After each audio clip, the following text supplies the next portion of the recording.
The Diary. By Samuel Pepys. Preface. Although the Diary of Samuel Pepys has been in the hands of the public for nearly 70 years, it has not hitherto appeared in its entirety.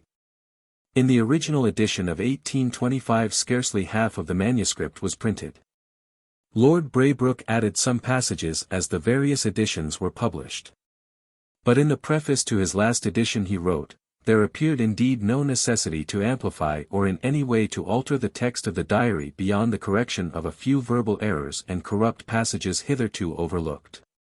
The public knew nothing as to what was left unprinted, and there was therefore a general feeling of gratification when it was announced some 18 years ago that a new edition was to be published by the Rev.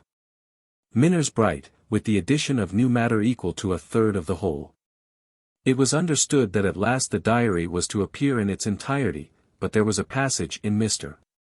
Bright's preface which suggested a doubt respecting the necessary completeness. He wrote, "It would have been tedious to the reader if I had copied from the diary the account of his daily work at the office." As a matter of fact, Mr. Bright left roughly speaking about 1/5 of the whole diary still unprinted, although he transcribed the whole, and bequeathed his transcript to Magdalene College. It has now been decided that the whole of the diary shall be made public, with the exception of a few passages which cannot possibly be printed.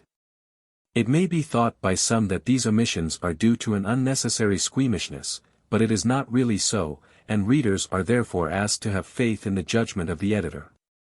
Where any passages have been omitted, marks of omission are added, so that in all cases readers will know where anything has been left out. Lord Braybrooke made the remark in his Life of Pepys, that the cipher employed by him greatly resembles that known by the name of Rich's system. When Mr. Bright came to decipher the MS, he discovered that the shorthand system used by Pepys was an earlier one than Rich's, viz., that of Thomas Shelton, who made his system public in 1620. In his various editions Lord Braybrooke gave a large number of valuable notes, in the collection and arrangement of which he was assisted by the late Mr. John Holmes of the British Museum, and the late Mr. James Yowell, sometimes sub-editor of Notes and Queries. Where these notes are left unaltered in the present edition the letter B has been affixed to them, but in many instances the notes have been altered and added to from later information, and in these cases no mark is affixed. A large number of additional notes are now supplied, but still much has had to be left unexplained. Many persons are mentioned in the diary who were little known in the outer world, and in some instances it has been impossible to identify them. In other cases, however, it has been possible to throw light upon these persons by reference to different portions of the diary itself. I would here ask the kind assistance of any reader who is able to illustrate passages that have been left unnoted. I have received much assistance from the various books in which the diary is quoted.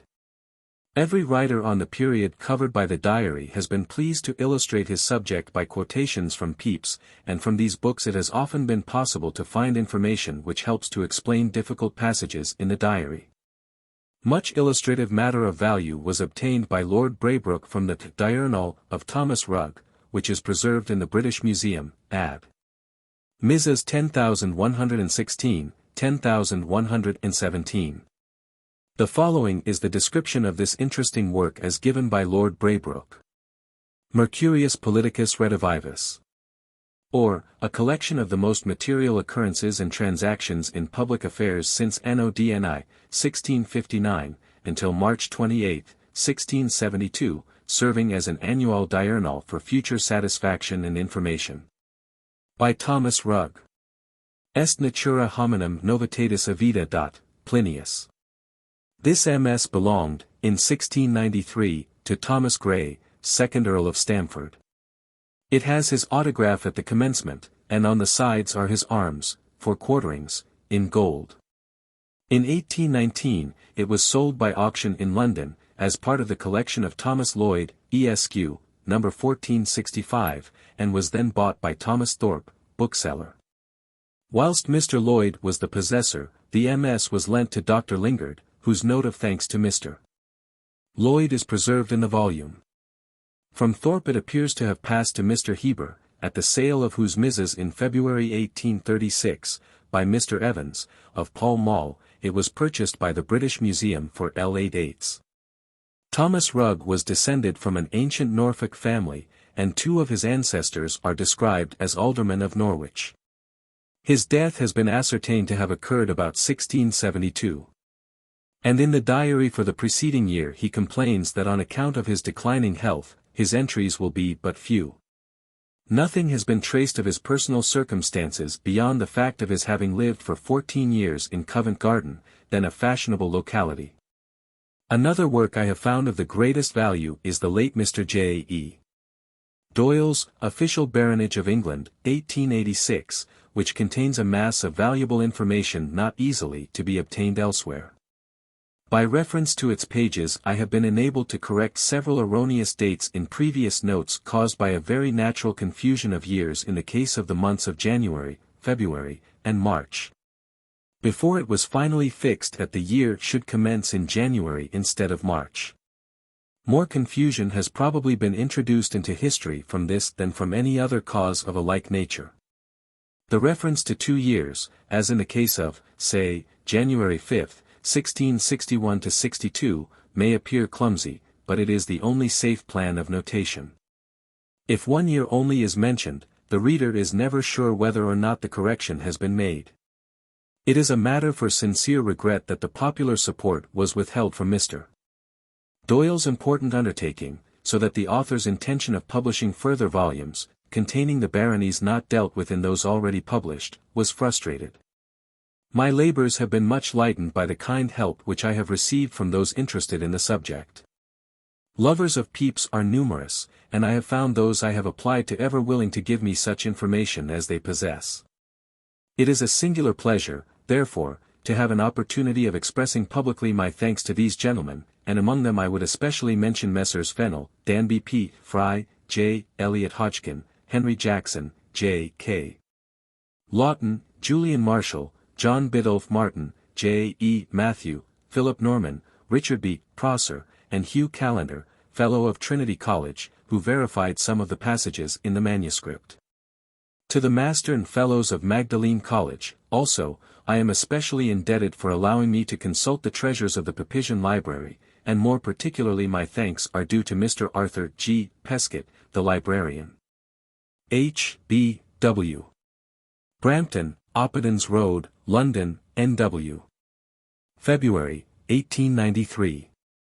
How do you find this book? Any thoughts about the book or the author? Any suggestion for improvement? Please take a moment to share your thoughts in a comment. If you like it, share it with your friends who might enjoy it as well. Subscribe to keep in touch. Visit CompleteAudiobooks.com for more quality content. Particulars of the life of Samuel Pepys. The family of Pepys is one of considerable antiquity in the east of England, and the Hon. Walter Courtney Pepys I says that the first mention of the name that he has been able to find is in the 100 Rolls, EDW. I. 1273, where Richard Pepys and John Pepys are registered as holding lands in the county of Cambridge. In the next century the name of William Pepys is found in deeds relating to lands in the parish of Cottenham, Company Cambridge, dated 1329 and 1340 respectively, Cole Mizas, British Museum, Volume 1, page 56, Volume 42, page 44. According to the court roll of the manor of Pelhams, in the parish of Cottenham, Thomas Pepys was bailiff of the abbot of Crowland in 1434, but in spite of these references, as well as others to persons of the same name at Braintree, Essex, Depedale, Norfolk, and the first ancestor of the existing branches of the family from whom Mr. Walter Pepys is able to trace an undoubted descent, is William Pepys the Elder, of Cottenham, Company Cambridge, whose will is dated March 20, 1519. In 1852 a curious manuscript volume, bound in vellum, and entitled Liber Talboti Pepys de Instrumentis ad Feota Pertinentibus Exemplificatis, was discovered in an old chest in the parish church of Bolney, Sussex, by the vicar, the Rev. John Dale, who delivered it to Henry Pepys, Bishop of Worcester, and the book is still in the possession of the family. This volume contains various genealogical entries, and among them are references to the Thomas Pepys of 1434 mentioned above, and to the later William Pepys. The reference to the latter runs thus. A note written out of an old book of my uncle William Pepys. William Pepys, who died at Cottenham, 10h. 8, was brought up by the Abbot of Crowland, in Huntingdonshire, and he was born in Dunbar, in Scotland, a gentleman, whom the said abbot did make his bailiff of all his lands in Cambridgeshire, and placed him in Cottenham. Which William aforesaid had 3 sons, Thomas, John, and William, to whom Margaret was mother naturali, all of whom left issue. In illustration of this entry we may refer to the diary of June 12, 1667, where it is written that Roger Pepys told Samuel that, "We did certainly come out of Scotland with the Abbot of Crowland." The references to various members of the family settled in Cottenham and elsewhere, at an early date already alluded to, seem to show that there is little foundation for this very positive statement. With regard to the standing of the family, Mr. Walter Pepys writes, "The first of the name in 1273 were evidently but small copyholders.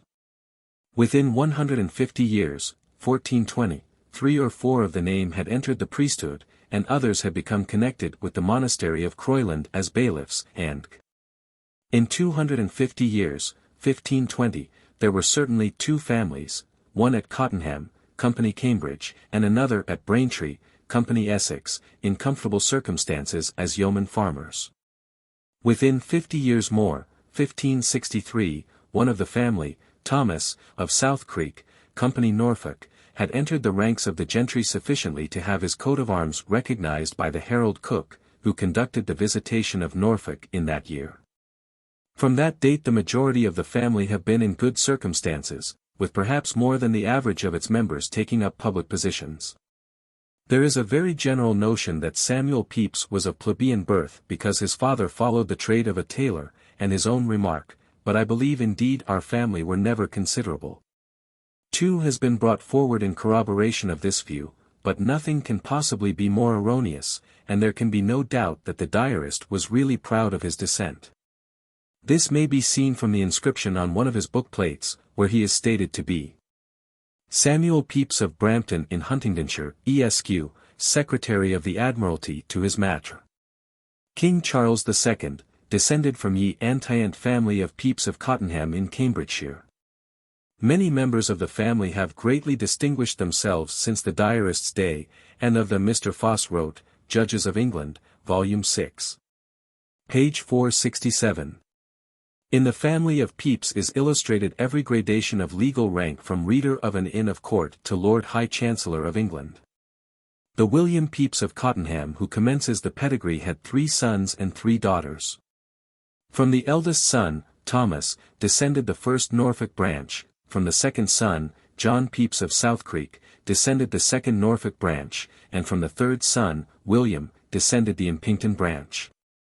The latter William had 4 sons and 2 daughters. 2 of these sons were named Thomas, and as they were both living at the same time one was distinguished as the Black and the other as the Red. Thomas the Red had 4 sons and 4 daughters. John, born 1601, was the third son, and he became the father of Samuel the diarist. Little is known of John Pepys, but we learn when the diary opens that he was settled in London as a tailor. He does not appear to have been a successful man, and his son on August 26, 1661, found that there was only L45 owing to him, and that he owed about the same sum. He was a citizen of London in 1650, when his son Samuel was admitted to Magdalene College, but at an earlier period he appears to have had business relations with Holland. In August, 1661, John Pepys retired to a small property at Brampton, worth about L80 per annum, which had been left to him by his eldest brother, Robert Pepys, where he died in 1680. The following is a copy of John Pepys's will. My father's will. Endorsement by S. Pepys. Memorandum. That I, John Pepys of Ellington, in the county of Huntingdon, Gent. Do declare my mind in the disposal of my worldly goods as followeth. First, I desire that my lands and goods left me by my brother, Robert Pepys, deceased, be delivered up to my eldest son, Samuel Pepys, of London, Esq. according as is expressed in the last will of my brother Robert aforesaid. Secondly, as for what goods I have brought from London, or procured since, and what moneys I shall leave behind me or due to me, I desire may be disposed of as followeth. Imprimis, I give to the stock of the poor of the parish of Brampton, in which church I desire to be entered, £5. Item. I give to the poor of Ellington 40 shillings. Item. I desire that my 2 grandsons, Samuel and John Jackson, have £10 apiece. Item. I desire that my daughter, Paulina Jackson, may have my largest silver tankard. Item. I desire that my son John Pepys may have my gold seal ring.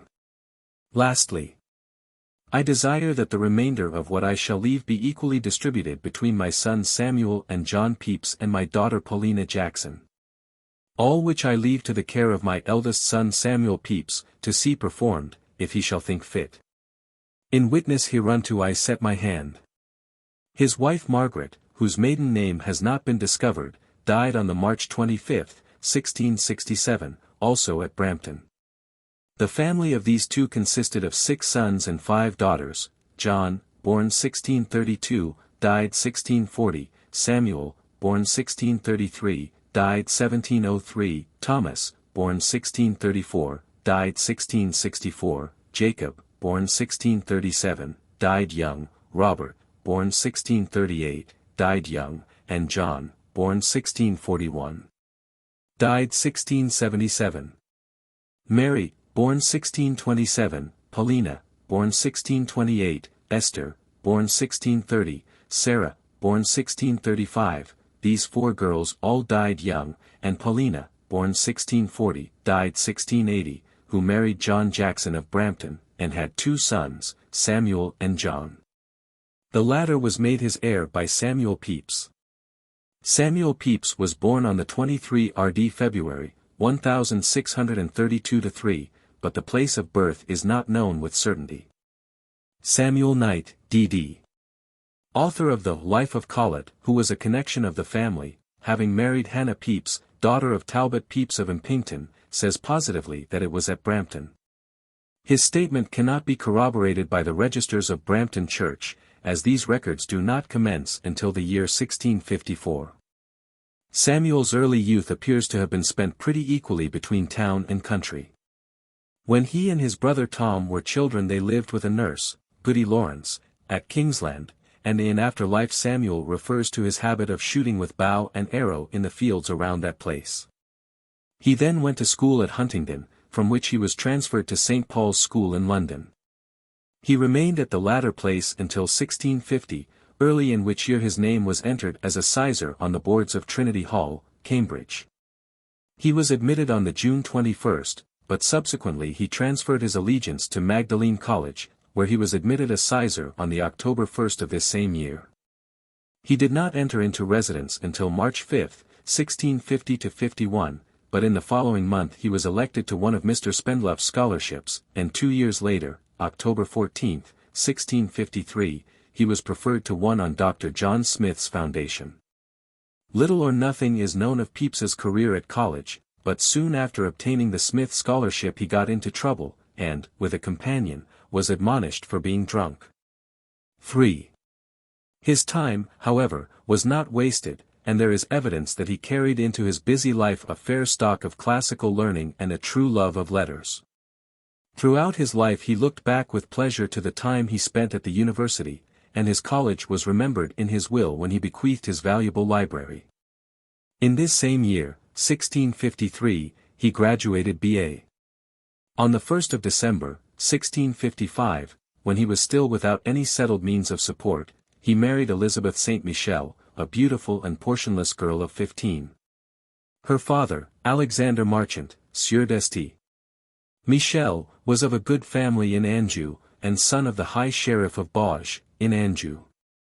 Having turned Huguenot at the age of 21, when in the German service, his father disinherited him, and he also lost the reversion of some L20,000 sterling which his uncle, a rich French canon, intended to bequeath to him before he left the Roman Catholic Church. He came over to England in the retinue of Henrietta Maria on her marriage with Charles I, but the Queen dismissed him on finding that he was a Protestant and did not attend Mass. Being a handsome man, with courtly manners, he found favour in the sight of the widow of an Irish squire, daughter of Sir Francis Kingsmill, who married him against the wishes of her family. After the marriage, Alexander St. Michel and his wife, having raised some £1,500, started for France in the hope of recovering some part of the family property. They were unfortunate in all their movements, and on their journey to France were taken prisoners by the Dunkirkers, who stripped them of all their property. They now settled at Biddeford in Devonshire, and here or near by were born Elizabeth and the rest of the family. At a later period Saint Michel served against the Spaniards at the taking of Dunkirk and Arras, and settled at Paris.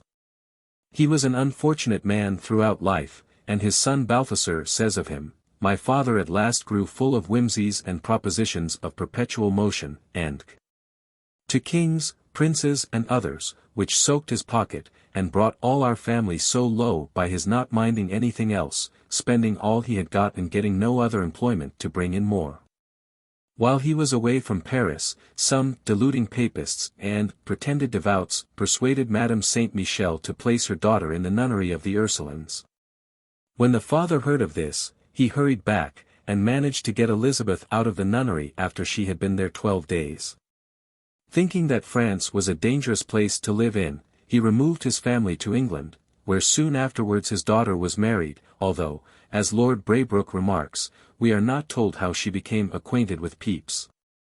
St. Michel was greatly pleased that his daughter had become the wife of a true Protestant, and she herself said to him, kissing his eyes, "Dear father, though in my tender years I was by my low fortune in this world deluded to popery, by the fond dictates thereof I have now, joined with my riper years, which give me some understanding, a man to my husband too wise and one too religious to the Protestant religion to suffer my thoughts to bend that way any more." 4. Alexander Saint Michel kept up his character for fecklessness through life, and took out patents for curing smoking chimneys, purifying water, and moulding bricks. In 1667 he petitioned the king, asserting that he had discovered King Solomon's gold and silver mines, and the diary of the same date contains a curious commentary upon these visions of wealth. March 29, 1667, 4s. A week which his, Balthasar Michel's, father receives of the French Church is all the subsistence his father and mother have, and about L20 a year maintains them. As already noted, Pepys was married on December 1, 1655. This date is given on the authority of the Registers of St. Margaret's Church, Westminster, 5, but strangely enough Pepys himself supposed his wedding day to have been October 10. Lord Braybrooke remarks on this. It is notorious that the registers in those times were very ill kept, of which we have here a striking instance. Surely a man who kept a diary could not have made such a blunder. What is even more strange than Pepys's conviction that he was married on October 10 is Mrs. Pepys's agreement with him. On October 10, 1666, we read, "So home to supper, and to bed, it being my wedding night, but how many years I cannot tell. But my wife says 10. Here Mrs. Pepys was wrong, as it was 11 years, so she may have been wrong in the day also. In spite of the high authority of Mr. and Mrs. Pepys on a question so interesting to them both, we must accept the register as conclusive on this point until further evidence of its incorrectness is forthcoming." Sir Edward Montage, afterwards Earl of Sandwich, who was Pepys's first cousin one remove, Pepys's grandfather and Montage's mother being brother and sister, was a true friend to his poor kinsman. And he at once held out a helping hand to the imprudent couple, allowing them to live in his house. John Pepys does not appear to have been in sufficiently good circumstances to pay for the education of his son, and it seems probable that Samuel went to the university under his influential cousin's patronage. At all events he owed his success in life primarily to Montage, to whom he appears to have acted as a sort of agent. On March 26, 1658, he underwent a successful operation for the stone, and we find him celebrating each anniversary of this important event of his life with thanksgiving. He went through life with little trouble on this score, but when he died at the age of 70 a nest of 7 stones was found in his left kidney. 6. In June, 1659, Pepys accompanied Sir Edward Montage in the Naseby, when the Admiral of the Baltic Fleet and Algernon Sidney went to the Sound as joint commissioners. It was then that Montage corresponded with Charles II. But he had to be very secret in his movements on account of the suspicions of Sidney. Pepys knew nothing of what was going on, as he confesses in the diary. I do from this raise an opinion of him, to be one of the most secret men in the world, which I was not so convinced of before. On Pepys's return to England he obtained an appointment in the office of Mr., afterwards Sir George Downing, who was one of the 4 tellers of the receipt of the Exchequer. He was clerk to Downing when he commenced his diary on January 1, 1660, and then lived in Axe Yard, close by King Street, Westminster, a place on the site of which was built Fletier Street. This, too, was swept away for the government offices in 1864–65. His salary was £50 a year. Downing invited Pepys to accompany him to Holland, but he does not appear to have been very pressing, and a few days later in this same January he got him appointed one of the clerks of the council. But the recipient of the favour does not appear to have been very grateful. A great change was now about to take place in Pepys's fortunes, for in the following March he was made secretary to Sir Edward Montage in his expedition to bring about the restoration of Charles II. And on the 23rd he went on board the Swiftsea with Montage. On the 30th they transferred themselves to the Naseby. Owing to this appointment of Pepys we have in the diary a very full account of the daily movements of the fleet until, events having followed their natural course, Montage had the honour of bringing Charles II to Dover, where the king was received with great rejoicing. Several of the ships in the fleet had names which were obnoxious to royalists, and on the May 23 the king came on board the Naseby, and altered there, the Naseby to the Charles, the Richard to the Royal James, the Speaker to the Mary, the Winsby to the Happy Return, the Wakefield to the Richmond, the Lambert to the Henrietta, the Sheraton to the Speedwell, and the Bradford to the Success. This portion of the diary is of particular interest, and the various excursions in Holland which the diarist made are described in a very amusing manner. When Montague and Pepys had both returned to London, the former told the latter that he had obtained the promise of the office of Clerk of the Acts for him. Many difficulties occurred before Pepys actually secured the place, so that at times he was inclined to accept the offers which were made to him to give it up. General Monk was anxious to get the office for Mr. Turner, who was chief clerk in the Navy Office, but in the end Montague's influence secured it for Pepys. Then Thomas Barlow, who had been appointed Clerk of the Acts in 1638, turned up, and appeared likely to become disagreeable. Pepys bought him off with an annuity of 2, which he did not have to pay for any length of time, as Barlow died in February, 1664–65. It is not in human nature to be greatly grieved at the death of one to whom you have to pay an annuity. And Pepys expresses his feelings in a very naive manner. For which God knows my heart I could be as sorry as is possible for one to be for a stranger by whose death he gets L100 per annum, he being a worthy honest man. But when I come to consider the providence of God by this means unexpectedly to give me L100 a year more in my estate, I have cause to bless God, and do it from the bottom of my heart. This office was one of considerable importance, for not only was the holder the secretary or registrar of the Navy Board, but he was also one of the principal officers of the Navy, and, as member of the board, of equal rank with the other commissioners. This office Pepys held during the whole period of the diary, and we find him constantly fighting for his position, as some of the other members wished to reduce his rank merely to that of secretary.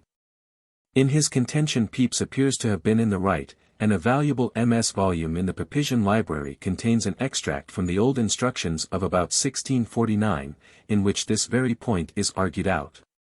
The volume appears to have been made up by William Penn the Quaker, from a collection of manuscripts on the affairs of the Navy found in his father's, Sir William Penn's closet.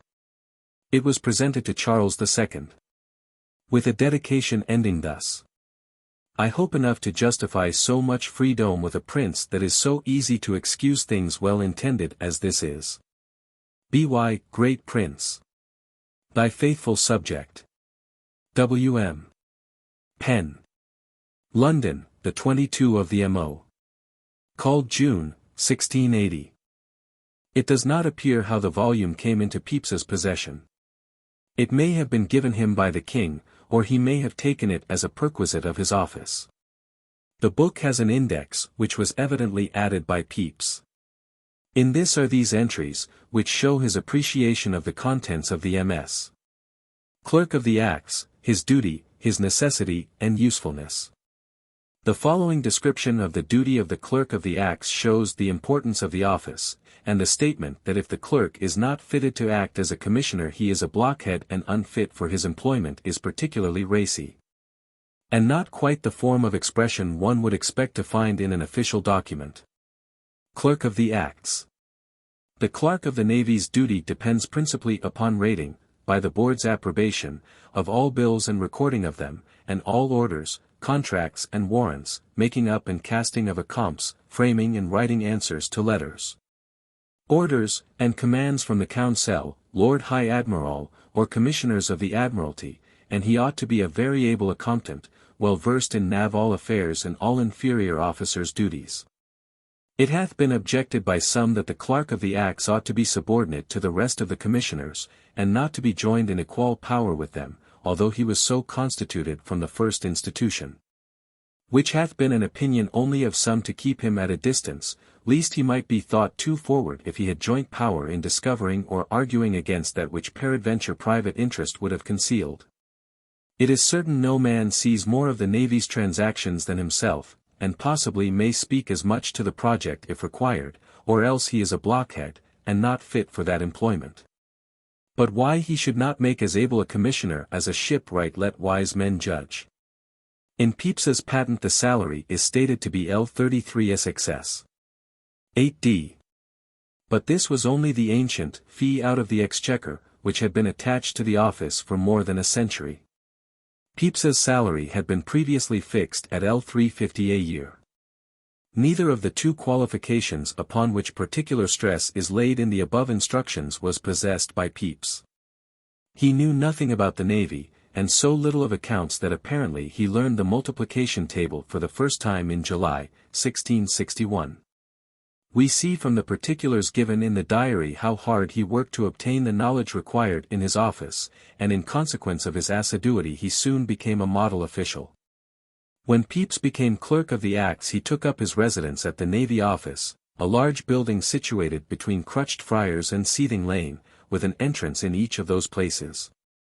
On July 4, 1660, he went with Commissioner Pett to view the houses, and was very pleased with them, but he feared that the more influential officers would jockey him out of his rights. His fears were not well grounded, and on July 18 he records the fact that he dined in his own apartments, which were situated in the Seething Lane front. On July 24, 1660, Pepys was sworn in as Lord Sandwich's deputy for a clerkship of the Privy Seal. This office, which he did not think much of at first, brought him in for a time L3 a day. In June, 1660, he was made Master of Arts by proxy, and soon afterwards he was sworn in as a Justice of the Peace for Middlesex, Essex, Kent, and Hampshire, the counties in which the chief dockyards were situated. Pepys's life is written large in the diary, and it is not necessary here to do more than catalogue the chief incidents of it in chronological order. In February, 1661–62, he was chosen a younger brother of the Trinity House, and in April, 1662, when on an official visit to Portsmouth Dockyard, he was made a burgess of the town. In August of the same year he was appointed one of the commissioners for the affairs of Tangier.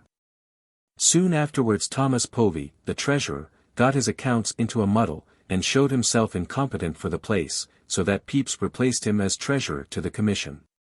In March, 1663–64, the Corporation of the Royal Fishery was appointed, with the Duke of York as governor, and 32 assistants, mostly very great persons. Through Lord Sandwich's influence Pepys was made one of these. The time was now arriving when Pepys's general ability and devotion to business brought him prominently into notice. During the Dutch war the unreadiness of the ships, more particularly in respect to victualling, was the cause of great trouble. The clerk of the Acts did his utmost to set things right, and he was appointed Surveyor General of the Victualling Office. The kind way in which Mr. Coventry proposed him as the fittest man in England for the office, and the Duke of York's expressed approval, greatly pleased him. During the fearful period when the plague was raging, Pepys stuck to his business, and the chief management of naval affairs devolved upon him, for the meetings at the Navy Office were but thinly attended. In a letter to Coventry he wrote, "The sickness in general thickens round us, and particularly upon our neighborhood. You, sir, took your turn of the sword, I must not, therefore, grudge to take mine of the pestilence." At this time his wife was living at Woolwich, and he himself with his clerks at Greenwich. One maid only remained in the house in London. Pepys rendered special service at the time of the fire of London. He communicated the King's wishes to the Lord Mayor, and he saved the Navy Office by having up workmen from Woolwich and Deptford dockyards to pull down the houses around, and so prevent the spread of the flames. When peace was at length concluded with the Dutch, and people had time to think over the disgrace which the country had suffered by the presence of De Ruyter's fleet in the Medway, it was natural that a public inquiry into the management of the war should be undertaken. A parliamentary committee was appointed in October, 1667, to inquire into the matter. Pepys made a statement which satisfied the committee, but for months afterwards he was continually being summoned to answer some charge. So that he confesses himself as mad to become the hackney of this office in perpetual trouble and vexation that need at least.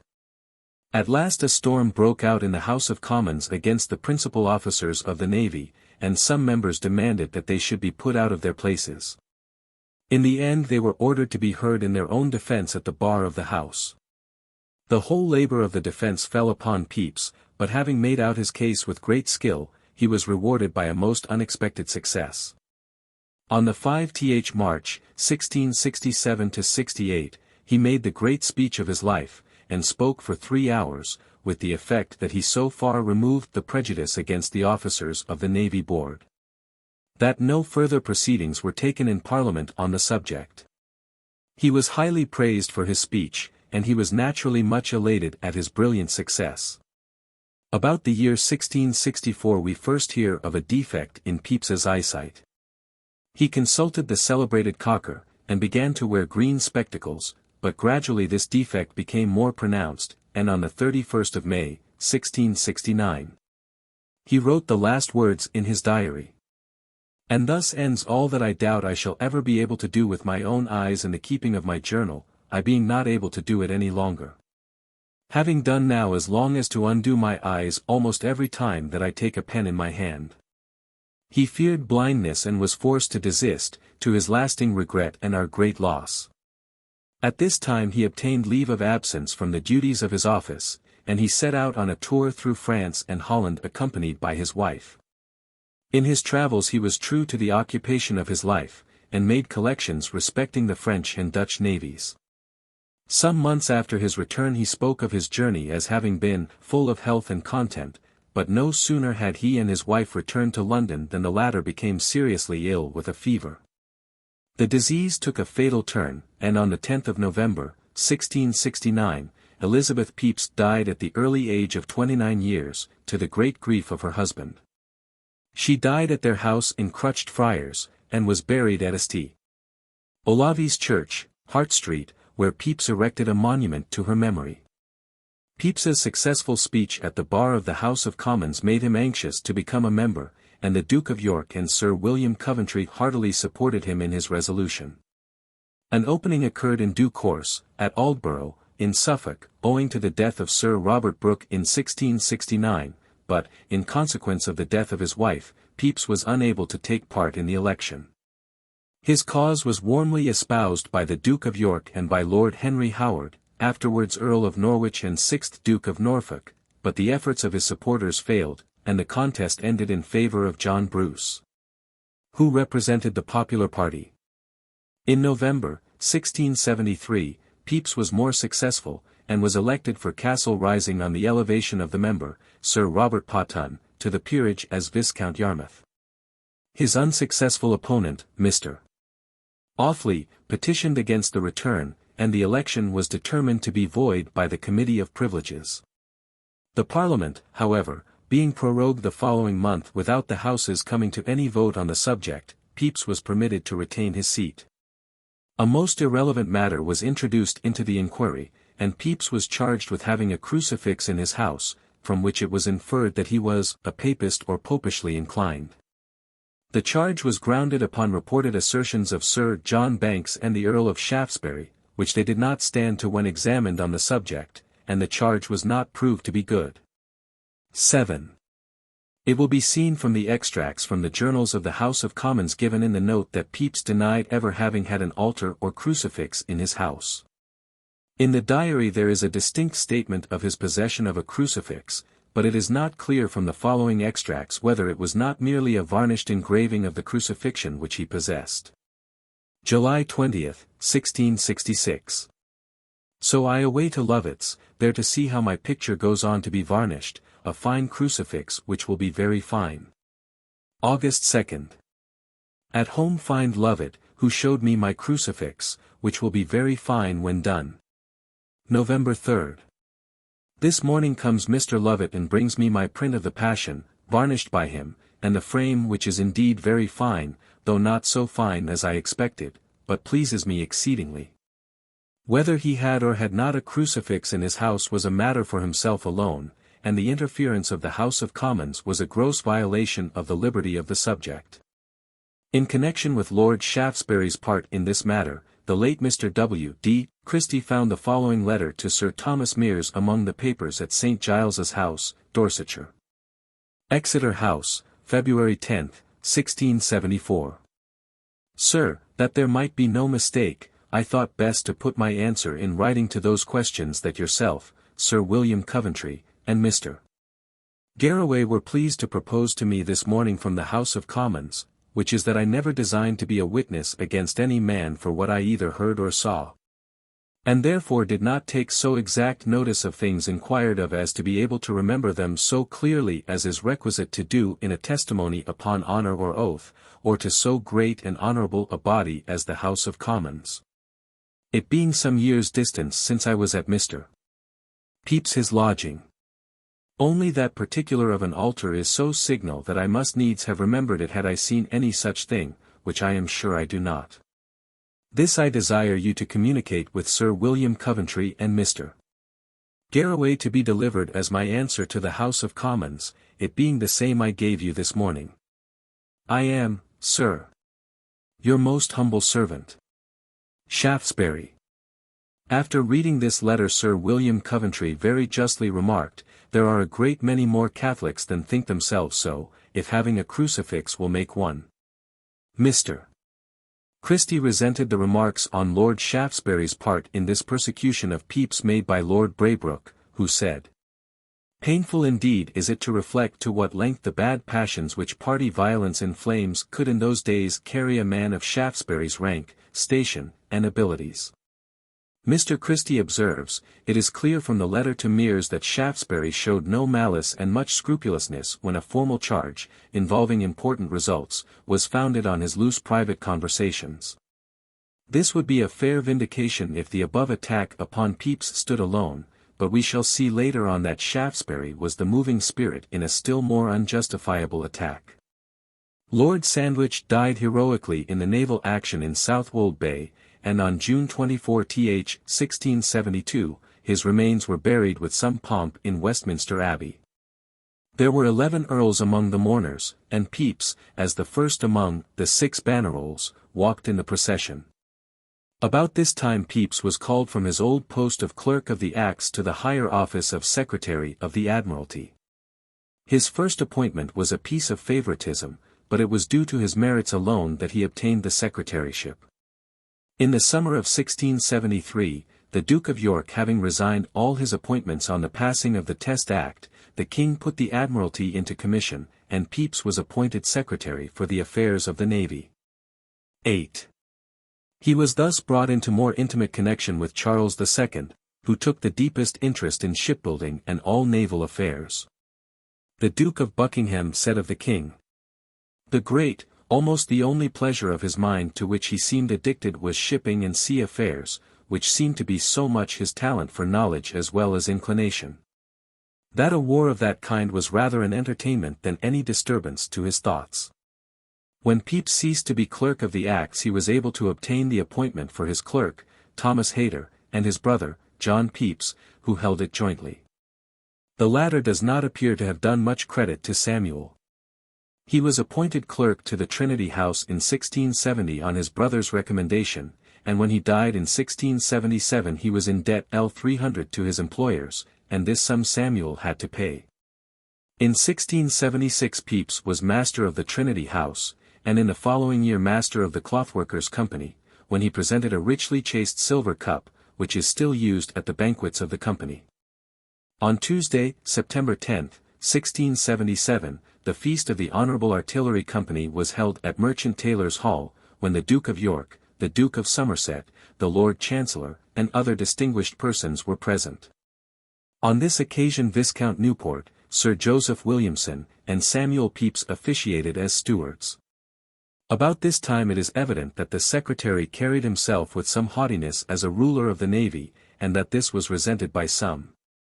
An amusing instance will be found in the parliamentary debates. On May 11, 1678, the King's verbal message to quicken the supply was brought in by Mr. Secretary Williamson, when Pepys spoke to this effect. When I promised that the ships should be ready by the 30th of May, it was upon the supposition of the money for 90 ships proposed by the King and voted by you, their sizes and rates. And I doubt not by that time to have 90 ships, and if they fall short it will be only from the failing of the Straits ships coming home and those but 2. Sir Robert Howard then rose and said, Pepys here speaks rather like an admiral than a secretary, and we. I wish he knows half as much of the navy as he pretends.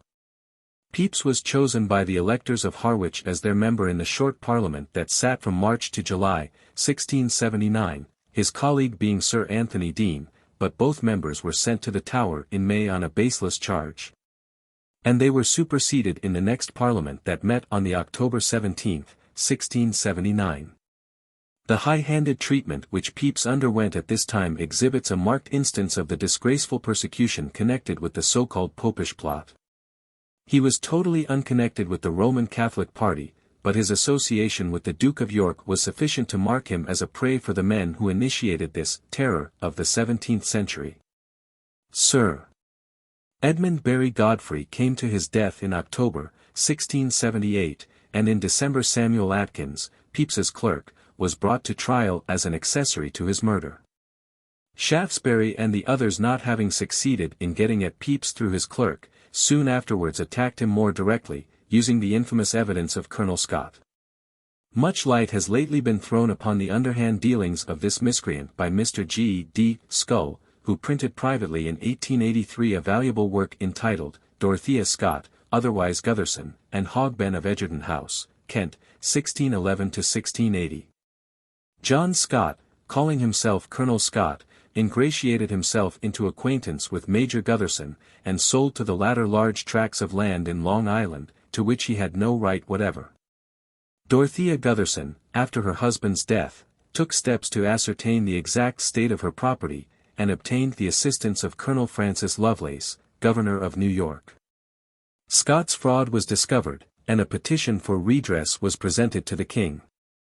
The result of this was that the Duke of York commanded Pepys to collect evidence against Scott, and he accordingly brought together a great number of depositions and information as to his dishonest proceedings in New England, Long Island, Barbados, France, Holland, and England, and these papers are preserved among the Rawlinson manuscripts in the Bodleian.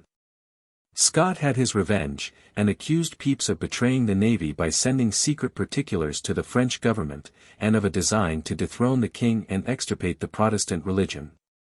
Pepys and Sir Anthony Deane were committed to the Tower under the Speaker's warrant on May 22, 1679, and Pepys's place at the Admiralty was filled by the appointment of Thomas Hayter.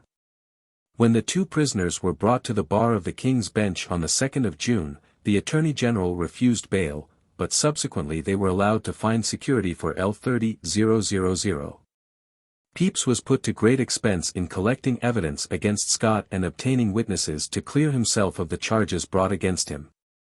He employed his brother-in-law, Balthasar St. Michel, to collect evidence in France, as he himself explains in a letter to the commissioners of the Navy. His Majesty of his gracious regard to me, and the justification of my innocence, was then pleased at my humble request to dispense with my said brother going, with ye ship about that time designed for Tangier, and to give leave to his going into France, the scene of ye villainies then in practice against me. He being the only person whom, from his relation to me, together with his knowledge in the place and language, his known diligence and particular affection towards me, I could at that time and in so great a cause pitch on. For committing the care of this affair of detecting the practice of my enemies there. In the end Scott refused to acknowledge to the truth of his original deposition, and the prisoners were relieved from their bail on February 12, 1679-80. John James, a butler previously in Pepys's service, confessed on his deathbed in 1680 that he had trumped up the whole story relating to his former master's change of religion at the instigation of Mr. William Harbord, MP for Thetford. Pepys wrote on July 1, 1680, to Mrs. Skinner. I would not omit giving you the knowledge of my having at last obtained what with as much reason I might have expected a year ago, my full discharge from the bondage I have, from one villain's practice, so long lain under.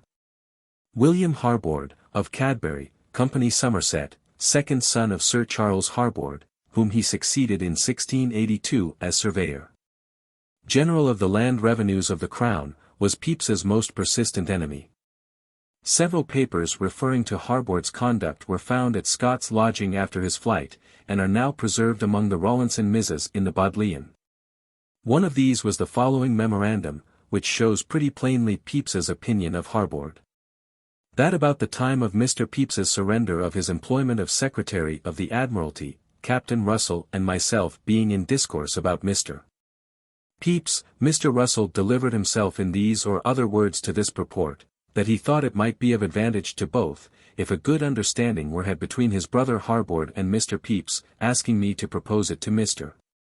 Pepys, and he would to his brother, which I agreed to, and went immediately from him to Mr. Pepys, and telling him of this discourse, he gave me readily this answer in these very words, that he knew of no service Mr. Harbord could do him, or if he could, he should be the last man in England he would receive any from. 9. Besides Scott's dishonesty in his dealings with Major Gutherson, it came out that he had cheated the States of Holland out of L7000, in consequence of which he was hanged in effigy at The Hague in 1672. In 1682 he fled from England to escape from the law, as he had been guilty of wilful murder by killing George Butler, a hackney coachman, and he reached Norway in safety, where he remained till 1696. In that year some of his influential friends obtained a pardon for him from William III, and he returned to England. In October, 1680, Pepys attended on Charles II. At Newmarket, and there he took down from the King's own mouth the narrative of His Majesty's escape from Worcester, which was first published in 1766 by Sir David Dalrymple, Lord Highley's, from the MS. Which now remains in the Pepysian Library both in shorthand and in longhand. It is creditable to Charles II. And the Duke of York that both brothers highly appreciated the abilities of Pepys, and availed themselves of his knowledge of naval affairs. In the following year there was some chance that Pepys might retire from public affairs, and take upon himself the headship of one of the chief Cambridge colleges. On the death of Sir Thomas Page, the Provost of King's College, in August, 1681, Mr. S. Marion, a Fellow of Clare Hall, recommended Pepys to apply to the King for the appointment, being assured that the royal mandate if obtained would secure his election. He liked the idea, but replied that he believed Colonel Legge, afterwards Lord Dartmouth, wanted to get the office for an old tutor. Nothing further seems to have been done by Pepys, except that he promised if he were chosen to give the whole profit of the first year, and at least half of that of each succeeding year, to be dedicated to the general and public use of the college. In the end Dr. John Copelstone was appointed to the post. On May 22, 1681, the Reverend Dr. Millis, rector of St. Olave's, who is so often mentioned in the diary, gave Pepys a certificate as to his attention to the services of the church. It is not quite clear what was the occasion of the certificate, but probably the diarist wished to have it ready in case of another attack upon him in respect to his tendency towards the Church of Rome. Early in 1682 Pepys accompanied the Duke of York to Scotland, and narrowly escaped shipwreck by the way. Before letters could arrive in London to tell of his safety, the news came of the wreck of the Gloucester, the Duke's ship, and of the loss of many lives. His friend's anxiety was relieved by the arrival of a letter which Pepys wrote from Edinburgh to Hewer on May 8, in which he detailed the particulars of the adventure. The Duke invited him to go on board the Gloucester frigate, but he preferred his own yacht, the Catherine, in which he had more room, and in consequence of his resolution he saved himself from the risk of drowning. On May 5 the frigate struck upon the sand called the Lemon and Oar, about 16 leagues from the mouth of the Humber. This was caused by the carelessness of the pilot, to whom Pepys imputed an obstinate overweening in opposition to the contrary opinions of Sir I. Barry, his master, mates, Colonel Legge, the Duke himself, and several others, concurring unanimously in not being yet clear of the sands. The Duke and his party escaped, but numbers were drowned in the sinking ship, and it is said that had the wreck occurred 2 hours earlier, and the accompanying yachts been at the distance they had previously been, not a soul would have escaped. Pepys stayed in Edinburgh for a short time, and the Duke of York allowed him to be present at 2 councils. He then visited, with Colonel George Legge, some of the principal places in the neighbourhood, such as Stirling, Linlithgow, Hamilton, and Glasgow. The latter place he describes as a very extraordinary town indeed for beauty and trade, much superior to any in Scotland. Pepys had now been out of office for some time, but he was soon to have employment again. Tangier, which was acquired at the marriage of the king to Catherine of Braganza, had long been an encumbrance, and it was resolved at last to destroy the place. Colonel Legge, now Lord Dartmouth, was in August, 1683, constituted Captain General of His Majesty's forces in Africa, and Governor of Tangier, and sent with a fleet of about 20 sail to demolish and blow up the works, destroy the harbour, and bring home the garrison. Pepys received the king's commands to accompany Lord Dartmouth on his expedition, but the latter's instructions were secret, and Pepys therefore did not know what had been decided upon. He saw quite enough, however, to form a strong opinion of the uselessness of the place to England.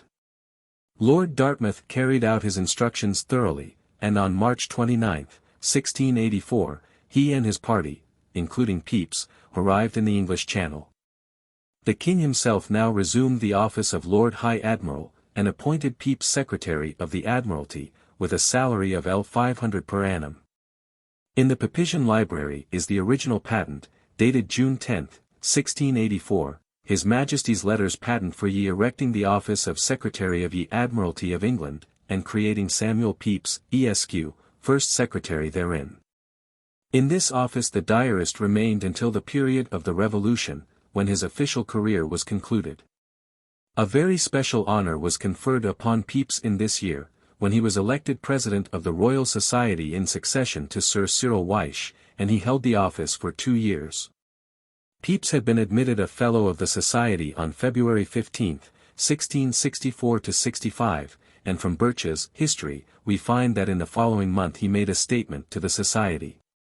Mr. Pepys gave an account of what information he had received from the master of the Jersey ship which had been in company with Major Holmes in the Guinea voyage concerning the pendulum watches, March 15, 1664-5. The records of the Society show that he frequently made himself useful by obtaining such information as might be required in his department.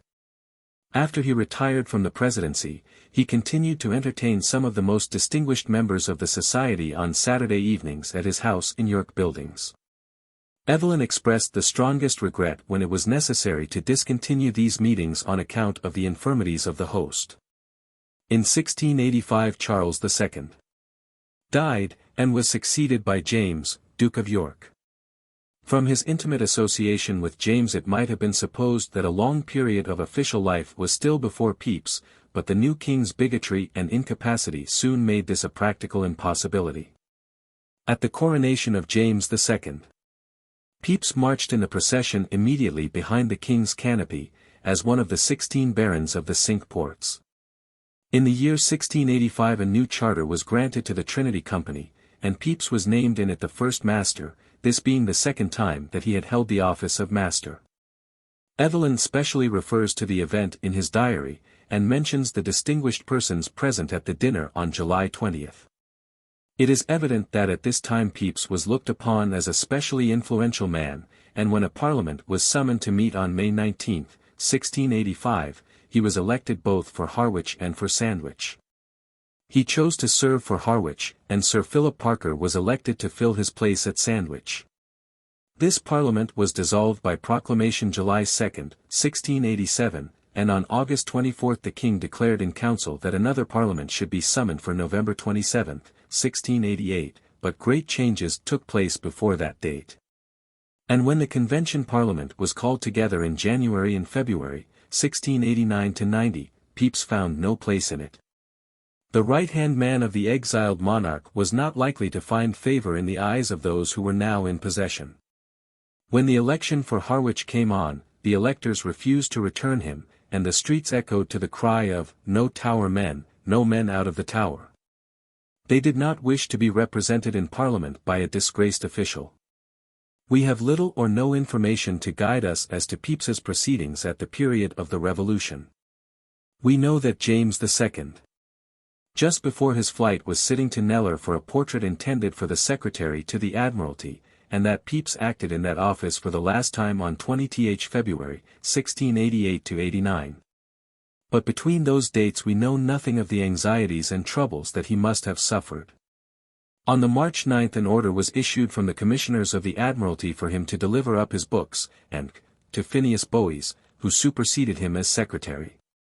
Pepys had many firm friends upon whom he could rely, but he had also enemies who lost no opportunity of worrying him. On June 10, 1690, Evelyn has this entry in his diary, which throws some light upon the events of the time. Mr. Pepys read to me his remonstrance, skewing with what malice and injustice he was suspected with Sir Anth. Dean about the timber of which the 30 ships were built by a late Act of Parliament, with the exceeding danger which the fleet would shortly be in. By reason of the tyranny and incompetency of those who now manage the Admiralty and affairs of the Navy, of which he gave an accurate state, and shewed his great ability. On the 25th of this same month Pepys was committed to the Gatehouse at Westminster on a charge of having sent information to the French court of the state of the English Navy. There was no evidence of any kind against him, and at the end of July he was allowed to return to his own house on account of ill health. Nothing further was done in respect to the charge, but he was not free till some time after, and he was long kept in anxiety, for even in 1692 he still apprehended some fresh persecution. Sir Peter Palavicini, Mr. James Hublin, Mr. Blackburn, and Mr. Martin bailed him, and he sent them the following circular letter. October 15, 1690. Being this day become once again a free man in every respect, I mean but that of my obligation to you and the rest of my friends, to whom I stand indebted for my being so. I think it but a reasonable part of my duty to pay you and them my thanks for it in a body. But know not how otherwise to compass it than by begging you, which I hereby do, to take your share with them and me here, tomorrow, of a piece of mutton, which is all I dare promise you, besides that of being ever your most bounden and faithful humble servant. S. P. He employed the enforced idleness caused by being thrust out of his employment in the collection of the materials for the valuable work which he published in 1690, under the title of Memoirs of the Navy. Little more was left for him to do in life, but as the government became more firmly established, and the absolute absurdity of the idea of his disloyalty was proved, Pepys held up his head again as a man to be respected and consulted. And for the remainder of his life he was looked upon as the Nestor of the Navy. There is little more to be told of Pepys's life. He continued to keep up an extended correspondence with his many friends, and as treasurer of Christ's Hospital he took very great interest in the welfare of that institution. He succeeded in preserving from impending ruin the mathematical foundation which had been originally designed by him, and through his anxious solicitations endowed and cherished by Charles II. And James II. One of the last public acts of his life was the presentation of the portrait of the eminent Dr. John Wallis, Savilian Professor of Geometry, to the University of Oxford. In 1701 he sent Sir Godfrey Kneller to Oxford to paint the portrait, and the university rewarded him with a Latin diploma containing in gorgeous language the expression of thanks for his munificence. On the May 26, 1703, Samuel Pepys, after long continued suffering, breathed his last in the presence of the learned Dr. George Hickes, the nonjuring Dean of Worcester, and the following letter from John Jackson to his uncle's lifelong friend Evelyn contains particulars as to the cause of death. Mr. Jackson to Mr. Evelyn. Clapham, May 28, 1703. Friday night. Honored Sir. 'Tis no small addition to my grief, to be obliged to interrupt the quiet of your happy recess with the afflicting tidings of my Uncle Pepys's death, knowing how sensibly you will partake with me herein. But I should not be faithful to his desires, if I did not beg your doing the honor to his memory of accepting mourning from him, as a small instance of his most affectionate respect and honor for you. I have thought myself extremely unfortunate to be out of the way at that only time when you were pleased lately to touch here, and express so great a desire of taking your leave of my uncle, which could not but have been admitted by him as a most welcome exception to his general orders against being interrupted. And I could most heartily wish that the circumstances of your health and distance did not forbid me to ask the favor of your assisting in the holding up of the pall at his interment, which is intended to be on Thursday next. For if the Maneys are affected with what passes below, I am sure this would have been very grateful to his. I must not omit acquainting you, sir, that upon opening his body, which the uncommonness of his case required of us, for our own satisfaction as well as public good, there was found in his left kidney a nest of no less than 7 stones. Of the most irregular, figures your imagination can frame, and weighing together 4 ounces and a half, but all fast linked together, and adhering to his back. Whereby they solve his having felt no greater pains upon motion, nor other of the ordinary symptoms of the stone. Some other lesser defects there also were in his body, proceeding from the same cause. But his stamina, in general, were marvellously strong, and not only supported him, under the most exquisite pains, weeks beyond all expectations, but, in the conclusion, contended for nearly 40 hours, unassisted by any nourishment, with the very agonies of death, some few minutes excepted, before his expiring, which were very calm. There remains only for me, under this affliction, to beg the consolation and honor of succeeding to your patronage, for my uncle's sake. And leave to number myself, with the same sincerity he ever did, among your greatest honorers, which I shall esteem as one of the most valuable parts of my inheritances from him. Being also, with the faithfulest wishes of health and a happy long life to you, honored sir, your most obedient and most humble servant, J. Jackson. Mr. Hewer, as my uncle's executor, and equally your faithful servant, joins with me in every part hereof. The time of my uncle's departure was about 3:15 on Wednesday morning last. Evelyn alludes in his diary to Pepys's death and the present to him of a suit of mourning. He speaks in very high terms of his friend. 1703, May 26.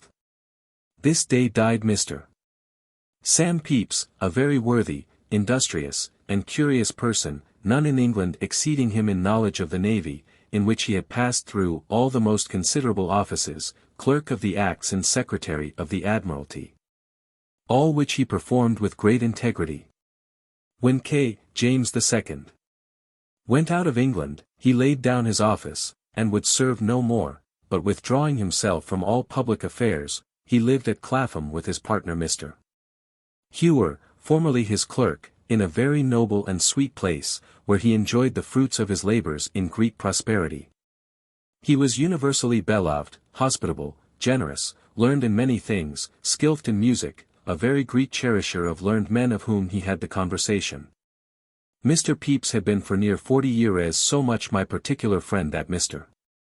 Jackson sent me complete mourning, desiring me to be one to hold up the pall at his magnificent obsequies, but my indisposition hindered me from doing him this last office. The body was brought from Clapham and buried in St. Olave's Church, Hart Street, on the June 5th, at 9 o'clock at night, in a vault just beneath the monument to the memory of Mrs. Pepys. Dr. Hicks performed the last sad offices for his friend. Pepys's faithful friend, Hewer, was his executor, and his nephew, John Jackson, his heir. Mourning was presented to 40 persons, and a large number of rings to relations, godchildren, servants, and friends, also to representatives of the Royal Society, of the Universities of Cambridge and Oxford, of the Admiralty, and of the Navy Office. The bulk of the property was bequeathed to Jackson, but the money which was left was much less than might have been expected, for at the time of Pepys's death there was a balance of L28,0072s. 1d. due to him from the Crown, and none of this was ever paid. The books and other collections were left to Magdalene College, Cambridge, but Jackson was to have possession of them during his lifetime. These were the most important portion of Pepys's effects, for with them was the manuscript of the immortal diary. The following are the directions for the disposition of the library, taken from Harl. MS, No. 7301. For the further settlement and preservation of my said library, after the death of my nephew John Jackson, I do hereby declare, that could I be sure of a constant succession of heirs from my said nephew, qualified like himself for the use of such a library, I should not entertain a thought of its ever being alienated from them. But this uncertainty considered, with the infinite pains, and time, and cost employed in my collecting, methodizing and reducing the same to the state it now is, I cannot but be greatly solicitous that all possible provision should be made for its unalterable preservation and perpetual security against the ordinary fate of such collections falling into the hands of an incompetent heir, and thereby being sold, dissipated, or embezzled. And since it has pleased God to visit me in a manner that leaves little appearance of being myself restored to a condition of concerting the necessary measures for attaining these ends, I must and do with great confidence rely upon the sincerity and direction of my executor and said nephew for putting in execution the powers given them, by my forementioned will relating hereto, requiring that the same be brought to a determination in 12 months after my decease, and that special regard be had therein to the following particulars which I declare to be my present thoughts and prevailing inclinations in this matter, viz. 1. That after the death of my said nephew, my said library be placed and for ever settled in one of our universities, and rather in that of Cambridge than Oxford. 2. And rather in a private college there, than in the public library. 3. And in the colleges of Trinity or Magdalen preferably to all others. 4. And of these two, cateris paribus, rather in the latter, for the sake of my own and my nephew's education therein. 5. That in whichsoever of the two it is, a fair room be provided therein. 6. And if in Trinity, that the said room be contiguous to, and have communication with, the new library there. 7. And if in Magdalen, that it be in the new building there, and any part thereof at my nephew's election. 8.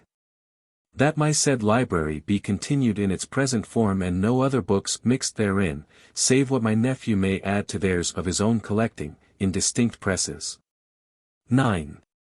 That the said room and books so placed and adjusted be called by the name of Bibliotheca Pepysiana. 10. That this Bibliotheca Pepysiana be under the sole power and custody of the master of the college for the time being, who shall neither himself convey, nor suffer to be conveyed by others, any of the said books from thence to any other place, except to his own lodge in the said college, nor there have more than 10 of them at a time. And that of those also a strict entry be made and account kept, at the time of their having been taken out and returned, in a book to be provided, and remain in the said library for that purpose only. 11. That before my said library be put into the possession of either of the said colleges, that college for which it shall be designed, first enter into covenants for performance of the foregoing articles. 12. And that for a yet further security herein, the said two colleges of Trinity and Magdalen have a reciprocal check upon one another. And that college which shall be in present possession of the said library, be subject to an annual visitation from the other, and to the forfeiture thereof to the life, possession, and use of the other. Upon conviction of any breach of their said covenants. S. Pepys. The library and the original bookcases were not transferred to Magdalene College until 1724, and there they have been preserved in safety ever since. A large number of Pepys's manuscripts appear to have remained unnoticed in York Buildings for some years. They never came into Jackson's hands, and were thus lost to Magdalene College. Dr. Rawlinson afterwards obtained them, and they were included in the bequest of his books to the Bodleian Library. Pepys was partial to having his portrait taken, and he sat to Saville, Hales, Lely, and Kneller. Hales's portrait, painted in 1666, is now in the National Portrait Gallery, and an etching from the original forms the frontispiece to this volume. The portrait by Lely is in the Pepysian Library. Of the 3 portraits by Kneller, one is in the hall of Magdalene College, another at the Royal Society, and the third was lent to the first special exhibition of national portraits, 1866, by the late Mr. Andrew Pepys Cockerell. Several of the portraits have been engraved, but the most interesting of these are those used by Pepys himself as bookplates. These were both engraved by Robert White, and taken from paintings by Kneller. The Church of St. Olavi, Hart Street, is intimately associated with Pepys both in his life and in his death, and for many years the question had been constantly asked by visitors, where is Pepys's monument? On Wednesday, July 5, 1882, a meeting was held in the vestry of the church, when an influential committee was appointed, upon which all the great institutions with which Pepys was connected were represented by their masters, presidents, or other officers, with the object of taking steps to obtain an adequate memorial of the diarist. Mr. Now Sir Alfred Blomfield, architect of the church, presented an appropriate design for a monument, and sufficient subscriptions having been obtained for the purpose, he superintended its erection. On Tuesday afternoon, March 18, 1884, the monument, which was affixed to the wall of the church where the gallery containing Pepys's pew formerly stood, was unveiled in the presence of a large concourse of visitors. The Earl of Northbrook, First Lord of the Admiralty, consented to unveil the monument, but he was at the last moment prevented by public business from attending. The late Mr. Russell Lowell, then the American minister, took Lord Northbrook's place, and made a very charming and appreciative speech on the occasion, from which the following passages are extracted. It was proper, His Excellency said, that he should read a note he had received from Lord Northbrook. This was dated that day from the Admiralty, and was as follows. My dear Mr. Lowell, I am very much annoyed that I am prevented from assisting at the ceremony today. It would be very good if you would say that nothing but very urgent business would have kept me away. I was anxious to give my testimony to the merits of Pepys as an Admiralty official, leaving his literary merits to you. He was concerned with the administration of the Navy from the Restoration to the Revolution, and from 1673 as Secretary. I believe his merits to be fairly stated in a contemporary account, which I send. Yours very truly, Northbrook. The contemporary account, which Lord Northbrook was good enough to send him, said, Pepys was, without exception, the greatest and most useful minister that ever filled the same situations in England. The Acts and Registers of the Admiralty proving this beyond contradiction. The principal rules and establishments in present use in these offices are well known to have been of his introducing, and most of the officers serving therein since the Restoration, of his bringing up. He was a most studious promoter and strenuous asserter of order and discipline. Sobriety, diligence, capacity, loyalty, and subjection to command were essentials required in all whom he advanced. Where any of these were found wanting, no interest or authority was capable of moving him in favor of the highest pretender. Discharging his duty to his prince and country with a religious application and perfect integrity, he feared no one, courted no one, and neglected his own fortune. That was a character drawn, it was true, by a friendly hand, but to those who were familiar with the life of Pepys, the praise hardly seemed exaggerated. As regarded his official life, it was unnecessary to dilate upon his peculiar merits, for they all knew how faithful he was in his duties, and they all knew, too, how many faithful officials there were working on in obscurity, who were not only never honored with a monument but who never expected one. The few words, Mr. Lowell went on to remark, which he was expected to say upon that occasion, therefore, referred rather to what he believed was the true motive which had brought that assembly together. And that was by no means the character of Pepys either as Clerk of the Acts or as Secretary to the Admiralty. This was not the place in which one could go into a very close examination of the character of Pepys as a private man. He would begin by admitting that Pepys was a type, perhaps, of what was now called a Philistine.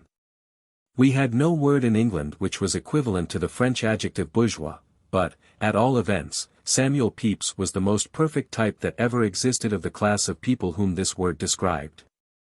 He had all its merits as well as many of its defects. With all those defects, however, perhaps in consequence of them, Pepys had written one of the most delightful books that it was man's privilege to read in the English language or in any other. Whether Pepys intended this diary to be afterwards read by the general public or not, and this was a doubtful question when it was considered that he had left, possibly by inadvertence, a key to his cipher behind him, it was certain that he had left with us a most delightful picture, or rather he had left the power in our hands of drawing for ourselves some of the most delightful pictures of the time in which he lived. There was hardly any book which was analogous to it. If one were asked what were the reasons for liking Pepys, it would be found that they were as numerous as the days upon which he made an entry in his diary, and surely that was sufficient argument in his favor. There was no book, Mr. Lowell said, that he knew of, or that occurred to his memory, with which Pepys's diary could fairly be compared, except the Journal of Lestoil, who had the same anxious curiosity in the same commonness, not to say vulgarity of interest. And the book was certainly unique in one respect, and that was the absolute sincerity of the author with himself. Montaigne is conscious that we are looking over his shoulder, and Rousseau secretive in comparison with him. The very fact of that sincerity of the author with himself argued a certain greatness of character. Dar. Hicks, who attended Pepys at his deathbed, spoke of him as this great man, and said he knew no one who died so greatly. And yet there was something almost of the ridiculous in the statement when the greatness was compared with the garrulous frankness which Pepys showed towards himself. There was no parallel to the character of Pepys, he believed, in respect of naïveté, unless it were found in that of Falstaff, and Pepys showed himself, too, like Falstaff, on terms of unbuttoned familiarity with himself. Falstaff had just the same naïveté, but in Falstaff it was the naïveté of conscious humor. In Pepys it was quite different, for Pepys's naïveté was the inoffensive vanity of a man who loved to see himself in the glass. Falstaff had a sense, too, of inadvertent humor, but it was questionable whether Pepys could have had any sense of humor at all, and yet permitted himself to be so delightful. There was probably, however, more involuntary humor in Pepys's diary than there was in any other book extant. When he told his readers of the landing of Charles II at Dover, for instance, it would be remembered how Pepys chronicled the fact that the mayor of Dover presented the prince with a Bible, for which he returned his thanks and said it was the most precious book to him in the world. Then, again, it would be remembered how, when he received a letter addressed Samuel Pepys, Esq., he confesses in the diary that this pleased him mightily. When, too, he kicked his cookmaid, he admits that he was not sorry for it, but was sorry that the footboy of a worthy knight with whom he was acquainted saw him do it. And the last instance he would mention of poor Pepys's naïveté was when he said in the diary that he could not help having a certain pleasant and satisfied feeling when Barlow died. Barlow, it must be remembered, received during his life the yearly sum from Pepys of L100. The value of Pepys's book was simply priceless, and while there was nothing in it approaching that single page in St. Simon where he described that thunder of courtierly red heels passing from one wing of the palace to another as the prince was lying on his deathbed, and favour was to flow from another source. Still Pepys's diary was unequalled in its peculiar quality of amusement. The lightest part of the diary was of value, historically, for it enabled one to see London of 200 years ago, and, what was more, to see it with the eager eyes of Pepys. It was not Pepys the official who had brought that large gathering together that day in honor of his memory, it was Pepys the diarist. In concluding this account of the chief particulars of Pepys's life, it may be well to add a few words upon the pronunciation of his name. Various attempts appear to have been made to represent this phonetically. Lord Braybrooke, in quoting the entry of death from St. Olave's registers, where the spelling is Pepys, wrote, "This is decisive as to the proper pronunciation of the name." This spelling may show that the name was pronounced as a monosyllable, but it is scarcely conclusive as to anything else, and Lord Braybrooke does not say what he supposes the sound of the vowels to have been. At present there are three pronunciations in use: Peps, which is the most usual; Pepys, which is the received one at Magdalene College; and Pepys, which I learn from Mr. Walter C. Pepys is the one used by other branches of the family. Mr. Pepys has paid particular attention to this point, and in his valuable Genealogy of the Pepys Family, 1887, he has collected 17 varieties of spelling of the name, which are as follows. The dates of the documents in which the form appears being attached. 1. Pepys, 1273, 2. Pepe, 1439, 3. Pipes, 1511, 4. Pipes, 1511, 5. Pepys, 1518, 6. Peps, 1519, 7. Pepys, 1520, 8. Pepys, 1552, 9. Pepys, 1636, 10. Pippies, 1639, 11. Pepys, 1653, 12. Peps, 1655, 13. Pipes, 1656, 14. Papes, 1656, 15. Pepys, 1679, 16. Pepys, 1683, 17. Papes, 1703. Mr. Walter Pepys adds. The accepted spelling of the name, Pepys, was adopted generally about the end of the 17th century, though it occurs many years before that time. There have been numerous ways of pronouncing the name, as Peps, Pepys, and Pepys. The diarist undoubtedly pronounced it Pepys, and the lineal descendants of his sister Paulina, the family of Pepys-Cockerell, pronounce it so to this day.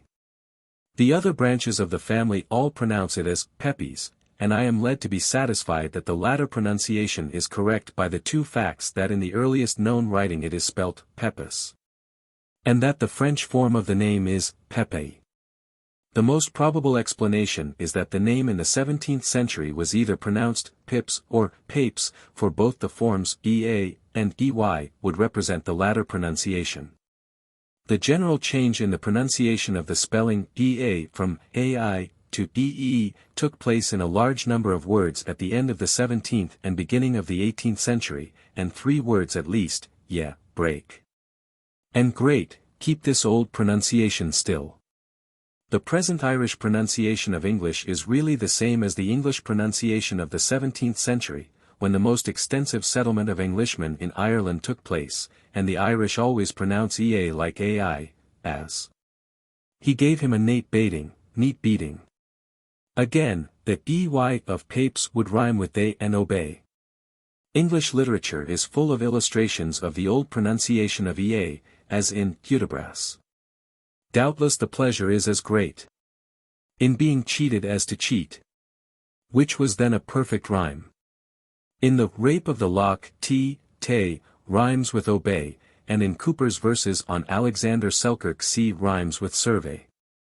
It is not likely that the pronunciation of the name was fixed, but there is every reason to suppose that the spellings of Papes and Pepys were intended to represent the sound Peeps rather than Peeps. In spite of all the research which has brought to light so many incidents of interest in the life of Samuel Pepys, we cannot but feel how dry these facts are when placed by the side of the living details of the diary. It is in its pages that the true man is displayed, and it has therefore not been thought necessary here to do more than set down in chronological order such facts as are known of the life outside the diary. A fuller appreciation of the man must be left for some future occasion. H. B. W. January 1660. Blessed be God, at the end of the last year I was in very good health, without any sense of my old pain, but upon taking of cold. 10. I lived in Axe Yard 11, having my wife and servant Jane, and no more in family than us three. My wife gave me hopes of her being with child, but on the last day of the year, the hope was belied.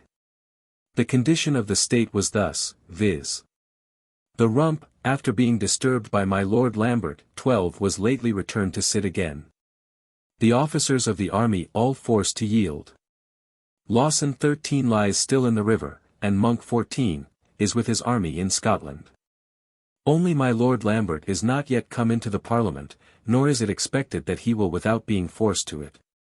The new Common Council of the city do speak very high, and had sent to Monk their sword-bearer, to acquaint him with their desires for a free and full Parliament, which is at present the desires, and the hopes, and expectation of all.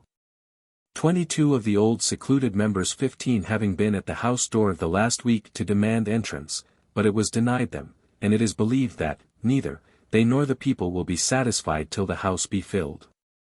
My own private condition very handsome, and esteemed rich, but indeed very poor, besides my goods of my house, and my office, which at present is somewhat uncertain. Mr. Downing master of my office. 16. January 1st, Lord's Day. This morning, we living lately in the garret, I rose, put on my suit with great skirts, having not lately worn any other clothes but them. Went to Mr. Gunning's 17 chapel at Exeter House, where he made a very good sermon upon these words, that in the fullness of time God sent his Son, made of a woman, and showing, that, by made under the law, is meant his circumcision, which is solemnized this day. Dined at home in the garret, where my wife dressed the remains of a turkey, and in the doing of it she burned her hand. I stayed at home all the afternoon, looking over my accounts, then went with my wife to my father's, and in going observed the great posts which the city have set up at the conduit in Fleet Street. Supped at my father's, wherein came Mrs. the Turner 18, and Madam Morris, and supped with us. After that my wife and I went home with them, and so to our own home. 2nd, in the morning before I went forth old East brought me a dozen of bottles of sack, and I gave him a shilling for his pains. Then I went to Mr. Shepley, 19, who was drawing of sack in the wine cellar to send to other places as a gift from my lord, and told me that my lord had given him order to give me the dozen of bottles. Thence I went to the Temple to speak with Mr. Calthrop about the L60 due to my lord 20, but missed of him, he being abroad. Then I went to Mr. Crewe's 21 and borrowed L10 of Mr. Andrews for my own use, and so went to my office, where there was nothing to do. Then I walked a great while in Westminster Hall, where I heard that Lambert was coming up to London, that my Lord Fairfax 22 was in the head of the Irish Brigade, but it was not certain what he would declare for. The House was today upon finishing the Act for the Council of State, which they did, and for the indemnity to the soldiers, and were to sit again thereupon in the afternoon. Great talk that many places have declared for a free Parliament. And it is believed that they will be forced to fill up the House with the old members. From the hall I called at home, and so went to Mr. Crewe's. My wife she was to go to her father's, thinking to have dined, but I came too late, so Mr. Moore and I and another gentleman went out and drank a cup of ale together in the New Market, and there I eat some bread and cheese for my dinner. After that Mr. Moore and I went as far as Fleet Street together and parted, he going into the city, I to find Mr. Calthrop, but failed again of finding him, so returned to Mr. Crewe's again, and from thence went along with Mrs. Jemima 23 home, and there she taught me how to play at cribbage. Then I went home, and finding my wife gone to see Mrs. Hunt, I went to Will's 24 and there sat with Mr. Ashwell talking and singing till 9 o'clock, and so home, there, having not eaten anything but bread and cheese, my wife cut me a slice of brawn which I received from my lady, 25, which proves as good as ever I had any. So to bed, and my wife had a very bad night of it through wind and cold. 3rd. I went out in the morning, it being a great frost, and walked to Mrs. Turner's 26 to stop her from coming to see me today, because of Mrs. Jem's Corning. Thence I went to the Temple to speak with Mr. Calthrop, and walked in his chamber an hour, but could not see him, so went to Westminster, where I found soldiers in my office to receive money, and paid it them. At noon went home, where Mrs. Jem, her maid, Mr. Shepley, Hawley, and more dined with me on a piece of beef and cabbage, and a collar of brawn. We then fell to cards till dark, and then I went home with Mrs. Jem, and meeting Mr. Hawley got him to bear me company to Chancery Lane, where I spoke with Mr. Calthrop. He told me that Sir James Calthrop was lately dead, but that he would write to his lady, that the money may be speedily paid. Thence back to Whitehall, where I understood that the Parliament had passed the Act for indemnity to the soldiers and officers that would come in so many days, and that my Lord Lambert should have benefit of the said Act. They had also voted that all vacancies in the House, by the death of any of the old members, shall be filled up, but those that are living shall not be called in. Thence I went home, and there found Mr. Hunt and his wife, and Mr. Hawley, who sat with me till 10 at night at cards, and so broke up and to bed.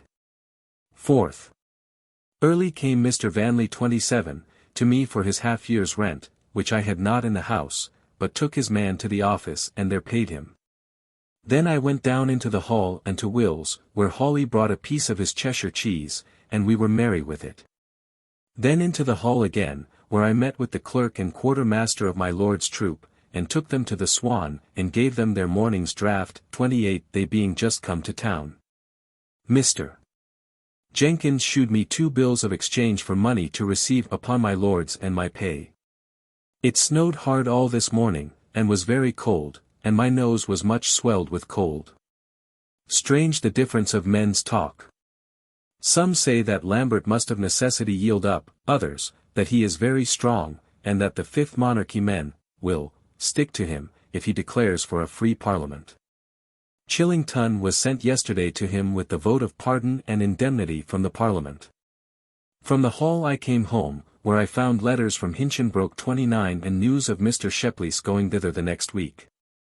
I dined at home, and from thence went to Will's to Shaw, who promised me to go along with me to Atkinson's about some money, but I found him at cards with Spicer and D. Vines, and could not get him along with me.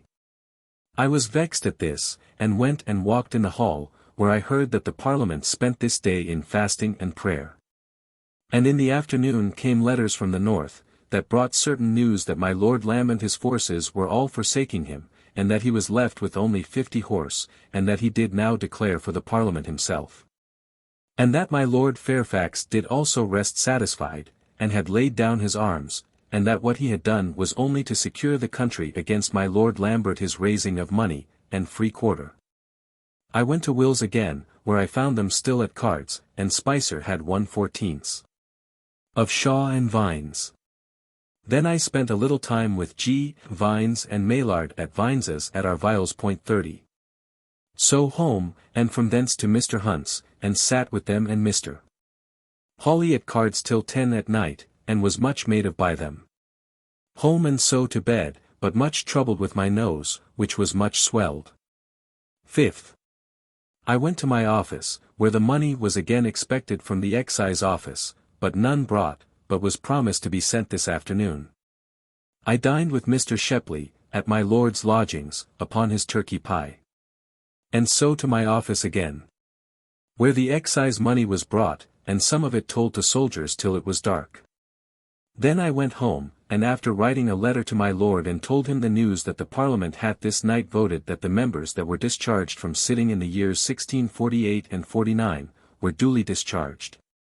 And that there should be writs issued presently for the calling of others in their places, and that Monk and Fairfax were commanded up to town, and that the prince's lodgings were to be provided for Monk at Whitehall. Then my wife and I, it being a great frost, went to Mrs. Jem's, in expectation to eat a sack posset, but Mr. Edward 31, not coming it was put off, and so I left my wife playing at cards with her, and went myself with my lantern to Mr. Fage, to consult concerning my nose, who told me it was nothing but cold, and after that we did discourse concerning public business, and he told me it is true the city had not time enough to do much, but they are resolved to shake off the soldiers. And that unless there be a free Parliament chosen, He did believe there are half the Common Council will not levy any money by order of this Parliament. From thence I went to my father's, where I found Mrs. Ramsay and her grandchild, a pretty girl, and stayed a while and talked with them and my mother, and then took my leave, only heard of an invitation to go to dinner tomorrow to my cousin Thomas Pepys. 32, I went back to Mrs. Jem, and took my wife and Mrs. Shepley, and went home. 6th. This morning Mr. Shepley and I did eat our breakfast at Mrs. Harper's, my brother John being with me, 33 upon a cold turkey pie and a goose. From thence I went to my office, where we paid money to the soldiers till 1 o'clock, at which time we made an end, and I went home and took my wife and went to my cousin, Thomas Pepys, and found them just sat down to dinner, which was very good. Only the venison pasty was palpable beef, which was not handsome. After dinner I took my leave, leaving my wife with my cousin Stradwick, 34, and went to Westminster to Mr. Vine's, where George and I fiddled a good while, Dick and his wife, who was lately brought to bed, and her sister being there, but Mr. Hudson not coming according to his promise, I went away, and calling at my house on the wench, I took her and the lantern with me to my cousin Stradwick, where, after a good supper, there being there my father, mother, brothers, and sister, my cousin Scott and his wife, Mr. Drawwater and his wife, and her brother, Mr. Stradwick, we had a brave cake brought us, and in the choosing, Paul was queen and Mr. Stradwick was king. After that my wife and I bid adieu and came home, it being still a great frost. 7th. At my office as I was receiving money of the probate of wills, in came Mrs. Turner, Theof, Madam Morris, and Joyce, and after I had done I took them home to my house and Mr. Hawley came after, and I got a dish of steaks and a rabbit for them, while they were playing a game or two at cards. In the middle of our dinner a messenger from Mr. Downing came to fetch me to him, so leaving Mr. Hawley there, I went and was forced to stay till night in expectation of the French ambassador, who at last came. And I had a great deal of good discourse with one of his gentlemen concerning the reason of the difference between the zeal of the French and the Spaniard. After he was gone I went home, and found my friends still at cards, and after that I went along with them to Dr. Hoare's, sending my wife to Mrs. Jem's to a sack posset, where I heard some symphony in songs of his own making, performed by Mr. May, Harding, and Mallard. Afterwards I put my friends into a coach, and went to Mrs.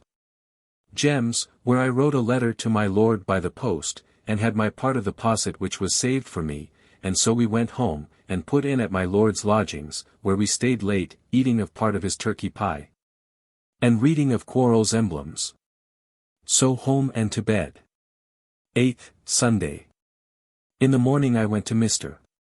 Gunning's, where a good sermon, wherein he showed the life of Christ, and told us good authority for us to believe that Christ did follow his father's trade, and was a carpenter till 30 years of age. From thence to my father's to dinner, where I found my wife, who was forced to dine there, we not having one coal of fire in the house, and it being very hard frosty weather. In the afternoon my father, he going to a man's to demand some money due to my Aunt Bells my wife and I went to Mr. Mossum's, where a strange doctor made a very good sermon. From thence sending my wife to my father's, I went to Mrs. Turner's, and stayed a little while, and then to my father's, where I found Mr. Shepley, and after supper went home together. Here I heard of the death of Mr. Palmer, and that he was to be buried at Westminster tomorrow. 9th.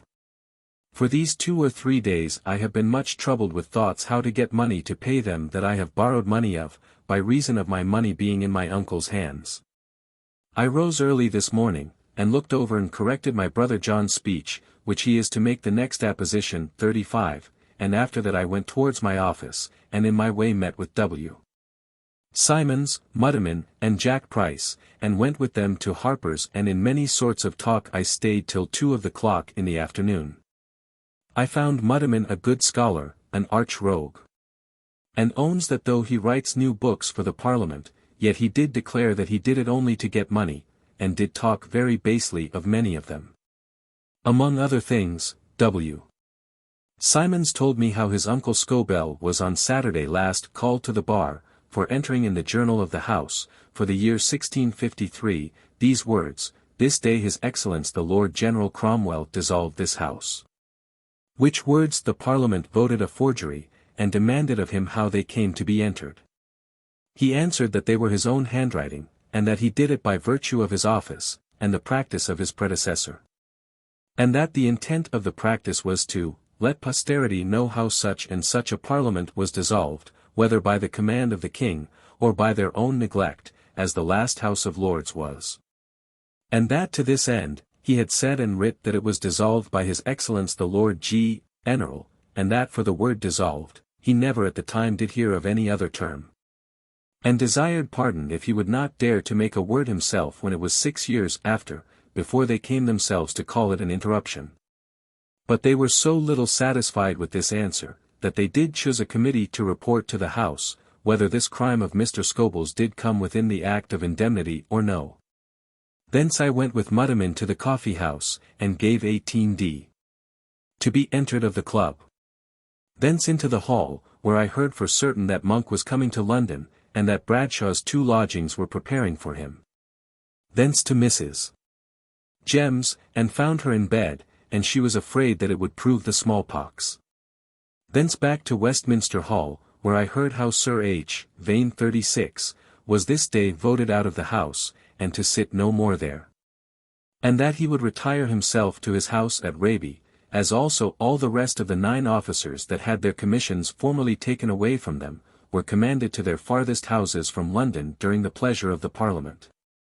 Here I met with the quartermaster of my lord's troop, and his clerk Mr. Jennings, and took them home, and gave them a bottle of wine, and the remainder of my collar of brawn, and so good night. After that came in Mr.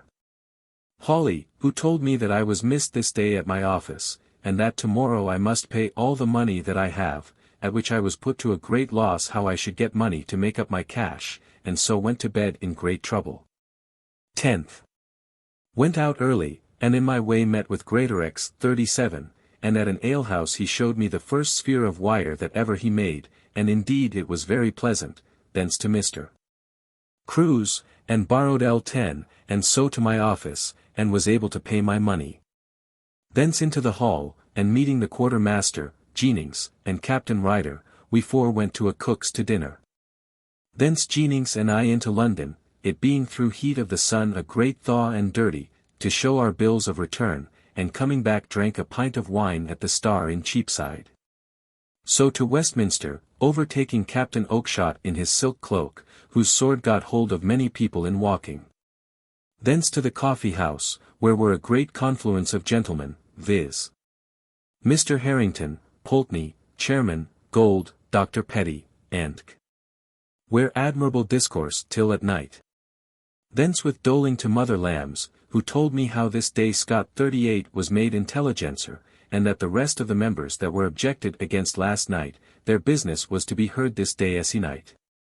Thence I went home and wrote a letter, and went to Harper's, and stayed there till Tom carried it to the post-boy at Whitehall. So home to bed. 11th. Being at Will's with Captain Barker, who hath paid me L300 this morning at my office, in comes my father, and with him I walked, and leave him at W. Joyce's, and went myself to Mr. Crews, but came too late to dine, and therefore after a game at Shittle, Cox 39, with Mr. Walgrave and Mr. Edward, I returned to my father, and taking him from W.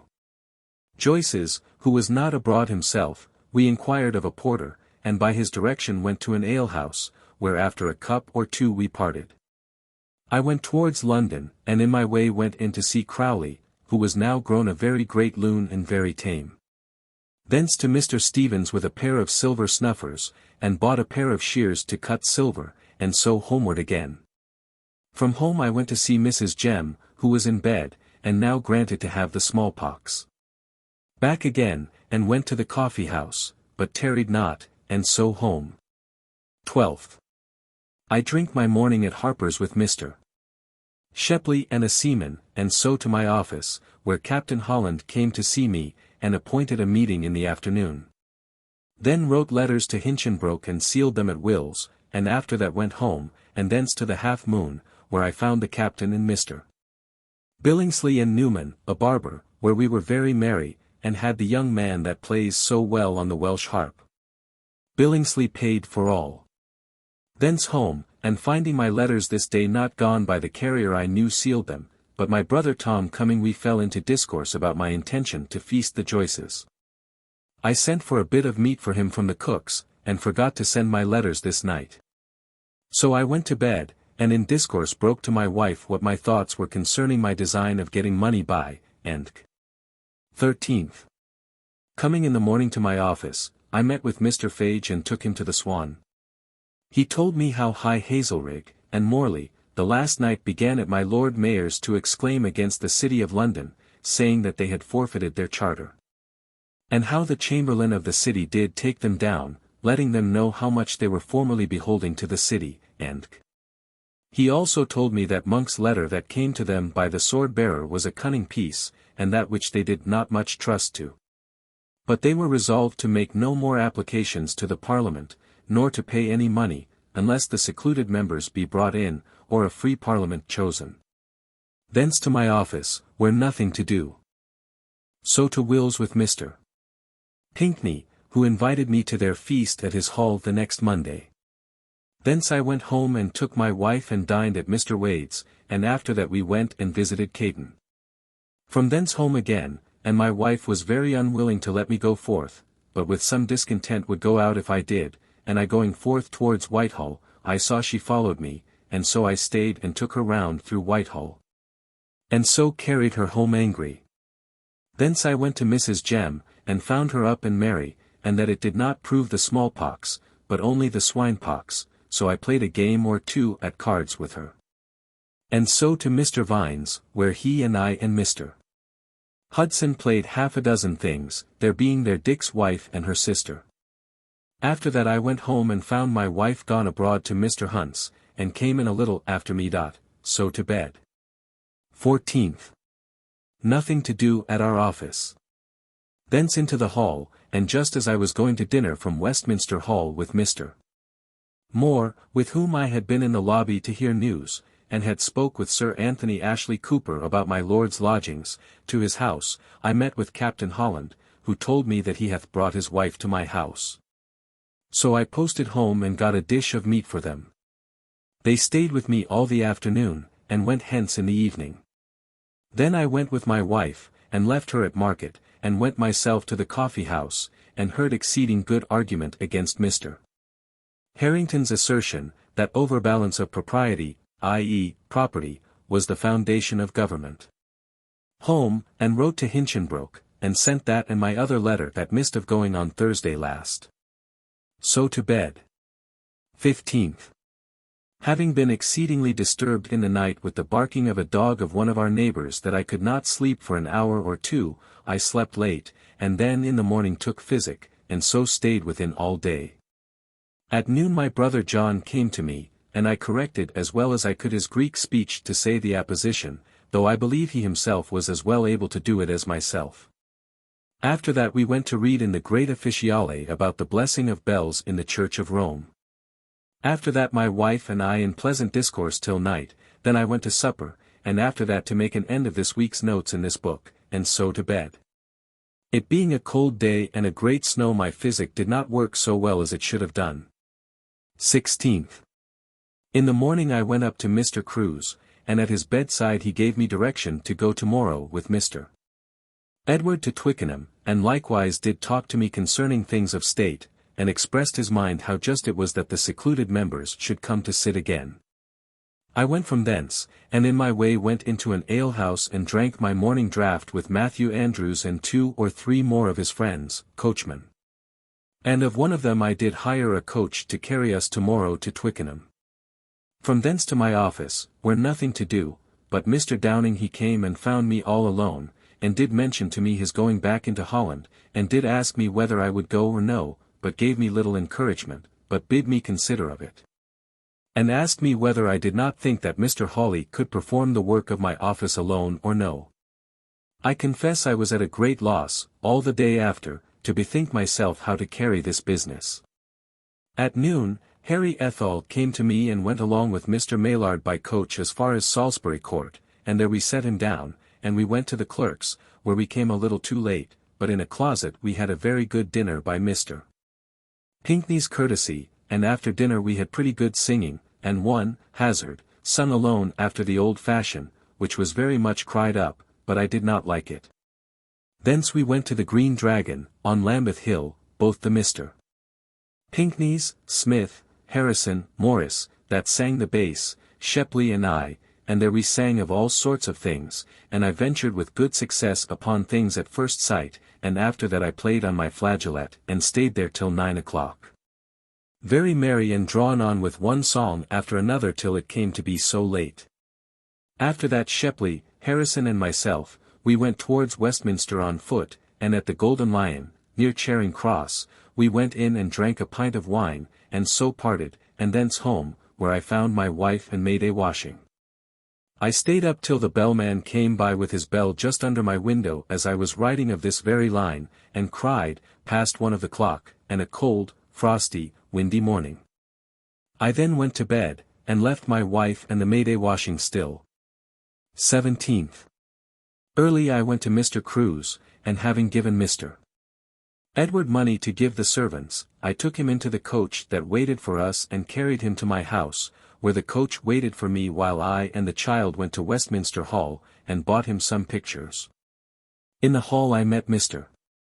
Woodfine, and took him to Will's and drank with him. Thence the child and I to the coach, where my wife was ready, and so we went towards Twickenham. In our way, at Kensington we understood how that my Lord Chesterfield had killed another gentleman about half an hour before, and was fled. 40. We went forward and came about 1 of the clock to Mr. Fuller's, but he was out of town, so we had a dinner there, and I gave the child 40s. To give to the 2 ushers. After that we parted and went homewards, it being market day at Brainford, Brentford. I set my wife down and went with the coach to Mr. Crewe's, thinking to have spoke with Mr. Moore and Mrs. Jem, he having told me the reason of his melancholy was some unkindness from her after so great expressions of love, and how he had spoke to her friends and had their consent, and that he would desire me to take an occasion of speaking with her. But by no means not to heighten her discontent or distaste whatever it be, but to make it up if I can. But he being out of doors, I went away and went to see Mrs. Jem, who was now very well again, and after a game or 2 at cards, I left her. So I went to the coffee club, and heard very good discourse. It was in answer to Mr. Harrington's answer, who said that the state of the Roman government was not a settled government, and so it was no wonder that the balance of propriety, i.e. property, was in one hand, and the command in another, it being therefore always in a posture of war. But it was carried by ballot, that it was a steady government, though it is true by the voices it had been carried before that it was an unsteady government. So tomorrow it is to be proved by the opponents that the balance lay in one hand, and the government in another. Thence I went to Westminster, and met Shaw and Washington, who told me how this day Sydenham 41 was voted out of the House for sitting any more this Parliament, and that Salloway was voted out likewise and sent to the Tower. During the pleasure of the House.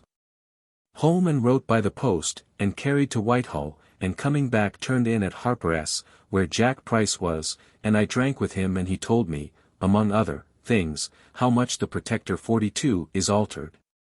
Though he would seem to bear out his trouble very well, yet he is scarce able to talk sense with a man.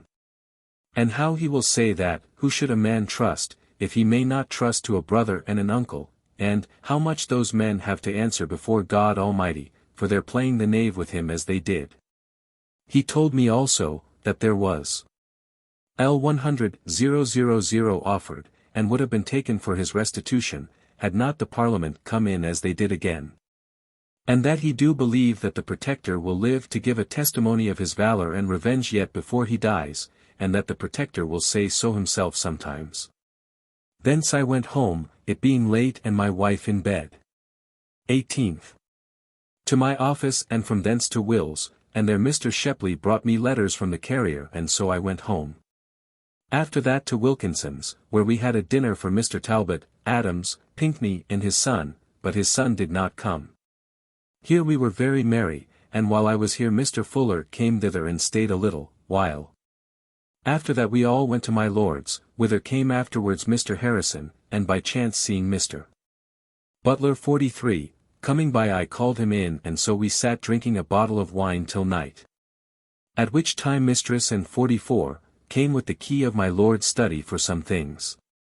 And so we all broke up and after I had gone to my house and interpreted my lord's letter by his character 45, I came to her again and went with her to her lodging and from thence to Mr. Crewe's, where I advised with him what to do about my lord's lodgings and what answer to give to Sir Ant Cooper and so I came home and to bed. All the world is at a loss to think what Monk will do, the city saying that he will be for them, and the Parliament saying he will be for them. 19th. This morning I was sent for to Mr. Downing, and at his bedside he told me, that he had a kindness for me, and that he thought that he had done me one, and that was, that he had got me to be one of the clerks of the council. At which I was a little stumbled, and could not tell what to do, whether to thank him or no, but by and by I did, but not very heartily, for I feared that his doing of it was but only to ease himself of the salary which he gives me. After that Mr. Shepley staying below all this time for me we went thence and met Mr. Pierce 46 so at the Harp and Ball drank our morning draught and so to Whitehall where I met with Sir Ant Cooper and did give him some answer from my lord and he did give us leave to keep the lodgings still. And so we did determine thereupon that Mr. Shepley might now go into the country and would do so tomorrow. Back I went by Mr. Downing's order and stayed there till 12 o'clock in expectation of one to come to read some writings, but he came not, so I stayed all alone reading the answer of the Dutch ambassador to our state. In answer to the reasons of my lord's coming home, which he gave for his coming, and did labour herein to contradict my lord's arguments for his coming home. Thence to my office and so with Mr. Shepley and Moore, to dine upon a turkey with Mrs. Jem, and after that Mr. Moore and I went to the French ordinary, where Mr. Downing this day feasted Sir Arth Hazelrig, and a great many more of the Parliament, and did stay to put him in mind of me. Here he gave me a note to go and invite some other members to dinner tomorrow. So I went to Whitehall, and did stay at Marsh's, with Simons, Llewellyn, and all the rest of the clerks of the council, who I hear are all turned out, only the 2 Lees, and they do all tell me that my name was mentioned the last night. But that nothing was done in it. Hence I went and did leave some of my notes at the lodgings of the members and so home. To bed. 20th. In the morning I went to Mr. Downing's bedside and gave him an account what I had done as to his guests, I went thence to my Lord Widdrington who I met in the street, going to seal the patents for the judges today, and so could not come to dinner. I called upon Mr. Calthrop about the money due to my lord. Here I met with Mr. Woodfine and drank with him at the Sun in Chancery Lane and so to Westminster Hall, where at the lobby I spoke with the rest of my guests and so to my office. At noon went by water with Mr. Maillard and Hales to the Swan in Fish Street at our Gold Feast, where we were very merry at our Joel of Ling, and from thence after a great and good dinner Mr. Falkenberg would go drink a cup of ale at a place where I had liked to have shot at a scholar that lay over the House of Office. Thence calling on Mr. Stevens and Wooton, with whom I drank, about business of my lord's I went to the Coffee Club where there was nothing done but choosing of a committee for orders. Thence to Westminster Hall where Mrs. Lane and the rest of the maids had their white scarfs, all having been at the burial of a young bookseller in the Hall. 47. Thence to Mr. Shepley's and took him to my house and drank with him in order to his going tomorrow. So parted and I sat up late making up my accounts before he go. This day 3 citizens of London went to meet Monk from the Common Council. January 20th. Then there went out of the city, by desire of the Lord Mayor and Court of Aldermen, Alderman Falk and Alderman Vincent, alias Vincent, and Mr. Broomfield, to compliment General Monk, who lay at Harbour Town, in Leicestershire. January 21st. Because the Speaker was sick, and Lord General Monk so near London, and everybody thought that the city would suffer for their affronts to the soldiery, and because they had sent the sword-bearer to the General without the Parliament's consent. And the 3 aldermen were gone to give him the welcome to town, these 4 lines were in almost everybody's mouth. Monk under a hood, not well understood, the city pull in their horns. The Speaker is out, and sick of the gout, and the Parliament sit upon thorns. Ruggs, Diurnal. B. 21st, up early and finishing my accounts and writing to my lord and from thence to my lord's and took leave of Mr. Shepley and possession of all the keys and the house. Thence to my office for some money to pay Mr. Shepley and sent it him by the old man. I then went to Mr. Downing, who chid me because I did not give him notice of some of his guests failed him, but I told him that I sent our porter to tell him and he was not within, but he told me that he was within till past 12 o'clock. So the porter or he lied. Thence to my office where nothing to do. Then with Mr. Hawley, he and I went to Mr. Crewe's and dined there.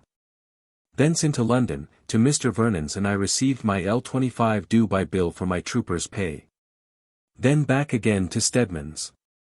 At the Mitre, in Fleet Street, in our way calling on Mr. Fage, who told me how the city have some hopes of Monk. Thence to the Mitre, where I drank a pint of wine, the house being in fitting for Bannister to come hither from Paget's. Thence to Mrs. Jem and gave her L5. So home and left my money and to Whitehall, where Llewellyn and I drank and talked together an hour at Marsh's, and so up to the clerk's room, where poor Mr. Cook, a black man, that is like to be put out of his clerk's place, came and railed at me for endeavouring to put him out and get myself in, when I was already in a good condition. But I satisfied him, and after I had wrote a letter there to my lord, wherein I gave him an account how this day Lenthall took his chair again. And, the House, resolved the declaration to be brought in on Monday next to satisfy the world what they intend to do. So home and to bed. 22nd, I went in the morning to Mr. Messham's, where I met with W. Thurburn and sat with him in his pew. A very eloquent sermon about the duty of all to give good example in our lives and conversation, which I fear he himself was most guilty of not doing. After sermon, at the door by appointment my wife met me, and so to my father's to dinner, where we had not been to my shame in a fortnight before. After dinner my father shewed me a letter from Mr. Widrington, of Christ's College, in Cambridge, wherein he do express very great kindness for my brother, and my father intends that my brother shall go to him. To church in the afternoon to Mr. Herring, where a lazy poor sermon. And so home with Mrs. Turner, and sitting with her a while we went to my father's, where we supped very merry, and so home. This day I began to put on buckles to my shoes, which I have bought yesterday of Mr. Wotton. 23rd. In the morning called out to carry L20 to Mr. Downing, which I did and came back, and finding Mr. Pierce, the surgeon, I took him to the axe and gave him his morning draught. Thence to my office, and there did nothing but make up my balance. Came home and found my wife dressing of the girl's head, by which she was made to look very pretty. I went out and paid Wilkinson what I did owe him, and brought a piece of beef home for dinner. Thence I went out and paid Waters, the vintner, and went to see Mrs. Jem, where I found my lady right, but Scott was so drunk that he could not be seen. Here I stayed and made up Mrs. N's bills, and played a game or two at cards, and thence to Westminster Hall, it being very dark. I paid Mrs. Michel, my bookseller, and back to Whitehall, and in the garden, going through to the Stone Gallery 48, I fell into a ditch, it being very dark. At the clerk's chamber I met with Simons and Llewellyn, and went with them to Mr. Mount's chamber at the Cock Pit, where we had some rare pot venison, and ale to abundance till almost 12 at night, and after a song round we went home. This day the Parliament sat late, and resolved of the declaration to be printed for the people's satisfaction, promising them a great many good things. 24th. In the morning to my office, where, after I had drank my morning draught at Will's with Ethel and Mr. Stevens, I went and told part of the excise money till 12 o'clock, and then called on my wife and took her to Mr. Pierce's, she in the way being exceedingly troubled with a pair of new patents, and I vexed to go so slow, it being late. There when we came we found Mrs. Carrick very fine, and one Mr. Lucy, who called one another husband and wife, and after dinner a great deal of mad stir. There was pulling off Mrs. Bride's and Mr. Bridegroom's ribbons, 49, with a great deal of fooling among them that I and my wife did not like. Mr. Lucy and several other gentlemen coming in after dinner, swearing and singing as if they were mad, only he singing very handsomely. There came in afterwards Mr. Southern, clerk to Mr. Blackburn, and with him Lambert, lieutenant of my lord's ship, and brought with them the declaration that came out today from the Parliament, wherein they declare for law and gospel, and for tithes, but I do not find people apt to believe them. After this taking leave I went to my father's, and my wife staying there, he and I went to speak with Mr. Crumlum. In the meantime, while it was 5 o'clock, he being in the school, we went to my cousin Tom Pepys' shop, the turner in Paul's churchyard, and drank with him a pot of ale. He gave my father directions what to do about getting my brother an exhibition, and spoke very well of my brother. Thence back with my father home, where he and I spoke privately in the little room to my sister Paul about stealing of things as my wife's scissors and my maid's book, at which my father was much troubled. Hence home with my wife and so to Whitehall, where I met with Mr. Hunt and Llewellyn, and drank with them at Marsh's, and afterwards went up and wrote to my lord by the post. This day the Parliament gave order that the late Committee of Safety should come before them this day se'night, and all their papers, and their model of government that they had made, to be brought in with them. So home and talked with my wife about our dinner on Thursday. 25th, called up early to Mr. Downing, he gave me a character, such a one as my lord's, to make perfect, and likewise gave me his order for L500 to carry to Mr. Frost, which I did, and so to my office, where I did do something about the character till 12 o'clock. Then home found my wife and the maid at my lord's getting things ready against tomorrow. I went by water to my uncle White's to dinner, where I met my father, where we alone had a fine jowl of ling to dinner. After dinner I took leave, and coming home heard that in Cheapside there had been but a little before a gibbet set up, and the picture of Hewson 50 hung upon it in the middle of the street. I called at Paul's churchyard, where I bought Buxtorf's Hebrew grammar, and read a declaration of the gentleman of Northampton which came out this afternoon. Thence to my father's, where I stayed with my mother a while, and then to Mr. Crewe's about a picture to be sent into the country, of Mr. Thomas Crewe, to my lord. So, too, my lady write to speak with her, but she was abroad, so Mr. Evans, her butler, had me into his buttery, and gave me sack and a lesson on his lute, which he played very well. Thence I went to my lord's and got most things ready against tomorrow, as fires and laying the cloth, and my wife was making of her tarts and larding of her pullets till 11 o'clock. This evening Mr. Downing sent for me, and gave me order to go to Mr. Jessup for his papers concerning his dispatch to Holland, which were not ready, only his order for a ship to transport him he gave me. To my lord's again, and so home with my wife, tired with this day's work. 26th. To my office for L20 to carry to Mr. Downing, which I did, and back again. Then came Mr. Frost to pay Mr. Downing his L500, and I went to him for the warrant and brought it. Mr. Frost called for some papers at Whitehall for Mr. Downing, one of which was an order of the council for L1800 per annum, to be paid monthly. And the other two, orders to the commissioners of customs, to let his goods pass free. Home from my office to my lord's lodgings, where my wife had got ready a very fine dinner, viz. A dish of marrow bones, a leg of mutton, a loin of veal. A dish of fowl, 3 pullets, and 2 dozen of larks all in a dish, a great tart, a neat's tongue, a dish of anchovies, a dish of prawns and cheese. My company was my father, my uncle Fenner, his 2 sons, Mr. Pierce, and all their wives, and my brother Tom. We were as merry as I could frame myself to be in the company. Joyce talking after the old rate and drinking hard, vexed his father and mother and wife. And I did perceive that Mrs. Pierce her coming so gallant, that it put the 2 young women quite out of courage.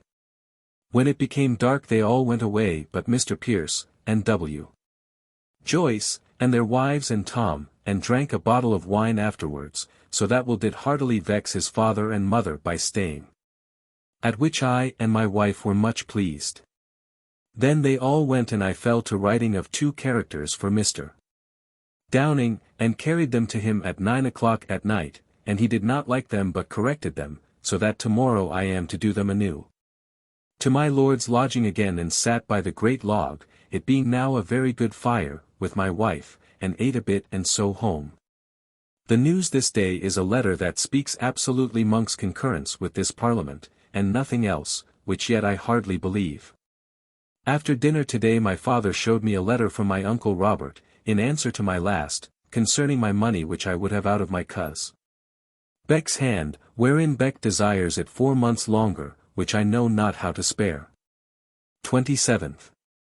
Going to my office I met with Tom Newton, my old comrade, and took him to the Crown in the Palace, and gave him his morning draft. And as he always did talk very high what he would do with the Parliament, that he would have what place he would, and that he might be one of the clerks to the council if he would. Here I stayed talking with him till the offices were all shut, and then I looked in the hall, and was told by my bookseller, Mrs. Michel, that Mr. G. Montague had inquired there for me. So I went to his house, and was forced by him to dine with him, and had a plenteous brave dinner and the greatest civility that ever I had from any man. Thence home and so to Mrs. Jem, and played with her at cards, and coming home again my wife told me that Mr. Hawley had been there to speak with me, and seemed angry that I had not been at the office that day, and she told me she was afraid that Mr. Downing may have a mind to pick some hole in my coat. So I made haste to him, but found no such thing from him, but he sent me to Mr. Sherwin's about getting Mr. Squibb to come to him tomorrow, and I carried him an answer. So home and fell a writing the characters for Mr. Downing, and about 9 at night Mr. Hawley came, and after he was gone I sat up till almost 12 writing, and wrote 2 of them. In the morning up early and wrote another, my wife lying in bed and reading to me. 28th. I went to Mr. Downing and carried him 3 characters, and then to my office and wrote another, while Mr. Frost stayed telling money. And after I had done it Mr. Hawley came into the office and I left him and carried it to Mr. Downing, who then told me that he was resolved to be gone for Holland this morning. So I to my office again, and dispatched my business there, and came with Mr. Hawley to Mr. Downing's lodging, and took Mr. Squibb from Whitehall in a coach thither with me, and there we waited in his chamber a great while, till he came in. And in the meantime, sent all his things to the barge that lay at Charing Cross stairs. Then came he in, and took a very civil leave of me, beyond my expectation, for I was afraid that he would have told me something of removing me from my office. But he did not, but that he would do me any service that lay in his power. So I went down and sent a porter to my house for my best fur cap, but he coming too late with it I did not present it to him. Thence I went to Westminster Hall, and bound up my cap at Mrs. Michel's, who was much taken with my cap, and endeavoured to overtake the coach at the Exchange and to give it him there, but I met with one that told me that he was gone, and so I returned and went to heaven. 51 Where Llewellyn and I dined on a breast of mutton all alone, discoursing of the changes that we have seen and the happiness of them that have estates of their own, and so parted, and I went by appointment to my office and paid young Mr. Walton L. 500, it being very dark he took L. 300 by content. He gave me half a piece and carried me in his coach to St. Clement's, from whence I went to Mr. Crewe's and made even with Mr. Andrews, and took in all my notes and gave him one for all. Then to my Lady Wright and gave her my lord's letter which he bade me give her privately. So home and then to Will's for a little news, then came home again and wrote to my lord, and so to Whitehall and gave them to the postboy. Back again home and to bed. 29th. In the morning I went to Mr. Gunning's, where he made an excellent sermon upon the 2d of the Galatians, about the difference that fell between St. Paul and St. Peter, the feast day of St. Paul being a day or 2 ago, whereby he did prove, that, contrary to the doctrine of the Roman Church, St. Paul did never own any dependence, or that he was inferior to St. Peter, but that they were equal, only one a particular charge of preaching to the Jews, and the other to the Gentiles. Here I met with Mr. Moore, and went home with him to dinner to Mr. Crewe's, where Mr. Spurrier being in town did dine with us. From thence I went home and spent the afternoon in casting up my accounts, and do find myself to be worth L40 and more, which I did not think, but am afraid that I have forgot something. To my father's to supper, where I heard by my brother Tom how W. Joyce would the other day have Mr. Pierce and his wife to the tavern after they were gone from my house, and that he had so little manners as to make Tom pay his share notwithstanding that he went upon his account. And by my father I understand that my uncle Fenner and my aunt were much pleased with our entertaining them. After supper home without going to see Mrs. Turner. 30th. This morning, before I was up, I fell a singing of my song, great, good, and just, and point 52 and put myself thereby in mind that this was the fatal day, now 10 years since, His Majesty died. Skull the waterman came and brought me a note from the Hope from Mr. Hawley with direction, about his money, he tarrying there till his master be gone. To my office, where I received money of the excise of Mr. Ruddier, and after we had done went to Will's and stayed there till 3 o'clock and then I taking my L12 0d, due to me for my last quarter's salary, I went with them by water to London to the house where Sign. Toriano used to be and stayed there a while with Mr. Ashwell, Spicer and Ruddier. Then I went and paid L12 6d, due from me to Captain Dick Matthews according to his direction the last week in a letter. After that I came back by water playing on my flageolet and not finding my wife come home again from her father's I went and sat a while and played at cards with Mrs. Jam, whose maid had newly got an ague and was ill thereupon. So homewards again, having great need to do my business, and so pretending to meet Mr. Shott the woodmonger of Whitehall I went and eased myself at the Harp and Ball, and thence home where I sat writing till bedtime and so to bed. There seems now to be a general cease of talk, it being taken for granted that Monk do resolve to stand to the Parliament, and nothing else. Spent a little time this night in knocking up nails for my hat and cloaks in my chamber. 31st. In the morning I fell to my lute till 9 o'clock. Then to my lord's lodgings and set out a barrel of soap to be carried to Mrs. Ann. Here I met with Nick Bartlett, one that had been a servant of my lord's at sea and at Harper's gave him his morning draught. So to my office where I paid, L1200 to Mr. Frost and at noon went to Will's to give one of the excise office a pot of ale that came today to tell over a bag of his that wanted, L7 in it, which he found over in another bag. Then home and dined with my wife when in came Mr. Hawley newly come from shipboard from his master, and brought me a letter of direction what to do in his lawsuit with Squibb about his house and office. After dinner to Westminster Hall, where all we clerks had orders to wait upon the committee, at the Star Chamber that is to try Colonel Jones 53 and were to give an account what money we had paid him, but the committee did not sit today. Hence to Will's, where I sat an hour or two with Mr. Godfrey Austin, a scrivener in King Street. Here I met and afterwards bought the answer to General Monk's letter, which is a very good one, and I keep it by me. Thence to Mrs. Jem, where I found her maid in bed in a fit of the ague, and Mrs. Jem among the people below at work and by she came up hot and merry, as if they had given her wine, at which I was troubled, but said nothing. After a game at cards, I went home and wrote by the post and coming back called in at Harper's and drank with Mr. Pulford, servant to Mr.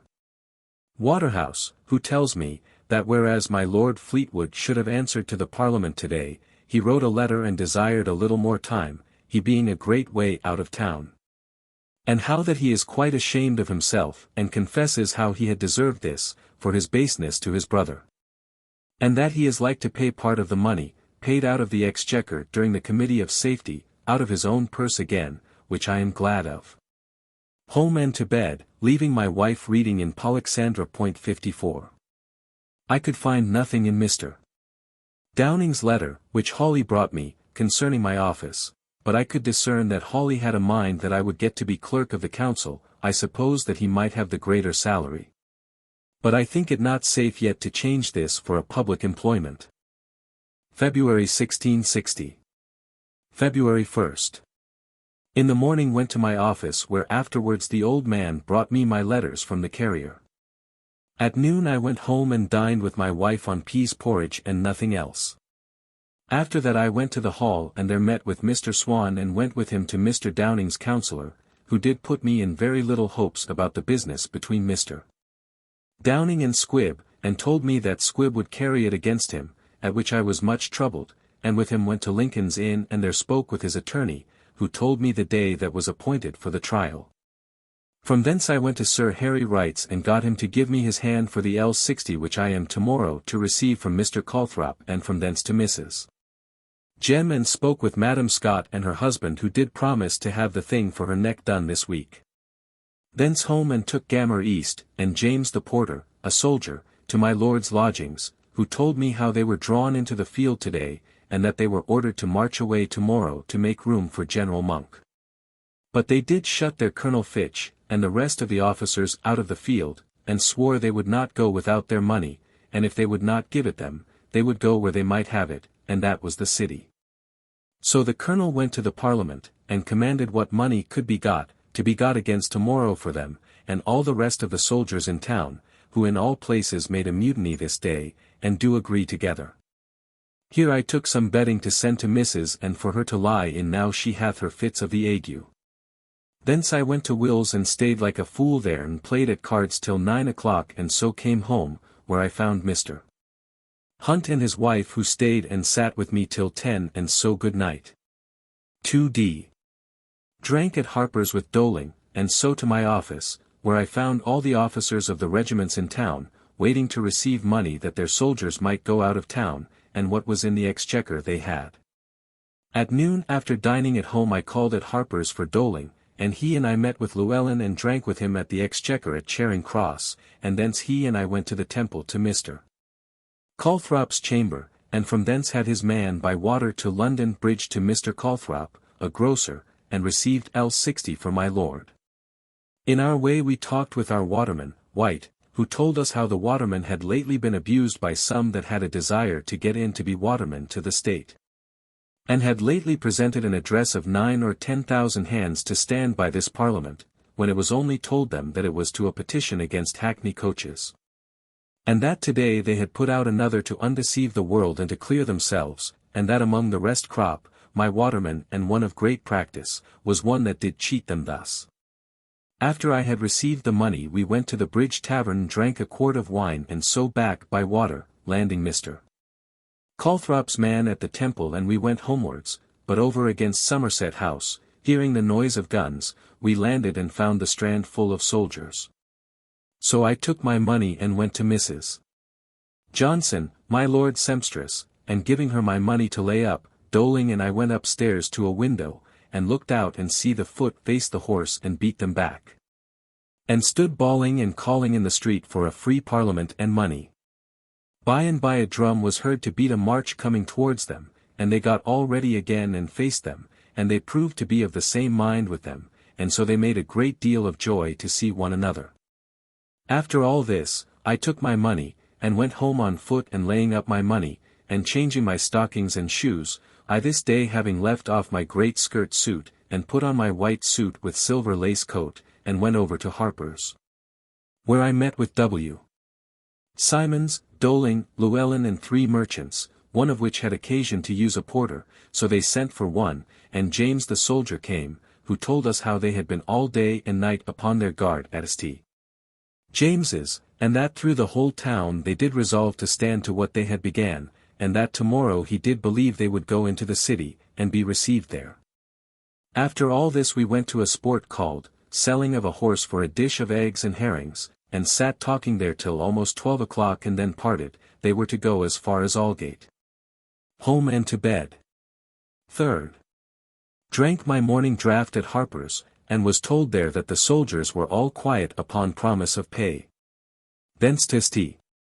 James's Park, and walked there to my place for my flageolet, and then played a little, it being a most pleasant morning and sunshine. Back to Whitehall, where in the guard chamber I saw about 30 or 40 prentices of the city, who were taken at 12 o'clock last night and brought prisoners hither.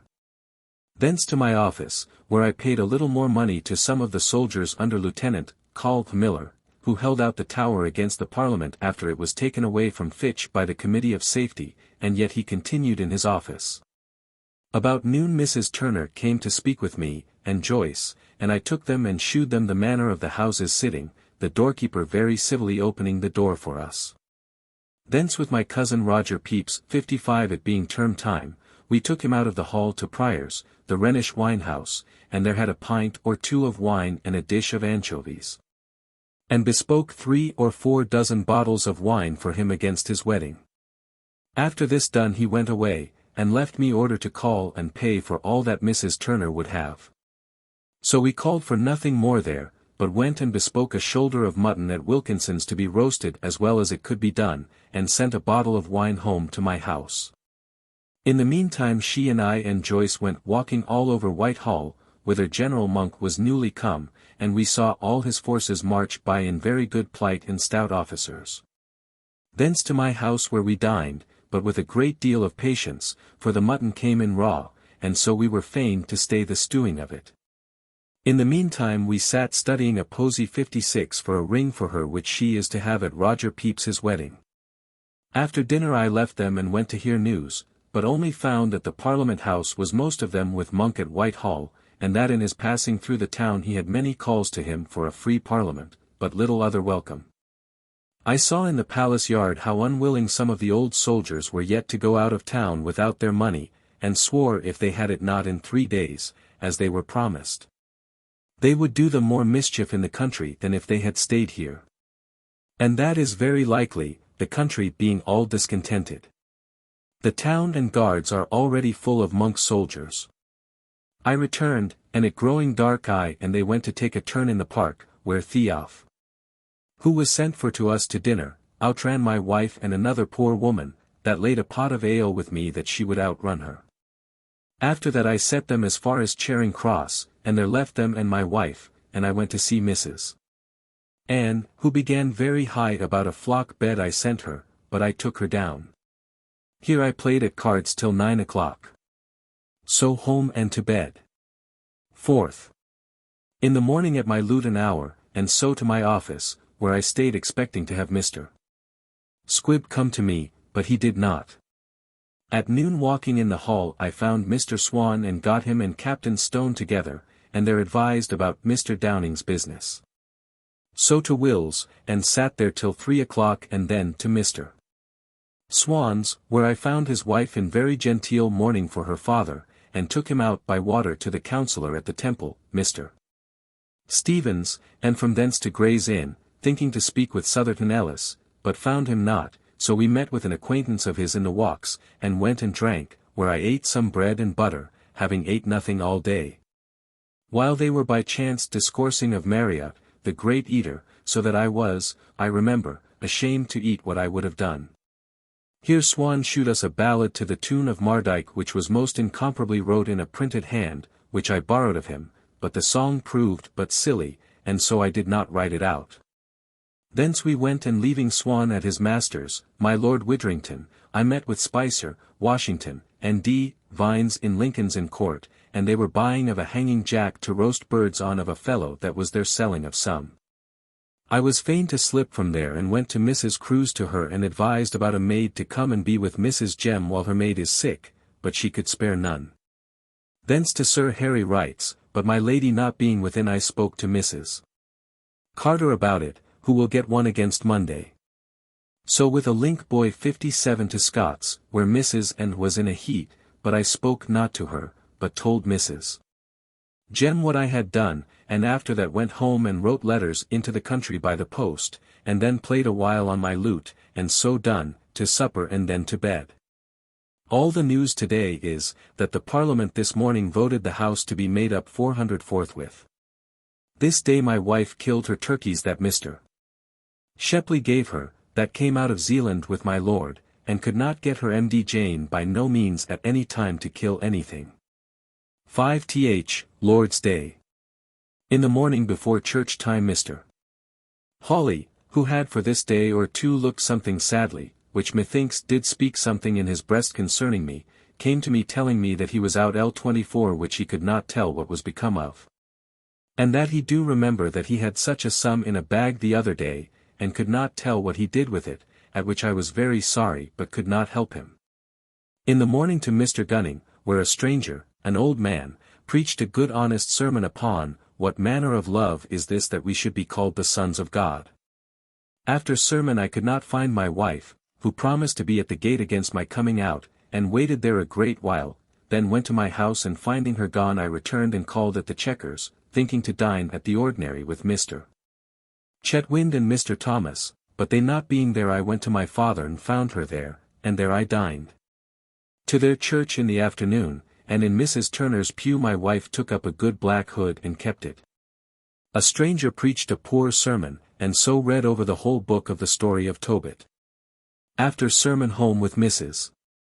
Turner, stayed with her a little while, then she went into the court to a christening and we to my father's, where I wrote some notes for my brother John to give to the mercers tomorrow, it being the day of their apposition. After supper home, and before going to bed I stayed writing of this day its passages, while a drum came by, beating of a strange manner of beat, now and then a single stroke, which my wife and I wondered at, what the meaning of it should be. This afternoon at church I saw Dick Cumberland newly come out of the country from his living, but did not speak to him. 6th. Before I went to my office I went to Mr. Crew's and paid Mr. Andrews the same L60 that he had received of Mr. Calthrop the last week. So back to Westminster and walked with him thither, where we found the soldiers all set in the palace yard, to make way for General Monk to come to the house. At the hall we parted, and meeting Swan, he and I to the Swan and drank our morning draught. So back again to the hall, where I stood upon the steps and saw Monk go by, he making observance to the judges as he went along. At noon my father dined with me upon my turkey that was brought from Denmark, and after dinner he and I to the Bull Head Tavern, where we drank half a pint of wine and so parted. I to Mrs. N. and Mrs. Jem being gone out of the chamber she and I had a very high bout, I rattled her up, she being in her bed, but she becoming more cool, we parted pretty good friends. Thence I went to Will's, where I stayed at cards till 10 o'clock, losing half a crown, and so home to bed. 7th. In the morning I went early to give Mr. Hawley notice of my being forced to go into London, but he having also business we left our office business to Mr. Spicer and he and I walked as far as the Temple, where I halted a little and then went to Paul's school, but it being too soon, went and drank my morning draught with my cousin Tom Pepys the turner, and saw his house and shop, thence to school. Where he that made the speech for the 7th form in praise of the founder, did show a book which Mr. Crumlum had lately got, which is believed to be of the founder's own writing.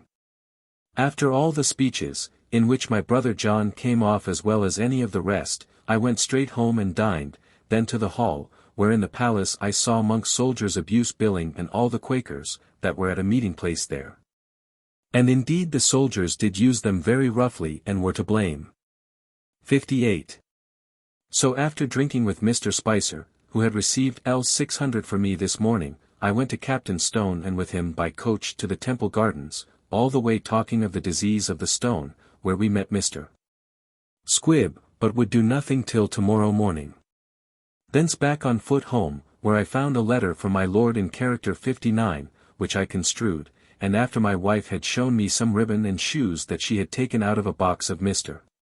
Montague's which formerly Mr. Kipps had left here when his master was at sea, I went to Mr. Crewe and advised with him about it, it being concerning my lord's coming up to town, which he desires upon my advice the last week in my letter.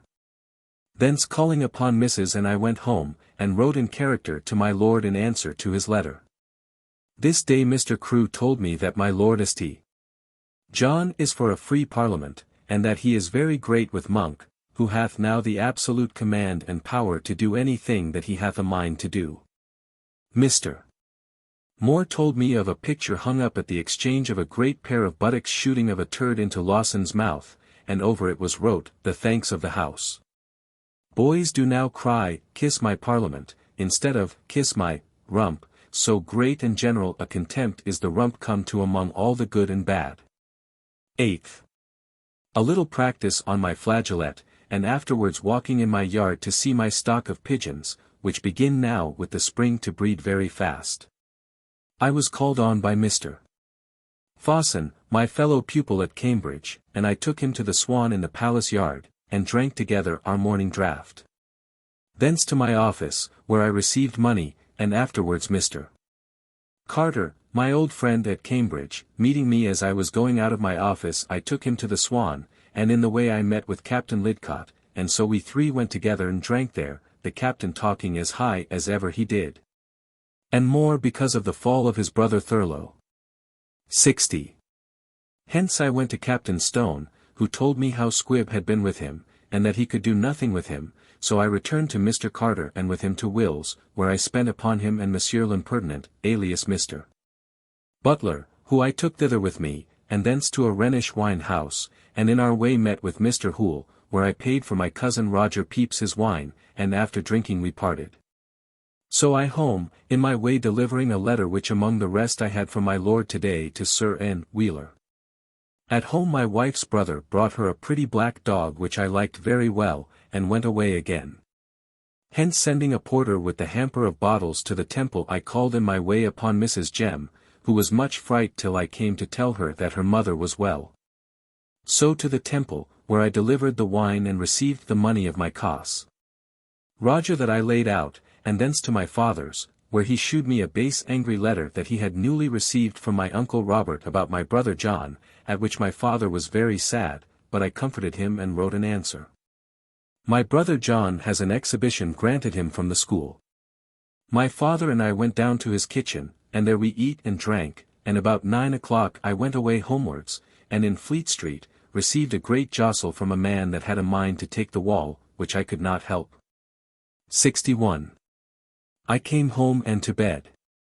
Went to bed with my head not well by my too much drinking today, and I had a boil under my chin which troubled me cruelly. 9th. Soon as out of my bed I wrote letters into the country to go by carrier today. Before I was out of my bed, I heard the soldiers very busy in the morning, getting their horses ready where they lay at Hilton's, but I knew not then their meaning in so doing. After I had wrote my letters I went to Westminster up and down the hall. And with Mr.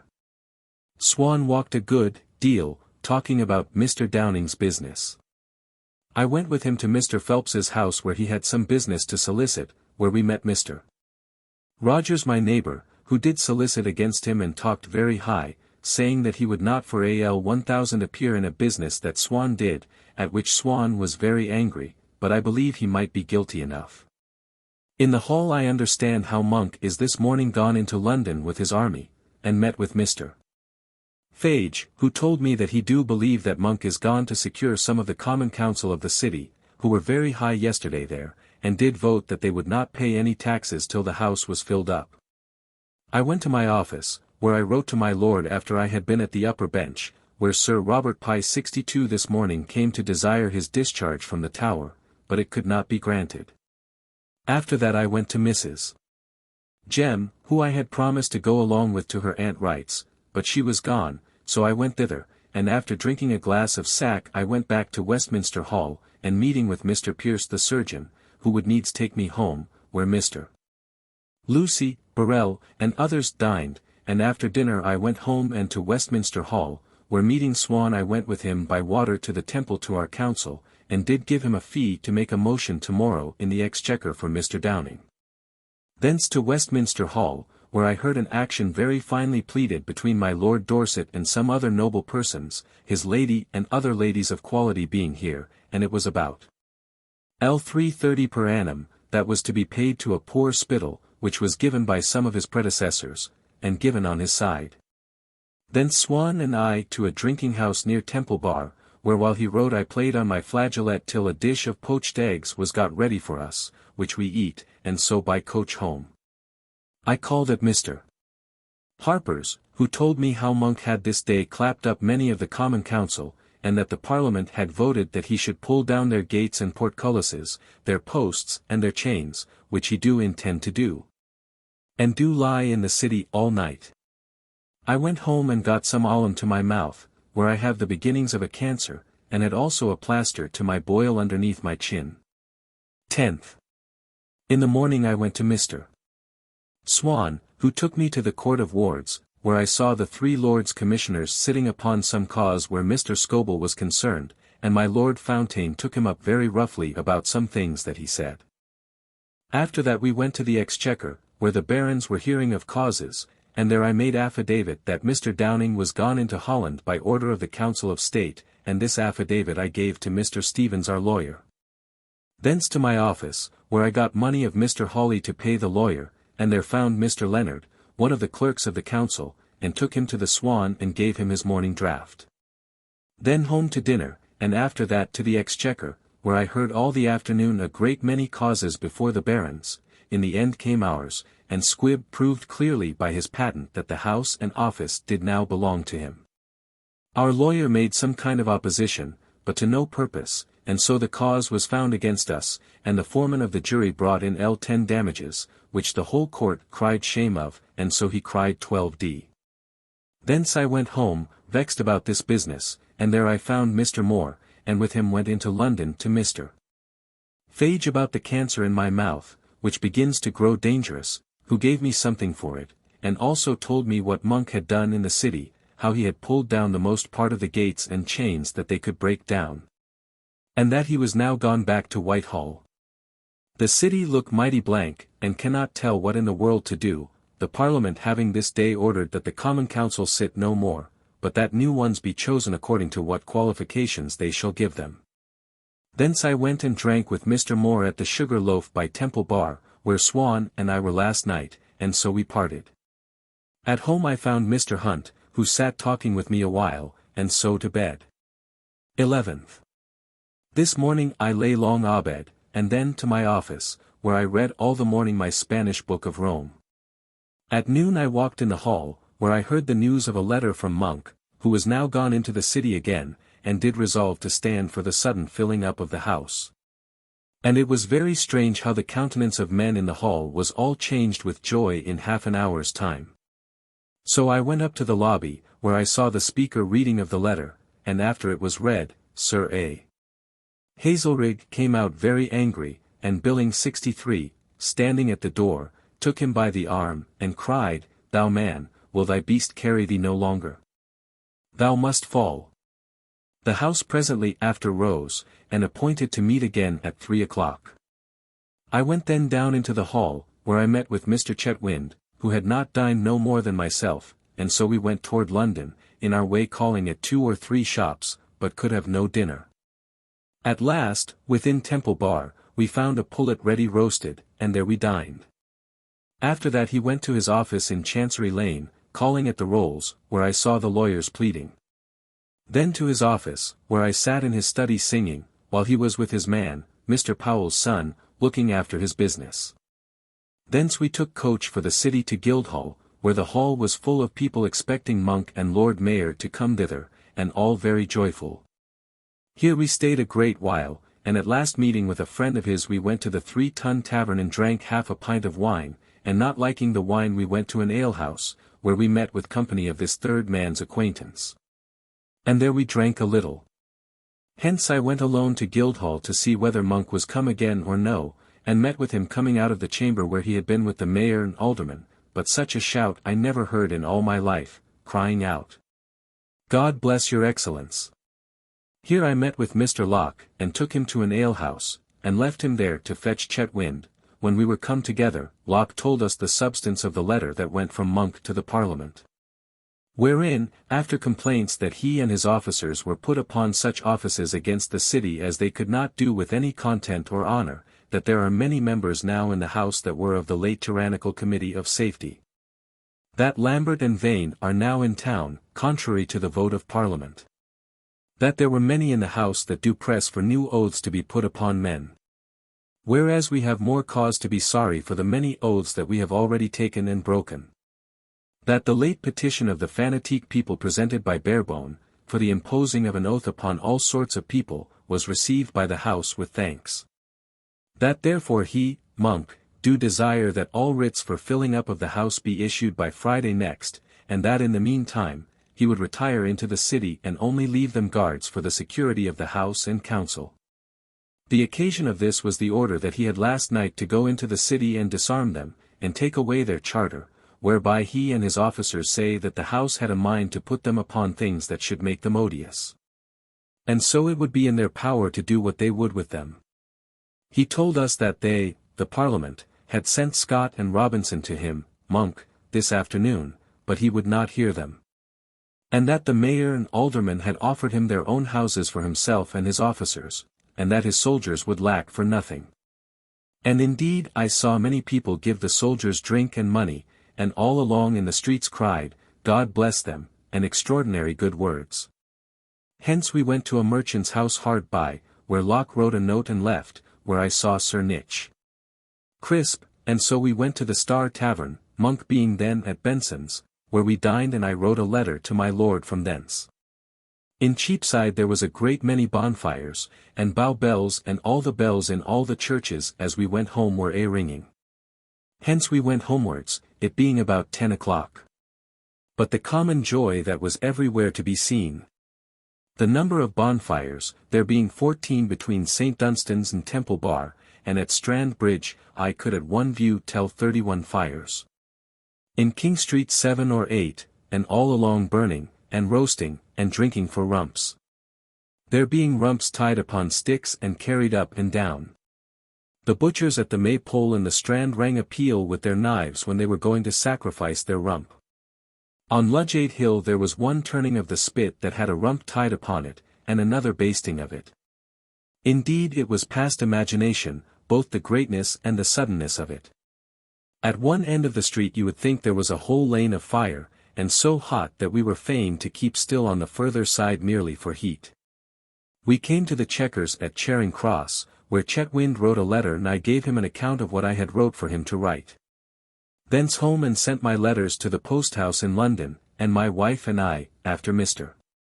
Hunt was gone, whom I found waiting at my house, went out again to show her the fires, and after walking as far as the Exchange we returned and to bed. 12th. In the morning, it being Lord's Day, Mr. Pierce came to me to inquire how things go. We drank our morning draught together and thence to Whitehall, where Dr. Hones preached, but I stayed not to hear, but walking in the court, I heard that Sir Arth Hazelrig was newly gone into the city to Monk, and that Monk's wife removed from Whitehall last night. Home again, where at noon came according to my invitation my Costas Pepys and his partner and dined with me, but before dinner we went and took a walk round the park, it being a most pleasant day as ever I saw. After dinner we three went into London together, where I heard that Monk had been at Paul's in the morning, and the people had shouted much at his coming out of the church.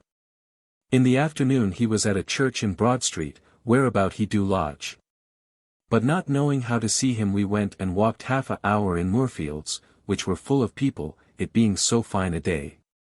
Here I took leave of them, and so to Paul's, where I met with Mr. Curtin's apprentice, the crooked fellow, and walked up and down with him 2 hours, sometimes in the street looking for a tavern to drink in, but not finding any open, we durst not knock. Other times in the churchyard, where one told me that he had seen the letter printed. Thence to Mr. Turner's, where I found my wife, Mr. E.D.W. Pepys, and Roger, and Mr. Armiger being there, to whom I gave as good an account of things as I could, and so to my father's, where Charles Glascock was overjoyed to see how things are now, who told me the boys had last night broke Barebone's windows. Hence home, and being near home we missed our maid, and were at a great loss and went back a great way to find her, but when we could not see her we went homewards and found her there, got before us which we wondered at greatly. So to bed, where my wife and I had some high words upon my telling her that I would fling the dog which her brother gave her out of window if he dirted the house any more. 13th. To my office till noon, thence home to dinner, my mouth being very bad of the cancer and my left leg beginning to be sore again. After dinner to see Mrs. Jem, and in the way met with Caden on foot in the street and talked with her a little, so home and took my wife to my father's. In my way I went to Playford's, and for 2 books that I had in a success. 6d. To boot I had my great book of songs which he sells always for our 4s. At my father's I stayed a while my mother sent her maid Bess to Cheapside for some herbs to make a water for my mouth. Then I went to see Mr. Cumberland, and after a little stay with him I returned, and took my wife home, where after supper to bed. This day Monk was invited to Whitehall to dinner by my lords, not seeming willing, he would not come. I went to Mr. Fage for my father's, who had been this afternoon with Monk, who do promise to live and die with the city, and for the honor of the city. And indeed the city is very open-handed to the soldiers, that they are most of them drunk all day, and have money given them. He did give me something for my mouth which I did use this night. 14th, called out in the morning by Mr.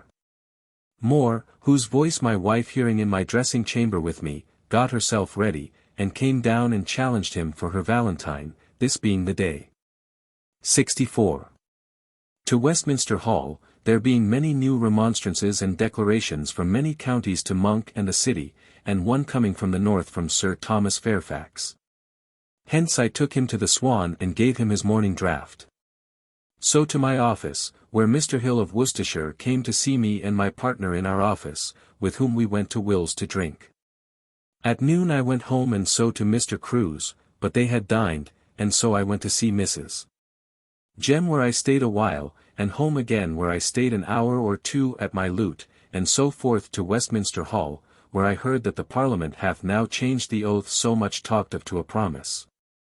And that among other qualifications for the members that are to be chosen, one is, that no man, nor the son of any man that hath been in arms during the life of the father, shall be capable of being chosen to sit in Parliament.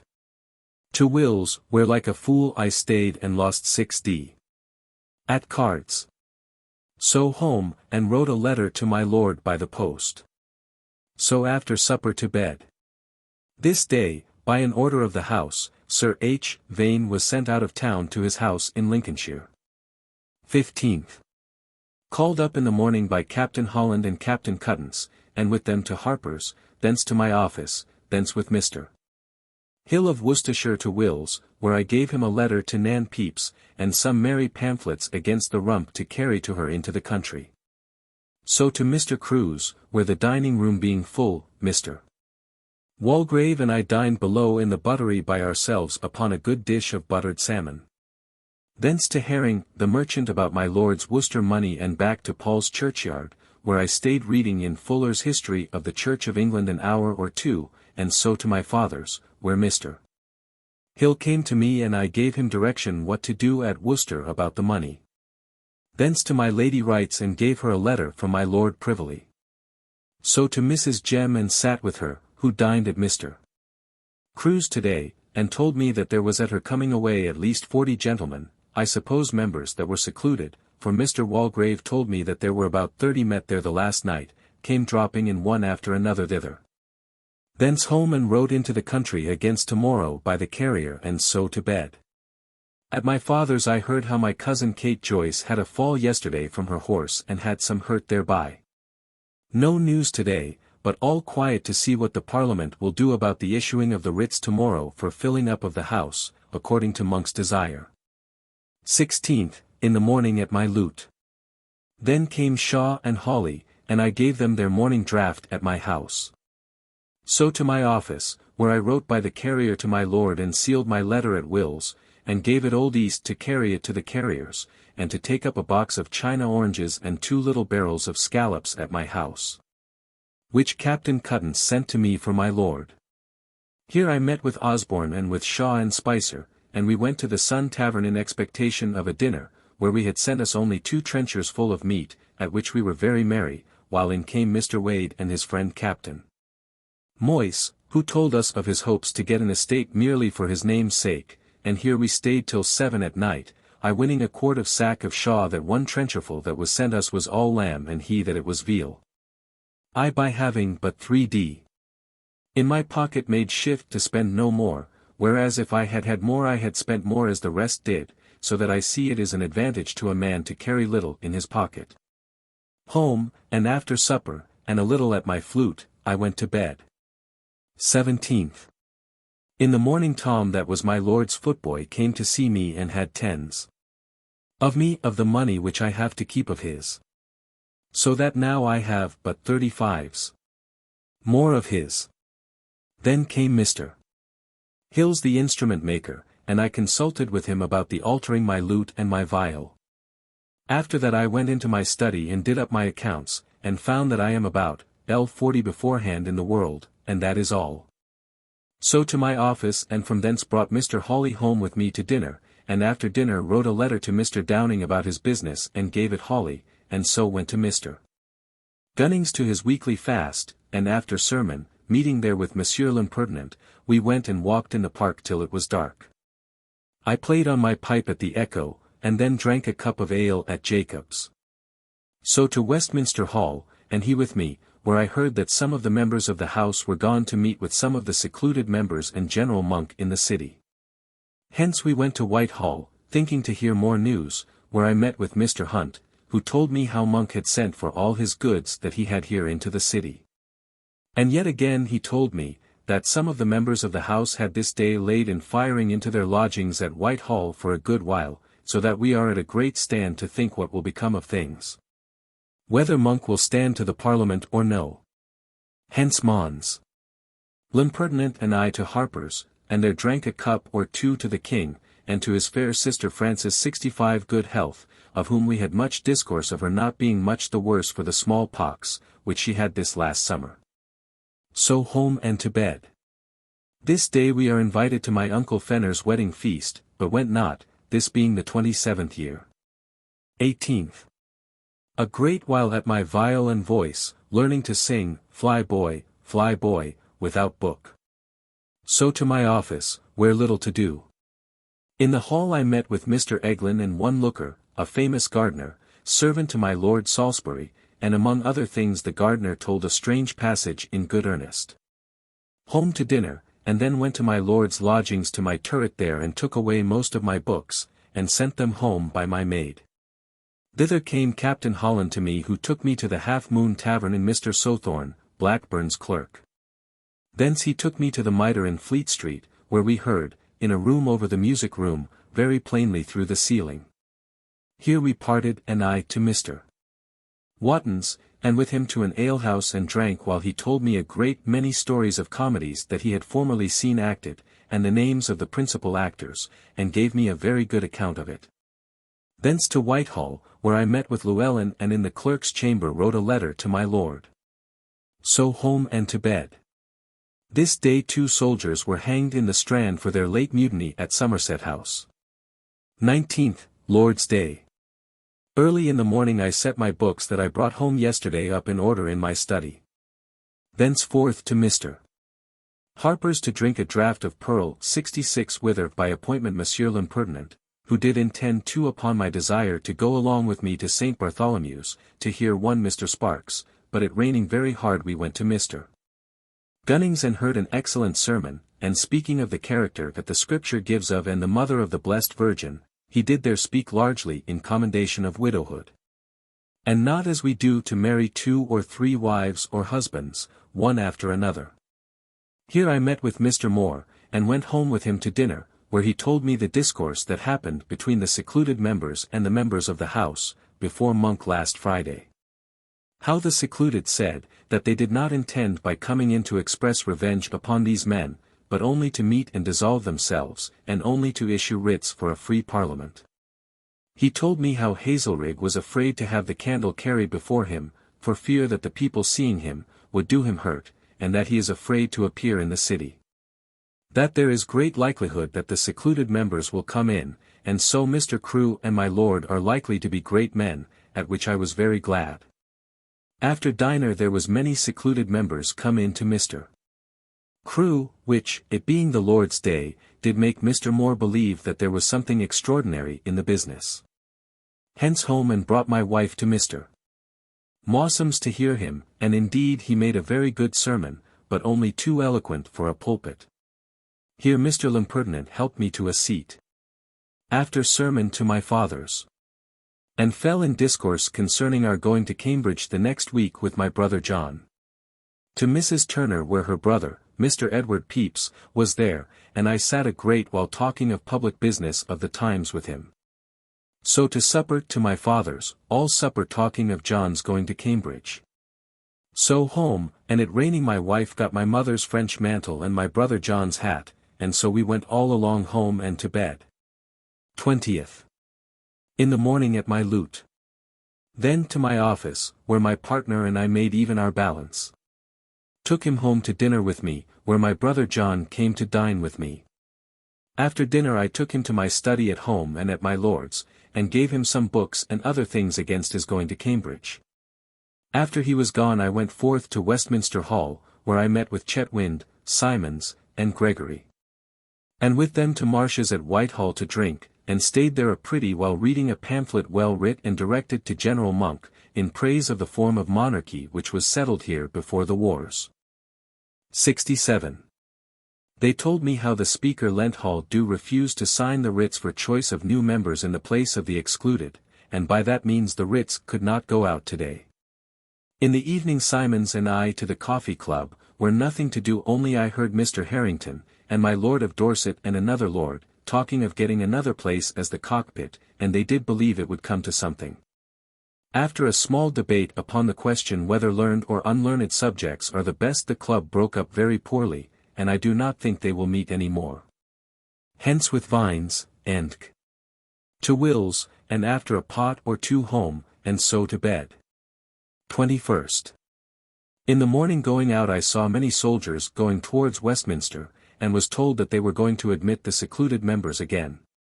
So I to Westminster Hall, and in Chancery Row I saw about 20 of them who had been at Whitehall with General Monk, who came thither this morning, and made a speech to them, and recommended to them a commonwealth, and against Charles Stuart. They came to the house and went in one after another, and at last the Speaker came. But it is very strange that this could be carried so private, that the other members of the house heard nothing of all this, till they found them in the house, insomuch that the soldiers that stood there to let in the secluded members, they took for such as they had ordered to stand there to hinder their coming in. Mr. Prynne came with an old basket-hilt sword on, and had a great many great shouts upon his going into the hall. They sat till noon, and at their coming out Mr. Crewe saw me, and bid me come to his house, which I did, and he would have me dine with him, which I did, and he very joyful told me that the house had made General Monk, general of all the forces in England, Scotland, and Ireland. And that upon Monk's desire, for the service that Lawson had lately done in pulling down the Committee of Safety, he had the command of the sea for the time being. He advised me to send for my lord forthwith, and told me that there is no question that, if he will, he may now be employed again, and that the House do intend to do nothing more than to issue writs, and to settle a foundation for a free Parliament. After dinner I back to Westminster Hall with him in his coach. Here I met with Mr. Locke and Purcell, masters of music 68, and with them to the coffee house, into a room next the water, by ourselves, where we spent an hour or two till Captain Taylor came to us, who told us that the House had voted the gates of the city to be made up again, and the members of the city that are in prison to be set at liberty. And that Sir G. Booth's case be brought into the House tomorrow. Here we had variety of brave Italian and Spanish songs, and a canon for 8 voices, which Mr. Locke had lately made on these words, Domini salvum fac regem, an admirable thing. Here also Captain Taylor began a discourse of something that he had lately writ about Gavelkind in answer to one that had wrote a piece upon the same subject, and indeed discovered a great deal of study in antiquity in his discourse. Here out of the window it was a most pleasant sight to see the city from one end to the other with a glory about it, so high was the light of the bonfires, and so thick round the city, and the bells rang everywhere. Hence home and wrote to my lord, afterwards came down and found Mr. Hunt, troubled at this change, and Mr. Spong, who stayed late with me singing of a song or two, and so parted. My wife not very well, went to bed before. This morning I met in the hall with Mr. Fuller, of Christ's, and told him of my design to go to Cambridge, and whither. He told me very freely the temper of Mr. Widrington, how he did oppose all the fellows in the college, and that there was a great distance between him and the rest, at which I was very sorry, for that he told me he feared it would be little to my brother's advantage to be his pupil. 22nd, in the morning intended to have gone to Mr. Crewe's to borrow some money, but it raining I forbore, and went to my lord's lodging and looked that all things were well there. Then home and sang a song to my viol, so to my office and to Will's, where Mr. Pierce found me out, and told me that he would go with me to Cambridge, where Colonel Eyre's regiment, to which he was surgeon, Leith. Walking in the hall, I saw Major General Brown, who had a long time been banished by the rump, but now with his beard overgrown, he comes abroad and sat in the house. To my father's to dinner, were nothing but a small dish of powdered beef 69 and dish of carrots, they being all busy to get things ready for my brother John to go tomorrow. After dinner, my wife staying there, I went to Mr. Crew's, and got L5 of Mr. Andrews, and so to Mrs. Jemima, who now hath her instrument about her neck, and indeed is infinitely altered, and holds her head upright. I paid her, made 40s. Of the money that I have received of Mr. Andrews. Hence home to my study, where I only wrote thus much of this day's passages to this and so out again. To Whitehall, where I met with Will Simons and Mr. Mabbott at Marsh's, who told me how the House had this day voted that the gates of the city should be set up at the cost of the state. And that Major General Brown's being proclaimed a traitor be made void, and several other things of that nature. Home for my lantern and so to my father's, where I directed John what books to put for Cambridge. After that to supper, where my Uncle Fenner and my Aunt, the Turner, and Joyce, at a brave leg of veal roasted, and were very merry against John's going to Cambridge. I observed this day how abominably Barebone's windows are broke again last night. At past 9 o'clock my wife and I went home. 23rd. Thursday, my birthday, now 27 years. A pretty fair morning, I rose and after writing a while in my study I went forth to my office, where I told Mr. Hawley of my thoughts to go out of town tomorrow. Hither Mr. Fuller comes to me and my Uncle Thomas too, thence I took them to drink, and so put off my uncle. So with Mr. Fuller home to my house, where he dined with me, and he told my wife and me a great many stories of his adversities, since these troubles, in being forced to travel in the Catholic countries, and he shewed me his bills, but I had not money to pay him. We parted, and I to Whitehall, where I was to see my horse which Mr. Garthwaite lends me tomorrow. So home, where Mr. Pierce comes to me about appointing time and place where and when to meet tomorrow. So to Westminster Hall, where, after the House rose, I met with Mr. Crewe, who told me that my Lord was chosen by 73 voices, to be one of the Council of State. Mr. Pierpoint had the most, 101, and himself the next, 2. He brought me in the coach home. He and Mr. Anslow being in it. I back to the hall, and at Mrs. Michel's shop stayed talking a great while with her and my chaplain, Mr. Mumford, and drank a pot or two of ale on a wager at Mr. Prynne is not of the council. Home and wrote to my lord the news of the choice of the council by the post, and so to bed. 24th. I rose very early, and taking horse at Scotland Yard, at Mr. Garthwaite's stable, I rode to Mr. Pierce's, who rose, and in a quarter of an hour, leaving his wife in bed, with whom Mr. Lucy methought was very free as she lay in bed, we both mounted, and so set forth about 7 of the clock, the day and the way very foul. About where we overtook Mr. Blayton, brother-in-law to Dick Vines, who went thenceforwards with us, and at Puckridge we baited, where we had a loin of mutton fried, and were very merry, but the way exceeding bad from where thither. Then up again and as far as Foulmare, within 6 miles of Cambridge, my mare being almost tired, here we lay at the Chequer, playing at cards till supper, which was a breast of veal roasted. I lay with Mr. Pierce, who we left here the next morning upon his going to Hinchingbrooke to speak with my lord before his going to London, and we two come to Cambridge by 8 o'clock in the morning. 25th. To the Falcon, in the Petty Curry, 70 where we found my father and brother very well. After dressing myself, about 10 o'clock, my father, brother, and I to Mr. Widgerigton, at Christ's College, who received us very civilly, and caused my brother to be admitted, while my father, he, and I, sat talking. After that done, we take leave. My father and brother went to visit some friends, Pepys's, scholars in Cambridge, while I went to Magdalene College, to Mr. Hill, with whom I found Mr. Zanchi, Burton, and Hollands, and was exceeding civilly received by them. I took leave on promise to sup with them, and to my inn again, where I dined with some others that were there at an ordinary. After dinner my brother to the college, and my father and I to my cousin Angier's, to see them, where Mr. Fairbrother came to us. Here we sat a while talking. My father he went to look after his things at the carrier's, and my brother's chamber, while Mr. Fairbrother, my cousin Angier, and Mr. Zanchi, whom I met at Mr. Merton's shop, where I bought, elenchus motuum, having given my former to Mr. Downing when he was here, to the 3 Tons, where we drank pretty hard and many healths to the king, and, till it began to be darkish, then we broke up and I and Mr. Zanchi went to Magdalene College, where a very handsome supper at Mr. Hill's chambers, I suppose upon a club among them, where in their discourse I could find that there was nothing at all left of the old preciseness in their discourse, specially on Saturday nights. And Mr. Zanchi told me that there was no such thing nowadays among them at any time. After supper and some discourse then to my inn, where I found my father in his chamber, and after some discourse, and he well satisfied with this day's work, we went to bed, my brother lying with me. His things not being come by the carrier that he could not lie in the college. 26th, Sunday. My brother went to the college to chapel.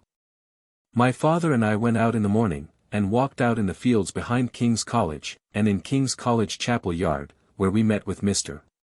Fairbrother, who took us to Botolph's church, where we heard Mr. Nicholas, of Queen's College, who I knew in my time to be Tripos 71 with great applause, upon this text, for thy commandments are broad. Thence my father and I to Mr. Widrington's chamber to dinner, where he used us very courteously again, and had 2 fellow commoners at table with him, and Mr. Pepper, a fellow of the college. After dinner, while we sat talking by the fire, Mr. Pierce's man came to tell me that his master was come to town, so my father and I took leave, and found Mr. Pierce at our inn, who told us that he had lost his journey, for my lord was gone from Hinchingbroke to London on Thursday last, at which I was a little put to a stand. So after a cup of drink I went to Magdalene College to get the certificate of the college for my brother's entrance there, that he might save his year. I met with Mr. Burton in the court, who took me to Mr. Petchell's chamber, where he was and Mr. Zanchi. By and by, Mr. Peckhell and Sanchi and I went out, Peckhell to church, Sanchi and I to the Rose Tavern, where we sat and drank till sermon done, and then Mr. Peckhell came to us, and we 3 sat drinking the king's and his whole family's health till it began to be dark. Then we parted, Sanchi and I went to my lodging, where we found my father and Mr. Pierce at the door, and I took them both and Mr. Bladen to the Rose Tavern, and there gave them a quart or 2 of wine, not telling them that we had been there before. After this we broke up, and my father, Mr. Zanchi, and I to my cousin Angier to supper, where I caused 2 bottles of wine to be carried from the Rose Tavern, that was drunk up, and I had not the wit to let them know at table that it was I that paid for them, and so I lost my thanks for them. After supper Mr. Fairbrother, who supped there with us, took me into a room by himself, and shewed me a pitiful copy of verses upon Mr. Prynne which he esteemed very good, and desired that I would get them given to Mr. Prynne, in hopes that he would get him some place for it, which I said I would do, but did laugh in my sleeve to think of his folly, though indeed a man that has always expressed great civility to me. After that we sat down and talked. I took leave of all my friends, and so to my inn, where after I had wrote a note and enclosed the certificate to Mr. Widrington, I bade good night to my father, and John went to bed, but I stayed up a little while, playing the fool with the lass of the house at the door of the chamber, and so to bed. 27th. Up by 4 o'clock, and after I was ready, took my leave of my father, whom I left in bed, and the same of my brother John, to whom I gave 10s. Mr. Bladen and I took horse and straight to Saffron Walden, where at the White Hart, we set up our horses, and took the master of the house to shew us Audley End House, who took us on foot through the park, and so to the house. Where the housekeeper shewed us all the house, in which the stateliness of the ceilings, chimney pieces, and form of the whole was exceedingly worth seeing. He took us into the cellar, where we drank most admirable drink, a health to the king. Here I played on my flageolet, there being an excellent echo. He shewed us excellent pictures, 2 especially, those of the 4 evangelists and Henry VIII. After that I gave the man 2s for his trouble, and went back again. In our going, my landlord carried us through a very old hospital or almshouse, where 40 poor people was maintained, a very old foundation. And over the chimney in the mantelpiece was an inscription in brass, Orate pre anima tome bird, and the poor box also was on the same chimney piece, with an iron door and locks to it, into which I put 6d. They brought me a draught of their drink in a brown bowl, tipped with silver, which I drank off, and at the bottom was a picture of the Virgin and the Child in her arms, done in silver. So we went to our inn, and after eating of something, and kissed the daughter of the house, she being very pretty, we took leave, and so that night, the road pretty good, but the weather rainy to ing, where we sat and played a game at cards. And after supper, and some merry talk with a plain bold maid of the house, we went to bed. 28th, up in the morning, and had some red herrings to our breakfast, while my boot heel was mending, by the same token the boy left the hole as big as it was before. Then to horse, and for London through the forest, where we found the way good, but only in one path, which we kept as if we had rode through a canal all the way. We found the shops all shut, and the militia of the Red Regiment in arms at the Old Exchange, among whom I found and spoke to Nitch Osborne, who told me that it was a Thanksgiving Day through the city for the return of the Parliament. At Paul's Eye Light, Mr. Blayton holding my horse, where I found Dr. Reynolds in the pulpit, and General Monk there, who was to have a great entertainment at Grocers' Hall. So home, where my wife and all well. Shifted myself, changed his dress. And so to Mr. Crewe's, and then to Sir Harry Wright's, where I found my lord at dinner, who called for me in, and was glad to see me. There was at dinner also Mr. John Wright and his lady, a very pretty lady, Alderman Allen's daughter. I dined here with Will Howe, and after dinner went out with him to buy a hat, calling in my way and saw my mother, which we did at the Plough in Fleet Street by my lord's direction, but not as for him. Here we met with Mr. Pierce a little before, and he took us to the Greyhound Tavern, and gave us a pint of wine, and as the rest of the seamen do, talked very high again of my lord. After we had done about the hat we went homewards, he to Mr. Crewe's and I to Mrs. Jem, and sat with her a little. Then home, where I found Mr. Shepley, almost drunk, come to see me, afterwards Mr. Spong comes, with whom I went up and played with him a duo or two, and so good night. I was indeed a little vexed with Mr. Shepley, but said nothing, about his breaking open of my study at my house, merely to give him the key of the stair door at my lord's, which lock he might better have broke than mine.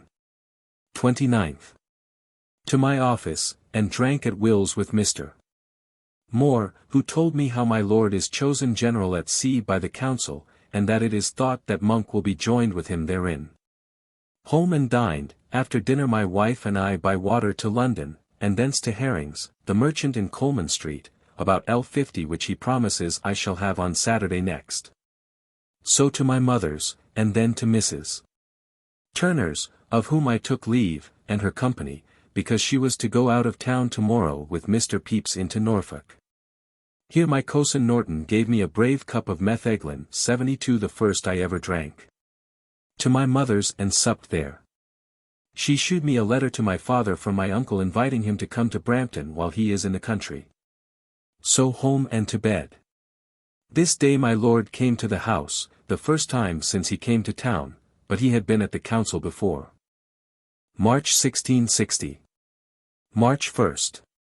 In the morning went to my lord's lodgings, thinking to have spoke with Mr. Shepley, having not been to visit him since my coming to town.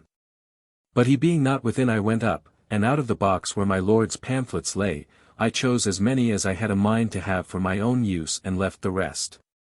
Then to my office, where little to do, but Mr.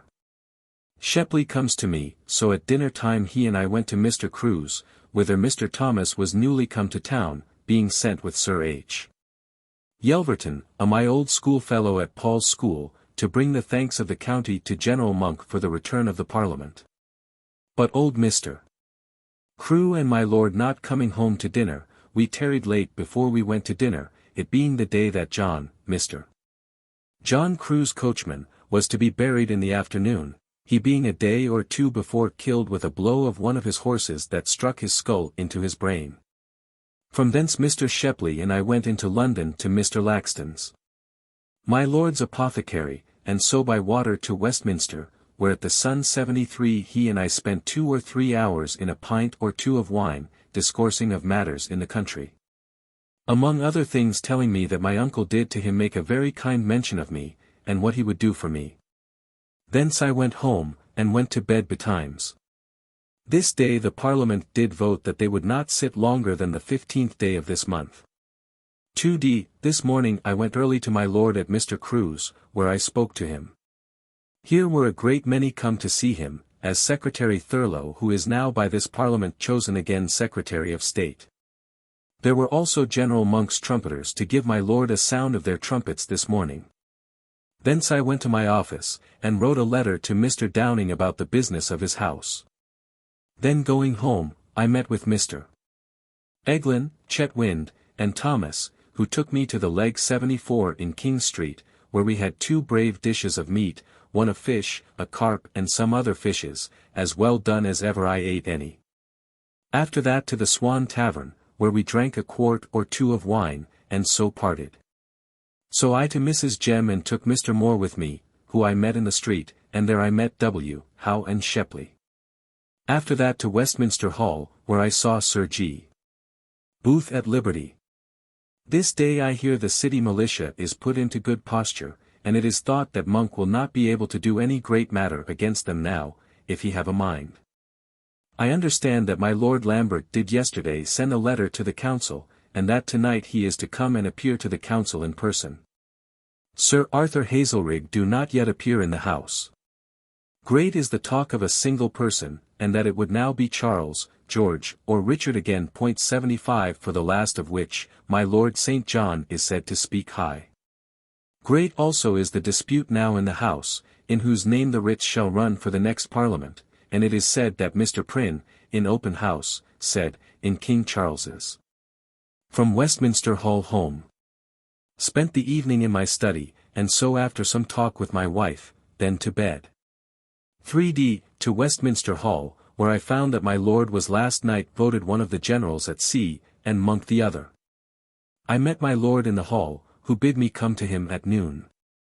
I met with Mr. Pierce the purser, Lieutenant Lambert, Mr. Creed, and Will Howe, and went with them to the Swan Tavern. Up to my office, but did nothing. At noon home to dinner to a Sheep's Head. My brother Tom came and dined with me, and told me that my mother was not very well, and that my Aunt Fenner was very ill too. After dinner I to Warwick House, in Holborn, to my lord, where he dined with my Lord of Manchester, Sir Dudley North, my Lord Fiennes, and my Lord Berkeley. I stayed in the great hall, talking with some gentlemen there, till they all come out. Then I, by coach with my lord, to Mr. Crewe's, in our way talking of public things, and how I should look after getting of his commissioner's dispatch. He told me he feared there was new design hatching, as if Monk had a mind to get into the saddle. Here I left him, and went by appointment to Herring, the merchant, but missed of my money, at which I was much troubled, but could not help myself. Returning, met Mr. Gifford, who took me and gave me half a pint of wine, and told me, as I hear this day from many, that things are in a very doubtful posture, some of the Parliament being willing to keep the power in their hands. After I had left him, I met with Tom Harper, who took me into a place in Drury Lane, where we drank a great deal of strong water, more than ever I did in my life at one time before. He talked huge high that my Lord Protector would come in place again, which indeed is much discoursed of again, though I do not see it possible. Hence home and wrote to my father at Brampton by the post. So to bed. This day I was told that my Lord General Fleetwood told my lord that he feared the King of Sweden is dead of a fever at Gothenburg. 4th, Lord's Day. Before I went to church I sang Orpheus hymn to my viol. After that to Mr. Gunning's an excellent sermon upon charity. Then to my mother to dinner, where my wife and the maid were come. After dinner we 3 to Mr. Messham's where we met Mons. L'impertinent, who got us a seat and told me a ridiculous story how that last week he had caused a simple citizen to spend L80 in entertainments of him and some friends of his upon pretence of some service that he would do him in his suit after a widow. Then to my mother again, and after supper she and I talked very high about religion, I in defense of the religion I was born in. Then home. 5th. Early in the morning Mr. Hill comes to string my Theorbo, 76 which we were about till past 10 o'clock, with a great deal of pleasure. Then to Westminster, where I met with Mr. Shepley and Mr. Pinckney at Will's, who took me by water to Billingsgate, at the Salutation Tavern, whither by and by, Mr. Talbot and Adams came, and bring a great deal of good meat, a ham of bacon, and here we stayed and drank till Mr. Adams began to be overcome. Then we parted, and so to Westminster by water, only seeing Mr. Pinckney at his own house, where he shewed me how he had always kept the lion and unicorn, in the back of his chimney, bright, in expectation of the king's coming again. At home I found Mr. Hunt, who told me how the Parliament had voted that the Covenant be printed and hung in churches again. Great hopes of the king's coming again. To bed. 6th, Shrove Tuesday. I called Mr. Shepley and we both went up to my lord's lodgings at Mr. Crewe's, where he bade us to go home again, and get a fire against an hour after. Which we did at Whitehall, whither he came, and after talking with him and me about his going to sea, he called me by myself to go along with him into the garden, where he asked me how things were with me. And what he had endeavoured to do with my uncle to get him to do something for me, but he would say nothing to. He likewise bade me look out now at this turn some good place, and he would use all his own, and all the interest of his friends that he had in England, to do me good. And asked me whether I could, without too much inconvenience, go to sea as his secretary, and bid me think of it. He also began to talk of things of state, and told me that he should want one in that capacity at sea, that he might trust in, and therefore he would have me to go. He told me also, that he did believe the king would come in, and did discourse with me about it, and about the affection of the people and city, at which I was full glad. After he was gone, I waiting upon him through the garden till he came to the hall, where I left him and went up to my office, where Mr. Hawley brought one to me, a seaman, that had promised Rio to him if he get him a purser's place, which I think to endeavour to do. Here comes my Uncle Tom, whom I took to Will's and drank with, poor man, he comes to inquire about the Knights of Windsor, of which he desires to get to be 1.77. While we were drinking, in comes Mr. Day, a carpenter in Westminster, to tell me that it was Shrove Tuesday, and that I must go with him to their yearly club upon this day, which I confess I had quite forgot. So I went to the Bell, where were Mr. Eglin, Vesey, Vincent a butcher, one more, and Mr. Tanner, with whom I played upon a viol, and he a violin, after dinner, and were very merry, with a special good dinner, a leg of veal and bacon, 2 capons and sausages and fritters, with abundance of wine. After that I went home, where I found Kate Sturpin who hath not been here a great while before. She gone I went to see Mrs. Jem, at whose chamber door I found a couple of ladies, but she not being there, we hunted her out, and found that she and another had hid themselves behind a door. Well, they all went down into the dining room, where it was full of tag, rag, and bobtail, dancing, singing, and drinking, of which I was ashamed, and after I had stayed a dance or two I went away. Going home, called at my lord's for Mr. Shepley, but found him at the Lion with a pewterer, that he had bought pewter today of. With them I drank, and so home and wrote by the post, by my lord's command, for J. Goods to come up presently. For my lord intends to go forthwith into the Swiftsett till the Naseby be ready. This day I hear that the lords do intend to sit, and great store of them are now in town, and I see in the hall today. Overton at Hull do stand out, but can, it is thought, do nothing, and Lawson, it is said, is gone with some ships thither, but all that is nothing. My lord told me, that there was great endeavours to bring in the Protector again. But he told me, too, that he did believe it would not last long if he were brought in, no, nor the king neither, though he seems to think that he will come in, unless he carry himself very soberly and well. Every body now drinks the king's health without any fear, whereas before it was very private that a man dare do it. Monk this day is feasted at Mercer's Hall, and is invited one after another to all the 12 halls in London. Many think that he is honest yet, and some or more think him to be a fool that would raise himself, but think that he will undo himself by endeavoring it. My mind, I must needs remember, has been very much eased and joyed at my Lord's great expressions of kindness this day, and in discourse thereupon my wife and I lay awake an hour or two in our bed.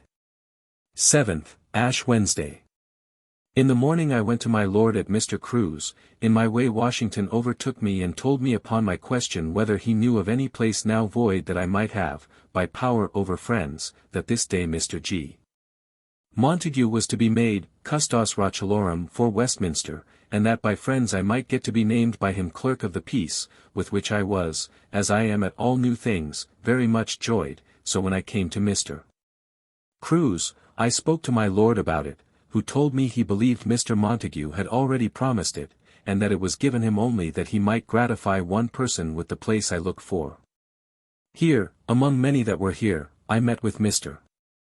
Lynes, the surgeon, who promised me some seeds of the sensitive plant .78. I spoke too with Mr. Pierce the surgeon, who gave me great encouragement to go to sea with my Lord. Thence going homewards, my Lord overtook me in his coach, and called me in, and so I went with him to St. James's, and G. Montague being gone to Whitehall, we walked over the park thither, all the way he discoursing of the times, and of the change of things since the last year, and wondering how he could bear with so great disappointment as he did. He did give me the best advice that he could what was best for me, whether to stay or go with him, and offered all the ways that could be, how he might do me good, with the greatest liberty and love that could be. I left him at Whitehall, and myself went to Westminster to my office, whither nothing to do, but I did discourse with Mr. Falconbridge about L'Squire's place, and had his consent to get it if I could. I afterwards in the hall met with W. Simons, who put me in the best way how to get it done. Thence by appointment to the Angel in King Street, where Chetwynd, Mr. Thomas and Doling were at oysters, and beginning Lent this day with a fish dinner. After dinner Mr. Thomas and I by water to London, where I went to Herring's and received the L50 of my Lord's upon Frank's bill from Worcester. I gave in the bill and set my hand to his bill. Thence I went to the Pope's Head Alley and called on Adam Chard, and bought a catcall there. It cost me 2 groats. Thence went and gave him a cup of ale. After that to the Sun behind the Exchange, where meeting my uncle White by the way, took him with me thither, and after drinking a health or 2 round at the Cock, Mr. Thomas being gone thither, we parted, he and I homewards, parted at Fleet Street, where I found my father newly come home from Brampton very well. He left my uncle with his leg very dangerous, and do believe he cannot continue in that condition long. He tells me that my uncle did acquaint him very largely what he did intend to do with his estate, to make me his heir and give my brother Tom something, and that my father and mother should have likewise something. To raise portions for John and Paul. I pray God he may be as good as his word. Here I stayed and supped and so home, there being Joyce Norton there and C.H. Glascock. Going home I called at Wotton's and took home a piece of cheese. At home Mr. Shepley sat with me a little while, and so we all to bed. This news and my Lord's great kindness makes me very cheerful within. I pray God make me thankful. This day, according to order, Sir Arthur Hazelrig appeared at the house. What was done I know not, but there was all the rumpers almost come to the house today. My Lord did seem to wonder much why Lambert was so willing to be put into the Tower, and thinks he has some design in it. But I think that he is so poor that he cannot use his liberty for debts, if he were at liberty, and so it is as good and better for him to be there, than anywhere else. 8th. To Whitehall to bespeak some firing for my father at Short's, and likewise to speak to Mr. Blackburn about Batters being gunner in the Wexford. Then to Westminster Hall, where there was a general damp over men's minds and faces upon some of the officers of the army being about making a remonstrance against Charles Stuart or any single person. But at noon it was told, that the general had put a stop to it, so all was well again. Here I met with Jasper, who was to look for me to bring me to my lord at the lobby. Whither sending a note to my lord, he comes out to me and gives me direction to look after getting some money for him from the Admiralty, seeing that things are so unsafe, that he would not lay out a farthing for the state, till he had received some money of theirs. Home about 2 o'clock, and took my wife by land to Paternoster Row, to buy some paragon for a petticoat and so home again. In my way meeting Mr. Moore, who went home with me while I ate a bit and so back to Whitehall again, both of us. He waited at the council for Mr. Crewe. I to the Admiralty, where I got the order for the money, and have taken care for the getting of it assigned upon Mr. Hutchinson, Treasurer for the Navy, against tomorrow. Hence going home I met with Mr. King that belonged to the Treasurers at War and took him to Harper's, who told me that he and the rest of his fellows are cast out of office by the new Treasurers. This afternoon, some of the officers of the army, and some of the Parliament, had a conference at Whitehall to make all right again, but I know not what is done. This noon I met at the Dog Tavern Captain Philip Holland, with whom I advised how to make some advantage of my lord's going to sea, which he told me might be by having of 5 or 6 servants entered on board. And I to give them what wages I pleased, and so their pay to be mine. He was also very urgent to have me take the secretary's place, that my lord did proffer me. At the same time in comes Mr. Wade and Mr. Sterry, secretary to the plenipotentiary in Denmark, who brought the news of the death of the King of Sweden at Gothenburg the 3rd of the last month, and he told me what a great change he found when he came here. The secluded members being restored. He also spoke very freely of Mr. Wade's profit, which he made while he was in Zealand, how he did believe that he cheated Mr. Powell, and that he made above L500 on the voyage, which Mr. Wade did very angrily deny, though I believe he was guilty enough. 9th. To my lord at his lodging, and came to Westminster with him in the coach, with Mr. Dudley with him, and he in the painted chamber 79 walked a good while. And I telling him that I was willing and ready to go with him to sea, he agreed that I should, and advised me what to write to Mr. Downing about it, which I did at my office, that by my lord's desire I offered that my place might for a while be supplied by Mr. Moore, and that I and my security should be bound by the same bond for him. I went and dined at Mr. Crewe's, where Mr. Hawley comes to me, and I told him the business and shewed him the letter promising him L20 a year, which he liked very well of. I did the same to Mr. Moore, which he also took for a courtesy. In the afternoon by coach, taking Mr. Butler with me to the Navy office, about the L500 for my lord, which I am promised to have tomorrow morning. Then by coach back again, and at Whitehall at the council chamber spoke with my lord and got him to sign the acquittance for the L500, and he also told me that he had spoke to Mr. Blackburn to put off Mr. Creed and that I should come to him for direction in the employment. After this Mr. Butler and I to Harper's, where we sat and drank for 2 hours till 10 at night. The old woman she was drunk and began to talk foolishly in commendation of her son James. Home and to bed. All night troubled in my thoughts how to order my business upon this great change with me that I could not sleep, and being overheated with drink I made a promise the next morning to drink no strong drink this week. For I find that it makes me sweat and puts me quite out of order. This day it was resolved that the writs do go out in the name of the keepers of the liberty, and I hear that it is resolved privately that a treaty be offered with the king. And that Monk did check his soldiers highly for what they did yesterday. 10th.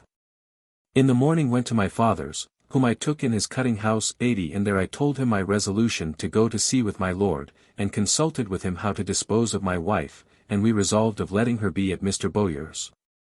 Thence to the Treasurer of the Navy, where I received L500 for my lord, and having left L200 of it with Mr. Rawlinson at his house for Shepley, I went with the rest to the Sun Tavern on Fish Street Hill, where Mr. Hill, Stevens, and Mr. Hayter of the Navy Office had invited me, where we had good discourse and a fine breakfast of Mr. Hayter. Then by coach home, where I took occasion to tell my wife of my going to sea, who was much troubled at it, and was with some dispute at last willing to continue at Mr. Bowyer's in my absence. After this to see Mrs. Jem and paid her maid L7, and then to Mr. Blackburn, who told me what Mr. Creed did say upon the news of my coming into his place, and that he did propose to my lord that there should be 2 secretaries, which made me go to Sir H. Wright's where my lord dined and spoke with him about it, but he seemed not to agree to the motion. Hither W. How comes to me and so to Westminster? In the way he told me, what I was to provide and so forth against my going.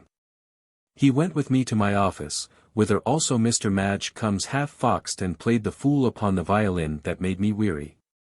Then to Whitehall and so home and set many of my things in order against my going.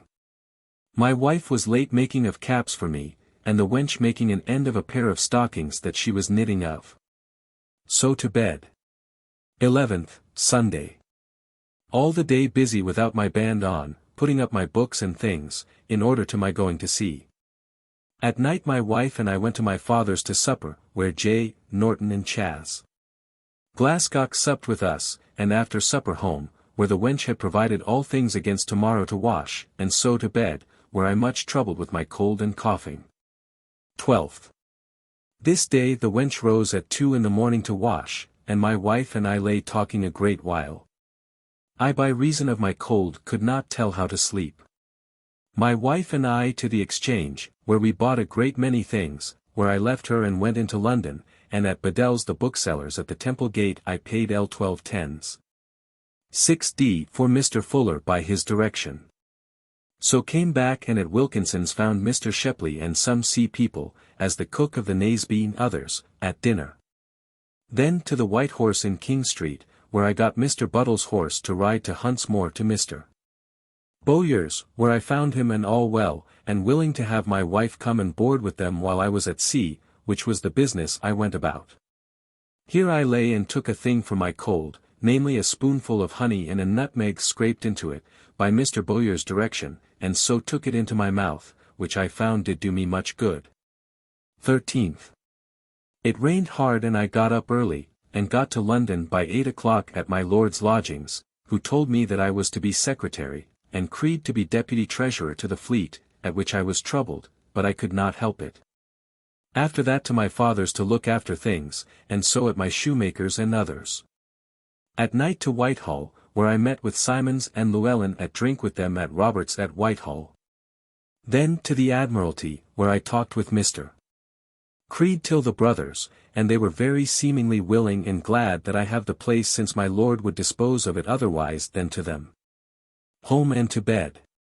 This day the Parliament voted all that had been done by the former rump against the House of Lords be void, and tonight that the writs go out without any qualification.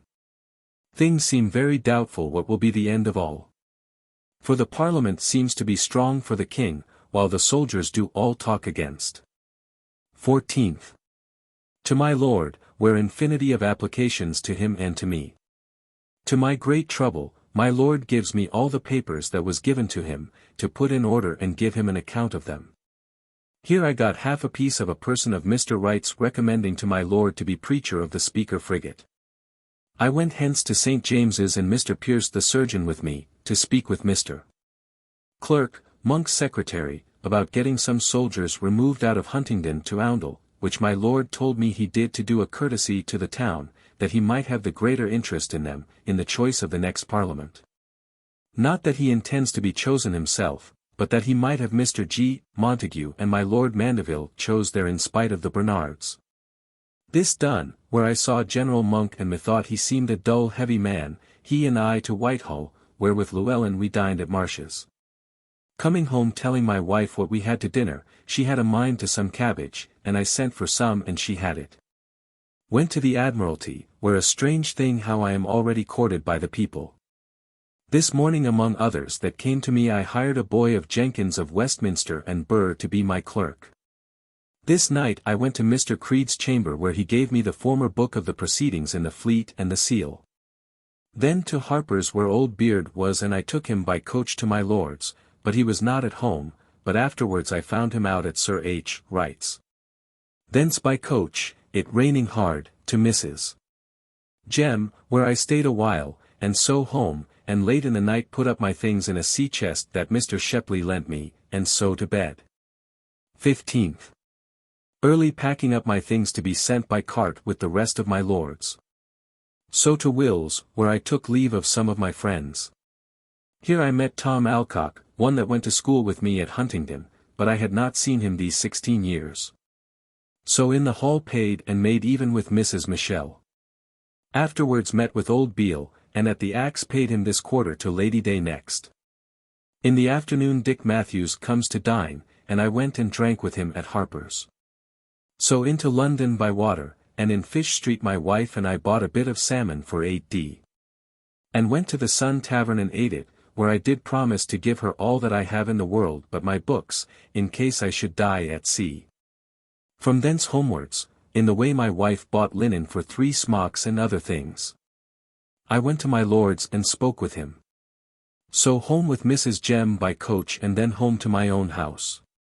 From thence to the Fox in King Street to supper on a brave turkey of Mr. Hawley's, with some friends of his there, Will Bowyer, and after supper I went to Westminster Hall, and the Parliament sat till 10 at night, thinking and being expected to dissolve themselves today, but they did not. Great talk tonight that the discontented officers did think this night to make a stir, but prevented. To the Fox again. Home with my wife, and to bed extraordinary sleepy. 16th. No sooner out of bed but troubled with abundance of clients, seamen. My landlord Vanley's man came to me by my direction yesterday, for I was there at his house as I was going to London by water, and I paid him rent for my house for this quarter ending at Lady Day. And took an acquittance that he wrote me from his master. Then to Mr. Shepley, to the Rhenish Tavern House, where Mr. Pym, the tailor, was, and gave us a morning draught in a neat's tongue. Home and with my wife to London, we dined at my father's, where Joyce Norton and Mr. Armiger dined also. After dinner my wife took leave of them in order to her going tomorrow to Huntsmore.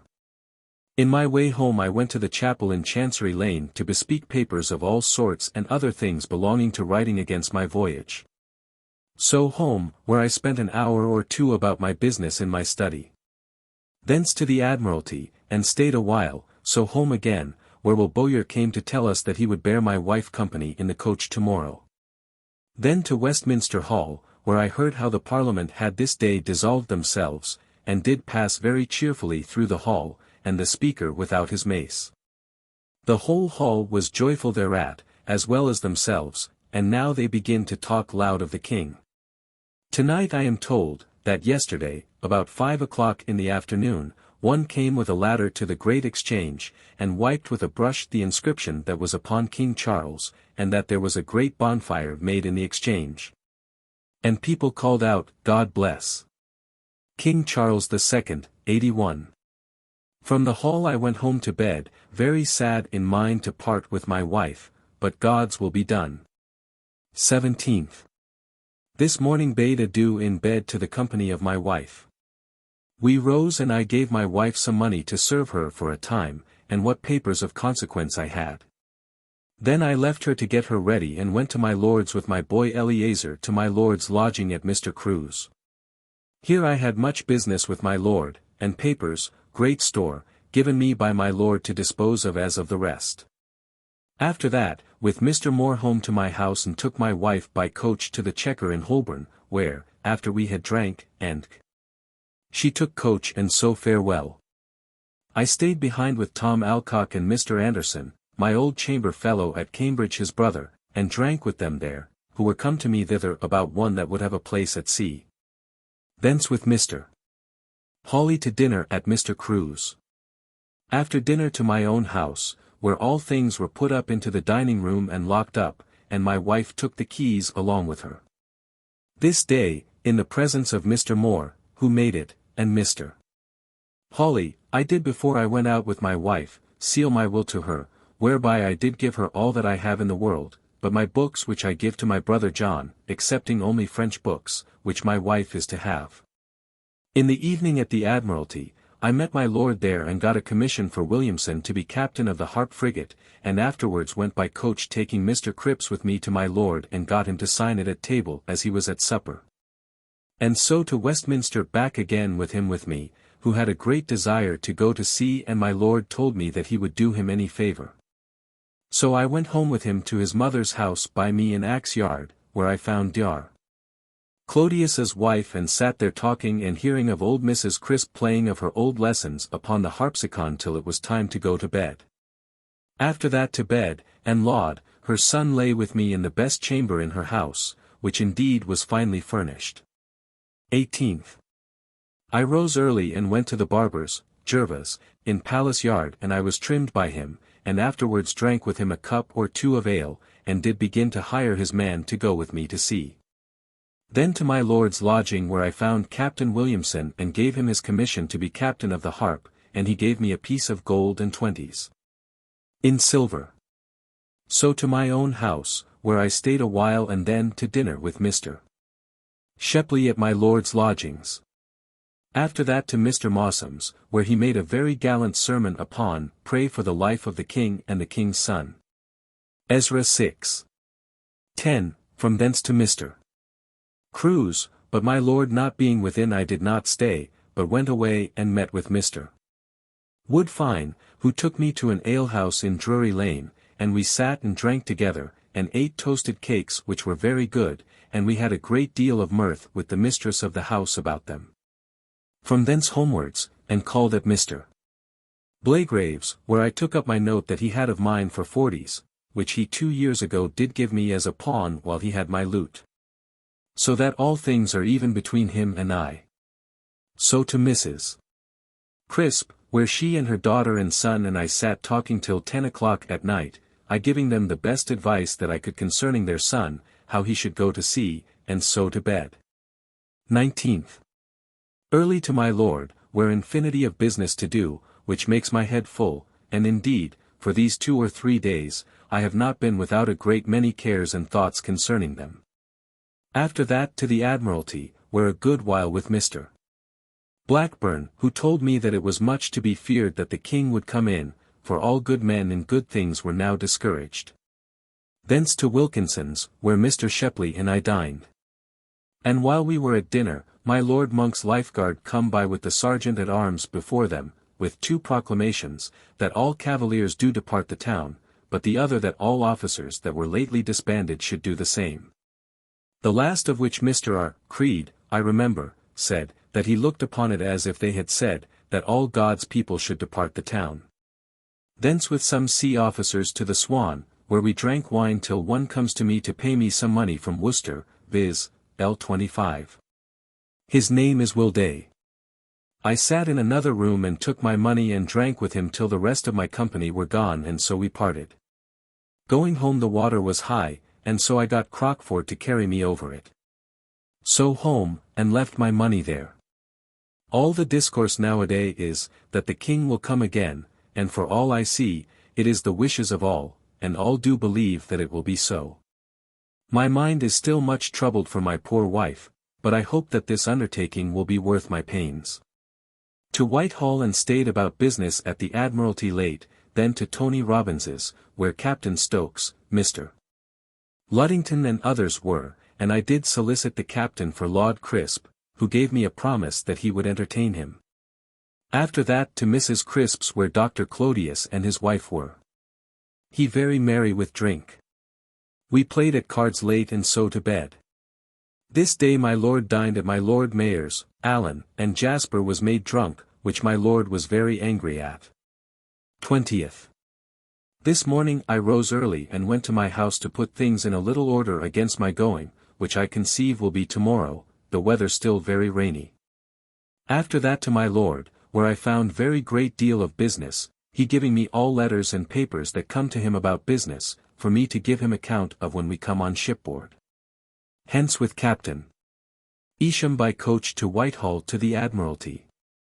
He and I and Chetwynd, Doling and Llewellyn dined together at Marsh's at Whitehall. So to the Bull Head, whither W. Simons comes to us, and I gave them my foy 82 against my going to sea. And so we took leave one of another, they promising me to write to me to sea. Hither comes Pym's boy, by my direction, with 2 Montiers 83 for me to take my choice of, and I chose the saddest colour and left the other for Mr. Shepley. Hence by coach to London, and took a short melancholy leave of my father and mother, without having them to drink, or say anything of business one to another. And indeed I had a fear upon me I should scarce ever see my mother again, she having a great cold then upon her. Then to Westminster, where by reason of rain and an easterly wind, the water was so high that there was boats rowed in King Street and all our yard was drowned, that one could not go to my house, so as no man has seen the like almost. Most houses full of water. 84. Then back by coach to my lord's, where I met Mr. Shepley, who stayed with me waiting for my lord's coming in till very late. Then he and I, and William Howe went with our swords to bring my lord home from Sir H. Wright's. He resolved to go tomorrow if the wind ceased. Shepley and I home by coach. I to Mrs. Crisp's, who had sat over a good supper long looking for me. So we sat talking and laughing till it was very late, and so Laud and I to bed. 21st. To my lord's, but the wind very high against us, and the weather bad we could not go today. Here I did very much business, and then to my Lord Widdrington's from my lord, with his desire that he might have the disposal of the writs of the Cinque Ports. My lord was very civil to me, and called for wine, and writ a long letter in answer. Thence I went to a tavern over against Mr. Pierce's with Judge Advocate Fowler and Mr. Burr, and sat and drank with them 2 or 3 pints of wine. After that to Mr. Crews again and gave my lord an account of what I had done, and so about my business to take leave of my father and mother, which by a mistake I have put down yesterday. Thence to Westminster to Crisp's, where we were very merry. The old woman sent for a supper for me, and gave me a handkerchief with strawberry buttons on it, and so to bed. 22nd, up very early and set things in order at my house, and so took leave of Mrs. Crisp and her daughter, who was in bed, and of Mrs. Hunt. Then to my lord's lodging at the gate and did so there, where Mr. Hawley came to me and I gave him the key of my house to keep, and he went with me to Mr. Crews, and there I took my last leave of him. But the weather continuing very bad my lord would not go today. My lord spent this morning private in sealing of his last will and testament with Mr. W. Montagu. After that I went forth about my own business to buy a pair of riding grey serge stockings and sword and belt and hose, and after that took Wotton and Brigden to the Pope's Head Tavern in Chancery Lane, where Gilb, Holland and Shelston were, and we dined and drank a great deal of wine, and they paid all. Strange how these people do now promise me anything. One a rapier, the other a vessel of wine or a gun, and one offered me his silver hatband to do him a courtesy. I pray God to keep me from being proud or too much lifted up hereby. After that to Westminster, and took leave of Kate Sturpin who was very sorry to part with me, and after that of Mr. George Montagu, and received my warrant of Mr. Blackburn, to be secretary to the 2 generals of the fleet. Then to take my leave of the clerks of the council, and thence Doling and Llewellyn would have me go with them to Mount's chamber, where we sat and talked and then I went away. So to my lord, in my way meeting Chetwynd and Swan and bade them farewell, where I lay all night with Mr. Andrews. This day Mr. Shepley went away on board and I sent my boy with him.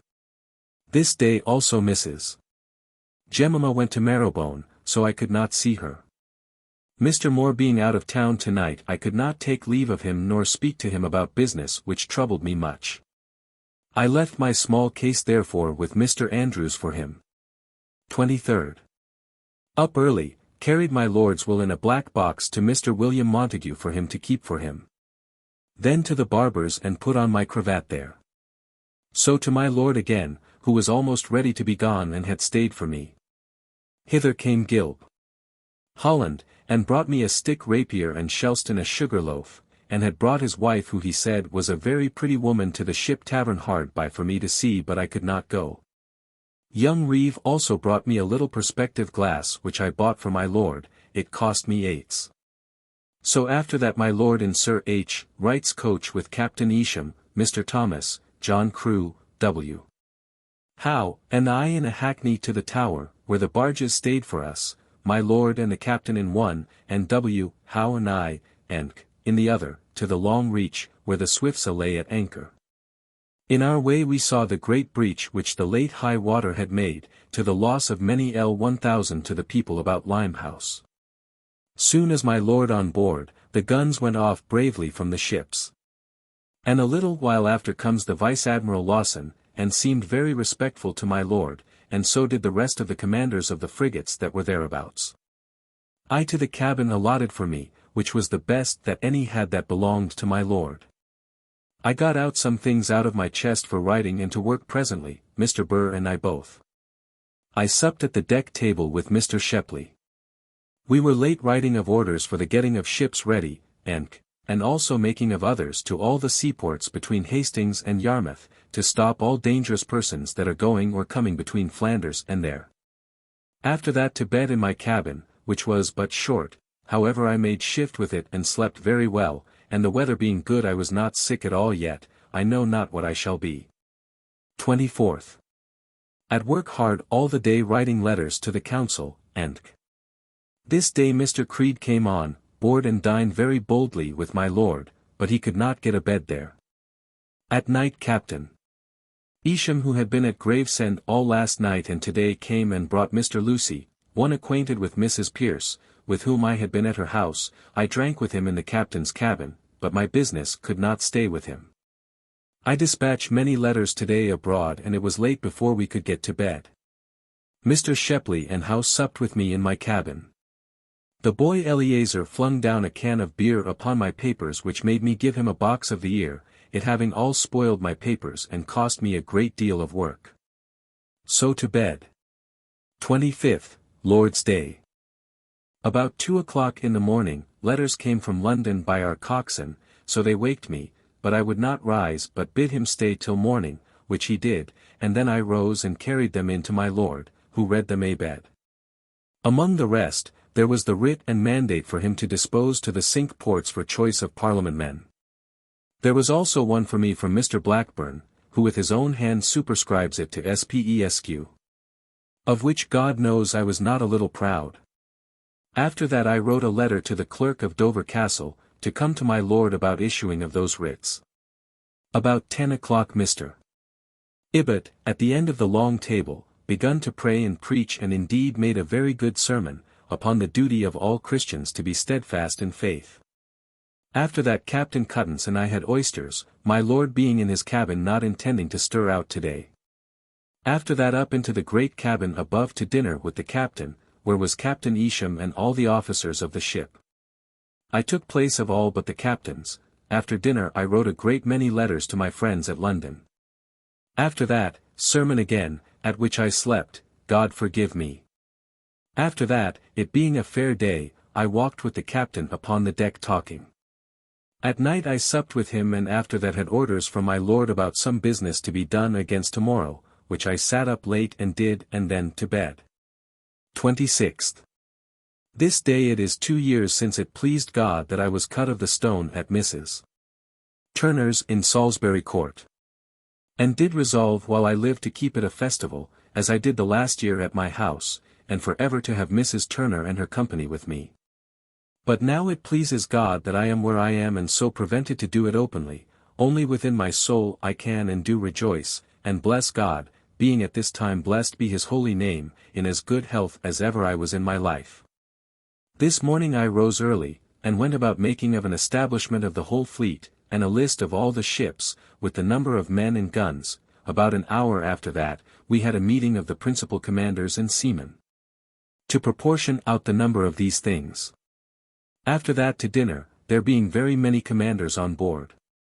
All the afternoon very many orders were made, till I was very weary. At night Mr. Shepley and W. Howe came and brought some bottles of wine and some things to eat in my cabin, where we were very merry, remembering the day of being cut for the stone. Captain Cuttance came afterwards and sat drinking a bottle of wine till 11, a kindness he do not usually do the greatest officer in the ship. After that to bed. 27th. Early in the morning at making a fair new establishment of the fleet to send to the council. This morning, the wind came about, and we fell into the Hope 85, and in our passing by the Vice-Admiral, he and the rest of the frigates, with him, did give us abundance of guns, and we them. So much that the report of them broke all the windows in my cabin and broke off the iron bar that was upon it to keep anybody from creeping in at the scuttle. 86 This noon I sat the first time with my lord at table since my coming to sea. All the afternoon exceeding busy in writing of letters and orders. In the afternoon, Sir Harry Wright came on board us, about his business of being chosen Parliament-man.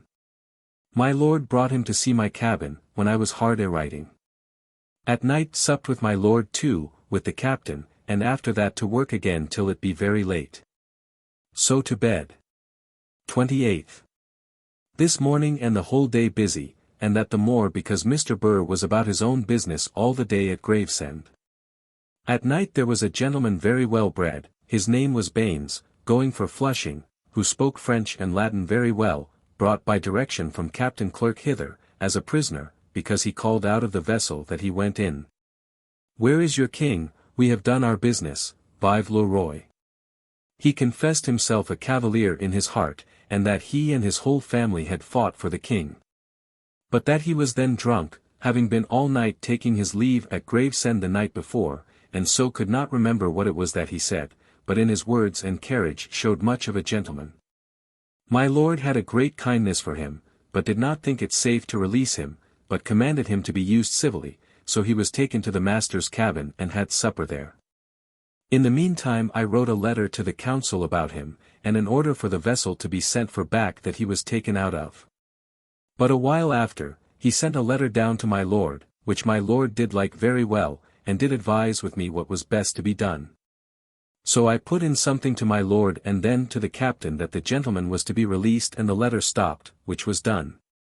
So I went up and sat and talked with him in Latin and French, and drank a bottle or two with him.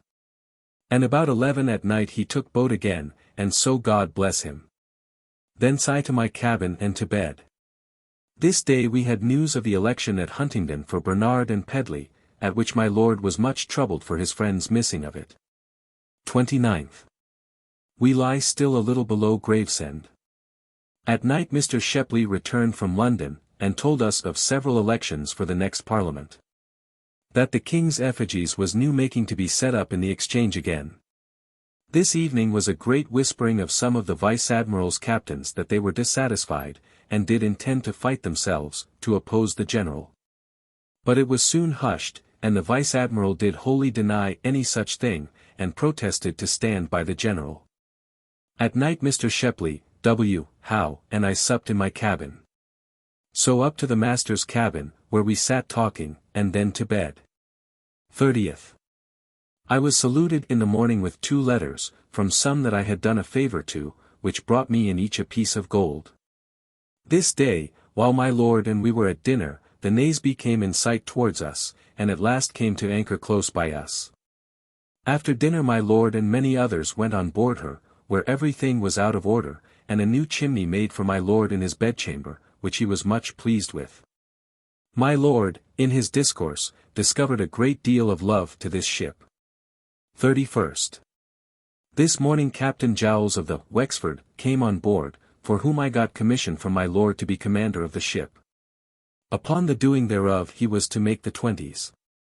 Piece that he sent me yesterday, up L5, wherefore he sent me a bill that he did owe me L4. Which I sent my boy to Gravesend with him, and he did give the boy L4 for me, and the boy gave him the bill under his hand. This morning, Mr. Hill that lives in Axe Yard was here on board with the Vice-Admiral. I did give him a bottle of wine, and was exceedingly satisfied of the power that I have to make my friends welcome. Many orders to make all the afternoon. At night Mr. Shepley, Howe, Ibbott, and I supped in my cabin together. April 1660. April 1st, Lord's Day. Mr. Ibbott preached very well. After dinner my lord did give me a private list of all the ships that were to be set out this summer, wherein I do discern that he bath made it his care to put by as much of the Anabaptists as he can.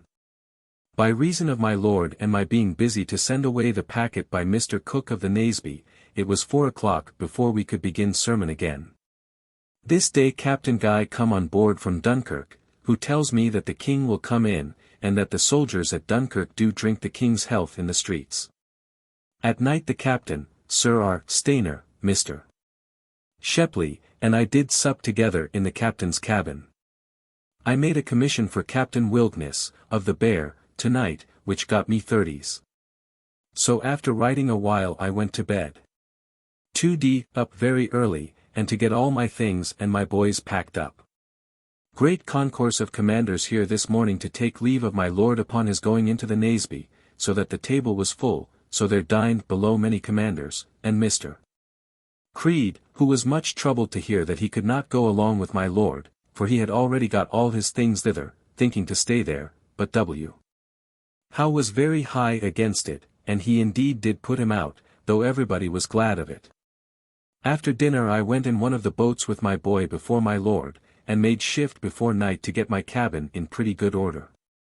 It is but little, but very convenient, having one window to the sea and another to the deck, and a good bed. This morning comes Mr. Ed. Pickering, like a coxcomb as he always was. He tells me that the king will come in, but that monk did resolve to have the doing of it himself, or else to hinder it. 3d. Late to bed. About 3 in the morning there was great knocking at my cabin, which with much difficulty, so they say, waked me, and I rose, but it was only for a packet, so went to my bed again, and in the morning gave it my lord. This morning Captain Isham comes on board to see my lord and drunk his wine before he went into the Downs. There likewise come many merchants to get convoy to the Baltique, which a course was taken for. They dined with my lord, and one of them by name Alderman Wood talked much to my lord of the hopes that we have now to be settled, under the king he meant, but my lord took no notice of it. After dinner which was late my lord went on shore, and after him I and Captain Sparling went in his boat, but the water being almost at low water we could not stay for fear of not getting into our boat again. So back again. This day come the lieutenant of the Swiftsa, who was sent by my lord to Hastings, one of the Cinque Ports, to have got Mr. Edward Montague to have been one of their burgesses, but could not, for they were all promised before. After he had done his message, I took him and Mr. Pierce, the surgeon, who this day came on board, and not before, to my cabin, where we drank a bottle of wine. At night, busy a-writing, and so to bed. My heart exceeding heavy for not hearing of my dear wife, and indeed I do not remember that ever my heart was so apprehensive of her absence as at this very time. 4th. This morning I dispatched many letters of my own private business to London. There come Colonel Thompson with the wooden leg, and General Penn 87 dined with my lord and Mr. Blackburn, who told me that it was certain now that the king must of necessity come in, and that one of the council told him there is something doing in order to a treaty already among them. And it was strange to hear how Mr.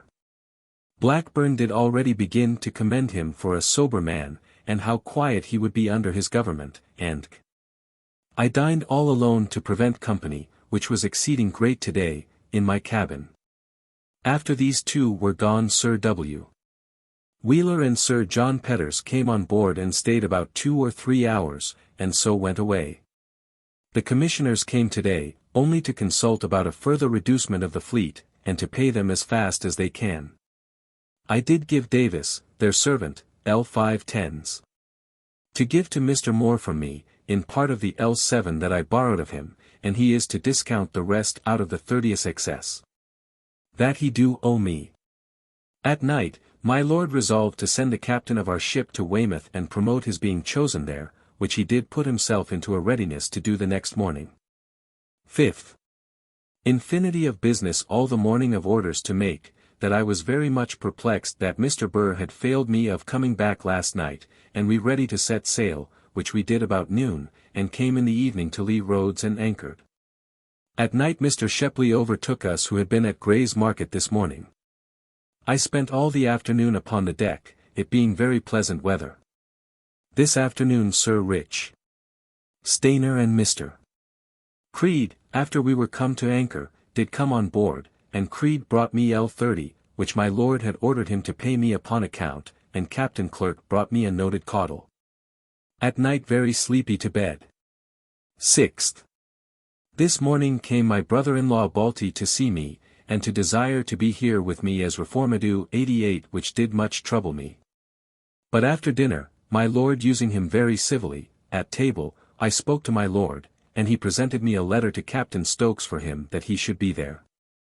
All the day with him walking and talking, we under sail as far as the Spits. In the afternoon, Howe and I to our violins, the first time since we came on board. This afternoon I made even with my lord to this day, and did give him all the money remaining in my hands. In the evening, it being fine moonshine, I stayed late walking upon the quarterdeck with Mr. Cuttance, learning of some sea terms, and so down to supper and to bed, having an hour before put Balty into Burr's cabin, he being out of the ship. 7th. This day, about 9 o'clock in the morning, the wind grew high, and we being among the sands lay at anchor, I began to be dizzy and squeamish. Before dinner my lord sent for me down to eat some oysters, the best my lord said that ever he ate in his life, though I have ate as good at Bardsey. After dinner, and all the afternoon I walked upon the deck to keep myself from being sick, and at last about 5 o'clock, went to bed and got a caudle made me, and sleep upon it very well. This day Mr. Shepley went to Sheppey. 8th, Lord's Day. Very calm again, and I pretty well, but my head ached all day. About noon set sail. In our way I see many vessels and masts, which are now the greatest guides for ships.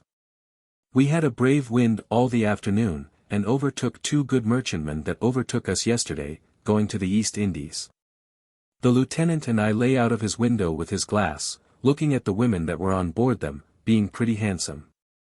This evening Major Willoughby, who had been here 3 or 4 days on board with Mr. Pickering, went on board a ketch, for Dunkirk. We continued sailing when I went to bed, being somewhat ill again, and Will Howe, the surgeon, parson, and Balty supped in the lieutenant's cabin and afterward sat disputing, the parson for and I against extemporary prayers, very hot. 9th. We having sailed all night, were come in sight of the Nore and South Forelands in the morning, and so sailed all day. In the afternoon we had a very fresh gale, which I brooked better than I thought I should be able to do. This afternoon I first saw France and Calais, with which I was much pleased, though it was at a distance. About 5 o'clock we came to the Goodwin, so to the castles about Deal, where our fleet lay, among whom we anchored. Great was the shout of guns from the castles and ships, and our answers, that I never heard yet so great rattling of guns. Nor could we see one another on board for the smoke that was among us, nor one ship from another. Soon as we came to anchor, the captains came from on board their ships all to us on board. This afternoon I wrote letters for my lord to the council, and which Mr. Dickering was to carry, who took his leave this night of my lord, and Balty after I had wrote 2 or 3 letters by him to my wife and Mr. Bowyer, and had drank a bottle of wine with him in my cabin which J. Goods and W. Howe brought on purpose, he took leave of me too to go away tomorrow morning with Mr. Dickering. I lent Balty 15s, which he was to pay to my wife. It was 1 in the morning before we parted. This evening Mr. Shepley came on board, having escaped a very great danger upon a sand coming from Chatham. 10th.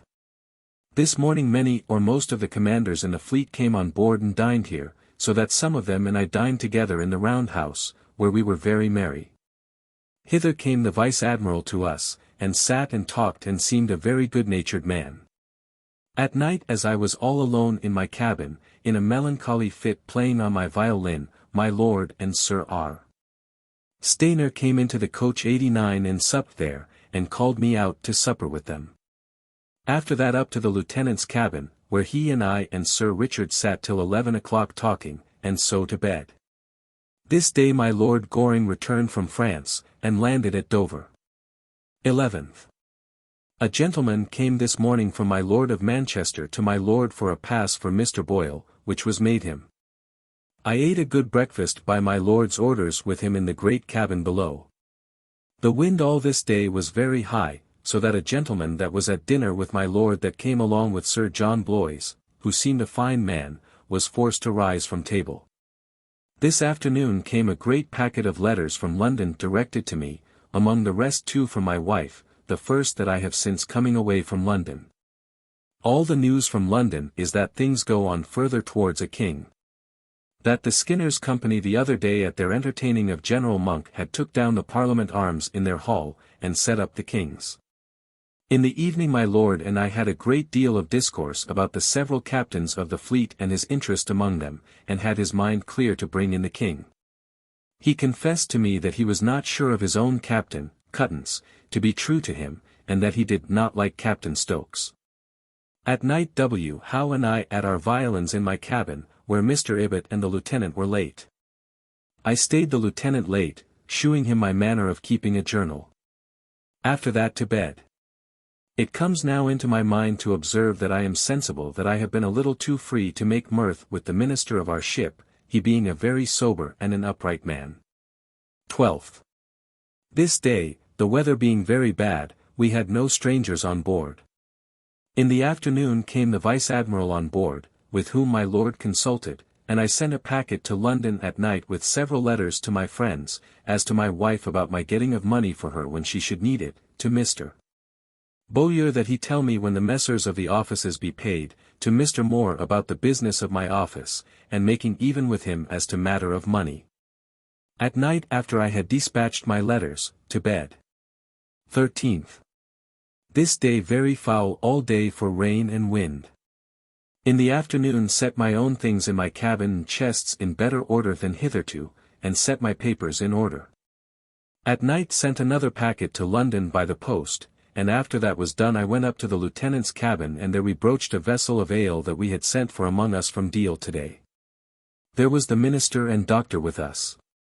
After that till 1 o'clock in the morning writing letters to Mr. Downing about my business of continuing my office to myself, only Mr. Moore to execute it for me. I had also a very serious and effectual letter from my lord to him to that purpose. After that done then to bed, and it being very rainy, and the rain coming upon my bed, I went and lay with John Goods in the great cabin below, the wind being so high that we were faroe to lower some of the masts. I to bed, and what with the goodness of the bed and the rocking of the ship I slept till almost 10 o'clock, and then 14th, rose and drank a good morning draught there with Mr. Shepley, which occasioned my thinking upon the happy life that I live now, had I nothing to care for but myself. The sea was this morning very high, and looking out of the window I saw our boat come with Mr. Pierce, the surgeon, in it in great danger, who endeavouring to come on board us, had like to have been drowned had it not been for a rope. This day I was informed that my Lord Lambert is got out of the Towers and that there is L100 proffered to whoever shall bring him forth to the Council of State. 90. My Lord is chosen at Weymouth this morning. My Lord had his freedom brought him by Captain Tiddyman of the Port of Dover, by which he is capable of being elected for them. This day I heard that the army had in general declared to stand by what the next Parliament shall do. At night supped with my Lord. 15th, Lord's Day. Up early and was trimmed by the barber in the great cabin below. After that to put my clothes on and then to sermon, and then to dinner, where my Lord told us that the University of Cambridge had a mind to choose him for their burgess, which he pleased himself with. To think that they do look upon him as a thriving man, and said so openly at table. At dinner time Mr. Cook came back from London with a packet which caused my Lord to be full of thoughts all day, and at night he bid me privately to get 2 commissions ready, one for Captain Robert Blake to be captain of the Worcester, in the room of Captain Deckings, an Anabaptist, and one that had witnessed a great deal of discontent with the present proceedings. The other for Captain Coppin to come out of that into the Newbury in the room of Blake, whereby I perceive that General Monk do resolve to make a thorough change, to make way for the King. From London I hear that since Lambert got out of the Tower, the fanatiques had held up their heads high, but I hope all that will come to nothing. Late a writing of letters to London to get ready for Mr. Cook. Then to bed. 16th. And about 4 o'clock in the morning Mr. Cook waked me where I lay in the great cabin below, and I did give him his packet and directions for London. So to sleep again.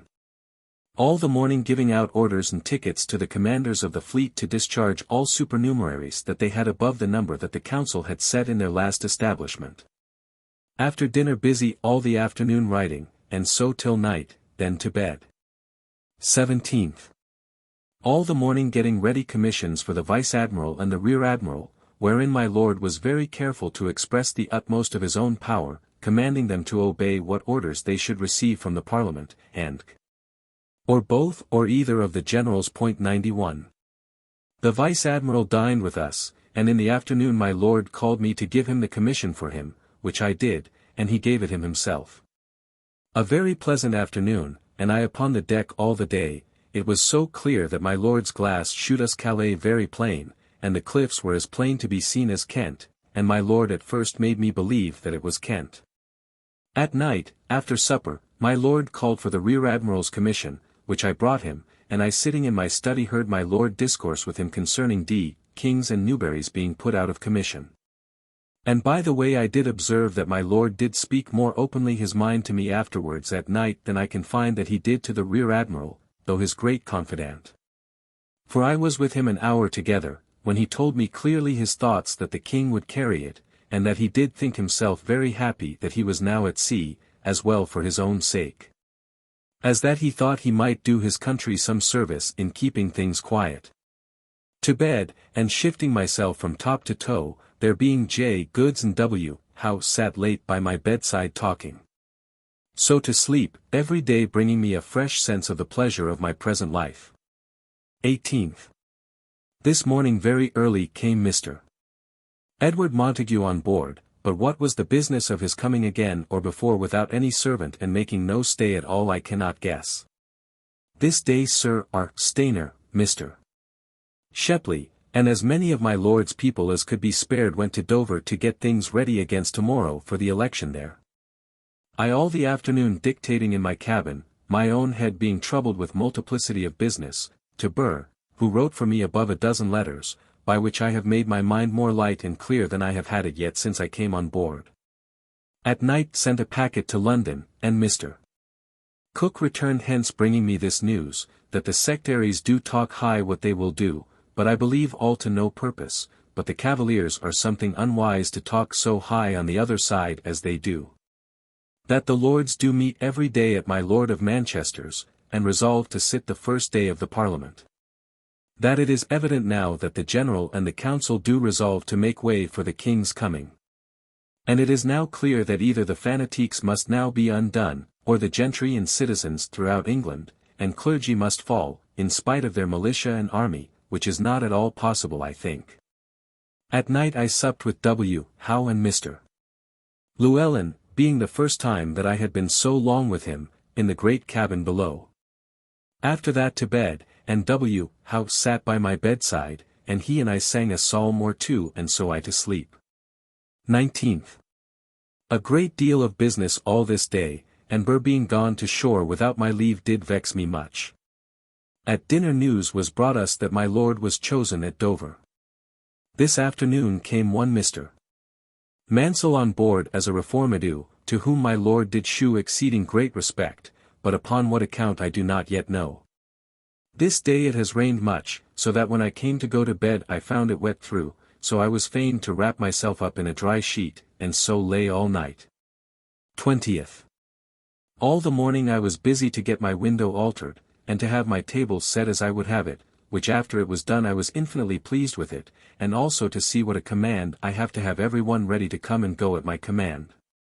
This evening came Mr. Boyle on board, for whom I writ an order for a ship to transport him to Flushing. He supped with my lord using him as a person of honor. This evening too came Mr. John Pickering on board us. This evening my head ached exceedingly, which I impute to my sitting backwards in my cabin, otherwise than I am used to do. Tonight Mr. Shepley told me that he heard for certain at Dover that Mr. E.D.W. Montague did go beyond sea when he was here first the other day, and I am apt to believe that he went to speak with the king.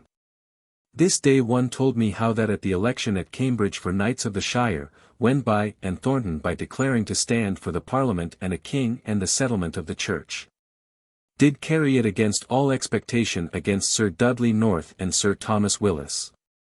I supped tonight with Mr. Shepley below at the half-deck table, and after that I saw Mr. Pickering whom my lord brought down to his cabin, and so to bed.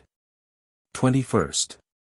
This day dined Sir John Boys 92 and some other gentlemen formerly great Cavaliers, and among the rest one Mr. Norwood, for whom my lord give a convoy to carry him to the Brill, 93, but he is certainly going to the king. For my lord commanded me that I should not enter his name in my book. My lord do show them and that sort of people great civility. All their discourse and others are of the king's coming, and we begin to speak of it very freely. And heard how in many churches in London, and upon many signs there, and upon merchants' ships in the river, they had set up the king's arms. In the afternoon the captain would by all means have me up to his cabin, and there treated me huge nobly, giving me a barrel of pickled oysters, and opened another for me, and a bottle of wine, which was a very great favour. At night late singing with W. Howe, and under the barber's hands in the coach. This night there came one with a letter from Mr. E.D.W. Montague to my lord, with command to deliver it to his own hands. I do believe that he do carry some close business on for the king. 94. This day I had a large letter from Mr. Moore, giving me an account of the present dispute at London that is like to be at the beginning of the Parliament, about the House of Lords, who do resolve to sit with the Commons, as not thinking themselves dissolved yet. Which, whether it be granted or no, or whether they will sit or no, it will bring a great many inconveniences. His letter I keep, it being a very well writ one. 22d, Easter Sunday. Several Londoners, strangers, friends of the captain's, dined here, who, among other things told us, how the king's arms are every day set up in houses and churches, particularly in Allhallows Church in Thames Street, John Simpson's church. Which being privately done was a great eyesore to his people when they came to church and saw it. Also they told us for certain, that the king's statue is making by the Mercer's Company, who are bound to do it, to set up in the Exchange. After sermon in the afternoon I fell to writing letters against tomorrow to send to London. After supper to bed. 23rd. All the morning very busy getting my packet ready for London. Only for an hour or two had the captain and Mr. Shepley in my cabin at the barrel of pickled oysters that the captain did give me on Saturday last. After dinner I sent Mr. Dunn to London with the packet. This afternoon I had 40s. Given me by Captain Cowes of the Paradox. In the evening the first time that we had any sport among the seamen, and indeed there was extraordinary good sport after my lord had done playing at ninepins. After that W. Howe and I went to play 2 trebles in the great cabin below, which my lord hearing, after supper he called for our instruments, and played a set of locks, 2 trebles, and a bass, and that being done, he fell to singing of a song made upon the rump, with which he played himself well, to the tune of, The Blacksmith. After all that done, then to bed. 95. 24th. This morning I had Mr. Llewellyn and Mr. Shepley to the remainder of my oysters that were left yesterday. After that very busy all the morning. While I was at dinner with my lord, the coxswain of the Vice-Admiral came for me to the Vice-Admiral to dinner. So I told my lord and he gave me leave to go. I rose therefore from table and went, where there was very many commanders, and very pleasant we were on board the London, which hath a stateroom much bigger than the Naseby, but not so rich. After that, with the captain on board our own ship, where we were saluted with the news of Lambert's being taken, which news was brought to London on Sunday last.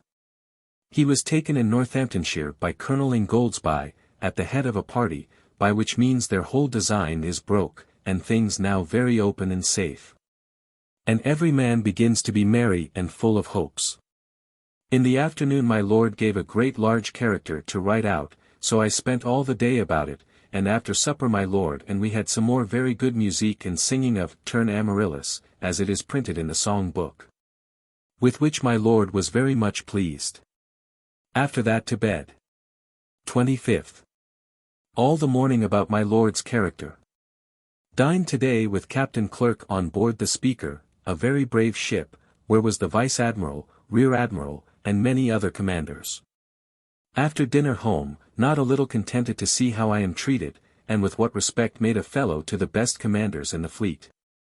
All the afternoon finishing of the character, which I did and gave it my lord, it being very handsomely done and a very good one in itself, but that not truly alphabetical. Supped with Mr. Shepley, W. Howe, and in Mr. Pierce, the purser's cabin, were very merry, and so to bed. Captain Isham came hither today. 26th. This day came Mr. Don back from London, who brought letters with him that signify the meeting of the Parliament yesterday. And in the afternoon by other letters I hear, that about 12 of the Lords met and had chosen my Lord of Manchester, Speaker of the House of Lords. The young Lords that never sat yet, do forbear to sit for the present. And Sir Harbottle Grimstone, Speaker for the House of Commons. The House of Lords sent to have a conference with the House of Commons, which, after a little debate, was granted. Dr. Reynolds preached before the Commons before they sat. My Lord told me how Sir H. Yelverton, formerly my schoolfellow, was chosen in the first place for Northamptonshire and Mr. Crewe in the second. And told me how he did believe that the Cavaliers have now the upper hand clear of the Presbyterians. All the afternoon I was writing of letters, among the rest one to W. Simons, Peter Llewellyn and Tom Doling, which because it is somewhat merry I keep a copy of. After that done Mr. Shepley, W. Howe and I down with J. Goods into my Lord's storeroom of wine and other drink, where it was very pleasant to observe the massy timbers that the ship is made of. We in the room were wholly under water and yet a deck below that. After that to supper, where Tom Guy supped with us, and we had very good laughing, and after that some musique, where Mr. Pickering beginning to play a bass part upon the viol did it so like a fool that I was ashamed of him. After that to bed. 27th. This morning Burr was absent again from on board, which I was troubled at, and spoke to Mr. Pierce, purser, to speak to him of it, and it is my mind. This morning Pym, the tailor, spent in my cabin, putting a great many ribbons to a suit. After dinner in the afternoon came on board Sir Thomas Hatton and Sir R. Mauleverer going for Flushing, but all the world know that they go where the rest of the many gentlemen go that every day flock to the King at Breda. 96. They supped here, and my Lord treated them as he do the rest that go thither, with a great deal of civility. While we were at supper a packet came, wherein much news from several friends. The chief is that I had from Mr. Moore, viz. That he fears the Cavaliers in the House will be so high, that the others will be forced to leave the House and fall in with General Monk, and so offer things to the King so high on the Presbyterian account that he may refuse. And so they will endeavour some more mischief. But when I told my Lord it, he shook his head and told me, that the Presbyterians are deceived, for the General is certainly for the King's interest, and so they will not be able to prevail that way with him. After supper the two knights went on board the Grantham, that is to convey them to Flushing. I am informed that the Exchequer is now so low, that there is not L20 there, to give the messenger that brought the news of Lambert's being taken. Which story is very strange that he should lose his reputation of being a man of courage now at one blow, for that he was not able to fight one stroke, but desired of Colonel Ingoldsby several times for God's sake to let him escape. Late reading my letters, my mind being much troubled to think that, after all our hopes, we should have any cause to fear any more disappointments therein. To bed. This day I made even with Mr. Creed, by sending him my bill and he me my money by Burr whom I sent for it. 28th. This morning sending a packet by Mr. Dunn to London. In the afternoon I played at ninepins with Mr. Pickering, I and Mr. Pett against him and Ted Osgood, and won a crown apiece of him. He had not money enough to pay me. After supper my Lord exceeding merry, and he and I and W. Howe to sing, and so to bed. 29th, Sunday. This day I put on first my fine cloth suit made of a cloak that had like to have been dirt, a year ago, the very day that I put it on. After sermon in the morning Mr. Cook came from London with a packet, bringing news how all the young lords that were not in arms against the Parliament do now sit. That a letter is come from the King to the House, which is locked up by the Council, till next Tuesday that it may be read in the open house when they meet again, they having adjourned till then to keep a fast tomorrow. And so the contents is not yet known. L13,000 of the L20,000 given to General Monk is paid out of the Exchequer, he giving L12 among the teller clerks of Exchequer. My Lord called me into the great cabin below, where I opened my letters, and he told me that the Presbyterians are quite mastered by the Cavaliers, and that he fears Mr. Crewe did go a little too far the other day in keeping out the young lords from sitting. That he do expect that the king should be brought over suddenly, without staying to make any terms at all, saying that the Presbyterians did intend to have brought him in with such conditions as if he had been in chains. But he shook his shoulders when he told me how Monk had betrayed him, for it was he that did put them upon standing to put out the lords and other members that came and not within the qualifications, which he, Montague, did not like.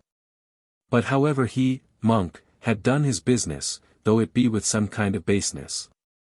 After dinner I walked a great while upon the deck with the chirurgeon and purser, and other officers of the ship, and they all pray for the king's coming, which I pray God send. 30th. All the morning getting instructions ready for the squadron of ships that are going today to the Straits, among others Captain Teddyman, Curtis, and Captain Robert Blake to be commander of the whole squadron. After dinner to ninepins, W. Howe and I against Mr. Creed and the captain. We lost 5s apiece to them. After that W. Howe, Mr. Shepley and I got my lord's leave to go to see Captain Sparling. So we took boat and first went on shore, it being very pleasant in the fields. But a very pitiful town Deal is. We went to Fuller's, the famous place for ale, but they have none but what was in the vat. After that to Pool's, a tavern in the town, where we drank, and so to boat again, and went to the Assistant's, where we were treated very civilly by the captain. And he did give us such music upon the harp by a fellow that he keeps on board that I never expect to hear the like again, yet he is a drunken simple fellow to look on as any I ever saw. After that on board the Naseby, where we found my lord at supper, so I sat down and very pleasant my lord was with Mr. Creed and Shepley, who he puzzled about finding out the meaning of the 3 notes which my lord had cut over the crystal of his watch. After supper some musique. Then Mr. Shepley, W. Howe and I up to the lieutenant's cabin, where we drank, and I and W. Howe were very merry, and among other frolics he pulls out the spigot of the little vessel of ale that was there in the cabin and drew some into his mountaire, and after he had drank, I endeavouring to dash it in his face. He got my velvet studying cap and drew some into mine too, that we made ourselves a great deal of mirth, but spoiled my clothes with the ale that we dashed up and down. After that to bed very late with drink enough in my head. May 1660. May 1st. This morning I was told how the people of Deal have set up 2 or 3 maypoles, and have hung up their flags upon the top of them, and do resolve to be very merry today. It being a very pleasant day, I wished myself in Hyde Park. This day I do count myself to have had full 2 years of perfect cure for the stone, for which God of heaven be blessed. This day Captain Parker came on board, and without his expectation I had a commission for him for the Nonsuch frigate 97, he being now in the Sheraton, for which he gave me a French pistole. Captain H. Cuttance has commission for the Sheraton. After dinner to ninepins, and won something. The rest of the afternoon in my cabin writing and piping. While we were at supper we heard a great noise upon the quarter deck, so we all rose instantly, and found it was to save the coxswain of the Sheraton, dropping overboard, could not be saved, but was drowned. Today I put on my suit that was altered from the great skirts to little ones.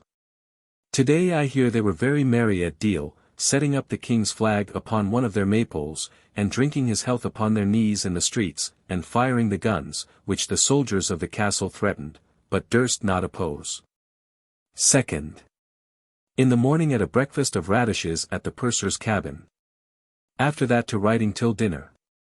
At which time comes Dunn from London, with letters that tell us the welcome news of the Parliament's votes yesterday, which will be remembered for the happiest May Day that bath been many a year to England. The King's letter was read in the House, wherein he submits himself and all things to them, as to an act of oblivion to all 98 unless they shall please to accept any, as to the confirming of the sales of the King's and Church lands. If they see good. The House upon reading the letter, ordered L50,000 to be forthwith provided to send to His Majesty for his present supply, and a committee chosen to return an answer of thanks to His Majesty for his gracious letter. And that the letter be kept among the records of the Parliament, and in all this not so much as one know. So that Luke Robinson himself stood up and made a recantation for what he had done, and promises to be a loyal subject to his prince for the time to come. The City of London have put a declaration, wherein they do disclaim their owing any other government but that of a king, lords, and commons. Thanks was given by the House to Sir John Greenville 99 one of the bedchamber to the king, who brought the letter, and they continued bare all the time it was reading. Upon notice made from the Lords to the Commons, of their desire that the Commons would join with them in their vote for King, Lords, and Commons. The Commons did concur and voted that all books whatever that are out against the government of King, Lords, and Commons, should be brought into the House and burned. Great joy all yesterday at London, and at night more bonfires than ever, and ringing of bells, and drinking of the King's health upon their knees in the streets, which methinks is a little too much. But every body seems to be very joyful in the business, insomuch that our sea commanders now begin to say so too, which a week ago they would not do. 100. And our seamen, as many as had money or credit for drink, did do nothing else this evening. This day came Mr. North, Sir Dudley North's son, on board, to spend a little time here, which my lord was a little troubled at, but he seems to be a fine gentleman, and at night did play his part exceeding well at first sight. After musique I went up to the captain's cabin with him and Lieutenant Ferrers, who came hither today from London to bring this news to my lord, and after a bottle of wine we all to bed. 3d. This morning my lord showed me the king's declaration and his letter to the two generals to be communicated to the fleet. 101. The contents of the letter are his offer of grace to all that will come in within 40 days, only excepting them that the Parliament shall hereafter accept. That the sales of lands during these troubles, and all other things, shall be left to the Parliament, by which he will stand. The letter dated at Breda, April, for 1660, in the 12th year of his reign. Upon the receipt of it this morning by an express, Mr. Phillips, one of the messengers of the council from General Monk, my lord summoned a council of war, and in the meantime did dictate to me how he would have the vote ordered which he would have passed this council. Which done, the commanders all came on board, and the council sat in the coach, the first council of war that had been in my time, where I read the letter and declaration. And while they were discoursing upon it, I seemed to draw up a vote, which being offered, they passed. Not one man seemed to say no to it, though I am confident many in their hearts were against it. After this was done, I went up to the quarter-deck with my lord and the commanders, and there read both the papers and the vote, which done, and demanding their opinion, the seamen did all of them cry out, God bless King Charles. With the greatest joy imaginable. That being done, Sir R. Stainer, who had invited us yesterday, took all the commanders and myself on board him to dinner, which not being ready, I went with Captain Hayward to the Plymouth and Essex, and did what I had to do there and returned, where very merry at dinner. After dinner, to the rest of the ships, stayed at the assistance to hear the harper a good while, quite through the fleet. Which was a very brave sight to visit all the ships, and to be received with the respect and honor that I was on board them all, and much more to see the great joy that I brought to all men. Not one through the whole fleet showing the least dislike of the business. In the evening as I was going on board the Vice-Admiral, the General began to fire his guns, which he did all that he had in the ship, and so did all the rest of the commanders, which was very gallant. And to hear the bullets go hissing over our heads as we were in the boat. This done and finished my proclamation, I returned to the Naseby, where my lord was much pleased to hear how all the fleet took it in a transport of joy, showed me a private letter of the king's to him. And another from the Duke of York in such familiar style as to their common friend, with all kindness imaginable. And I found by the letters, and so my lord told me too, that there had been many letters passed between them for a great while, and I perceive unknown to Monk. And among the rest that had carried these letters Sir John Boys is one, and that Mr. Norwood, which had a ship to carry him over the other day, when my lord would not have me put down his name in the book. The king speaks of his being courted to come to the Hague, but do desire my lord's advice whither to come to take ship. And the Duke offers to learn the seaman's trade of him, in such familiar words as if Jack Cole and I had writ them. This was very strange to me, that my lord should carry all things so wisely and prudently as he do, and I was overjoyful to see him in so good condition. And he did not a little please himself to tell me how he had provided for himself so great a hold on the king. After this to supper, and then to writing of letters till 12 at night, and so up again at 3 in the morning. My lord seemed to put great confidence in me, and would take my advice in many things. I perceive his being willing to do all the honor in the world to Monk, and to let him have all the honor of doing the business, though he will many times express his thoughts of him to be but a thick-skulled fool. So that I do believe there is some agreement more than ordinary between the king and my lord to let Monk carry on the business, for it is he that must do the business, or at least that can hinder it, if he be not flattered and observed. This, my lord will hint himself sometimes. My lord, I perceive by the king's letter, had writ to him about his father, Crew 102, and the king did speak well of him. But my lord tells me, that he is afeard that he hath too much concerned himself with the Presbyterians against the House of Lords, which will do him a great discourtesy. 4th. I wrote this morning many letters, and to all the copies of the vote of the Council of War I put my name, that if it should come in print my name may be at it. I sent a copy of the vote to Doling, enclosed in this letter. Sir. He that can fancy a fleet, like ours, in her pride, with pendants loose, guns roaring, caps flying, and the loud Vive le Rois echoed from one ship's company to another, he, and he only, can apprehend the joy this enclosed vote was received with, or the blessing he thought himself possessed of that bore it, and is. Your humble servant. About 9 o'clock I got all my letters done, and sent them by the messenger that came yesterday. This morning came Captain Isham on board with a gentleman going to the king, by whom very cunningly, my lord tells me, he intends to send an account of this day's and yesterday's actions here. Notwithstanding he had writ to the Parliament to have leave of them to send the king the answer of the fleet. Since my writing of the last paragraph, my lord called me to him to read his letter to the king, to see whether I could find any slips in it or no. And as much of the letter as I can remember, is thus. May it please your most excellent majesty, and so begins. That he yesterday received from General Monk his majesty's letter and direction. And that General Monk had desired him to write to the Parliament to have leave to send the vote of the seamen before he did send it to him, which he had done by writing to both speakers. But for his private satisfaction he had sent it thus privately, and so the copy of the proceedings yesterday was sent him, and that this come by a gentleman that came this day on board, intending to wait upon his majesty. That he is my lord's countryman, and one whose friends have suffered much on his majesty's behalf. That my lords Pembroke and Salisbury are put out of the House of Lords. That my lord is very joyful that other countries do pay him the civility and respect due to him.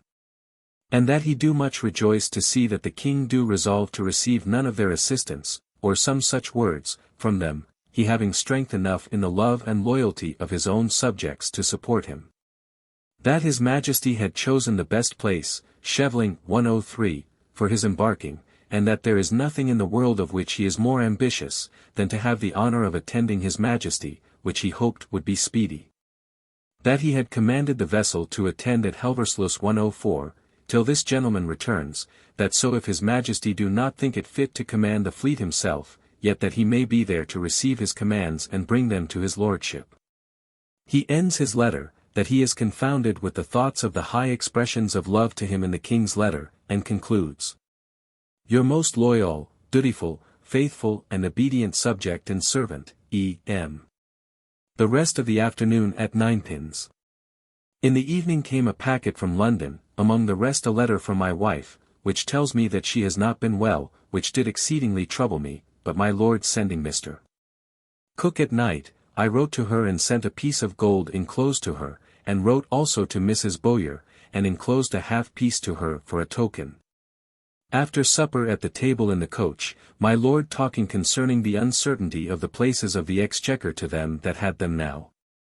He did at last think of an office which do belong to him in case the king do restore every man to his places that ever had been patent, which is to be one of the clerks of the signet, which will be a fine employment for one of his sons. After all this discourse we broke up and to bed. In the afternoon came a minister on board, one Mr. Sharp, who is going to the king, who tells me that commissioners are chosen both of Lords and Commons to go to the king, and that Dr. Clarges 105 is going to him from the army, and that he will be here tomorrow. My letters at night tell me, that the House did deliver their letter to Sir John Greenville, in answer to the king's sending, and that they give him L500 for his pains, to buy him a jewel, and that besides the L50,000 ordered to be borrowed of the city for the present use of the king, the 12 companies of the city do give every one of them to his majesty, as a present, L1000. 5th.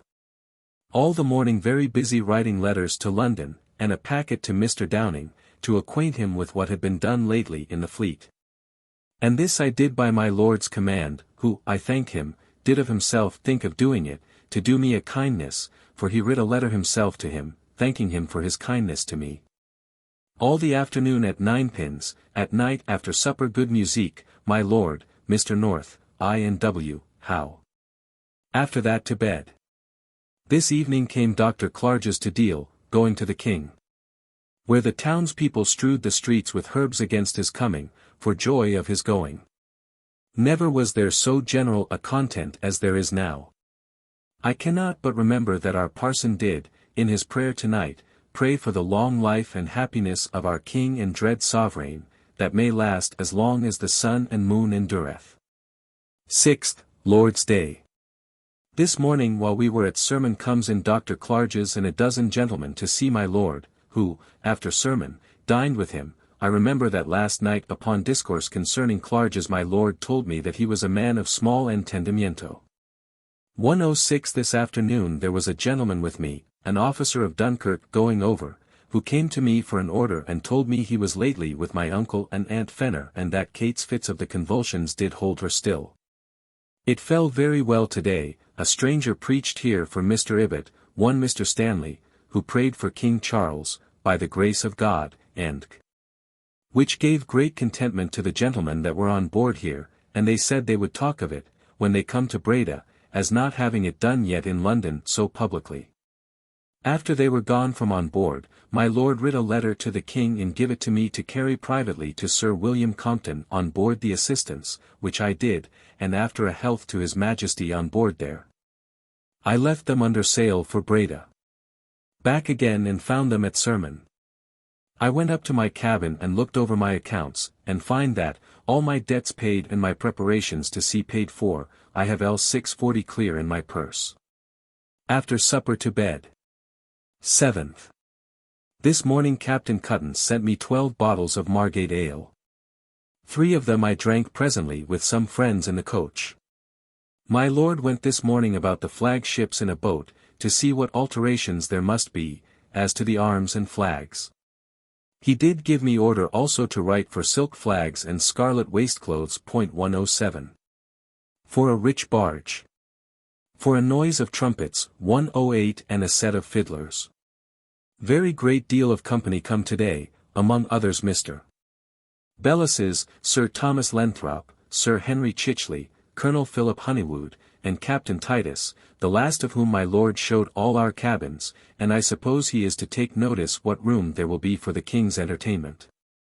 Here were also all the jurats of the town of Dover come to give my lord a visit, and after dinner all went away. I could not but observe that the vice-admiral after dinner came into the great cabin below, where the jurats and I and the commanders for want of room dined, and there told us we must drink a health to the king. And himself called for a bottle of wine, and begun his and the Duke of York's. In the afternoon I lost 5s. At ninepins. After supper musique, and to bed. Having also among us at the coach table wrote a letter to the French ambassador, in French, about the release of a ship we had taken. After I was in bed Mr. Shepley and W. Howe came and sat in my cabin, where I gave them 3 bottles of Margate ale, and sat laughing and very merry, till almost 1 o'clock in the morning, and so good night. 8th. All the morning busy. After dinner come several persons of honor, as my Lord St. John and others, for convoy to Flushing, and great giving of them salutes. My lord and we at 9 pins, I lost 9s. While we were at play Mr. Cook brings me word of my wife. He went to Huntsmore to see her, and brought her and my father Bowyer to London, where he left her at my father's, very well, and speaks very well of her love to me. My letters today tell me how it was intended that the king should be proclaimed today in London, with a great deal of pomp. I had also news who they are that are chosen of the Lords and Commons to attend the king. And also the whole story of what we did the other day in the Fleet, at reading of the king's declaration, and my name at the bottom of it. After supper some musique and to bed. I resolving to rise betimes tomorrow to write letters to London. 9th. Up very early, writing a letter to the king, as from the 2 generals of the fleet, in answer to his letter to them, wherein my lord do give most humble thanks for his gracious letter and declaration, and promises all duty and obedience to him. This letter was carried this morning to Sir Peter Killigrew 109 who came hither this morning early to bring an order from the Lord's house to my lord, giving him power to write an answer to the king. This morning my lord St. John and other persons of honour were here to see my lord, and so away to Flushing. After they were gone my lord and I to write letters to London, which we sent by Mr. Cook, who was very desirous to go because of seeing my wife before she went out of town. As we were sitting down to dinner, in comes Noble with a letter from the House of Lords to my lord, to desire him to provide ships to transport the commissioners to the king, which are expected here this week. He brought us certain news that the king was proclaimed yesterday with great pomp, and brought down one of the proclamations, with great joy to us all, for which God be praised. After dinner to 9 pins and lost 5s. This morning came Mr. Saunderson 110 that writ the story of the king, hither, who is going over to the king. He calls me cousin and seems a very knowing man. After supper to bed betimes, leaving my lord talking in the coach with the captain. 10th. This morning came on board Mr. Pinkney and his son, going to the king with a petition finely writ by Mr. Hoare, for to be the king's embroiderer, for whom and Mr. Saunderson I got a ship. This morning come my lord Winchelsea and a great deal of company, and dined here. In the afternoon, while my lord and we were at musique in the great cabin below, comes in a messenger to tell us that Mr. Edward Montague 111 my lord's son, was come to Deal, who afterwards came on board with Mr. Pickering with him. The child was sick in the evening. At night, while my lord was at supper, in comes my Lord Lauderdale and Sir John Greenville, who supped here, and so went away. After they were gone, my lord called me into his cabin, and told me how he was commanded to set sail presently for the king, 112 and was very glad thereof, and so put me to writing of letters and other work that night till it was very late. He going to bed. I got him afterwards to sign things in bed. After I had done some more work I to bed also. 11th. Up very early in the morning, and so about a great deal of business in order to our going hence today. Burr going on shore last night made me very angry. So that I sent for Mr. Pitts to come home from the Vice-Admiral's, intending not to have employed Burr any more. But Burr by and by coming desiring humbly that I would forgive him, and Pitts not coming I did set him to work.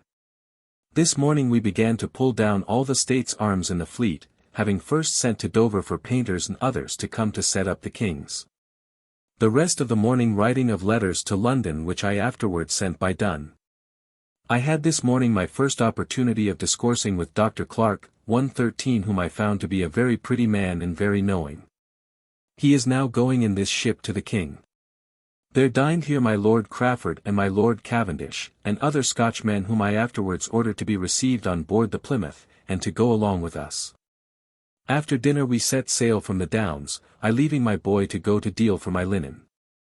In the afternoon overtook us 3 or 4 gentlemen, 2 of the Birdies, and 1 Mr. Dormerhoy, a Scotch gentleman, whom I afterwards found to be a very fine man, who, telling my lord that they heard the commissioners were come out of London today.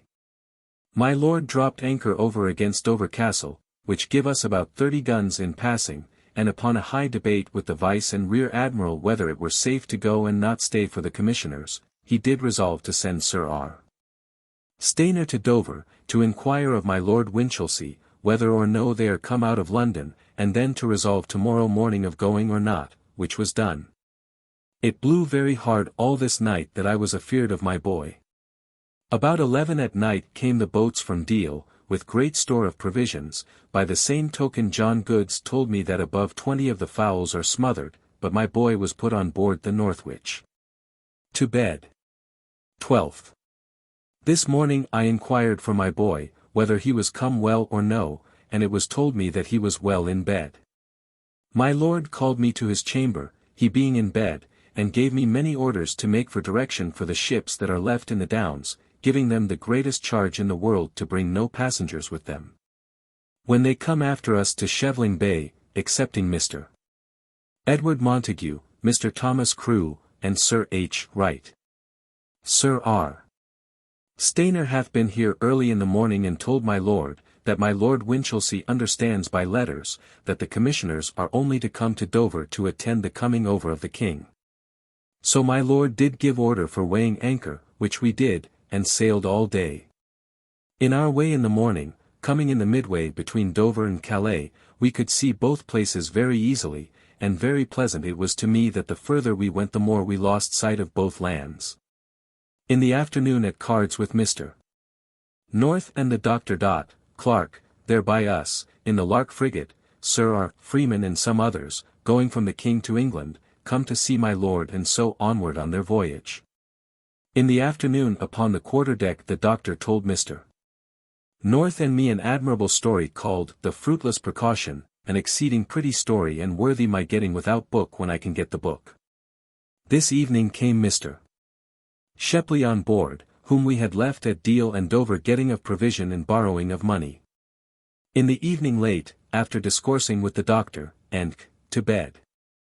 13th, Lord's Day. Trimmed in the morning, after that to the cook's room with Mr. Shepley, the first time that I was there this voyage.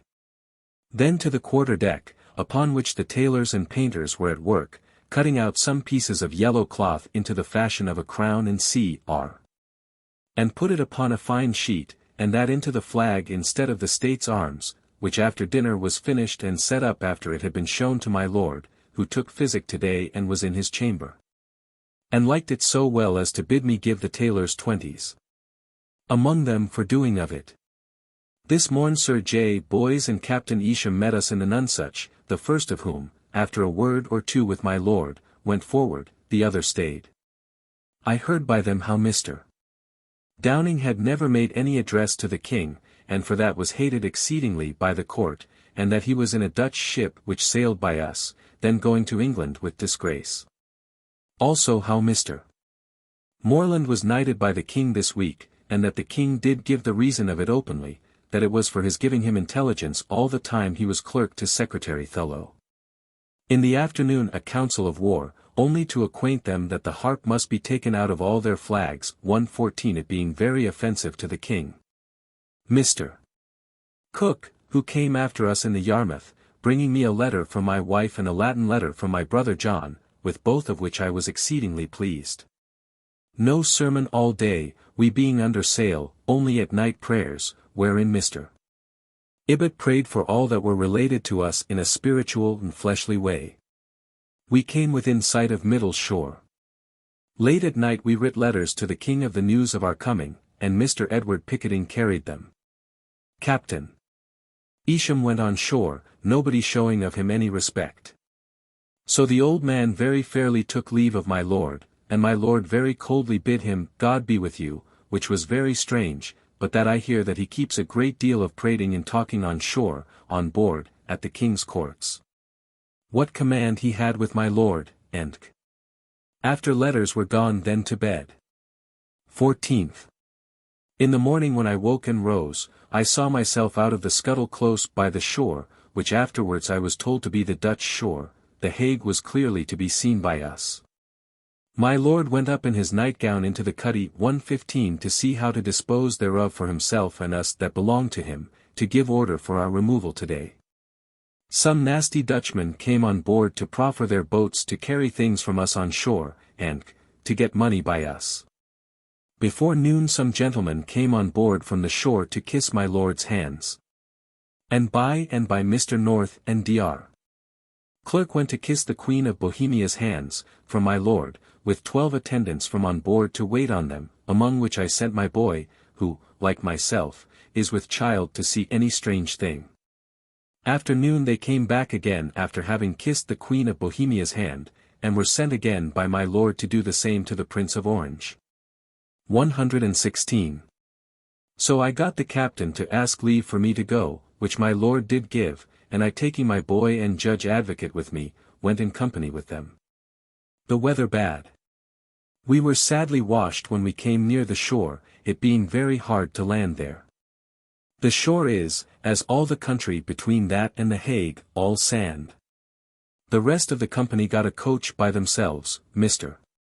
Creed and I went in the forepart of a coach wherein were 2 very pretty ladies, very fashionable and with black patches, who very merrily sang all the way and that very well, and were very free to kiss the 2 blades that were with them. I took out my flageolet and piped, but in piping I dropped my rapier stick, but when I came to the Hague, I sent my boy back again for it and he found it, for which I did give him 6d, but some horses had gone over it and broke the scabbard. The Hague is a most neat place in all respects. The houses so neat in all places and things as is possible.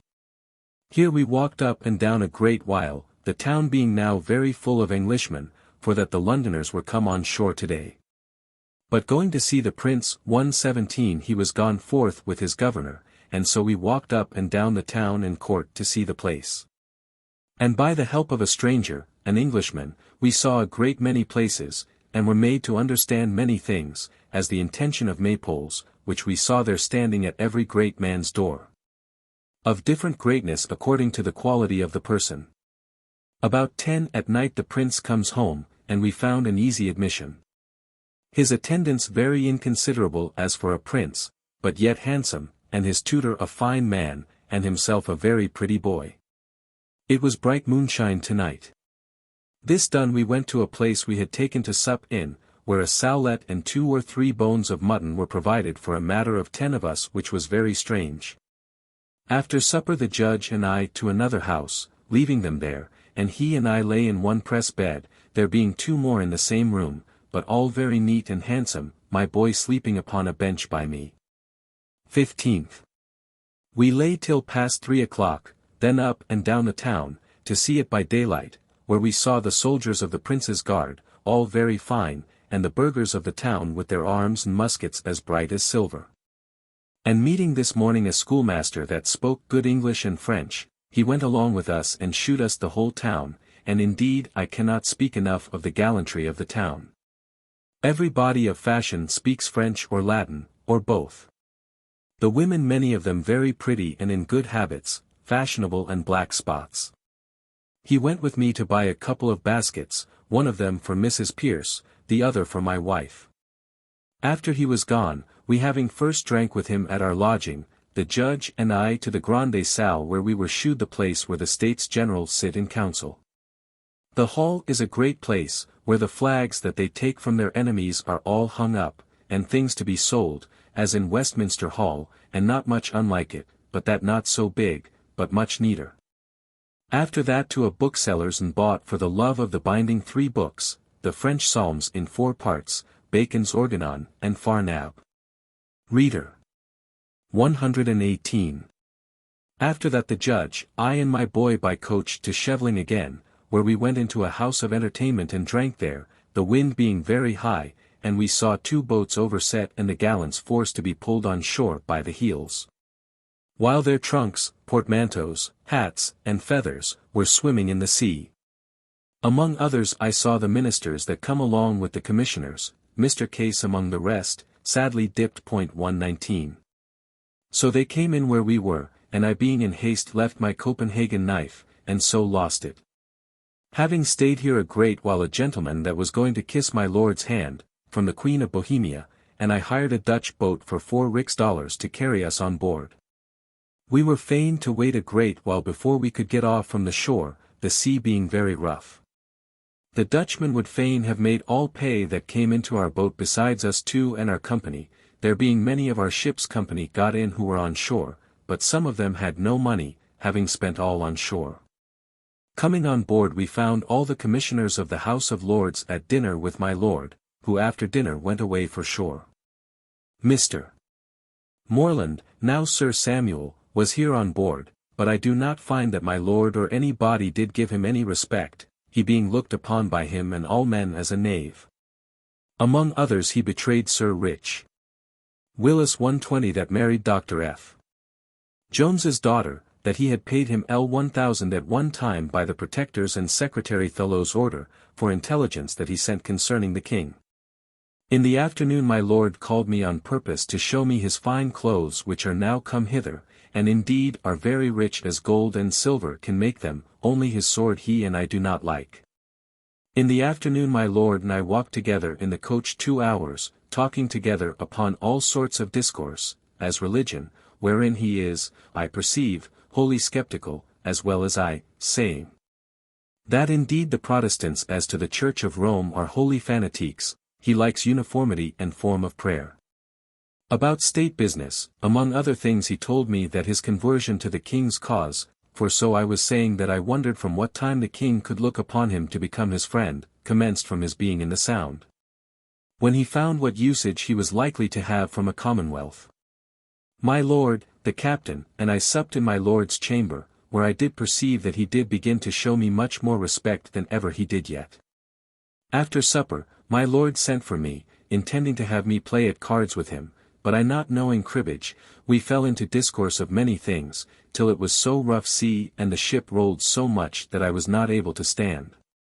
And so he bid me go to bed. 16th. Soon as I was up I went down to be trimmed below in the great cabin, but then come in some with visits, among the rest one from Admiral Opdam 121 who spoke Latin well, but not French nor English.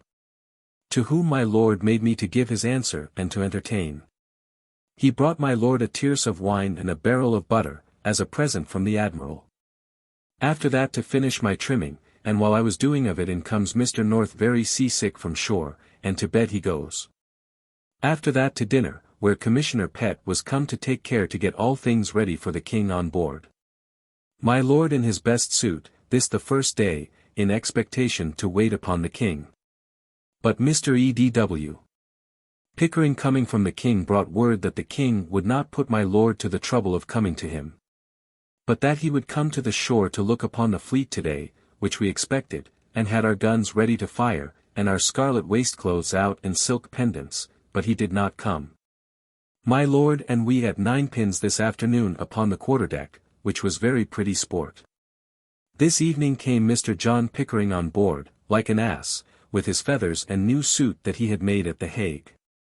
My lord very angry for his staying on shore, bidding me a little before to send to him, telling me that he was afraid that for his father's sake he might have some mischief done him, unless he used the general's name. To supper, and after supper to cards. I stood by and looked on till 11 at night and so to bed. This afternoon Mr. Edud Pickering told me in what a sad, poor condition for clothes and money the king was, and all his attendants, when he came to him first from my lord, their clothes not being worth 40 shillings the best of them. 122. And how overjoyed the king was when Sir J. Greenville brought him some money, so joyful, that he called the Princess Royal and Duke of York to look upon it as it lay in the portmanteau before it was taken out. My lord told me, too, that the Duke of York is made High Admiral of England. 17th. Up early to write down my last 2 days' observations. Dr. Clerk came to me to tell me that he heard this morning, by some Dutch that are come on board already to see the ship, that there was a Portuguese taken yesterday at the Hague, that had a design to kill the king. But this I heard afterwards was only the mistake upon one being observed to walk with his sword naked, he having lost his scabbard. Before dinner Mr. E.D.W. Pickering and I, W. Howe, Pym, and my boy 123 to Shevling, where we took coach, and so to the Hague, where walking, intending to find one that might show us the king incognito. I met with Captain Whittington, that had formerly brought a letter to my lord from the Mayor of London, and he did promise me to do it, but first we went and dined at a French house, but paid 16s. For our part of the club. At dinner in came Dr. Cade, a merry mad parson of the king's. And they too after dinner got the child and me, the others not being able to crowd in, to see the king, who kissed the child very affectionately. Then we kissed his, and the Duke of York's, and the Princess Royal's hands. The king seems to be a very sober man, and a very splendid court he hath in the number of persons of quality that are about him, English very rich in habit. From the king to the Lord Chancellor 124 who did lie bedrid of the gout, he spoke very merrily to the child and me. After that, going to see the Queen of Bohemia, I met with Dr. Fullers whom I sent to a tavern with Mr. E.D.W. Pickering, while I and the rest went to see the Queen 125 who used us very respectfully, her hand we all kissed. She seems a very debonair, but plain lady. After that to the Dr. S., where we drank a while or so. In a coach of a friends of Dr. Cade we went to see a house of the Princess Dowager's in a park about half a mile or a mile from the Hague, where there is one, the most beautiful room for pictures in the whole world. She had here one picture upon the top, with these words, dedicating it to the memory of her husband, incomparabile marito, inconsolabilis vidua. 126. Here I met with Mr. Woodcock of Cambridge, Mr. Hardy and another, and Mr. Woodcock beginning we had 2 or 3 fine songs, he and I, and W. How to the Echo, which was very pleasant, and the more because in a heaven of pleasure and in a strange country, that I never was taken up more with a sense of pleasure in my life. After that we parted and back to the Hague and took a tour or two about the Voorholt 127 where the ladies in the evening do as our ladies do in Hyde Park. But for my life I could not find one handsome, but their coaches very rich and themselves so too. From thence, taking leave of the doctor, we took wagon to Scheveling, where we had a fray with the boatswain of the Richmond, who would not freely carry us on board, but at last he was willing to it, but then it was so late we durst not go. So we returned between 10 and 11 at night in the dark with a wagon with 1 horse to the Hague, where being come we went to bed as well as we could be accommodated, and so to sleep. 18th. Very early up, and, hearing that the Duke of York, our Lord High Admiral, would go on board today, Mr. Pickering and I took wagon for Scheveling, leaving the child in Mr. Pierce's hands, with directions to keep him within doors all day till he heard from me. But the wind being very high that no boats could get off from shore, we returned to the Hague, having breakfasted with a gentleman of the Duke's, and Commissioner Pett, sent on purpose to give notice to my lord of his coming. Where I hear that the child is gone to Delft to see the town. So we all and Mr. Ibbott, the minister, took a shoe at 128 and very much pleased with the manner and conversation of the passengers, where most speak French, went after them, but met them by the way. But however we went forward making no stop. Where when we were come we got a smith's boy of the town to go along with us, but could speak nothing but Dutch, and he showed us the church where Van Trump lies entombed with a very fine monument. His epitaph concluded thus, Tandem bello Anglico tantum non victor, cert invictus, vivere eti vincere desite. There is a sea fight cut in marble, with the smoke, the best expressed that ever I saw in my life. From thence to the great church, that stands in a fine great marketplace, over against the Stadthouse, and there I saw a stately tomb of the old Prince of Orange, of marble and brass. Wherein among other rarities there are the angels with their trumpets expressed as it were crying. Here were very fine organs in both the churches. It is a most sweet town, with bridges, and a river in every street. Observing that in every house of entertainment there hangs in every room a poor man's box, and desiring to know the reason thereof, it was told me that it is their custom to confirm all bargains by putting something into the poor people's box. And that binds as fast as anything. We also saw the guest house, where it was very pleasant to see what neat preparation there is for the poor. We saw one poor man dying there. After we had seen all, we light by chance of an English house to drink in, where we were very merry, discoursing of the town and the thing that hangs up in the Stadthouse like a bushel. Which I was told is a sort of punishment for some sort of offenders to carry through the streets of the town over his head, which is a great weight. Back by water, where a pretty sober Dutch lass sat reading all the way, and I could not fasten any discourse upon her. At our landing we met with Commissioner Pett going down to the waterside with Major Harley, who is going upon a dispatch into England. They having a coach, I left the parson and my boy and went along with Commissioner Pett, Mr. Ackworth and Mr. Dawes his friends, to the Princess Dowager's house again. Thither also my Lord Fairfax and some other English lords did come to see it, and my pleasure was increased by seeing of it again. Besides we went into the garden, wherein are gallant nuts better than ever I saw, and a fine echo under the house in a vault made on purpose with pillars, where I played on my flageolet to great advantage. Back to the Hague, where not finding Mr. Edward, I was much troubled, but went with the parson to supper to Commissioner Pett, where we sat late. And among other mirth Mr. Ackworth vied wives, each endeavouring to set his own wife out to the best advantage, he having as they said an extraordinary handsome wife. But Mr. Dawes could not be got to say anything of his. After that to our lodging where W. Howe and I exceeding troubled not to know what is become of our young gentleman. So to bed. 19th. Up early, hearing nothing of the child, and went to Scheveling, where I found no getting on board, though the Duke of York sent every day to see whether he could do it or no. Here I met with Mr. Pinkney and his sons, and with them went back to the Hague, in our way lighting and going to see a woman that makes pretty rockwork in shells, and, which could I have carried safe I would have bought some of. At the Hague we went to buy some pictures, where I saw a sort of painting done upon woolen cloth, drawn as if there was a curtain over it, which was very pleasant, but dear. Another pretty piece of painting I saw, on which there was a great wager laid by young Pinkney and me whether it was a principal or a copy.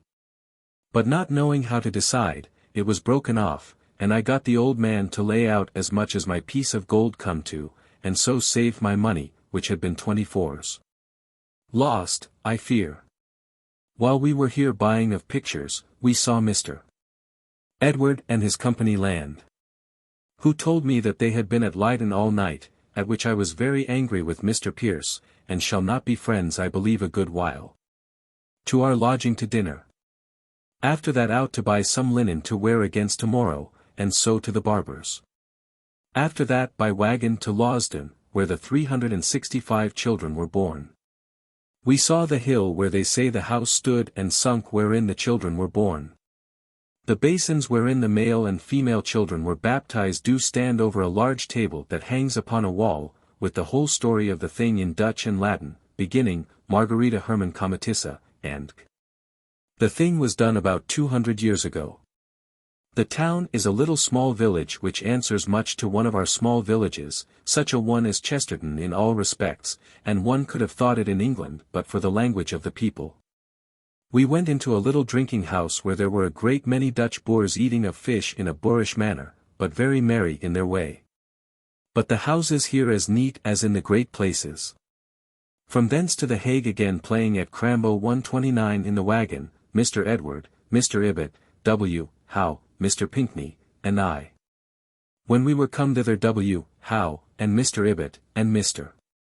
Pinkney went away for Scheveling, while I and the child to walk up and down the town, where I met my old chamber fellow, Mr. C. H. Anderson, and a friend of his, both physicians, Mr.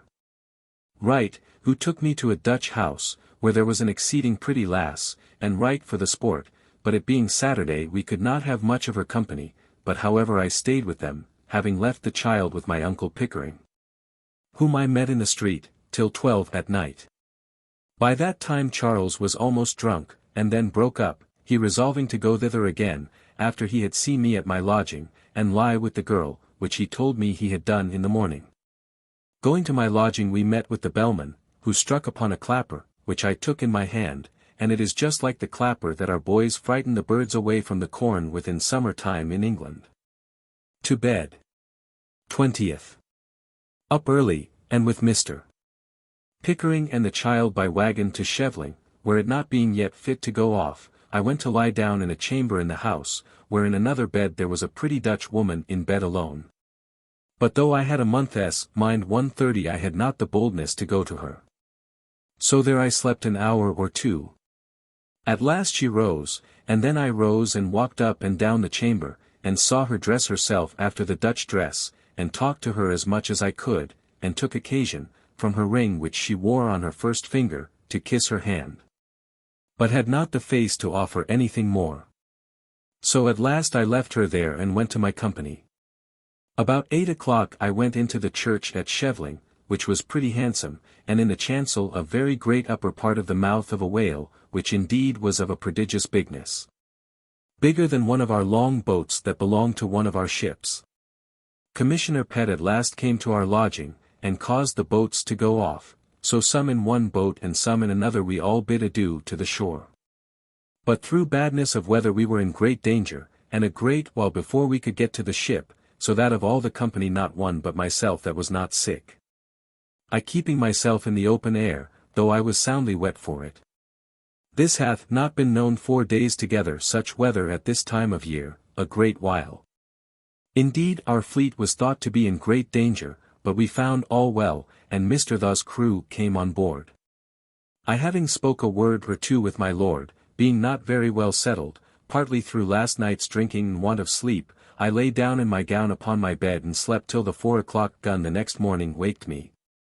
Which I took for 8 at night, and rising, mistook the sun rising for the sun setting on Sunday night. 21st. So into my naked bed 1:31 and slept till 9 o'clock, and then John Goods waked me, by the captain's boy brought me 4 barrels of Mallow's oysters, which Captain Tatnell had sent me from Merlis Point 132 the weather foul all this day also. After dinner, about writing one thing or other all day, and setting my papers in order, having been so long absent. At night Mr. Pierce, purser, the other Pierce and I having not spoken to one another since we fell out about Mr. Edward, and Mr. Cook sat with me in my cabin and supped with me, and then I went to bed. By letters that came hither in my absence, I understand that the Parliament had ordered all persons to be secured, in order to a trial, that did sit as judges in the late King's death, and all the officers too attending the court.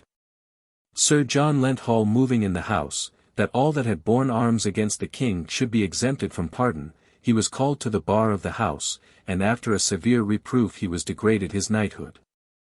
At court I find that all things grow high. The old clergy talk as being sure of their lands again, and laugh at the presbytery. And it is believed that the sales of the king's and bishops' lands will never be confirmed by Parliament, there being nothing now in any man's power to hinder them and the king from doing what they have a mind. But every body willing to submit to anything. We expect every day to have the king and duke on board as soon as it is fair. My lord do nothing now, but offers all things to the pleasure of the duke as Lord High Admiral. So that I am at a loss what to do. 22nd. Up very early, and now beginning to be settled in my wits again, I went about setting down my last 4 days' observations this morning. After that, was trimmed by a barber that has not trimmed me yet, my Spaniard being on shore. News brought that the 2 dukes are coming on board, which, by and by, they did, in a Dutch boats the Duke of York in yellow trimmings, the Duke of Gloucester 133 in grey and red. My lord went in a boat to meet them, the captain, myself and others, standing at the entering port. So soon as they were entered we shot the guns off round the fleet. After that they went to view the ship all over, and were most exceedingly pleased with it. They seemed to be both very fine gentlemen. After that done, upon the quarter-deck table, under the awning, the Duke of York and my lord, Mr. Coventry 134 and I, spent an hour at allotting to every ship their service, in their return to England. Which having done, they went to dinner, where the table was very full, the 2 dukes at the upper end, my lord Opdam next on one side, and my lord on the other. 2 guns given to every man while he was drinking the king's health, and so likewise to the duke's health. I took down Monsieur d'Esquire to the great cabin below, and dined with him in state alone with only 1 or 2 friends of his. All dinner the harper belonging to Captain Sparling played to the dukes. After dinner, the dukes and my lord to see the vice and rear admirals, and I in a boat after them. After that done, they made to the shore in the Dutch boat that brought them, and I got into the boat with them. But the shore was so full of people to expect their coming, as that it was as black, which otherwise is white sand, as every one could stand by another. When we came near the shore, my lord left them and came into his own boat, and General Penn and I with him, my lord being very well pleased with this day's work. By the time we came on board again, news is sent us that the king is on shore. So my lord fired all his guns round twice, and all the fleet after him, which in the end fell into disorder, which seemed very handsome. The gun over against my cabin I fired myself to the king, which was the first time that he had been saluted by his own ship since this change, but holding my head too much over the gun, I had almost spoiled my right eye. Nothing in the world but going of guns almost all this day. In the evening we began to remove cabins, I to the carpenter's cabin, and Dr. Clerk with me, who came on board this afternoon, having been twice ducked in the sea today coming from shore, and Mr. North and John Pickering the like. Many of the king's servants came on board tonight. And so many Dutch of all sorts came to see the ship till it was quite dark, that we could not pass by one another, which was a great trouble to us all. This afternoon Mr. Downing, who was knighted yesterday by the king, was here on board, and had a ship for his passage into England, with his lady and servants. 135. By the same token he called me to him when I was going to write the order, to tell me that I must write him Sir G. Downing. My lord lay in the roundhouse tonight. This evening I was late writing a French letter myself by my lord's order to Monsieur Cragg, Ambassador de Denmark a La Haye, which my lord signed in bed. After that I to bed, and the doctor, and sleep well. 23rd. The doctor and I waked very merry, only my eye was very red and ill in the morning from yesterday's hurt. In the morning came infinity of people on board from the king to go along with him. My lord, Mr. Crew, and others, go on shore to meet the king as he comes off from shore, where Sir R. Stainer bringing his majesty into the boat, I hear that his majesty did with a great deal of affection kiss my lord upon his first meeting. The king, with the two dukes and queen of Bohemia, Princess Royal, and Prince of Orange, came on board, where I in their coming in kissed the king's, queen's, and princess's hands, having done the other before. Infinite shooting off of the guns, and that in a disorder on purpose, which was better than if it had been otherwise. All day nothing but lords and persons of honor on board, that we were exceeding full. Dined in a great deal of state, the royal company by themselves in the coach, which was a blessed sight to see. I dined with Dr. Clerk, Dr. Quarterman, and Mr. Darcy in my cabin. This morning Mr. Lucy came on board, to whom and his company of the king's guard in another ship my lord did give 3 dozen of bottles of wine. He made friends between Mr. Pierce and me. After dinner the king and duke altered the name of some of the ships, viz. the Naseby into Charles, the Richard, James, the Speaker's Mary, the Dunbar, which was not in company with us, the Henry, Winsley, Happy Return, Wakefield, Richmond, Lambert, the Henrietta, Sheraton, the Speedwell, Bradford, the Success. That done, the Queen, Princess Royal, and Prince of Orange, took leave of the King, and the Duke of York went on board the London, and the Duke of Gloucester, the Swiftsa. Which done, we weighed anchor, and with a fresh gale and most happy weather we set sail for England. All the afternoon the King walked here and there, up and down, quite contrary to what I thought him to have been, very active and stirring. Upon the quarterdeck he fell into discourse of his escape from Worcester, 136, where it made me ready to weep to hear the stories that he told of his difficulties that he had passed through, as his travelling 4 days and 3 nights on foot. Every step up to his knees in dirt, with nothing but a green coat and a pair of country breeches on, and a pair of country shoes that made him so sore all over his feet, that he could scarce stir. Yet he was forced to run away from a miller and other company, that took them for rogues. His sitting at table at one place, where the master of the house, that had not seen him in 8 years, did know him, but kept it private. When at the same table there was one that had been of his own regiment at Worcester, could not know him, but made him drink the king's health, and said that the king was at least 4 fingers higher than he. At another place he was by some servants of the house made to drink, that they might know him not to be a Roundhead, which they swore he was. In another place at his inn, the master of the house, 137, as the king was standing with his hands upon the back of a chair by the fireside, kneeled down and kissed his hand, privately, saying, that he would not ask him who he was. but bid God bless him whither he was going. Then the difficulty of getting a boat to get into France, where he was fain to plot with the master thereof to keep his design from the 4 men and a boy, which was all his ship's company, and so got to Fécamp in France. 138. At Rouen he looked so poorly, that the people went into the rooms before he went away to see whether he had not stole something or other. In the evening I went up to my lord to write letters for England, which we sent away with word of our coming, by Mr. E.D.W. Pickering. The king supped alone in the coach, after that I got a dish, and we 4 supped in my cabin, as at noon.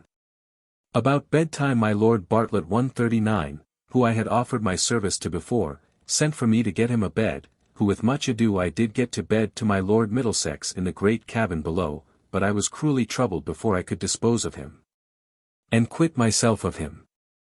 So to my cabin again, where the company still was, and were talking more of the king's difficulties, as how he was fain to eat a piece of bread and cheese out of a poor boy's pocket.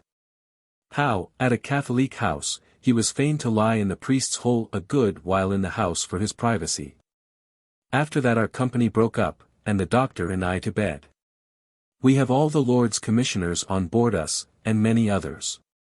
Under sail all night, and most glorious weather. 24th, up, and made myself as fine as I could, with the tinning stockings on and wide cannons 140 that I bought the other day at Hague. Extraordinary press of noble company, and great mirth all the day. There dined with me in my cabin, that is, the carpenters, Dr. Earl 141 and Mr. Hollis 142 the King's chaplains, Dr. Scarborough 143 Dr. Quarterman and Dr. Clerk, physicians, Mr. Darcy, and Mr. Fox 144, both very fine gentlemen, the King's servants, where we had brave discourse. Walking upon the decks, were persons of honour all the afternoon, among others, Thomas Killigrew, a merry droll, but a gentleman of great esteem with the King, who told us many merry stories. 1. How he wrote a letter 3 or 4 days ago to the Princess Royal, about a Queen Dowager of Judea and Palestine, that was at the Hague incognita, that made love to the King, and which was Mr. Carey, a courtier's wife that had been a nun, who are all married to Jesus. At supper the 3 doctors of physic again at my cabin, where I put Dr. Scarborough in mind of what I heard him say about the use of the eyes, which he owned, that children do, in every day's experience, look several ways with both their eyes, till custom teaches them otherwise. And that we do now see but with one eye, our eyes looking in parallel lines.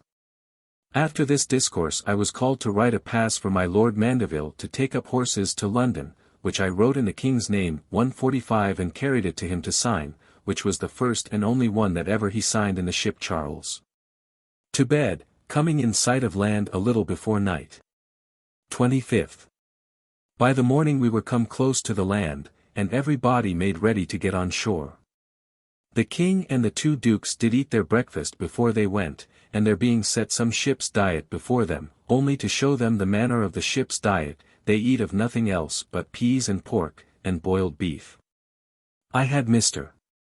Darcy in my cabin and Dr. Clerk, who eat with me, told me how the King had given L50 to Mr. Shepley for my Lord's servants, and L500 among the officers and common men of the ship. I spoke with the Duke of York about business, who called me Pepys by name, and upon my desire did promise me his future favour. Great expectation of the King's making some knights, but there was none. About noon, though the brigantine that Beale made was there ready to carry him, yet he would go in my lord's barge with the 2 dukes. Our captain steered, and my lord went along bare with him. I went, and Mr. Mansell, and one of the King's footmen, with a dog that the King loved 146, which, dirt, the boat, which made us laugh, and me think that a king and all that belong to him are but just as others are, in a boat by ourselves. And so got on shore when the King did, who was received by General Monk with all imaginable love and respect at his entrance upon the land of Dover. Infinite the crowd of people and the horsemen, citizens, and noblemen of all sorts. The mayor of the town came and gave him his white staff, the badge of his place, which the King did give him again. The mayor also presented him from the town a very rich Bible, which he took and said it was the thing that he loved above all things in the world. A canopy was provided for him to stand under, which he did, and talked a while with General Monk and others, and so into a stately coach there set for him, and so away through the town towards Canterbury, without making any stay at Dover. The shouting and joy expressed by all is past imagination. Seeing that my lord did not stir out of his barge, I got into a boat, and so into his barge, whither Mr. John Crew stepped, and spoke a word or two to my lord, and so returned, we back to the ship, and going did see a man almost drowned that fell out of his boat into the sea, but with much ado was got out. My lord almost transported with joy that he had done all this without any the least blur or obstruction in the world, that could give an offence to any, and with the great honour he thought it would be to him. Being overtook by the brigantine, my lord and we went out of our barge into it, and so went on board with Sir W. Batten 147 in the Vice and Rear Admirals. At night my lord supped and Mr. Thomas Crew with Captain Stokes, I supped with the captain, who told me what the king had given us. My lord returned late, and at his coming did give me order to cause the mark to be gilded, and a crown and C.R. to be made at the head of the coach table, where the king today with his own hand did mark his height, which accordingly I caused the painter to do, and is now done as is to be seen. 26th. Thanks to God I got to bed in my own poor cabin, and slept well till 9 o'clock this morning. Mr. North and Dr. Clerk and all the great company being gone, I found myself very uncouth all this day for want thereof. My lord dined with the Vice-Admiral today, who is as officious, poor man, as any spaniel can be. But I believe all to no purpose, for I believe he will not hold his place, so I dined commander at the coach table today, and all the officers of the ship with me, and Mr. White of Dover. After a game or two at 9 pins, to work all the afternoon, making above 20 orders. In the evening my lord having been ashore, the first time that he hath been ashore since he came out of the Hope, having resolved not to go till he had brought his Majesty into England, returned on board with a great deal of pleasure. I supped with the captain in his cabin with young Captain Cuttance, and afterwards a messenger from the king came with a letter, and to go into France, and by that means we supped again with him at 12 o'clock at night. This night the captain told me that my lord had appointed me L30 out of the 1,000 ducats which the king had given to the ship, at which my heart was very much joyed. To bed. 27th, Lord's Day. Called up by John Goods to see the garter and herald's coat, which lay in the coach, brought by Sir Edward Walker 148 King at Arms, this morning, for my lord. My lord hath summoned all the commanders on board him, to see the ceremony, which was thus, Sir Edward putting on his coat, and having laid the George and garter, and the king's letter to my lord, upon a crimson cushion, in the coach. All the commanders standing by, makes 3 congees to him, holding the cushion in his arms. Then laying it down with the things upon it upon a chair, he takes the letter, and delivers it to my lord, which my lord breaks open and gives him to read. It was directed to our trusty and well-beloved Sir Edward Montague, Knight, one of our generals at sea, and our companion-elect of our noble Order of the Garter. The contents of the letter is to show that the kings of England have for many years made use of this honour, as a special mark of favour, to persons of good extraction and virtue, and that many emperors, kings and princes of other countries have borne this honour, and that whereas my lord is of a noble family, and hath now done the king such service by sea, at this time, as he hath done, he do send him this George and garter to wear as Knight of the Order, with a dispensation for the other ceremonies of the habit of the order, and other things, till hereafter, when it can be done. So the herald putting the ribbon about his neck, and the garter about his left leg, he salutes him with joy as Knight of the Garter, and that was all. After that was done, and the captain and I had breakfasted with Sir Edward while my lord was writing of a letter, he took his leave of my lord, and so to shore again to the king at Canterbury, where he yesterday gave the like honour to General Monk 149, who are the only 2 for many years that have had the garter given them, before they had other honours of earldom, or the like, excepting only the Duke of Buckingham, who was only Sir George Villiers when he was made Knight of the Garter. A while after Mr. Thus Crew and Mr. J. Pickering, who had stayed long enough to make all the world see him to be a fool, took ship for London. So there now remain no strangers with my lord but Mr. Hetley, who had been with us a day before the king went from us. My lord and the ship's company down to sermon.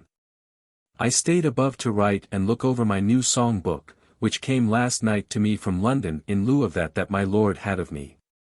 The officers being all on board, there was not room for me at table, so I dined in my cabin, where, among other things, Mr. Drum brought me a lobster and a bottle of oil, instead of a bottle of vinegar, whereby I spoiled my dinner. Many orders in the ordering of ships this afternoon. Late to a sermon. After that up to the lieutenant's cabin, where Mr. Shepley, I, and the minister supped, and after that I went down to W. Howe's cabin, and there, with a great deal of pleasure, singing till it was late. After that to bed.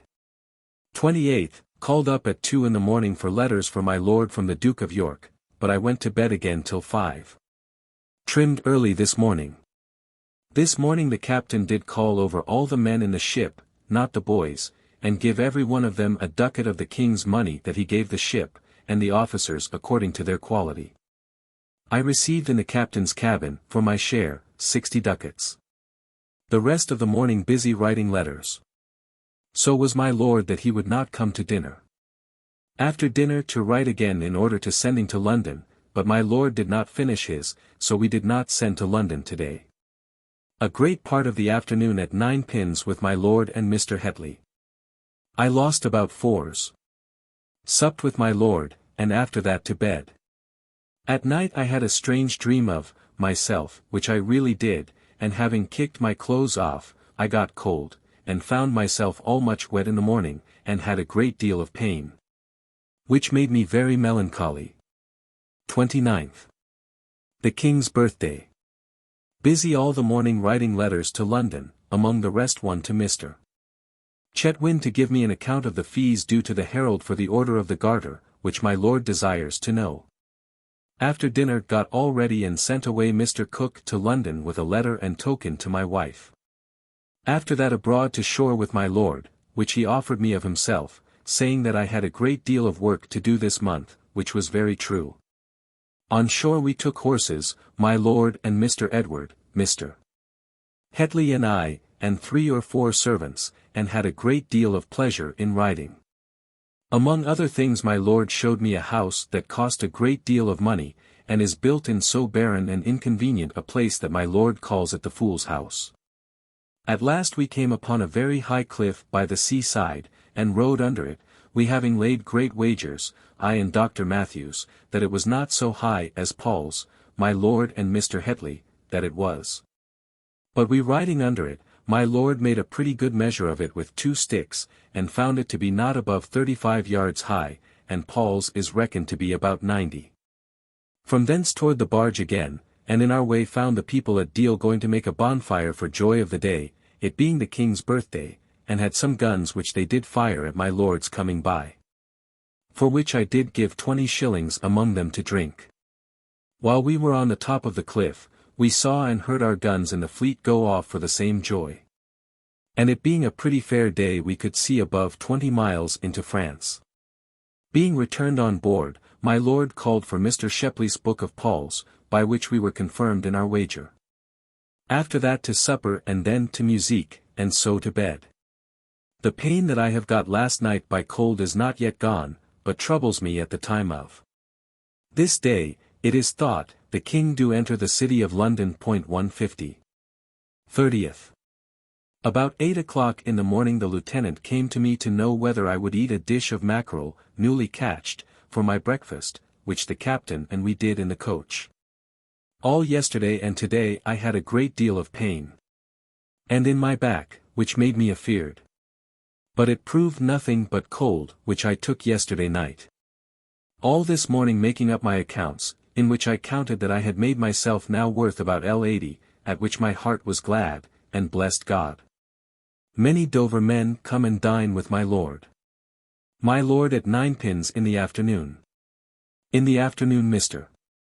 Shepley told me how my lord had put me down for 70 guilders among the money which was given to my lord's servants, which my heart did much rejoice at. My lord supped alone in his chamber. Sir R. Stainer supped with us, and among other things told us how some of his men did grumble that no more of the Duke's money come to their share and so would not receive any.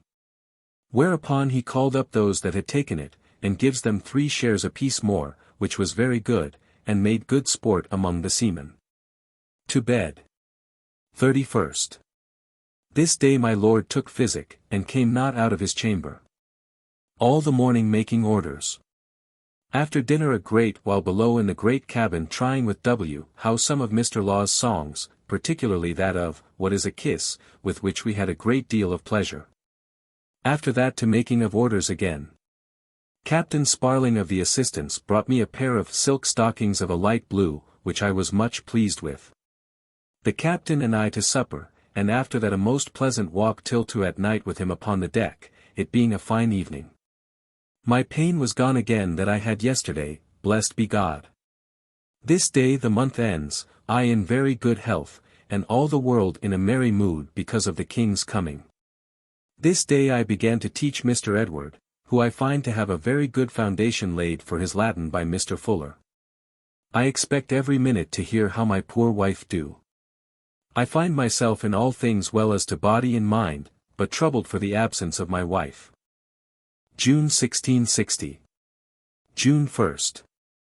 This morning Mr. Shepley disposed of the money that the Duke of York did give my lord's servants, 22 ducatoons 3 came to my share, whereof he told me to give Jasper something because my lord left him out .151. I did give Mr. Shepley the fine pair of buckskin gloves that I bought myself about 5 years ago. My lord took physic today, and so come not out all day.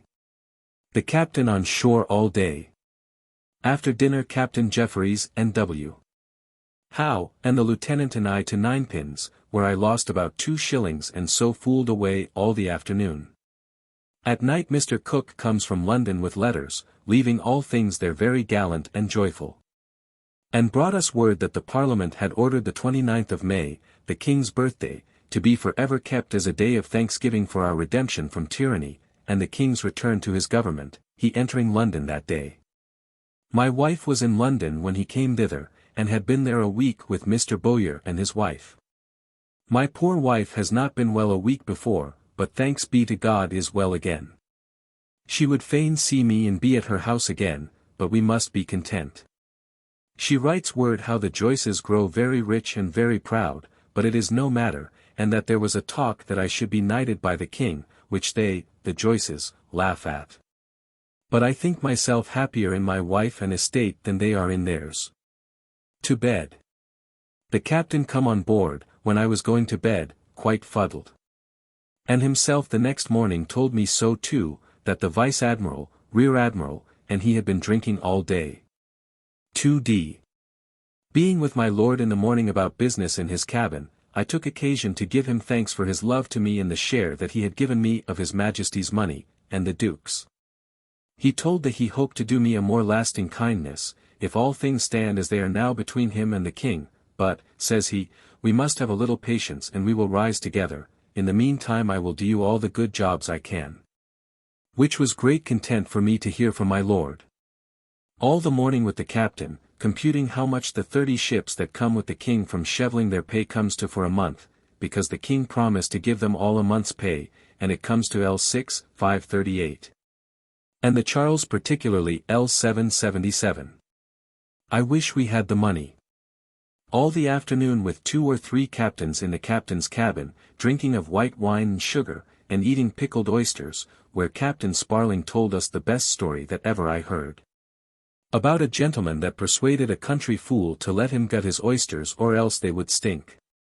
At night writing letters to London and Weymouth, for my lord being now to sit in the House of Peers he endeavours to get Mr. Edward Montague for Weymouth and Mr. George for Dover. Mr. Cook late with me in my cabin while I wrote to my wife, and drank a bottle of wine and so took leave of me on his journey and I to bed.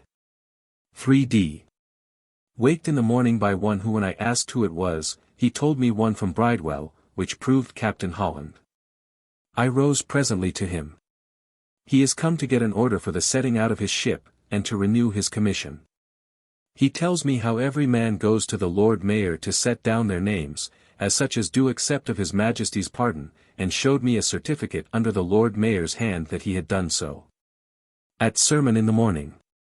After dinner into my cabin, to cast my accounts up, and find myself to be worth near L100, for which I bless Almighty God, it being more than I hoped for so soon, being I believe not clearly worth L25 when I came to see besides my house and goods. Then to set my papers in order, they being increased much upon my hands through want of time to put them in order. The ship's company all this while at sermon. After sermon my Lord did give me instruction to write to London about business, which done, after supper to bed. 4th, waked in the morning at 4 o'clock to give some money to Mr. Hetley, who was to go to London with the letters that I wrote yesterday night. After he was gone I went and lay down in my gown upon my bed again an hour or two. At last waked by a messenger come for a post warrant for Mr. Hetley and Mr. Creed, who stood to give so little for their horses that the men would not let them have any without a warrant, which I sent them. All the morning getting Captain Holland's commission done, which I did, and he at noon went away. I took my leave of him upon the quarter-deck with a bottle of sack, my lord being just set down to dinner. Then he being gone I went to dinner and after dinner to my cabin to write. This afternoon I showed my lord my accounts, which he passed, and so I think myself to be worth near L100 now. In the evening I made an order for Captain Sparling of the Assistants to go to Middelburg, to fetch over some of the king's goods. I took the opportunity to send all my Dutch money, 70 ducatoons and 29 gold ducats to be changed, if he can, for English money, which is the first venture that ever I made, and so I have been since a little afeard of it. After supper some music and so to bed. This morning the King's proclamation against drinking, swearing, and debauchery, was read to our ship's companies in the fleet, and indeed it gives great satisfaction to all. 152. 5th. A bed late. In the morning my lord went on shore with the Vice-Admiral A fishing, and at dinner returned. In the afternoon I played at ninepins with my lord, and when he went in again I got him to sign my accounts for L115, and so upon my private balance I find myself confirmed in my estimation that I am worth L100. In the evening in my cabin a great while getting the psalm without book, help divinity, and after supper my lord called for the lieutenant's cittern, and with 2 candlesticks with money in them for cymbals, we made barber's music 153 with which my lord was well pleased. So to bed. 6th. In the morning I had letters come, that told me among other things, that my lord's place of clerk of the signet was fallen to him, which he did most lovingly tell me that I should execute. In case he could not get a better employment for me at the end of the year. Because he thought that the Duke of York would command all, but he hoped that the Duke would not remove me but to my advantage. I had a great deal of talk about my uncle Robert, 154, and he told me that he could not tell how his mind stood as to his estate, but he would do all that lay in his power for me. After dinner came Mr. Gooke from London, who told me that my wife he left well at Huntsmore, though her health not altogether so constant as it used to be, which my heart is troubled for. Mr. Moore's letters tell me that he thinks my lord will be suddenly sent for up to London, and so I got myself in readiness to go. My letters tell me, that Mr. Calamy 155 had preached before the king in a surplice, this I heard afterwards to be false. That my lord, General Monk, and 3 more lords, are made commissioners for the treasury, 156 that my lord had some great place conferred on him, and they say master of the wardrobe. 157 that the 2 dukes 158 do haunt the park much, and that they were at a play, Madame Epicene 159 the other day, that Sir Ant Cooper, Mr. Hollis, and Mr. Annesley and late President of the Council of State, are made privy councillors to the King. At night very busy sending Mr. Donaway to London, and wrote to my father for a coat to be made me against I come to London, which I think will not be long. At night Mr. Edward Montague came on board and stayed long up with my lord. I to bed and about 1 in the morning. 7th, W. Howe called me up to give him a letter to carry to my lord that came to me today, which I did and so to sleep again. About 3 in the morning the people began to wash the deck, and the water came pouring into my mouth, which waked me, and I was fain to rise and get on my gown, and sleep leaning on my table. This morning Mr. Montague went away again. After dinner come Mr. John Wright and Mr. Moore, with the sight of whom my heart was very glad. They brought an order for my lord's coming up to London, which my lord resolved to do tomorrow. All the afternoon getting my things in order to set forth tomorrow. At night walked up and down with Mr. Moore, who did give me an account of all things at London. Among others, how the Presbyterians would be angry if they durst, but they will not be able to do anything. Most of the commanders on board and supped with my lord. Late at night came Mr. E.D.W. Pickering from London, but I could not see him this night. I went with Mr. Moore to the master's cabin, and saw him there in order to going to bed. After that to my own cabin to put things in order and so to bed. 8th. Out early, took horses at Deal. I troubled much with the king's gitter, and Fairbrother, the rogue that I entrusted with the carrying of it on foot, whom I thought I had lost. Colonel Dixwell's horse taken by a soldier and delivered to my lord, and by him to me to carry to London. Came to Canterbury, dined there. I saw the minster and the remains of Becket's tomb. To Siddle-at-Bourne and Rochester. At Chatham and Rochester the ships and bridge. Mr. Hetley's mistake about dinner. Come to Gravesend. A good handsome wench I kissed, the first that I have seen a great while. Supped with my lord, drank late below with Penrose, the captain. To bed late, having first laid out all my things against tomorrow to put myself in a walking garb. Weary and hot to bed to Mr. Moore. 9th, up betimes, 25s. The reckoning for very bare. Paid the house and by boats to London, 6 boats. Mr. Moore, W. Howe, and I, and then the child in the room of W. Howe. Landed at the Temple. To Mr. Crews. To my father's and put myself into a handsome posture to wait upon my lord, dined there. To Whitehall with my lord and Mr. Edud. Montague. Found the king in the park. There walked. Gallantly great. 10th, Lord's Day. At my father's found my wife and to walk with her in Lincoln's Inn walks. 11th, betimes to my lord. Extremely much people and business. So with him to Whitehall to the Duke. Back with him by coach and left him in Covent Garden. I back to Will's and the Hall to see my father. Then to the Leg in King Street with Mr. Moore, and sent for L'Impertinent to dinner with me. After that with Mr. Moore about Privy Seal business. To Mr. Watkins, so to Mr. Crews. Then towards my father's met my lord and with him to Dorset House to the Chancellor. So to Mr. Crews and saw my lord at supper, and then home, and went to see Mrs. Turner, and so to bed.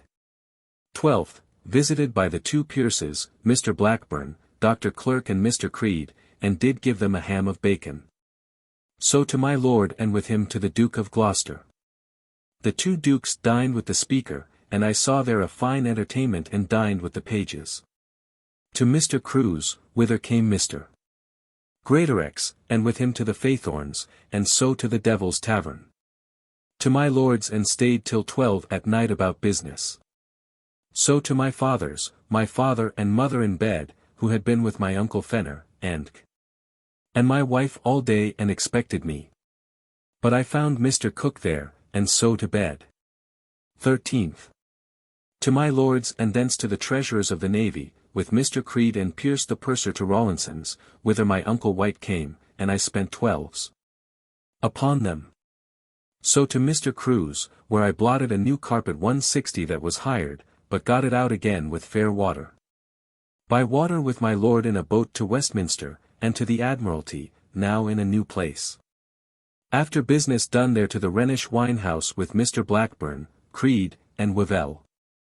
So to my lord's lodging and to my father's, and to bed. 14th, up to my lord and from him to the treasurer of the navy for L500. After that to a tavern with Washington the purser, very gallant, and ate and drank. To Mr. Crews and laid my money. To my Lady Pickering with the plate that she did give my lord the other day. Then to Will's and met William Simons and Doling and Llewellyn, and with them to the Bull Head, and then to a new alehouse in Brewer's Yard, where Winter that had the fray with Stokes, and from them to my father's. 15th. All the morning at the Commissioners of the Navy about getting out my bill for L650 for the last quarter, which I got done with a great deal of ease, which is not common. After that with Mr. Turner to the Dolphin and drunk, and so by water to W. Simons, where D. Scobel with his wife, a pretty and rich woman. Mrs. Simons, a very fine woman, very merry after dinner with marrying of Llewellyn and D. Scobel's kinswoman that was there. Then to my lord who told me how the king has given him the place of the great wardrobe. My lord resolves to have Sarah again. I to my father's, and then to see my uncle and Aunt Fenner. So home and to bed. 16th. Rose betimes and abroad in one shirt, which brought me a great cold and pain. Murford took me to Harvey's by my father's to drink and told me of a business that I hope to get L5 by. To my lord, and so to Whitehall with him about the clerk of the Privy Seal's place, which he is to have. Then to the Admiralty, where I wrote same letters. Here Call Thompson told me, as a great secret, that the Naseby was on fire when the king was there, but that is not known, when God knows it is quite false. Got a piece of gold from Major Holmes for the horse of Dixwell's I brought to town. Dined at Mr. Crewe's, and after dinner with my lord to Whitehall. Court attendance infinite tedious. Back with my lord to my Lady Wright's and stayed till it had done raining, which it had not done a great while. After that at night home to my father's and to bed. 17th, Lord's Day. Lay long abed. To Mr. Mossum's, a good sermon. This day the organs did begin to play at Whitehall before the King. 161 dined at my father's. After dinner to Mr.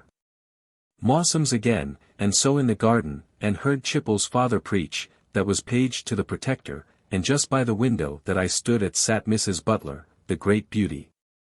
After sermon to my lord. Mr. Edward and I into Gray's in walks, and saw many beauties. So to my father's, where Mr. Cook, W. Bowyer, and my cuz Roger Wharton supped and to bed. 18th. To my lord's, where much business and some hopes of getting some money thereby. With him to the Parliament House, where he did intend to have gone to have made his appearance today, but he met Mr. Crewe upon the stairs, and would not go in. He went to Mrs. Brown's, and stayed till word was brought him what was done in the house. This day they made an end of the 20 men to be accepted from pardon to their estates. By barge to Stepney with my lord, where at Trinity House we had great entertainment. With my lord there went Sir W. Penn, Sir H. Wright, Hetley, Pierce, Creed, Hill, I and other servants. Back again to the Admiralty, and so to my lord's lodgings, where he told me that he did look after the place of the Clerk of the Acts 162 for me. So to Mr. Crewe's and my father's and to bed. My wife went this day to Huntsmore for her things, and I was very lonely all night. This evening my wife's brother, Balty, came to me to let me know his bad condition and to get a place for him, but I perceive he stands upon a place for a gentleman, that may not stain his family when, God help him, he wants bread. 19th. Called on betimes by Murford, who showed me 5 pieces to get a business done for him, and I am resolved to do it, much business at my lord's. This morning my lord went into the House of Commons, and there had the thanks of the House, in the name of the Parliament and Commons of England, for his late service to his king and country.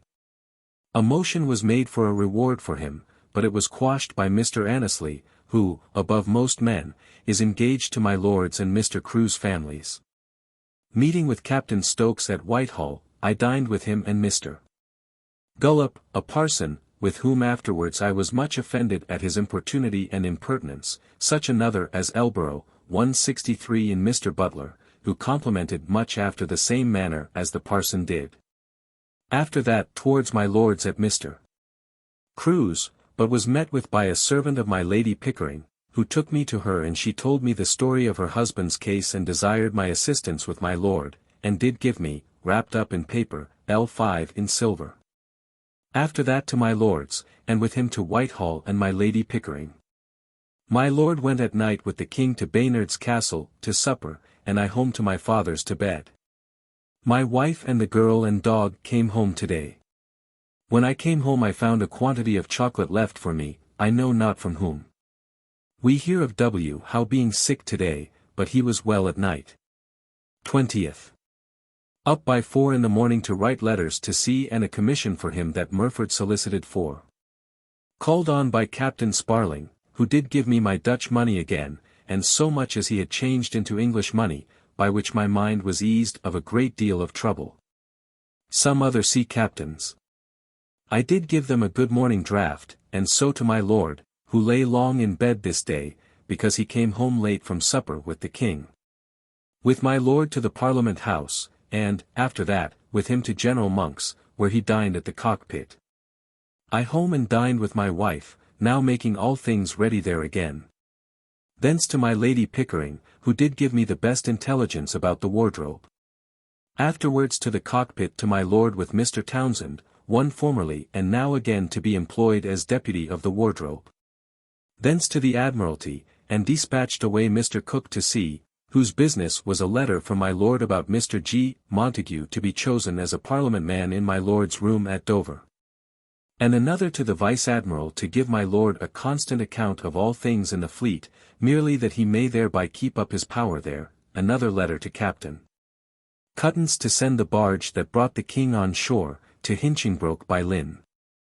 To my own house, meeting G. Vines, and drank with him at Charing Cross, now the King's Head Tavern.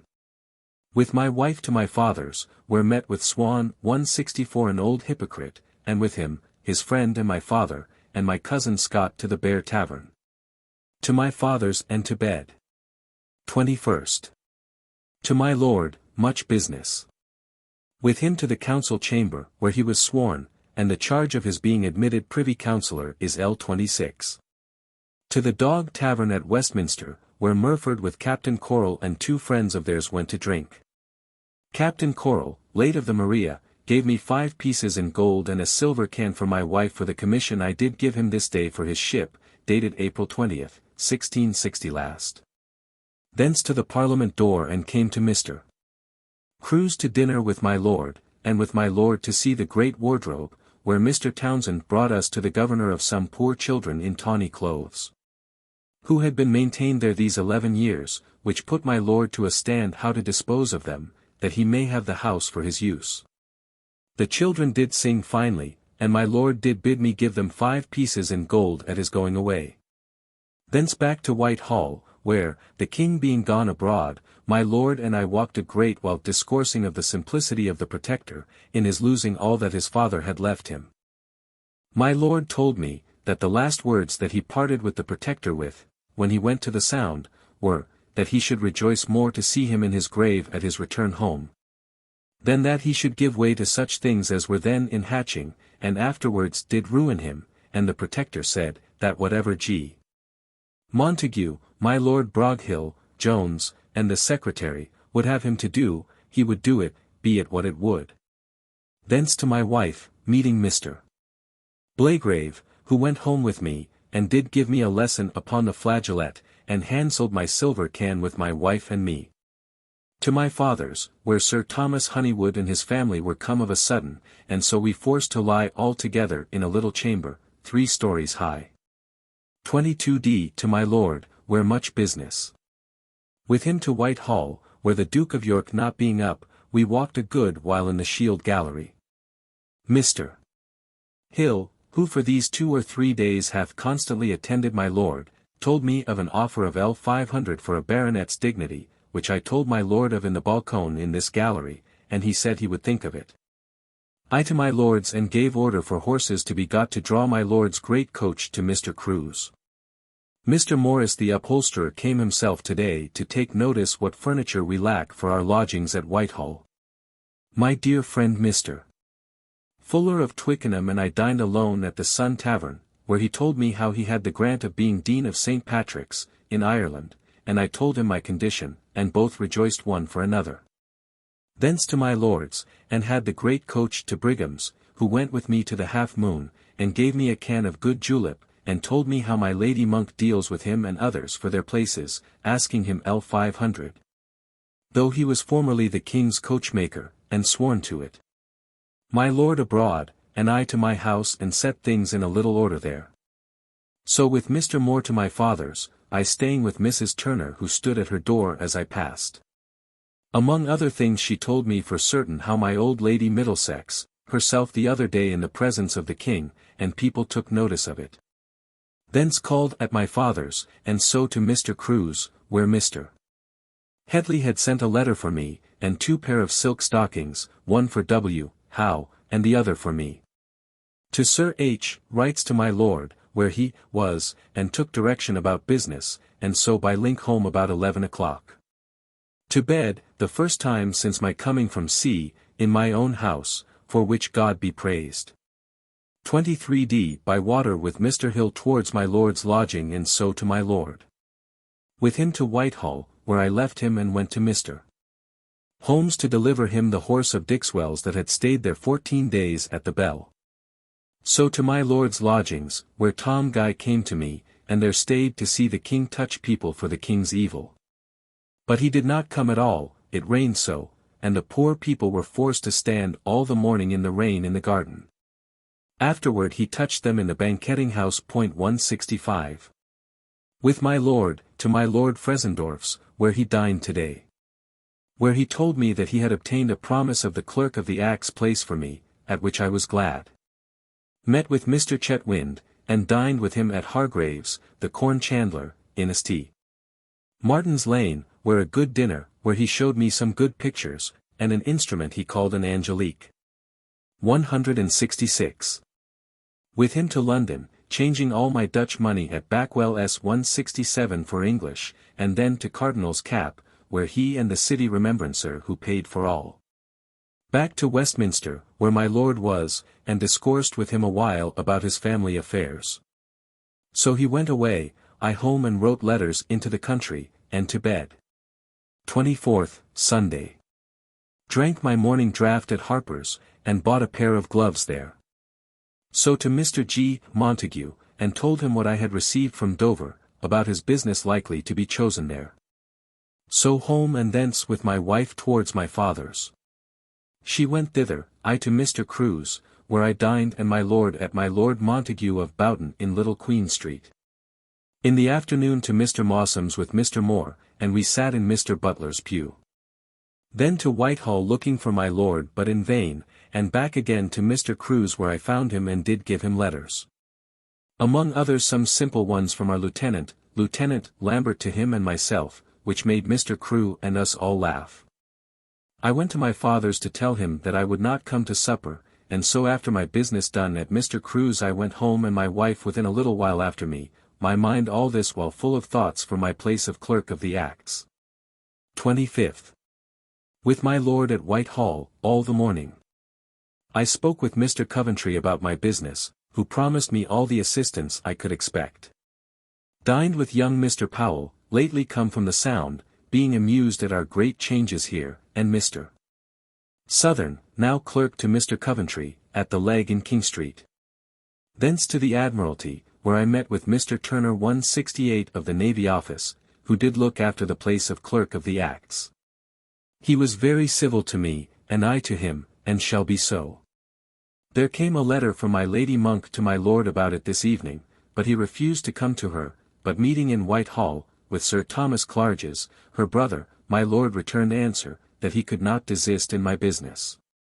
And that he believed that General Monk would take it ill if my lord should name the officers in his army, and therefore he desired to have the naming of one officer in the fleet. With my lord by coach to Mr. Crewe's, and very merry by the way, discoursing of the late changes and his good fortune. Thence home, and then with my wife to Dorset House, to deliver a list of the names of the justices of the peace for Huntingdonshire. By coach, taking Mr. Fox part of the way with me, that was with us with the king on board the Naseby, who I found to have married Mrs. Whittle, that lived at Mr. Gere's so long. A very civil gentleman. At Dorset House I met with Mr. Kipps, my old friend, with whom the world is well changed, he being now seal-bearer to the Lord Chancellor, at which my wife and I are well pleased, he being a very good-natured man. Home and late writing letters. Then to my Lord's lodging, this being the first night of his coming to Whitehall to lie since his coming from sea. 26th. My Lord dined at his lodgings all alone today. I went to Secretary Nicholas 169 to carry him my Lord's resolutions about his title, which he had chosen, and that is Portsmouth. 170. I met with Mr. Throgmorton, a merchant, who went with me to the old 3 Tons, at Charing Cross, who did give me 5 pieces of gold for to do him a small piece of service about a convoy to Bilbo, which I did. In the afternoon, one Mr. Watts came to me, a merchant, to offer me L500 if I would desist from the clerk of the Axe place. I pray God direct me in what I do herein. Went to my house, where I found my father, and carried him and my wife to Whitefriars, and myself to Puddle Wharf, to the wardrobe, to Mr. Townsend, who went with me to Backwell, the goldsmiths, and there we chose L100 worth of plate for my lord to give Secretary Nicholas. Back and stayed at my father's, and so home to bed. 27th. With my lord to the Duke, where he spoke to Mr. Coventry to dispatch my business of the Axe, in which place every body gives me joy, as if I were in it, which God send. 171. Dined with my lord and all the officers of his regiment, who invited my lord and his friends, as many as he would bring, to dinner, at the Swan, at Dowgate, a poor house and ill-dressed, but very good fish and plenty. Here Mr. Simons, the surgeon, told me how he was likely to lose his estate that he had bought, at which I was not a little pleased. To Westminster, and with Mr. Howe by coach to the Speaker's, where my lord supped with the king, but I could not get in. So back again, and after a song or 2 in my chamber in the dark, which do, now that the bed is out, sound very well, I went home and to bed. 28th. My brother Tom came to me with patterns to choose for a suit. I paid him all to this day, and did give him L10 upon account. To Mr. Coventry, who told me that he would do me all right in my business. To Sir G. Downing, the first visit I have made him since he came. He is so stingy a fellow I care not to see him. I quite cleared myself of his office, and did give him liberty to take any body in. Hawley and he are parted too, he is going to serve Sir Thus Ingram. I went also this morning to see Mrs. Pierce, the chirurgeon's wife. I found her in bed in her house in Margaret Churchyard. Her husband returned to sea. I did invite her to go to dinner with me and my wife today. After all this to my lord, who lay abed till 11 o'clock, it being almost 5 before he went to bed, they supped so late last night with the king. This morning I saw poor Bishop Wren 172 going to chapel, it being a Thanksgiving Day 173 for the king's return. After my lord was awake, I went up to him to the nursery, where he do lie, and, having talked with him a little, I took leave and carried my wife and Mrs. Pierce to Clothworkers' Hall, to dinner, where Mr. Pierce, the purser, met us. We were invited by Mr. Chaplin, the victualler, where Nitch Osborne was. Our entertainment very good, a brave hall, good company, and very good music. Where among other things I was pleased that I could find out a man by his voice, whom I had never seen before, to be one that sang behind the curtain formerly at Sir W. Davenant's opera. Here Dr. Gauden and Mr. Gauden the victualler dined with us. After dinner to Mr. Rawlinson's 174 to see him and his wife, and would have gone to my Aunt White, but that her only child, a daughter, died last night. Home and to my lord, who supped within, and Mr. E. Montague, Mr. Thus Crew, and others with him sat up late. I home and to bed. 29th. This day or 2 my maid Jane 175 has been lame, that we cannot tell what to do for one of her. Up and to Whitehall, where I got my warrant from the Duke to be clerk of the Acts. Also I got my lord's warrant from the secretary for his honour of Earl of Portsmouth, and Viscount Montague of Hinchingbroke. So to my lord, to give him an account of what I had done. Then to Sir Geoffrey Palmer, to give them to him to have bills drawn upon them, who told me that my lord must have some good Latinist to make the preamble to his patent, which must express his late service in the best terms that he can. And he told me in what high flaunting terms Sir J. Greenville had caused his to be done, which he do not like, but that Sir Richard Fanshawe had done General Monk's very well. Back to Westminster, and meeting Mr. Townsend in the palace, he and I and another or two went and dined at the Leg there. Then to Whitehall, where I was told by Mr. Hutchinson at the Admiralty, that Mr. Barlow, my predecessor, Clerk of the Acts, is yet alive, and coming up to town to look after his place, which made my heart sad a little. At night told my lord thereof, and he bade me get possession of my patent, and he would do all that could be done to keep him out. This night my lord and I looked over the list of the captains, and marked some that my lord had a mind to have put out. Home and to bed. Our wench very lame, abed these 2 days. 30th. By times to Sir R. Fanshawe to draw up the preamble to my lord's patent. So to my lord, and with him to Whitehall, where I saw a great many fine antique heads of marble, that my lord Northumberland had given the king. Here meeting with Mr. de Cretz, he looked over many of the pieces, in the gallery with me and told me, by whose hands they were, with great pleasure. Dined at home and Mr. Hawley with me upon 6 of my pigeons, which my wife has resolved to kill here. This day came Will 176 my boy, to me, the wench continuing lame, so that my wife could not be longer without somebody to help her. In the afternoon with Sir Edward Walker, at his lodgings by St. Giles Church, for my lord's pedigree, and carried it to Sir R. Fanshawe. To Mr. Cruse, and there took money and paid Mrs. and Mrs. Jemima's maid, off quite, and so she went away and another came to her. To Whitehall with Mr. Moore, where I met with a letter from Mr. Turner, offering me L150 to be joined with me in my patent, and to advise me how to improve the advantage of my place, and to keep off Barlow. To my lord's till late at night, and so home. July 1660. July 1st. This morning came home my fine camlet cloak 177 with gold buttons, and a silk suit, which cost me much money, and I pray God to make me able to pay for it. I went to the cook's and got a good joint of meat, and my wife and I dined at home alone. In the afternoon to the Abbey, where a good sermon by a stranger, but no common prayer yet. After sermon called in at Mrs. Crisp's, where I saw Mynheer Roeder, that is to marry Sam Hartlib's sister, a great fortune for her to light on, she being worth nothing in the world. Here I also saw Mrs. Greenlife, who is come again to live in Axe Yard with her new husband Mr. Adams. Then to my lord's, where I stayed a while. So to see for Mr. Creed to speak about getting a copy of Barlow's patent. To my lord's, where late at night comes Mr. Morland, whom I left prating with my lord, and so home. 2nd. Infinite of business that my heart and head and all were full.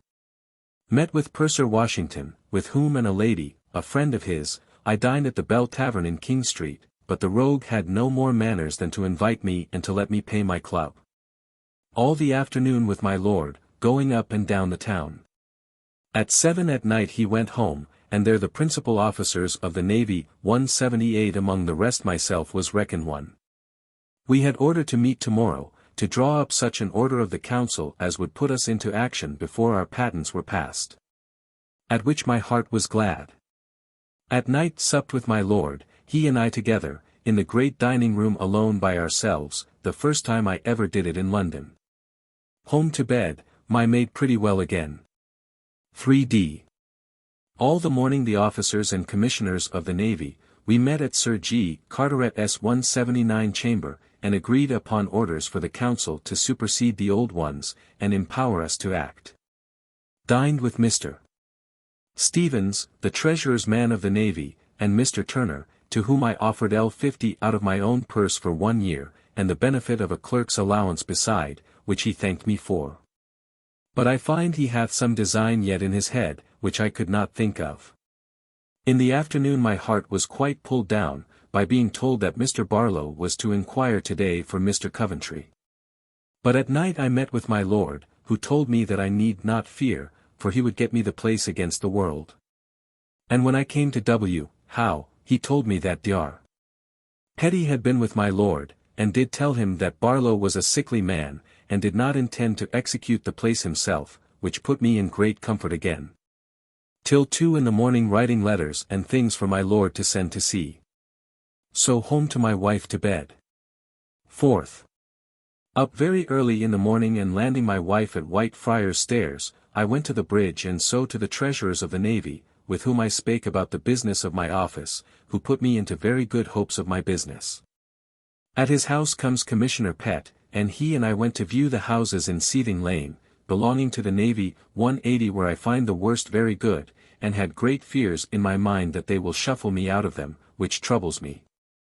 From thence to the Excise Office in Broad Street, where I received L500 for my lord, by appointment of the treasurer, and went afterwards down with Mr. Ludyard and drank my morning draught with him and other officers. Thence to Mr. Backwell's, the goldsmith, where I took my lord's L100 in plate for Mr. Secretary Nicholas, and my own piece of plate, being a state dish and cup in chased work for Mr. Coventry, cost me above L19. Carried these and the money by coach to my lord's at Whitehall, and from thence carried Nicholas's plate to his house and left it there, intending to speak with him anon. So to Westminster Hall, where meeting with M. L'Impertinent and W. Bowyer, I took them to the Sun Tavern, and gave them a lobster and some wine, and sat talking like a fool till 4 o'clock. So to my lord's, and walking all the afternoon in Whitehall Court, in expectation of what shall be done in the council as to our business. It was strange to see how all the people flocked together to see the king looking out of the council window. At night my lord told me how my orders that I drew last night about giving us power to act, are granted by the council. At which he and I were very glad. Home and to bed, my boy lying in my house this night the first time. 5th. This morning my brother Tom brought me my jackanapes coat with silver buttons. It rained this morning, which makes us fear that the glory of this great day will be lost, the king and parliament being to be entertained by the city today with great pomp. 181. Mr. Hayter was with me today, and I agreed with him to be my clerk. 182. Being at Whitehall, I saw the king, the dukes, and all their attendants go forth in the rain to the city, and it bedraggled many a fine suit of clothes. I was forced to walk all the morning in Whitehall, not knowing how to get out because of the rain. Met with Mr. Cooling, my Lord Chamberlain's secretary, who took me to dinner among the gentlemen waiters, and after dinner into the wine cellar. He told me how he had a project for all us secretaries to join together, and get money by bringing all business into our hands. Thence to the Admiralty, where Mr. Blackburn and I, it beginning to hold up, went and walked an hour or 2 in the park, he giving of me light in many things in my way in this office that I go about. And in the evening I got my present of plate carried to Mr. Coventry's. At my lord's at night comes Dr. Petty to me, to tell me that Barlow had come to town, and other things, which put me into a despair, and I went to bed very sad. 6th. In the morning with my lord at Whitehall, got the order of the council for us to act. From thence to Westminster Hall, and there met with the doctor that shewed us so much kindness at the Hague, and took him to the Sun Tavern, and drank with him. So to my lord's and dined with W. Howe and Sarah, thinking it might be the last time that I might dine with them together. In the afternoon my lord and I, and Mr. Coventry and Sir G. Carteret, went and took possession of the Navy Office, whereby my mind was a little cheered, but my hopes not great. From thence Sir G. Carteret and I to the Treasurer's office, where he set some things in order. And so home, calling upon Sir Geoffrey Palmer, who did give me advice about my patent, which put me to some doubt to know what to do, Barlow being alive. Afterwards called at Mr. Pym's, about getting me a coat of velvet, and he took me to the Half Moon, and the house so full that we stayed above half an hour before we could get anything. So to my lord's, where in the dark W. Howe and I did sing extemporees, and I find by use that we are able to sing a bass and a treble pretty well. So home, and to bed. 7th. To my lord, one with me to buy a clerk's place, and I did demand L100. To the council chamber, where I took an order for the advance of the salaries of the officers of the navy, and I find mine to be raised to L350 per annum. Thence to the Change, where I bought 2 fine prints of Regati from Rubens, and afterwards dined with my uncle and Aunt White, where her sister Cox and her husband were. After that to Mr. Rawlinson's with my uncle, and thence to the Navy Office, where I began to take an inventory of the papers, and goods, and books of the office. To my lords, late writing letters. So home to bed. 8th, Lord's Day. To Whitehall Chapel, where I got in with ease by going before the Lord Chancellor with Mr. Kipps. Here I heard very good music, the first time that ever I remember to have heard the organs and singing men in surplices in my life. 183. The Bishop of Chichester preached before the King, and made a great flattering sermon, which I did not like that clergy should meddle with matters of state. Dined with Mr. Llewellyn and Salisbury at a cook's shop. Home, and stayed all the afternoon with my wife till after sermon. There till Mr. Fairbrother came to call us out to my father's to supper. He told me how he had perfectly procured me to be made master in arts by proxy, which did somewhat please me, though I remember my cousin Roger Pepys was the other day persuading me from it. While we were at supper came Win. How to supper to us, and after supper went home to bed. 9th. All the morning at Sir G. Palmer's advising about getting my bill drawn. From thence to the Navy Office, where in the afternoon we met and sat, and there I begun to sign bills in the office the first time. From thence Captain Holland and Mr. Brown of Harwich took me to a tavern and did give me a collation. From thence to the Temple to further my bills being done, and so home to my lord, and thence to bed. 10th. This day I put on first my new silk suit, the first that ever I wore in my life. This morning came Nan Pepys' husband Mr. Hall to see me being lately come to town. I had never seen him before. I took him to the Swan Tavern with Mr. Eglin and there drank our morning draught. Home, and called my wife, and took her to Dr. Clodius's to a great wedding of Nan Hartlib to Mynheer Roeder, which was kept at Goring House with very great state, cost, and noble company. But, among all the beauties there, my wife was thought the greatest. After dinner I left the company, and carried my wife to Mrs. Turner's. I went to the Attorney General's, and had my bill which cost me 7 pieces. I called my wife, and set her home. And finding my lord in Whitehall Garden, I got him to go to the secretary's, which he did, and desired the dispatch of his and my bills to be signed by the King. His bill is to be Earl of Sandwich, Viscount Hinchingbroke, and Baron of St. Neots. 184. Home, with my mind pretty quiet, not returning, as I said I would, to see the bride put to bed. 11th. With Sir W. Penn by water to the Navy Office, where we met, and dispatched business. And that being done, we went all to dinner to the Dolphin, upon Major Brown's invitation. After that to the office again, where I was vexed, and so was Commissioner Pett, to see a busy fellow come to look out the best lodgings for my Lord Berkeley, and the combining between him and Sir W. Penn, and, indeed, was troubled much at it. Home to Whitehall, and took out my bill signed by the King, and carried it to Mr. Watkins of the Privy Seal to be dispatched there, and going home to take a cap, I borrowed a pair of sheets of Mr. Howe, and by coach went to the Navy Office, and lay, Mr. Hayter, my clerk, with me, at Commissioner Willoughby's house, where I was received by him very civilly and slept well. 12th.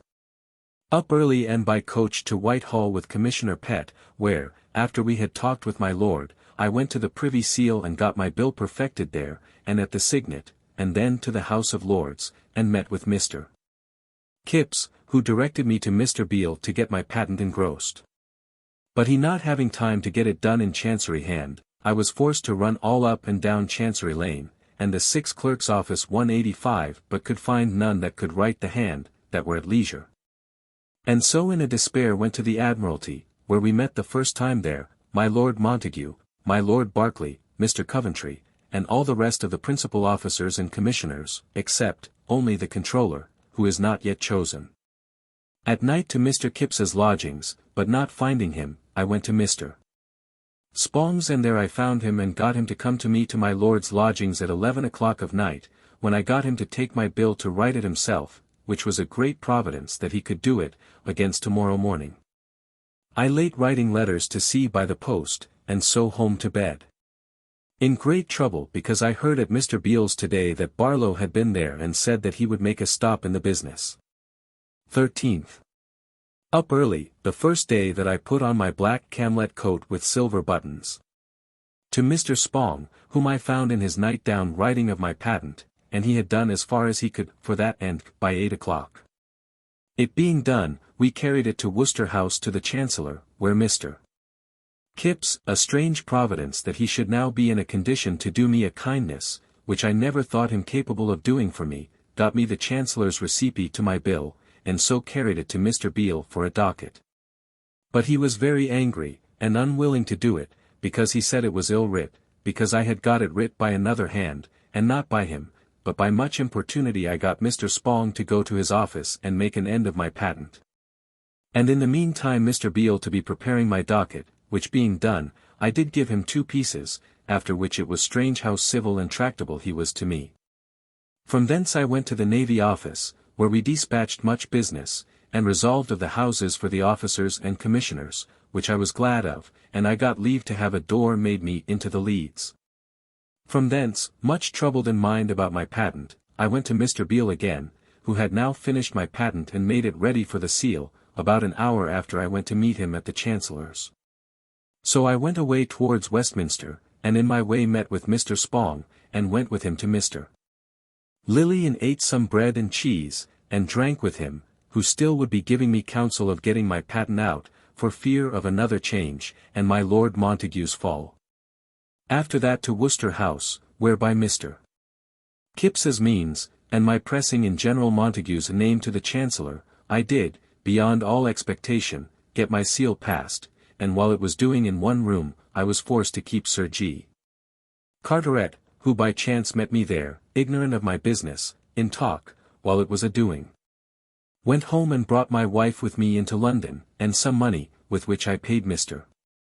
Beale L9 in all, and took my patent of him and went to my wife again, whom I had left in a coach at the door of Hind Court, and presented her with my patent, at which she was overjoyed. So to the Navy Office, and showed her my house, and were both mightily pleased at all things there, and so to my business. So home with her, leaving her at her mother's door. I to my lord's, where I dispatched an order for a ship to fetch Sir R. Honeywood home, for which I got 2 pieces of my Lady Honeywood by young Mr. Powell. Late writing letters, and great doings of music at the next house, which was Wally's.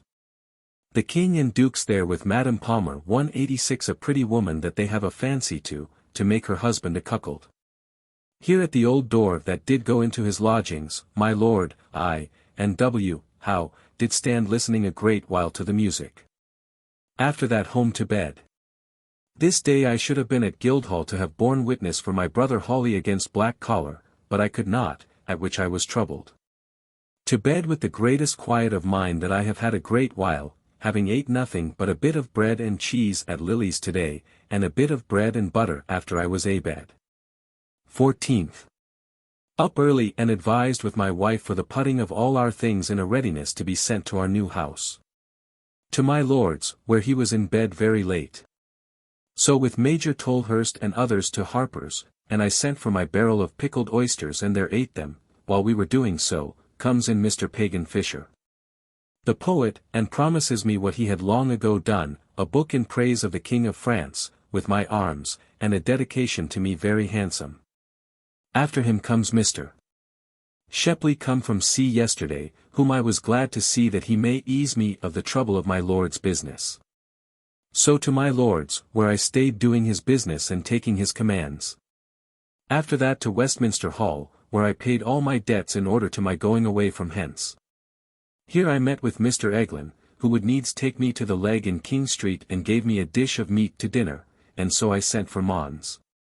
L'Impertinent, where we sat long and were merry.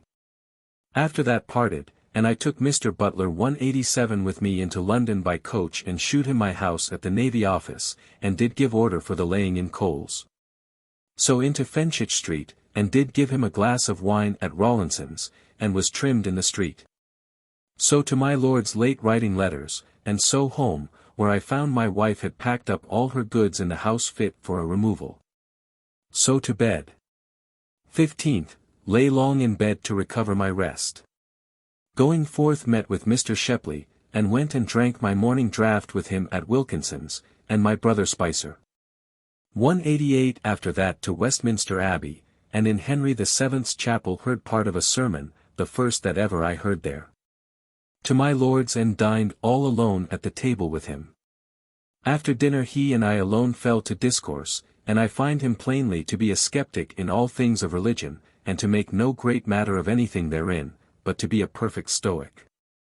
In the afternoon to Henry VII's chapel, where I heard service and a sermon there, and after that meeting W. Bowyer there, he and I to the park, and walked a good while till night. So to Harper's and drank together, and Captain Stokes came to us, and so I fell into discourse of buying paper at the first hand in my office, and the captain promised me to buy it for me in France. After that to my lord's lodgings, where I wrote some business and so home. My wife at home all the day, she having no clothes out, all being packed up yesterday. For this month I have wholly neglected anything of news, and so have beyond belief been ignorant how things go, but now by my patent my mind is in some quiet, which God keep. I was not at my father's today, I being afraid to go for fear he should still solicit me to speak to my lord for a place in the wardrobe, which I dare not do, because of my own business yet. My wife and I mightily pleased with our new house that we hope to have. My patent has cost me a great deal of money, about L40, which is the only thing at present which do trouble me much. In the afternoon to Henry VII's chapel, where I heard a sermon and spent, God forgive me, most of my time in looking upon Mrs. Butler. After that with W. Bowyer to walk in the park. Afterwards to my lord's lodgings, and so home to bed, having not been at my father's today. 16th, this morning it proved very rainy weather so that I could not remove my goods to my house. I to my office and did business there, and so home, it being then sunrise, but by the time that I got to my house it began to rain again, so that I could not carry my goods by cart as I would have done.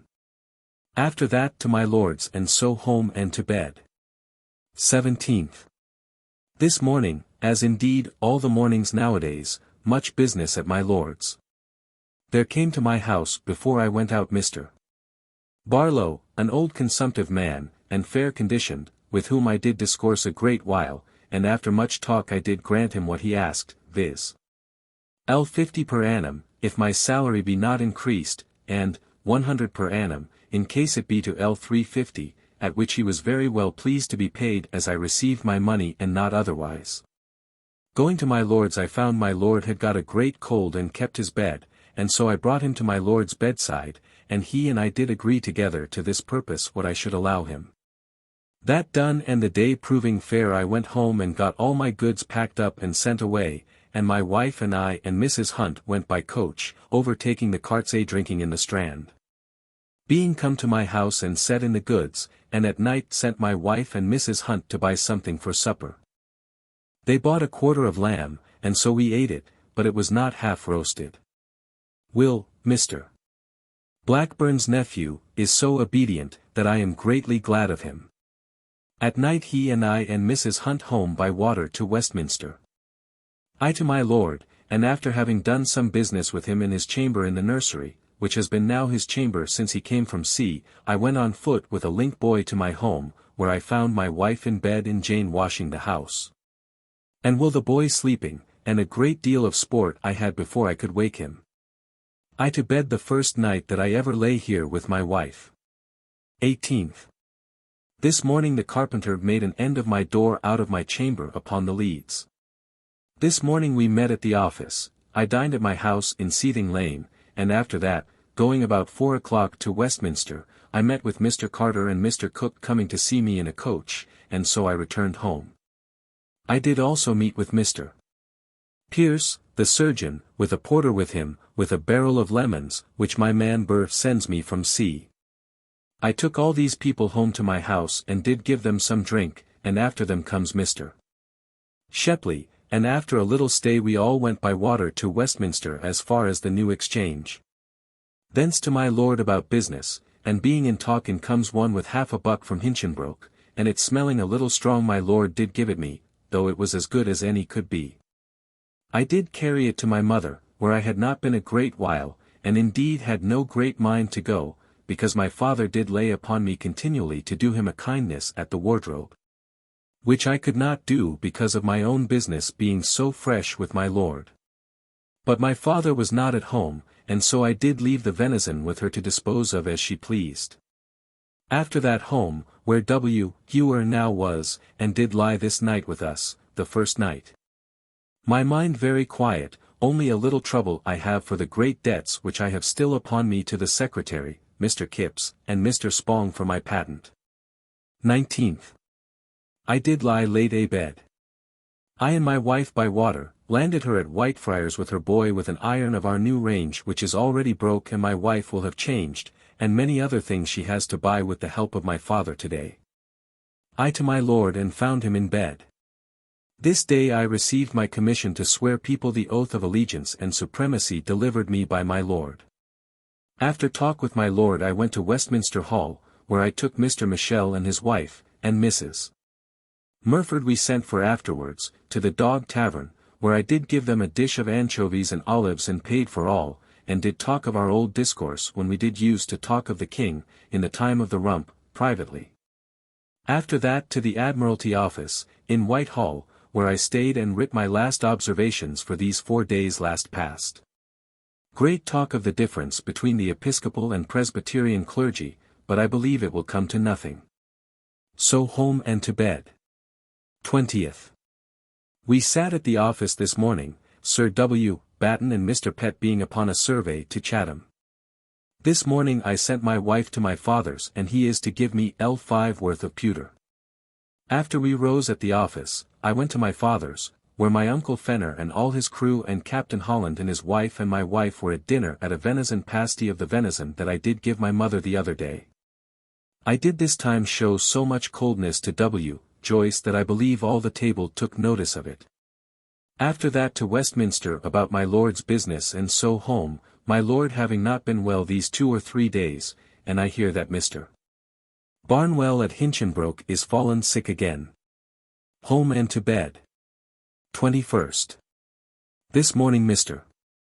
Barlow had appointed for me to bring him what form I would have the agreement between him and me to pass, which I did to his lodgings at the Golden Eagle in the New Street 189 between Fetter Lane and Shoe Lane, where he liked it very well. And I from him went to get Mr. Spong to engross it in duplicates. To my lord and spoke to him about the business of the Privy Seal for me to be sworn, though I got nothing by it, but to do Mr. Moore a kindness, which he did give me a good answer to. Went to the 6 clerk's office to Mr. Spong for the writings, and dined with him at a club at the next door, where we had 3 voices to sing catches.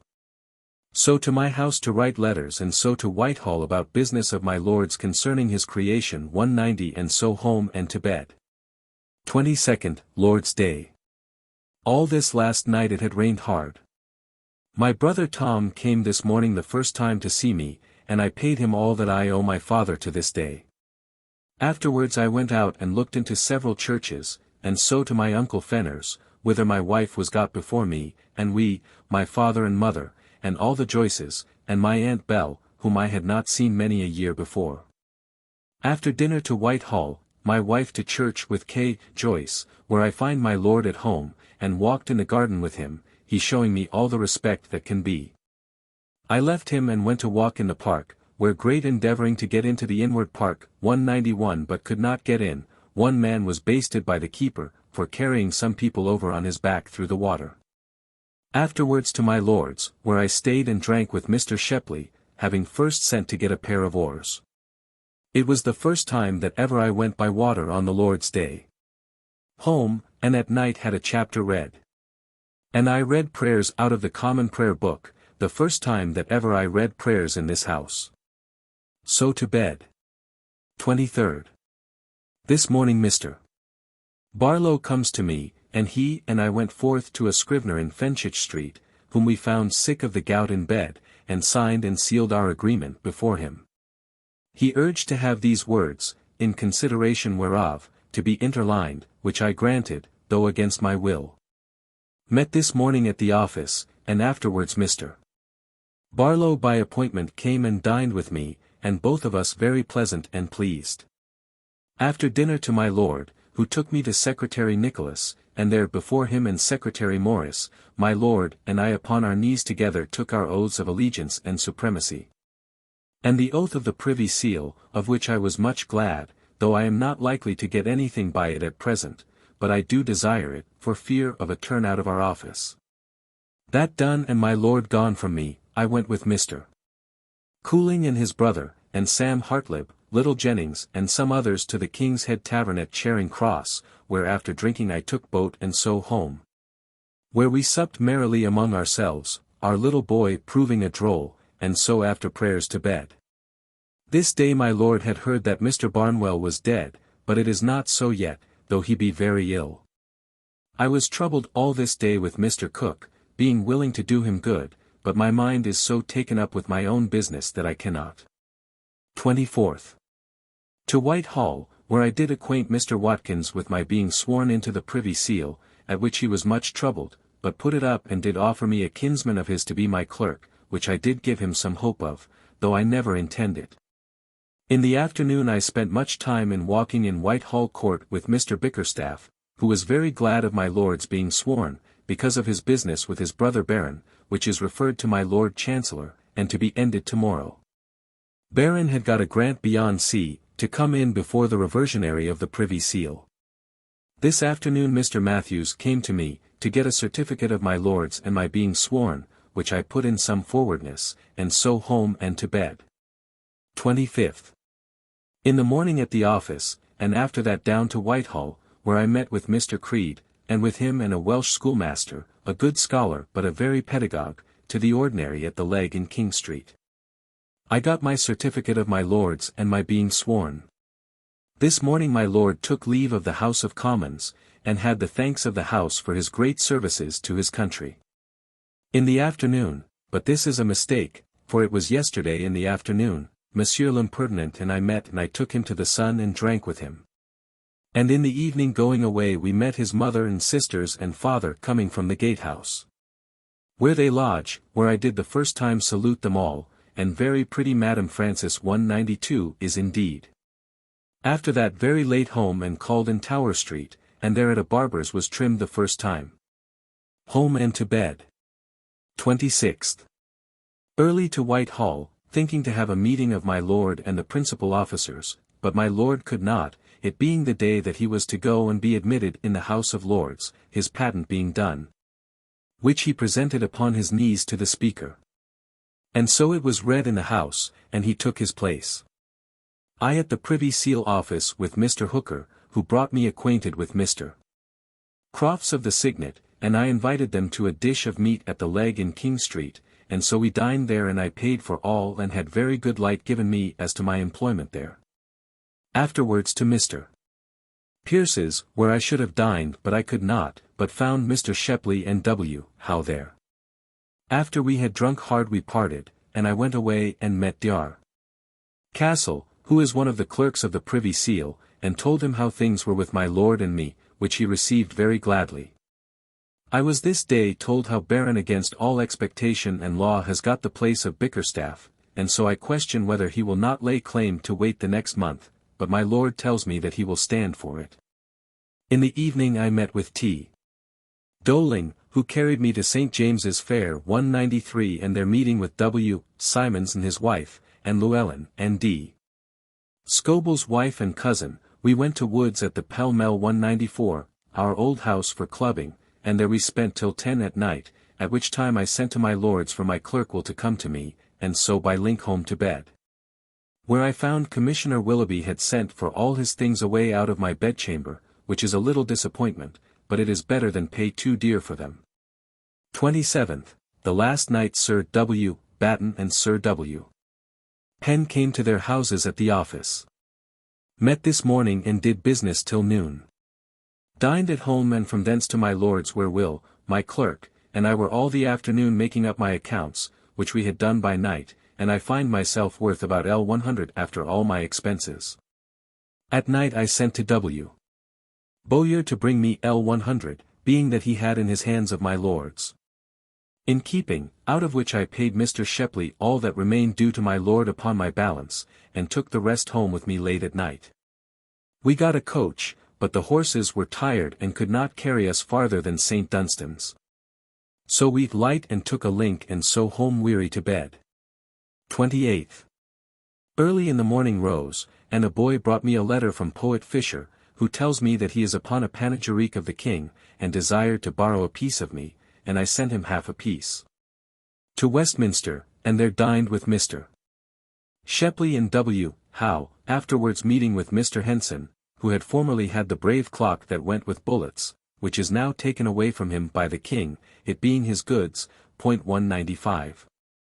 I went with him to the Swan Tavern and sent for Mr. Butler, who was now all full of his high discourse in praise of Ireland, whither he and his whole family are going by Call Dillon's persuasion, but so many lies I never heard in praise of anything as he told of Ireland. So home late at night and to bed. 29th, Lord's Day. I and my boy Will to Whitehall, and I with my lord to Whitehall Chapel, where I heard a cold sermon of the Bishop of Salisbury's, and the ceremonies did not please me, they do so overdo them. My lord went to dinner at Kensington with my Lord Camden. So I dined and took Mr. Burford, my lord's chaplain, and his friend along with me, with Mr. Shepley at my lord's. In the afternoon with Dick Vines and his brother Peyton, we walked to Lisson Green and Marybone and back again, and finding my lord at home I got him to look over my accounts, which he did approve of and signed them, and so we are even to this day. Of this I was glad, and do think myself worth clear money about L120. Home late, calling in at my father's without stay. To bed. 30th, sat at our office today, and my father came this day the first time to see us at my new office. And Mrs.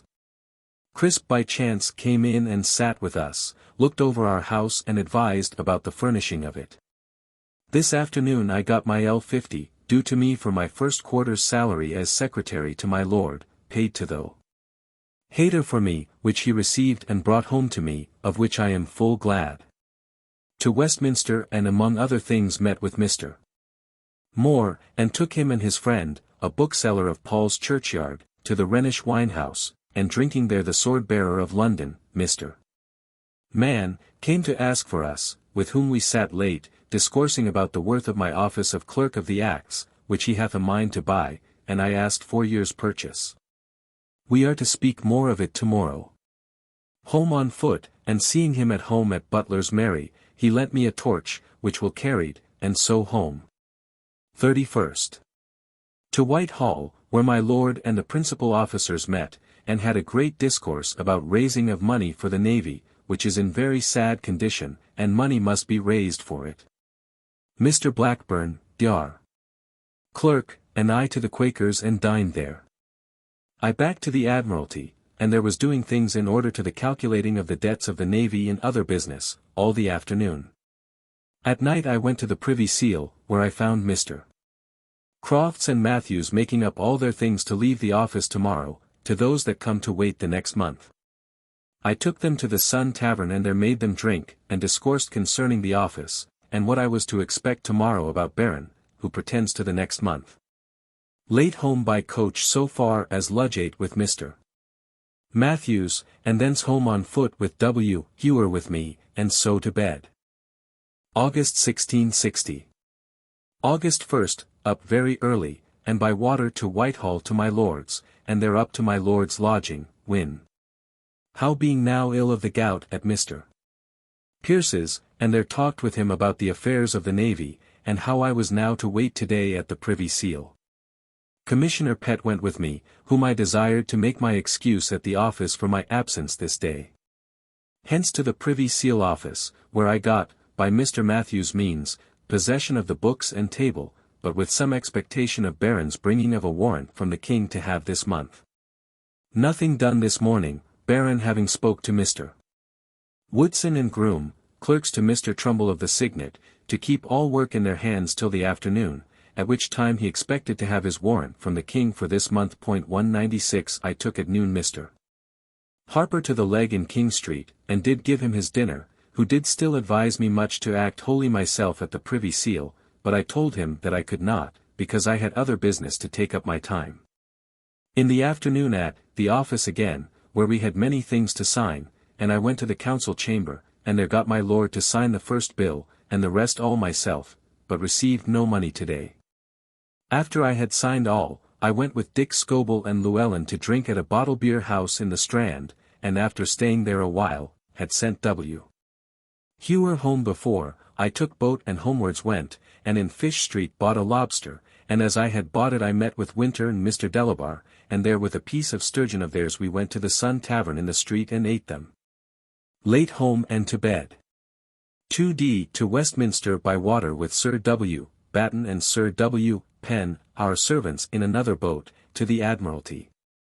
And from thence I went to my lord's to fetch him thither, where we stayed in the morning about ordering of money for the vintners, and advising how to get a sum of money to carry on the business of the navy. From thence dined with Mr. Blackburn at his house with his friends, his wife being in the country and just upon her return to London, where we were very well treated and merry. From thence W. Hewer and I to the office of Privy Seal, where I stayed all the afternoon, and received about L40 for yesterday and today, at which my heart rejoiced for God's blessing to me, to give me this advantage by chance. There being of this L40 about L10 due to me for this day's work. So great is the present profit of this office, above what it was in the King's time, there being the last month about 300 bills, whereas in the late King's time it was much to have 40. With my money home by coach, it being the first time that I could get home before our gates were shut since I came to the Navy office. When I came home I found my wife not very well of her old pain, which she had when we were married first. I went and cast up the expense that I laid out upon my former house, because there are so many that are desirous of it, and I am, in my mind, loath to let it go out of my hands, for fear of a turn. I find my layings out to come to about L20, which with my fine will come to about L22 to him that shall hire my house of me. 197 to bed. 3rd. Up betimes this morning, and after the barber had done with me, then to the office, where I and Sir William Penn only did meet and dispatch business. At noon my wife and I by coach to Dr. Clerk's to dinner. I was very much taken with his lady, a comely, proper woman, though not handsome, but a woman of the best language I ever heard. Here dined Mrs. Pierce and her husband. After dinner I took leave to go to Westminster, where I was at the Privy Seal office all day, signing things and taking money, so that I could not do as I had intended, that is to return to them and go to the Red Bull Playhouse. 198 But I took coach and went to see whether it was done so or no, and I found it done. So I returned to Dr. Clerk's, where I found them and my wife, and by took leave and went away home. 4th. To Whitehall, where I found my lord gone with the King by water to dine at the Tower with Sir J. Robinson, Lieutenant. I found my Lady Jemima 199 at my lord's, with whom I stayed and dined, all alone, after dinner to the Privy Seal office, where I did business.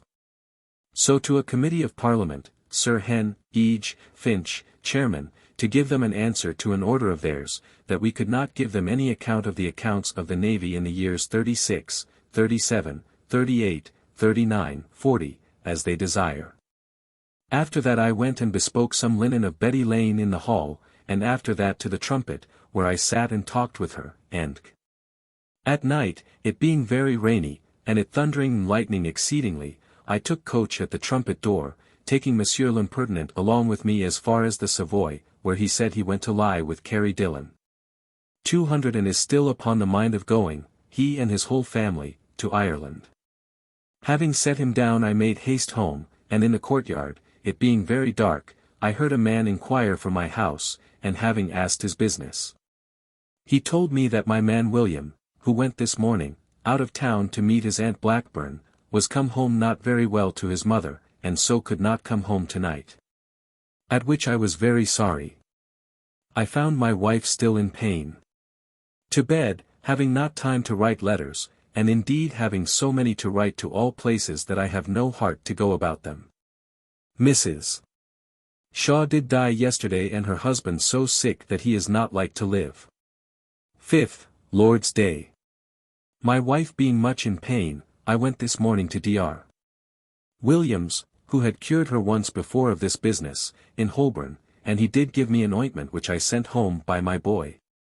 And a plaister which I took with me to Westminster, having called and seen my mother in the morning as I went to the doctor, where I dined with Mr. Shepley, my lord dining at Kensington.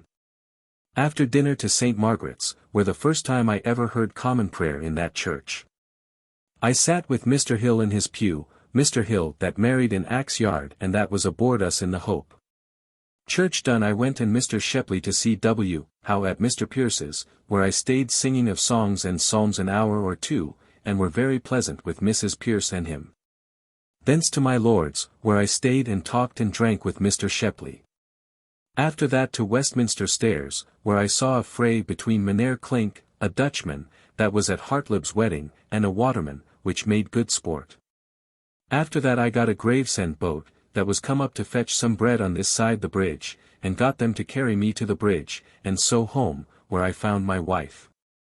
After prayers I to bed to her, she having had a very bad night of it. This morning before I was up Will came home pretty well again, he having been only weary with riding, which he is not used to. 6th. This morning at the office, and, that being done, home to dinner all alone, my wife being ill in pain a bed, which I was troubled at, and not a little impatient. After dinner to Whitehall at the Privy Seal all the afternoon, and at night with Mr. Man to Mr. Rawlinson's in Fenchurch Street, where we stayed till 11 o'clock at night. So home and to bed, my wife being all this day in great pain. This night Mr. Mann offered me L1000 for my office of Clerk of the Acts, which made my mouth water. But yet I dare not take it till I speak with my lord to have his consent. 7th. This morning to Whitehall to the Privy Seal, and took Mr. Moore and myself and dined at my lord's with Mr. Shepley.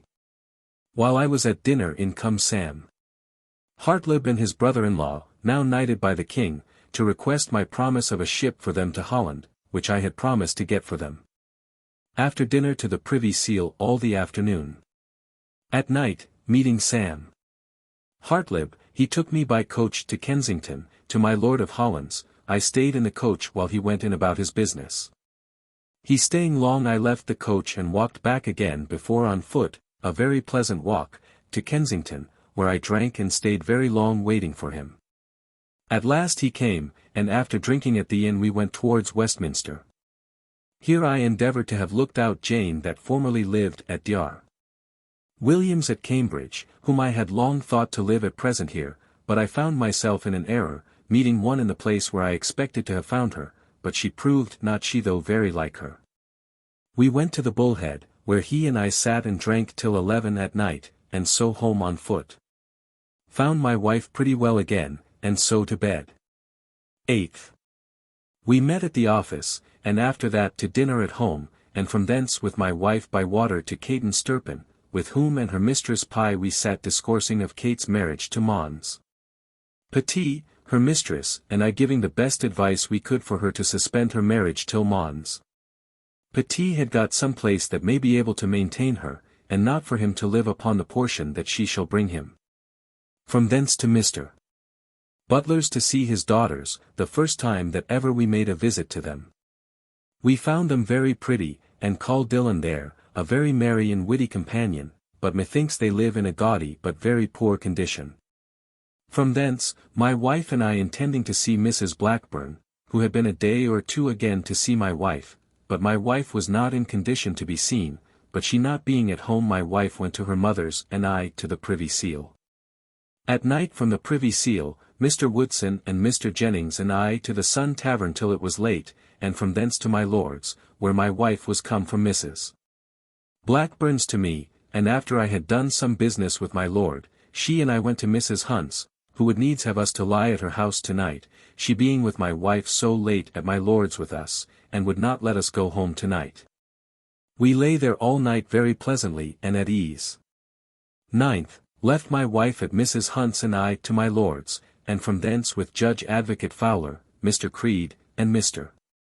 Shepley to the Rhenish wine house, and Captain Hayward of the Plymouth, who is now ordered to carry my Lord Winchelsea, ambassador to Constantinople. We were very merry, and Judge Advocate did give Captain Hayward his oath of allegiance and supremacy. Thence to my office of Privy Seal, and, having signed some things there, with Mr. Moore and Dean Fuller to the Leg in King Street, and, sending for my wife, we dined there very merry, and after dinner, parted. After dinner with my wife to Mrs. Blackburn to visit her.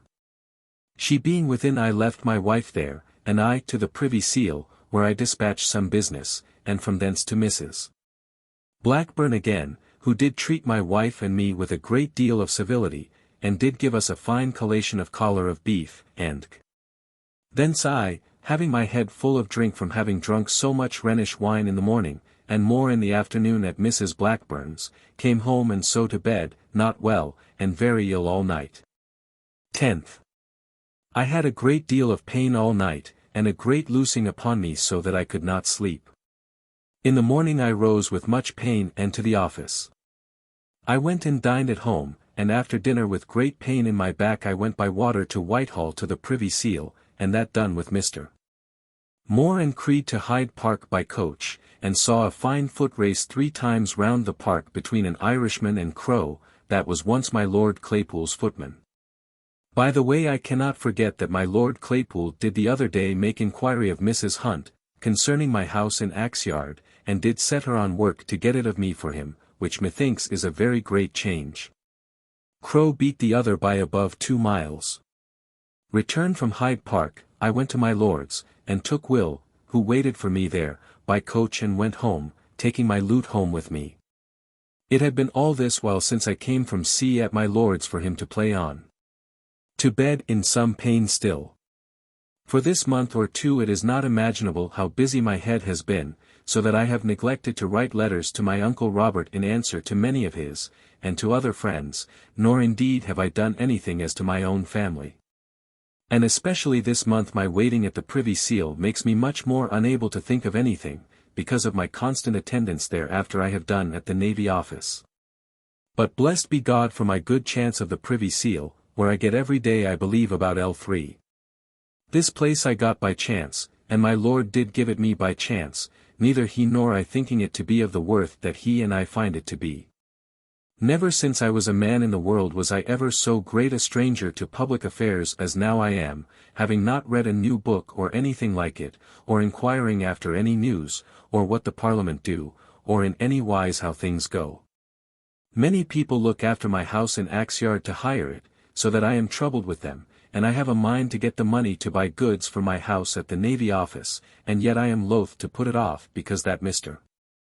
Man bids me L1000 for my office, which is so great a sum that I am loath to settle myself at my new house, lest I should take Mr. Man's offer in case I found my Lord willing to it. 11th. I rose today without any pain, which makes me think that my pain yesterday was nothing but from my drinking too much the day before. To my Lord this morning, who did give me order to get some things ready against the afternoon for the Admiralty where he would meet. To the Privy Seal, and from thence going to my own house in Axe Yard, I went in to Mrs. Crisp's, where I met with Mr. Hartlib, for whom I wrote a letter for my Lord to sign for a ship for his brother and sister, who went away hence this day to Gravesend, and from thence to Holland. I found by discourse with Mrs. Crisp that he is very jealous of her, for that she is yet very kind to her old servant Mead. Hence to my Lord's to dinner with Mr. Shepley, so to the Privy Seal. And at night home, and then sent for the barber, and was trimmed in the kitchen, the first time that ever I was so. I was vexed this night that W. Hewer was out of doors till 10 at night, but was pretty well satisfied again when my wife told me that he wept because I was angry, though indeed he did give me a good reason for his being out. But I thought it a good occasion to let him know that I do expect his being at home. So to bed. 12th, Lord's Day. To my Lord, and with him to Whitehall Chapel, where Mr. Calamy preached, and made a good sermon upon these words, to whom much is given, of him much is required. He was very officious with his 3 reverences to the king, as others do. After sermon a brave anthem of Captain Cook's 201 which he himself sung, and the king was well pleased with it. My lord dined at my Lord Chamberlain's, and I at his house with Mr. Shepley. After dinner I did give Mr. Don, who is going to sea, the key of my cabin and direction for the putting up of my things. After that I went to walk, and meeting Mrs. Lane of Westminster Hall, I took her to my lord's, and did give her a bottle of wine in the garden, where Mr. Fairbrother, of Cambridge, did come and found us, and drank with us. After that I took her to my house, where I was exceeding free in dallying with her, and she not unfree to take it. At night home and called at my father's, where I found Mr. Fairbrother, but I did not stay but went homewards and called in at Mr. Rawlinson's, whither my uncle White was coming and did come, but was exceeding angry, he being a little fuddled, and I think it was that I should see him in that case, as I never saw him in my life, which I was somewhat troubled at. Home and to bed. 13th. A sitting day at our office. After dinner to Whitehall, to the Privy Seal, whither my father came to me, and stayed talking with me a great while, telling me that he had propounded Mr. John Pickering for Sir Thomas Honeywood's daughter, which I think he do not deserve for his own merit, I know not what he may do for his estate. My father and Creed and I to the old Rhenish wine-house, and talked and drank till night. Then my father home, and I to my lord's, where he told me that he would suddenly go into the country, and so did commend the business of his sea commission to me in his absence. After that home by coach, and took my L100 that I had formerly left at Mr. Rawlinson's, home with me, which is the first that ever I was master of at once. To prayers, and to bed. 14th. To the Privy Seal, and thence to my lord's, where Mr. Pym, the tailor, and I agreed upon making me a velvet coat. From thence to the Privy Seal again, where Sir Samuel Morland came in with a baronet's grant to pass, which the king had given him to make money of. Here he stayed with me a great while, and told me the whole manner of his serving the king in the time of the Protector, and how Thurloe's bad usage made him to do it, how he discovered Sir R. Willis, and how he hath sunk his fortune for the king. And that now the king hath given him a pension of L500 per annum out of the post office for life, and the benefit of 2 baronets, all which do make me begin to think that he is not so much a fool as I took him to be. Home by water to the Tower, where my father, Mr. Fairbrother, and cook dined with me. After dinner in comes young Captain Cuttance of the Speedwell, who is sent up for the gratuity given the seaman that brought the king over. He brought me a firkin of butter for my wife, which is very welcome. My father, after dinner, takes leave, after I had given him 40s. For the last half year for my brother John at Cambridge. I did also make even with Mr. Fairbrother for my degree of Master of Arts, which cost me about L9/16. To Whitehall, and my wife with me by water, where at the Privy Seal and elsewhere all the afternoon. At night home with her by water, where I made good sport with having the girl and the boy to comb my head, before I went to bed, in the kitchen. 15th. To the office, and after dinner by water to Whitehall, where I found the king gone this morning by 5 of the clock to see a Dutch pleasure boat below bridge 202 where he dines, and my lord with him. The king do tire all his people that are about him with early rising since he came.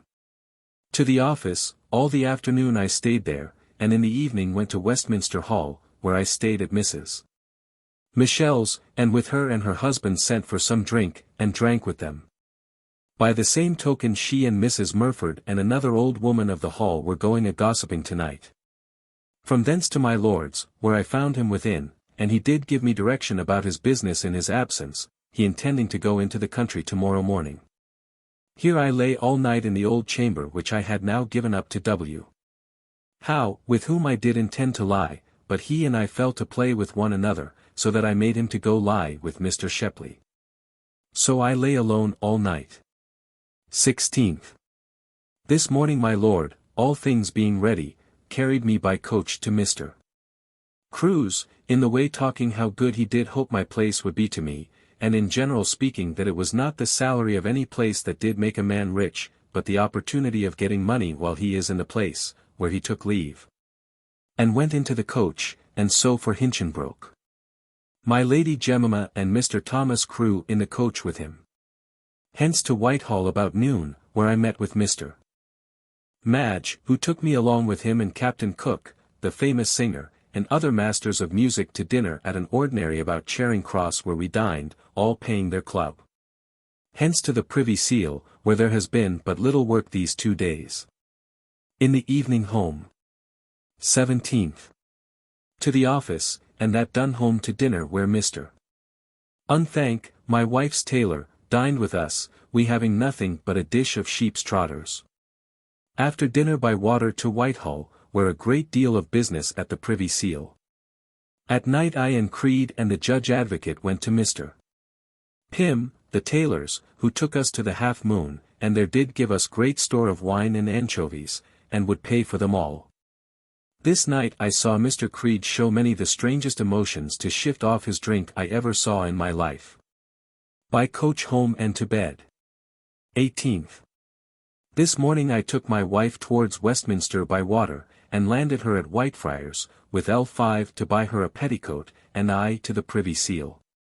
By and by comes my wife to tell me that my father has persuaded her to buy a most fine cloth of 26s.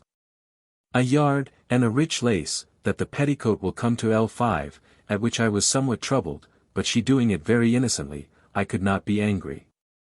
I did give her more money, and sent her away, and I and Creed and Captain Hayward, who is now unkindly put out of the Plymouth to make way for Captain Allen to go to Constantinople, and put into his ship the Dover. Which I know will trouble my lord, went and dined at the Leg in King Street, where Captain Ferrers, my lord's cornet, comes to us, who after dinner took me and Creed to the cockpit play. 203 The first that I have had time to see since my coming from sea, the Loyal Subject, where one Kynaston, a boy, acted the Duke's sister, but made the loveliest lady that ever I saw in my life, only her voice not very good. After the play done, we three went to drink, and by Captain Ferrers' means, Kynaston and another that acted Arches, the General, came and drank with us. Hence home by coach, and after being trimmed, leaving my wife to look after her little bitch, which was just now whelping, I to bed. 19th, Lord's Day. In the morning my wife tells me that the bitch has whelped 4 young ones and is very well after it, my wife having had a great fear that she would die thereof, the dog that got them being very big. This morning Sir W. Batten, Penn, and myself, went to church to the churchwardens, to demand a pew, which at present could not be given us, but we are resolved to have one built. So we stayed and heard Mr. Mills, a very good minister. Home to dinner, where my wife had on her new petticoat that she bought yesterday, which indeed is a very fine cloth and a fine lace, but that being of a light color, and the lace all silver, it makes no great show. Mr. Creed and my brother Tom dined with me. After dinner my wife went and fetched the little puppies to us, which are very pretty ones. After they were gone, I went up to put my papers in order, and finding my wife's clothes lie carelessly laid up, I was angry with her, which I was troubled for.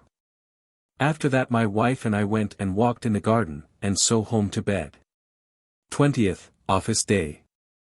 As Sir W. Penn and I were walking in the garden, a messenger came to me from the Duke of York to fetch me to the Lord Chancellor. So, Mrs. Turner with her daughter being come to my house to speak with me about a friend of hers to send to sea, I went with her in her coach as far as Worcester House, but my Lord Chancellor being gone to the House of Lords, I went thither. And, there being a law case before them this day, got in, and there stayed all the morning, seeing their manner of sitting on woolpacks, and which I never did before. 204. After the house was up, I spoke to my lord, and had order from him to come to him at night. This morning Mr. Creed did give me the papers that concern my Lord's sea commission, which he left in my hands and went to sea this day to look after the gratuity money. This afternoon at the Privy Seal, where reckoning with Mr. Moore, he had got L100 for me together, which I was glad of, guessing that the profits of this month would come to L100. In the evening I went all alone to drink at Mr. Harper's, where I found Mrs. Crisp's daughter, with whom and her friends I stayed and drank, and so with W. Hewer by coach to Worcester House, where I light, sending him home with the L100 that I received today. Here I stayed, and saw my Lord Chancellor come into his great hall, where wonderful how much company there was to expect him at a seal. Before he would begin any business, he took my papers of the state of the debts of the fleet, and there viewed them before all the people, and did give me his advice privately how to order things, to get as much money as we can of the Parliament. That being done, I went home, where I found all my things come home from sea, sent by desire by Mr. Dunn, of which I was glad, though many of my things are quite spoilt with mould by reason of lying so long a shipboard, and my cabin being not tight. I spent much time to dispose of them tonight, and so to bed. 21st. This morning I went to Whitehall with Sir W. Penn by water, who in our passage told me how he was bred up under Sir W. Batten. We went to Mr. Coventry's chamber, and consulted of drawing my papers of debts of the Navy against the afternoon for the committee. So to the Admiralty, where W. Hewer and I did them, and after that he went to his aunt's Blackburn, who has a kinswoman dead at her house today, and was to be buried tonight, by which means he stayed very late out.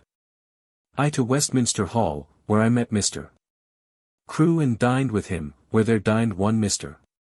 Hickman, an Oxford man, who spoke very much against the height of the now old clergy, for putting out many of the religious fellows of colleges, and inveighing against them for their being drunk, which, if true, I am sorry to hear. After that towards Westminster, where I called on Mr. Pym, and there found my velvet coat, the first that ever I had, done, and a velvet mantle, which I took to the Privy Seal office, and there locked them up, and went to the Queen's Court, and there, after much waiting, spoke with Colonel Birch, who read my papers, and desired some addition, which done I returned to the Privy Seal, where little to do, and with Mr. More towards London, and in our way meeting Monsieur Escar, Mr. Montague's man, about the Savoy, he took us to the Brazen Nose Tavern, and there drank and so parted, and I home by coach, and there, it being post-night, I wrote to my lord to give him notice that all things are well. That General Monk is made Lieutenant of Ireland, which my Lord Roberts, made deputy, do not like of, to be deputy to any man but the king himself. After that to bed. 22nd, office, which done, Sir W. Penn took me into the garden, and there told me how Mr. Turner do intend to petition the Duke for an allowance extra as one of the clerks of the Navy, which he desired me to join with him in the furthering of. Which I promised to do so that it did not reflect upon me or to my damage to have any other added, as if I was not able to perform my place. Which he did wholly disown to be any of his intention, but far from it. I took Mr. Hayter home with me to dinner, with whom I did advise, who did give me the same counsel. After dinner he and I to the office about doing something more as to the debts of the Navy than I had done yesterday, and so to Whitehall to the Privy Seal, and having done there, with my father, who came to see me, to Westminster Hall and the Parliament House to look for Colonel Birch, but found him not. In the house, after the committee was up, I met with Mr. G. Montague, and joyed him in his entrance, this being his 3d day, for Dover. Here he made me sit all alone in the house, none but he and I, half an hour, discoursing how things stand, and in short he told me how there was like to be many factions at court between Marquis Ormond, General Monk, and the Lord Roberts, about the business of Ireland. As there is already between the two houses about the Act of Indemnity, and in the House of Commons, between the Episcopalian and Presbyterian men. Hence to my father's, walking with Mr. Herring, the minister of St. Bride's, and took them to the Sun Tavern, where I found George, my old drawer, come again. From thence by water, landed them at Blackfriars, and so home and to bed. 23rd. By water to Doctors' Commons to Dr. Walker, to give him my lord's papers to view over concerning his being empowered to be Vice-Admiral under the Duke of York. Their meeting with Mr. Pinckney, he and I to a morning draught, and thence by water to Whitehall, to the Parliament House, where I spoke with Colonel Birch, and so to the Admiralty Chamber, where we and Mr. Coventry had a meeting about several businesses. Amongst others, it was moved that Phineas Pett, kinsman to the Commissioner, of Chatham, should be suspended his employment till he had answered some articles put in against him. As that he should formally say that the King was a bastard and his mother a whore. Hence to Westminster Hall, where I met with my father Bowyer, and Mr. Spicer, and them I took to the Leg in King Street, and did give them a dish or two of meat, and so away to the Privy Seal, where, the King being out of town, we have had nothing to do these 2 days. To Westminster Hall, where I met with W. Simons, T. Doling, and Mr. Booth, and with them to the Dog, where we eat a musk melon 205, the first that I have eat this year, and were very merry with W. Simons, calling him Mr. Dean, because of the Dean's lands that his uncle had left him, which are like to be lost all. Hence home by water, and very late at night writing letters to my lord to Hinchinbroke, and also to the Vice-Admiral in the Downs, and so to bed. 24th. Office, and thence with Sir William Batten and Sir William Penn to the parish church to find out a place where to build a seat or a gallery to sit in, and did find one which is to be done speedily. Hence with them to dinner at a tavern in Thames Street, where they were invited to a roasted haunch of venison and other very good victuals and company. Hence to Whitehall to the Privy Seal, but nothing to do. At night by land to my father's, where I found my mother not very well. I did give her a pint of sack. My father came in, and Dr. T. Pepys, who talked with me in French about looking out for a place for him. But I found him a weak man, and speaks the worst French that ever I heard of one that had been so long beyond sea. Hence into Pant's churchyard and bought Barclay's Argenis in Latin, and so home and to bed. I found at home that Captain Burr had sent me 4 dozen bottles of wine today. The King came back to Whitehall tonight. 25th. This morning Mr. Turner and I by coach from our office to Whitehall, in our way I calling on Dr. Walker for the papers I did give him the other day, which he had perused and found that the Duke's Council had abetted something of the former draft which Dr. Walker drew for my lord, to Sir G. Carteret, where we there made up an estimate of the debts of the Navy for the Council. At noon I took Mr. Turner and Mr. Moore to the Leg in King Street, and did give them a dinner, and afterward to the Sun Tavern, and did give Mr. Turner a glass of wine, there coming to us Mr. Fowler the apothecary, the judge's son, with a book of lute lessons which his father had left there for me, such as he formerly did use to play when a young man, and had the use of his hand. To the Privy Seal, and found some business now again to do there. To Westminster Hall for a new half-shirt of Mrs. Lane, and so home by water. Wrote letters by the post to my lord and to C. This night W. Hewer brought me home from Mr. Pym's my velvet coat and cap, the first that ever I had. So to bed. 26th, Lord's Day. With Sir W. Penn to the parish church, where we are placed in the highest pew of all, where a stranger preached a dry and tedious long sermon. Dined at home. To church again in the afternoon with my wife, in the garden and on the leads at night, and so to supper and to bed. 27th. This morning comes one with a vessel of Northdown ale from Mr. Pierce, the purser, to me, and after him another with a brave Turkey carpet and a jar of olives from Captain Cuttance, and a pair of fine turtle doves from John Burr to my wife. These things came up today in our smack, and my boy Ely came along with them, and came after office was done to see me. I did give him half a crown because I saw that he was ready to cry to see that he could not be entertained by me here. In the afternoon to the Privy Seal, where good store of work now toward the end of the month. From thence with Mr. Mount, Llewellyn, and others to the Bull Head till late, and so home, where about 2 o'clock Major Hart came to me, whom I did receive with wine and anchovies, which made me so dry that I was ill with them all night. And was fain to have the girl rise and fetch me some drink. 28th. At home looking over my papers and books and house as to the fitting of it to my mind till 2 in the afternoon. Some time I spent this morning beginning to teach my wife some scale in music, and found her apt beyond imagination. To the Privy Seal, where great store of work today.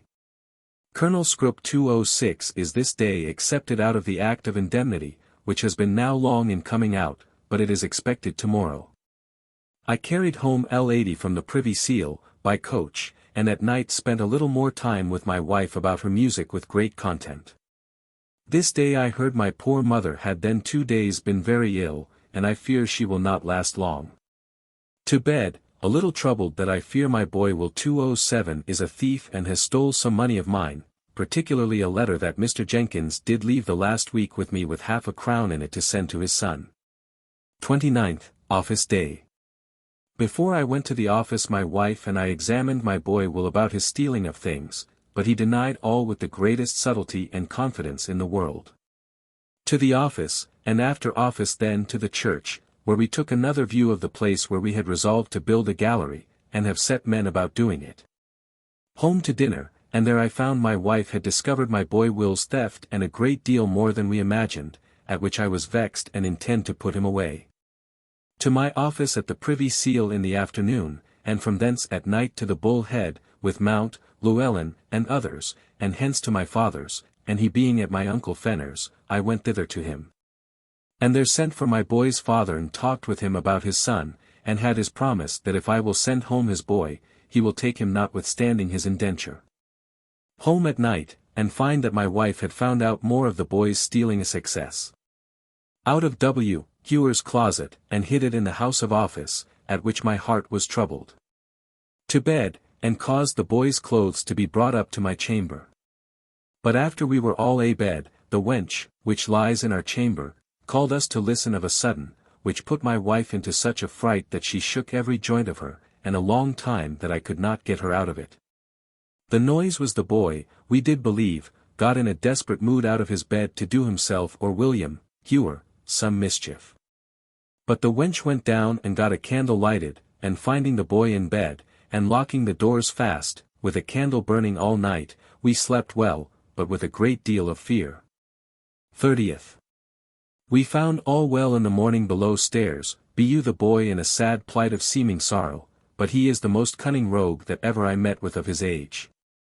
To Whitehall, where I met with the Act of Indemnity 208, so long talked of and hoped for, with the Act of Rate for poll money, and for judicial proceedings. At Westminster Hall I met with Mr. Paget the lawyer, and dined with him at Heaven. This afternoon my wife went to Mr. Pierce's wife's child's christening, and was urged to be godmother, but I advised her beforehand not to do it, so she did not, but as proxy for my Lady Jemima. This the first day that ever I saw my wife wear black patches since we were married, 209. My lord came to town today, but coming not home till very late I stayed till 10 at night, and so home on foot. Mr. Shepley and Mr. Child this night at the tavern. 31st. Early to wait upon my lord at Whitehall, and with him to the Duke's chamber. So to my office in Seething Lane. Dined at home, and after dinner to my lord again, who told me that he is ordered to go suddenly to sea, and did give me some orders to be drawing up against his going. This afternoon I agreed to let my house quite out of my hands to Mr. Dalton, one of the wine sellers to the king, with whom I had drunk in the old wine cellar 2 or 3 times, for L41. At night made even at Privy Seal for this month against tomorrow to give up possession, but we know not to whom, though we most favour Mr. Bickerstaff, with whom and Mr. Matthews we drank late after office was done at the Sun, discoursing what to do about it tomorrow against Baron, and so home and to bed. Blessed be God, all things continue well with and for me. I pray God fit me for a change of my fortune. September 1660. September 1st. This morning I took care to get a vessel to carry my lord's things to the Downs on Monday next, and so to Whitehall to my lord, where he and I did look over the commission drawn for him by the Duke's council. Which I do not find my lord displeased with, though short of what Dr. Walker did formerly draw for him. Thence to the Privy Seal to see how things went there, and I find that Mr. Baron had by a severe warrant from the king got possession of the office from his brother Bickerstaff, which is very strange, and much to our admiration, it being against all open justice. Mr. Moore and I and several others being invited today by Mr. Goodman, a friend of his, we dined at the Bullhead upon the best venison pasty that ever I eat of in my life, and with one dish more, it was the best dinner I ever was at. Here rose in discourse at table a dispute between Mr. Moore and Dr. Clerk, the former affirming that it was essential to a tragedy to have the argument of it true, which the doctor denied, and left it to me to be judge, and the cause to be determined next Tuesday morning at the same place. Upon the eating of the remains of the pasty, and the loser to spend tens. All this afternoon sending express to the Fleet, to order things against my lord's coming, taking direction of my lord about some rich furniture to take along with him for the princess, 2:10. And talking of this, I hear by Mr. Townsend, that there is the greatest preparation against the Prince de Ligny's a coming over from the King of Spain, that ever was in England for their ambassador. Late home, and what with business and my boy's roguery my mind being unquiet, I went to bed. 2nd, Sunday. To Westminster, my lord being gone before my coming to chapel. I and Mr. Shepley told out my money, and made even for my privy seal fees and gratuity money, and, to this day between my lord and me. After that to chapel, where Dr. Fern, a good honest sermon upon, the Lord is my shield. After sermon a dull anthem, and so to my lord's, he dining abroad, and dined with Mr. Shepley. So, to St. Margaret's, and heard a good sermon upon the text, Teach us the old way, or something like it, wherein he ran over all the new tenets in policy and religion, which have brought us into all our late divisions. From church to Mrs. Crisp's, having sent Win. Hewer home to tell my wife that I could not come home tonight because of my lord's going out early tomorrow morning, where I sat late, and did give them a great deal of wine, it being a farewell cup to Lord Crisp. I drank till the daughter began to be very loving to me and kind, and I fear is not so good as she should be. To my lord's, and to bed with Mr. Shepley. 3rd, up and to Mr. the goldsmith near the New Exchange, where I bought my wedding ring, and there, with much ado, got him to put a gold ring to the jewel, which the King of Sweden did give my lord, out of which my lord had now taken the king's picture. And intends to make a George of it. This morning at my lord's I had an opportunity to speak with Sir George Downing, who has promised me to give me up my bond, and to pay me for my last quarter while I was at sea, that so I may pay Mr. Moore and Hawley. About noon my lord, having taken leave of the king in the Shield Gallery, where I saw with what kindness the king did hug my lord at his parting, I went over with him and saw him in his coach at Lambeth, and there took leave of him. He going to the Downs, which put me in mind of his first voyage that ever he made, which he did begin like this from Lambeth. In the afternoon with Mr. Moore to my house to cast up our privy seal accounts, where I found that my lord's comes to 400 and odd pounds, and mine to L132, out of which I do give him as good as L25 for his pains, with which I doubt he is not satisfied. But my heart is full glad. Thence with him to Mr. Crew's, and did fetch as much money as did make even our accounts between him and me. Home, and there found Mr. Cook come back from my lord for me to get him some things bought for him to be brought after them, a toilet cap and comb case of silk, to make use of in Holland, for he goes to the Hague, which I can do tomorrow morning. This day my father and my uncle Fenner, and both his sons, have been at my house to see it, and my wife did treat them nobly with wine and anchovies. By reason of my lord's going today I could not get the office to meet today. 4th. I did many things this morning at home before I went out, as looking over the joiners, who are flooring my dining room, and doing business with Sir William's 211 both at the office, and so to Whitehall, and so to the Bullhead. Where we had the remains of our pasty, where I did give my verdict against Mr. Moore upon last Saturday's wager, where Dr. Fuller coming in do confirm me in my verdict. From thence to my lord's and dispatched Mr. Cook away with the things to my lord. From thence to Axe Yard to my house, where standing at the door Mrs. Diana comes by, whom I took into my house upstairs, and there did dally with her a great while, and found that in Latin nulla puella negat.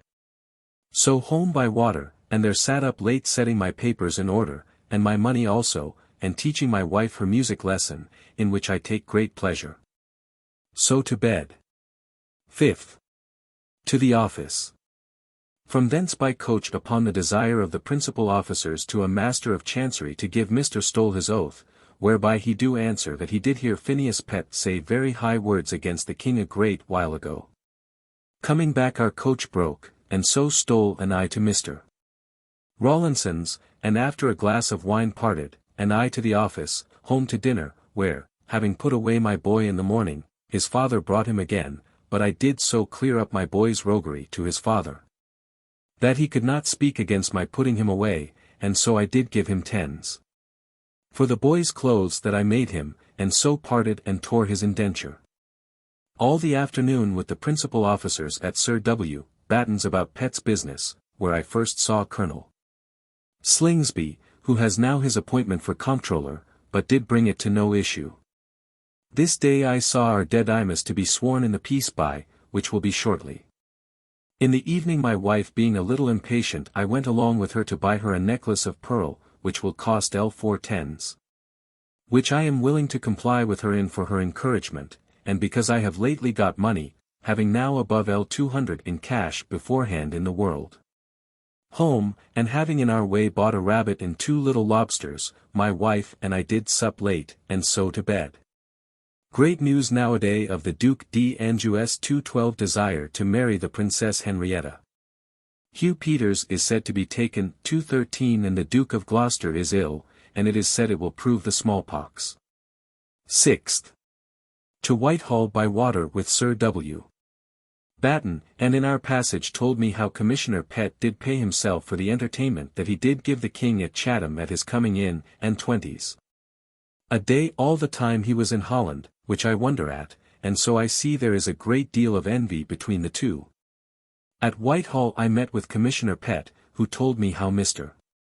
Coventry and Fairbank his solicitor are falling out, one complaining of the other for taking too great fees, which is too true.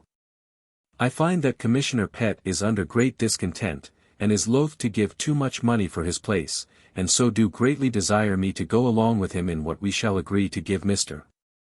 Coventry, which I have promised him, but am unwilling to mix my fortune with him that is going down the wind. We all met this morning afterwards at the Admiralty, where our business is to ask provision of victuals ready for the ships in the Downs, which we did, Mr. Gauden promising to go himself thither and see it done. Dined Will and I at my lord's upon a joint of meat that I sent Mrs. Sarah for. Afterwards to my office and sent all my books to my lord's, in order to send them to my house that I now dwell in. Home and to bed. 7th. Not office day, and in the afternoon at home all the day, it being the first that I have been at home all day since I came hither. Putting my papers, books and other things in order, and writing of letters. This day my lord set sail from the Downs for Holland. 8th. All day also at home. At night sent for by Sir W. Penn, with whom I sat late drinking a glass of wine and discoursing, and I find him to be a very sociable man, and an able man, and very cunning. 9th, Sunday. In the morning with Sir W. Penn to church, and a very good sermon of Mr. Mills. Home to dinner, and Sir W. Penn with me to such as I had, and it was very handsome, it being the first time that he ever saw my wife or house since we came hither. Afternoon to church with my wife, and after that home, and there walked with Major Hart, who came to see me, in the garden, who tells me that we are all like to be speedily disbanded, 2:14 and then I lose the benefit of a muster.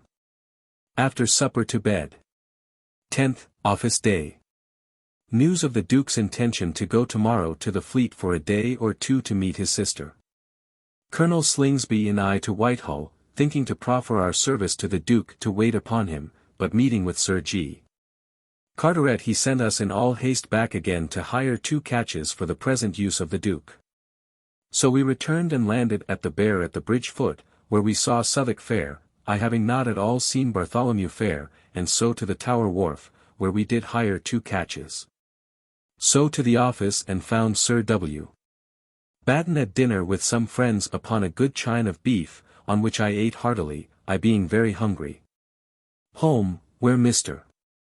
Snow, whom afterwards we called one another cousin, came to me to see me, and with him and one Shelston, a simple fellow that looks after an employment, that was with me just upon my going to sea last, to a tavern, where till late with them. So home, having drunk too much, and so to bed. 11th.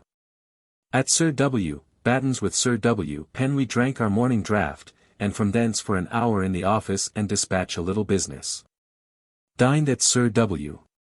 Batten's, and by this time I see that we are like to have a very good correspondence and neighborhood, but chargeable. All the afternoon at home looking over my carpenters.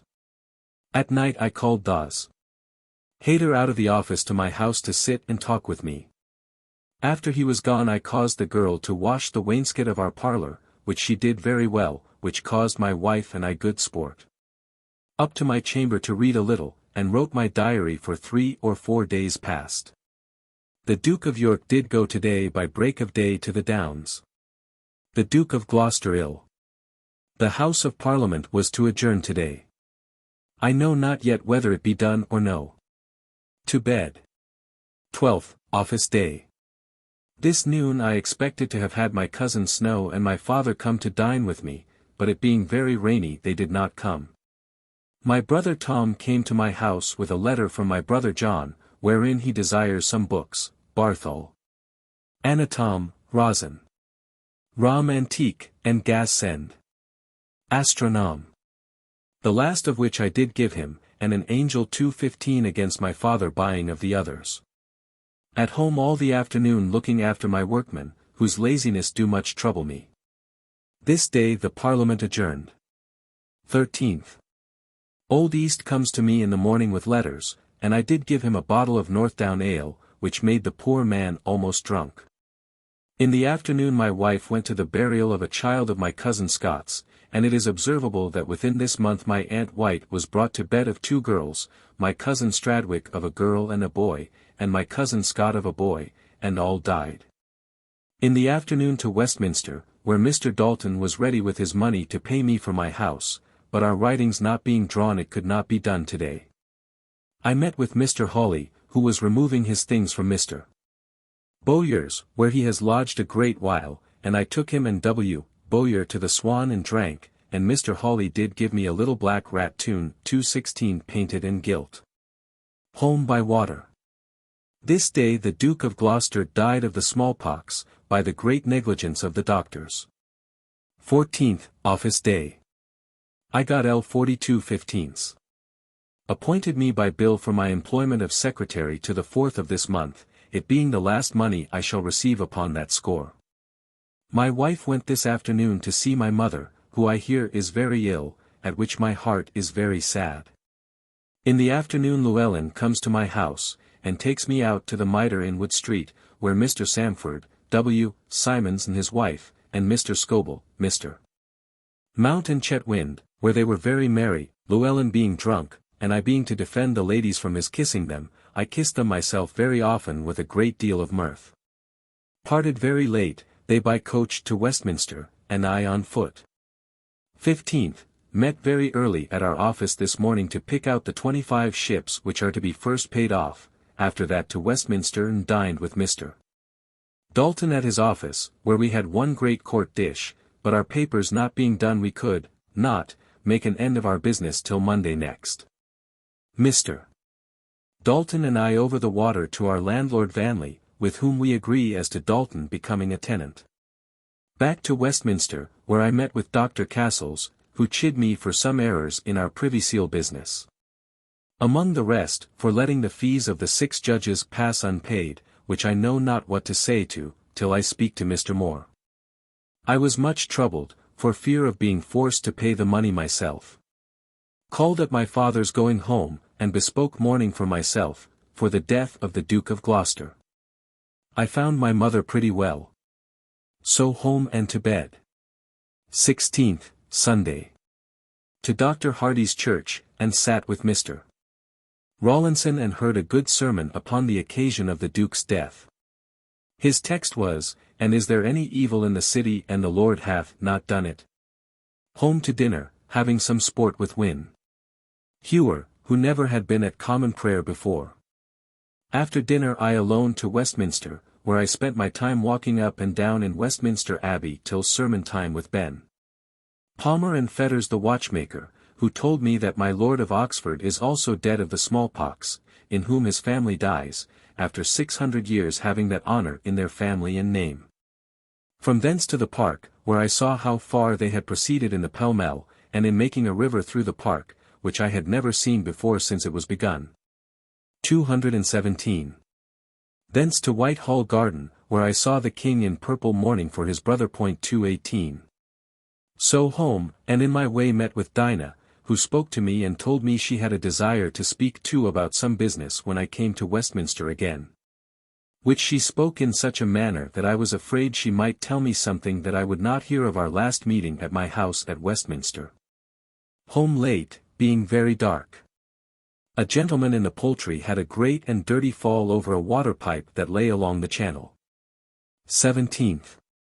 Office very early about casting up the debts of those 25 ships which are to be paid off, which we are to present to the Committee of Parliament. I did give my wife L15 this morning to go to buy mourning things for her and me, which she did. Dined at home and Mr. Moore with me, and afterwards to Whitehall to Mr. Dalton and drank in the cellar, where Mr. Vanley according to appointment was. Thenceforth to see the Prince de Ligne, Spanish ambassador, come in to his audience, which was done in very great state. That being done, Dalton, Vanley, Scrivener and some friends of theirs and I to the axe, and signed and sealed our writings, and hence to the wine cellar again, where I received L41 for my interest in my house. Out of which I paid my landlord to Michaelmas next, and so all is even between him and me, and I freed of my poor little house. Home by link with my money under my arm. So to bed after I had looked over the things my wife had bought today, with which being not very well pleased, they costing too much, I went to bed in a discontent. Nothing yet from C, where my lord and the princess are. 18th. At home all the morning looking over my workmen in my house. After dinner Sir W. Batten, Penn, and myself by coach to Westminster Hall, where we met Mr. Waite the lawyer to the treasurer, and so we went up to the Committee of Parliament, which are to consider of the debts of the Army and Navy, and did give in our account of the 25 ships. Colonel Birch was very impertinent and troublesome. But at last we did agree to fit the accounts of our ships more perfectly for their view within a few days, that they might see what a trouble it is to do what they desire. From thence Sir Williams both going by water home, I took Mr. Waite to the Rhenish wine-house, and drank with him and so parted. Thence to Mr. Crews and spoke with Mr. Moore about the business of paying off Baron our share of the dividend. So on foot home, by the way buying a hat band and other things for my mourning tomorrow. So home and to bed. This day I heard that the Duke of York, upon the news of the death of his brother yesterday, came hither by post last night. 19th, Office Day. I put on my mourning and went to the office. At noon thinking to have found my wife in hers, I found that the tailor had failed her, at which I was vexed because of an invitation that we have to a dinner this day, but after having waited till past 1 o'clock I went. And left her to put on some other clothes and come after me to the Mitre Tavern in Wood Street, a house of the greatest note in London, where I met W. Simons, N.D. Scobel, and their wives, Mr. Samford, Llewellyn, Chetwynd, one Mr. Vivian, and Mr. White, 219 formerly chaplain to the Lady Protectress 220, and still so, and one they say that is likely to get my Lady Frances for his wife. Here we were very merry and had a very good dinner, my wife coming after me hither to us. Among other pleasures some of us fell to handicap 221 a sport that I never knew before, which was very good. We stayed till it was very late. It rained sadly, but we made shift to get coaches. So home and to bed. 20th. At home, and at the office, and in the garden walking with both Sir Williams all the morning. After dinner to Whitehall to Mr. Dalton, and with him to my house and took away all my papers that were left in my closet, and so I have now nothing more in the house or to do with it. We called to speak with my landlord Beale, but he was not within but spoke with the old woman, who takes it very ill that I did not let her have it, but I did give her an answer. From thence to Sir G. Downing and stayed late there, he having sent for me to come to him, which was to tell me how my Lord Sandwich had disappointed him of a ship to bring over his child and goods, and made great complaint thereof. But I got him to write a letter to Lawson, which it may be may do the business for him, I writing another also about it. While he was writing, and his lady and I had a great deal of discourse in praise of Holland. By water to the bridge, and so to Major Hart's lodgings in Cannon Street, who used me very kindly with wine and good discourse, particularly upon the ill method which Colonel Birch and the committee use in defending of the army and the navy. Promising the Parliament to save them a great deal of money, when we judge that it will cost the king more than if they had nothing to do with it, by reason of their delays and scrupulous inquiries into the account of both. So home and to bed. 21st, Office Day. There all the morning and afternoon till 4 o'clock. Hence to Whitehall, thinking to have put up my books at my Lord's, but am disappointed from want of a chest which I had at Mr. Bowyer's. Back by water about 8 o'clock, and upon the water saw the corpse of the Duke of Gloucester brought down Somerset House stairs, to go by water to Westminster, to be buried tonight. I landed at the Old Swan and went to the Hoop Tavern, and, by a former agreement, sent for Mr. Chaplin, who with Nicholas Osborne and one Daniel came to us and we drank off 2 or 3 quarts of wine, which was very good. The drawing of our wine causing a great quarrel in the house between the 2 drawers which should draw us the best, which caused a great deal of noise and falling out till the master parted them. And came up to us and did give us a large account of the liberty that he gives his servants, all alike, to draw what wine they will to please his customers. And we did eat above 200 walnuts. About 2 o'clock we broke up and so home, and in my way I called in with them at Mr.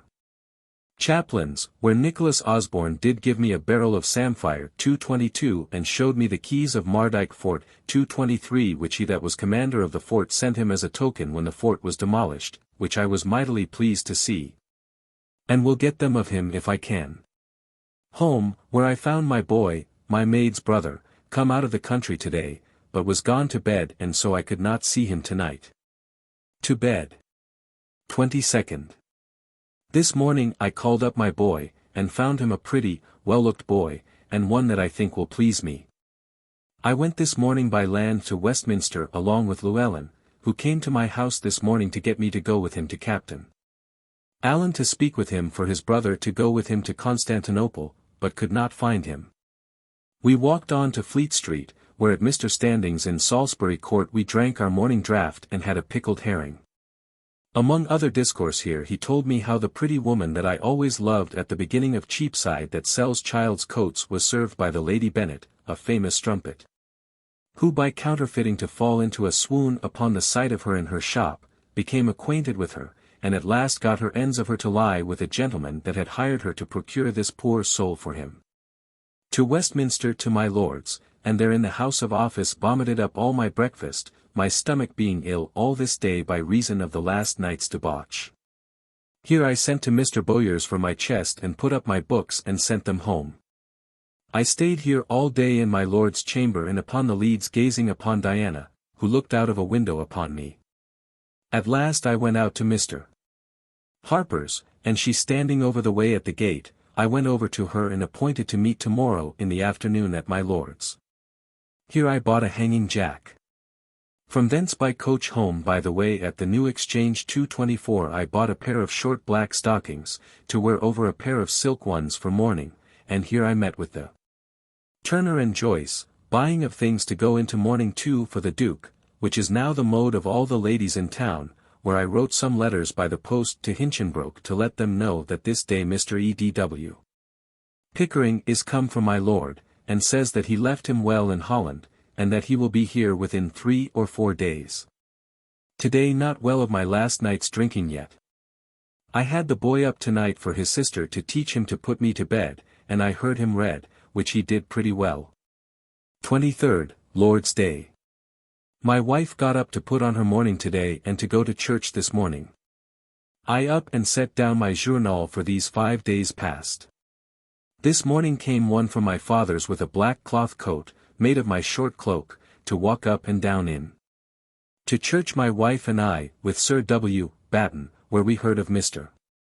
Mills a very good sermon upon these words, so run that ye may obtain. After dinner all alone to Westminster.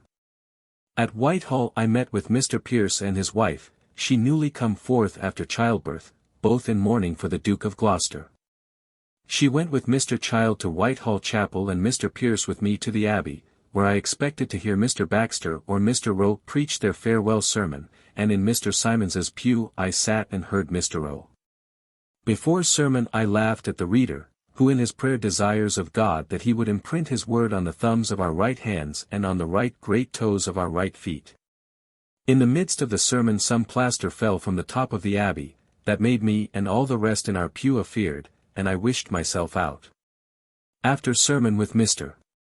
Pierce to Whitehall, and from thence to my lord, but Diana did not come according to our agreement. So calling at my father's, where my wife had been this afternoon but was gone home, I went home. This afternoon, the king having news of the princess being come to Margate, he and the Duke of York went down thither in barges to her. 24th, Office Day. From thence to dinner by coach with my wife to my cousin Scott's, and the company not being come, I went over the way to the barber's. So thither again to dinner, where was my uncle Fenner and my aunt, my father and mother, and others. Among the rest my cousin Rich Pepys, 225 their elder brother, whom I had not seen these 14 years, ever since he came from New England. It was strange for us to go a-gossiping to her, she having newly buried her child that she was brought to bed of. I rose from table and went to the Temple Church, where I had appointed Sir W. Batten to meet him. And there at Sir Heneage Finch Solicitor General's chambers, before him and Sir W. Wilde 226 Recorder of London, whom we sent for from his chamber, we were sworn justices of peace for Middlesex, Essex, Kent, and Southampton. With which honour I did find myself mightily pleased, though I am wholly ignorant in the duty of a justice of peace. From thence with Sir William to Whitehall by water, old Mr. Smith with us, intending to speak with Secretary Nicholas about the augmentation of our salaries, but being forth we went to the 3 Tons Tavern, where we drank a while, and then came in Colonel Slingsby and another gentleman and sat with us. From thence to my lord's to inquire whether they have had anything from my lord or no. Knocking at the door, there passed me Mons. L'impertinent, Mr. Butler, for whom I took a coach and went with him to a dancing meeting in Broad Street, at the house that was formerly the Glass House, Luke Channel, master of the school, where I saw good dancing, but it growing late. And the room very full of people and so very hot, I went home. 25th. To the office, where Sir W. Batten, Colonel Slingsby, and I sat a while, and Sir R. Ford 227 coming to us about some business, we talked together of the interest of this kingdom to have a peace with Spain and a war with France and Holland. Where Sir R. Ford talked like a man of great reason and experience. And afterwards I did send for a cup of tea 228, a China drink, of which I never had drank before, and went away. Then came Colonel Birch and Sir R. Brown by a former appointment, and with them from Tower Wharf in the barge belonging to our office we went to Deptford to pay off the ship Success, which, Sir G. Carteret and Sir W. Penn coming afterwards to us, we did, Colonel Birch being a mighty busy man and one that is the most indefatigable and forward to make himself work of any man that ever I knew in my life. At the Globe we had a very good dinner, and after that to the pay again, which being finished we returned by water again, and I from our office with Colonel Slingsby by coach to Westminster, I setting him down at his lodgings by the way, to inquire for my lord's coming thither, the King and the Princess 229 coming up the river this afternoon as we were at our pay, and I found him gone to Mr. Crewe's, where I found him well, only had got some corns upon his foot which was not well yet. My lord told me how the ship that brought the princess and him, the Trida, did knock 6 times upon the Kentish knock 230 which put them in great fear for the ship, but got off well. He told me also how the king had knighted Vice Admiral Lawson and Sir Richard Stainer. From him late and by coach home, where the plasterers being at work in all the rooms in my house, my wife was fain to make a bed upon the ground for her and me, and so there we lay all night. 26th, Office Day. That done to the church, to consult about our gallery. So home to dinner, where I found Mrs. Hunt, who brought me a letter for me to get my lord to sign for her husband, which I shall do for her. At home with the workmen all the afternoon, our house being in a most sad pickle. In the evening to the office, where I fell a reading of Speed's Geography for a while. So home thinking to have found Will at home, but he not being come home but gone somewhere else I was very angry, and when he came did give him a very great check for it, and so I went to bed. 27th. To my lord at Mr. Crew's, and there took order about some business of his, and from thence home to my workmen all the afternoon. In the evening to my lord's, and there did read over with him and Dr. Walker my lord's new commission for sea, and advised thereupon how to have it drawn. So home and to bed. 28th, Office Day. This morning Sir W. Batten and Colonel Slingsby went with Colonel Birch and Sir William Doyley to Chatham to pay off a ship there. So only Sir W. Penn and I left here in town. All the afternoon among my workmen till 10 or 11 at night, and did give them drink and very merry with them, it being my luck to meet with a sort of drolling workman on all occasions. To bed. 29th. All day at home to make an end of our dirty work of the plasterers, and indeed my kitchen is now so handsome that I did not repent of all the trouble that I have been put to have it done. This day or yesterday, I hear, Prince Rupert 231 is come to court, but welcome to nobody. 30th, Lord's Day.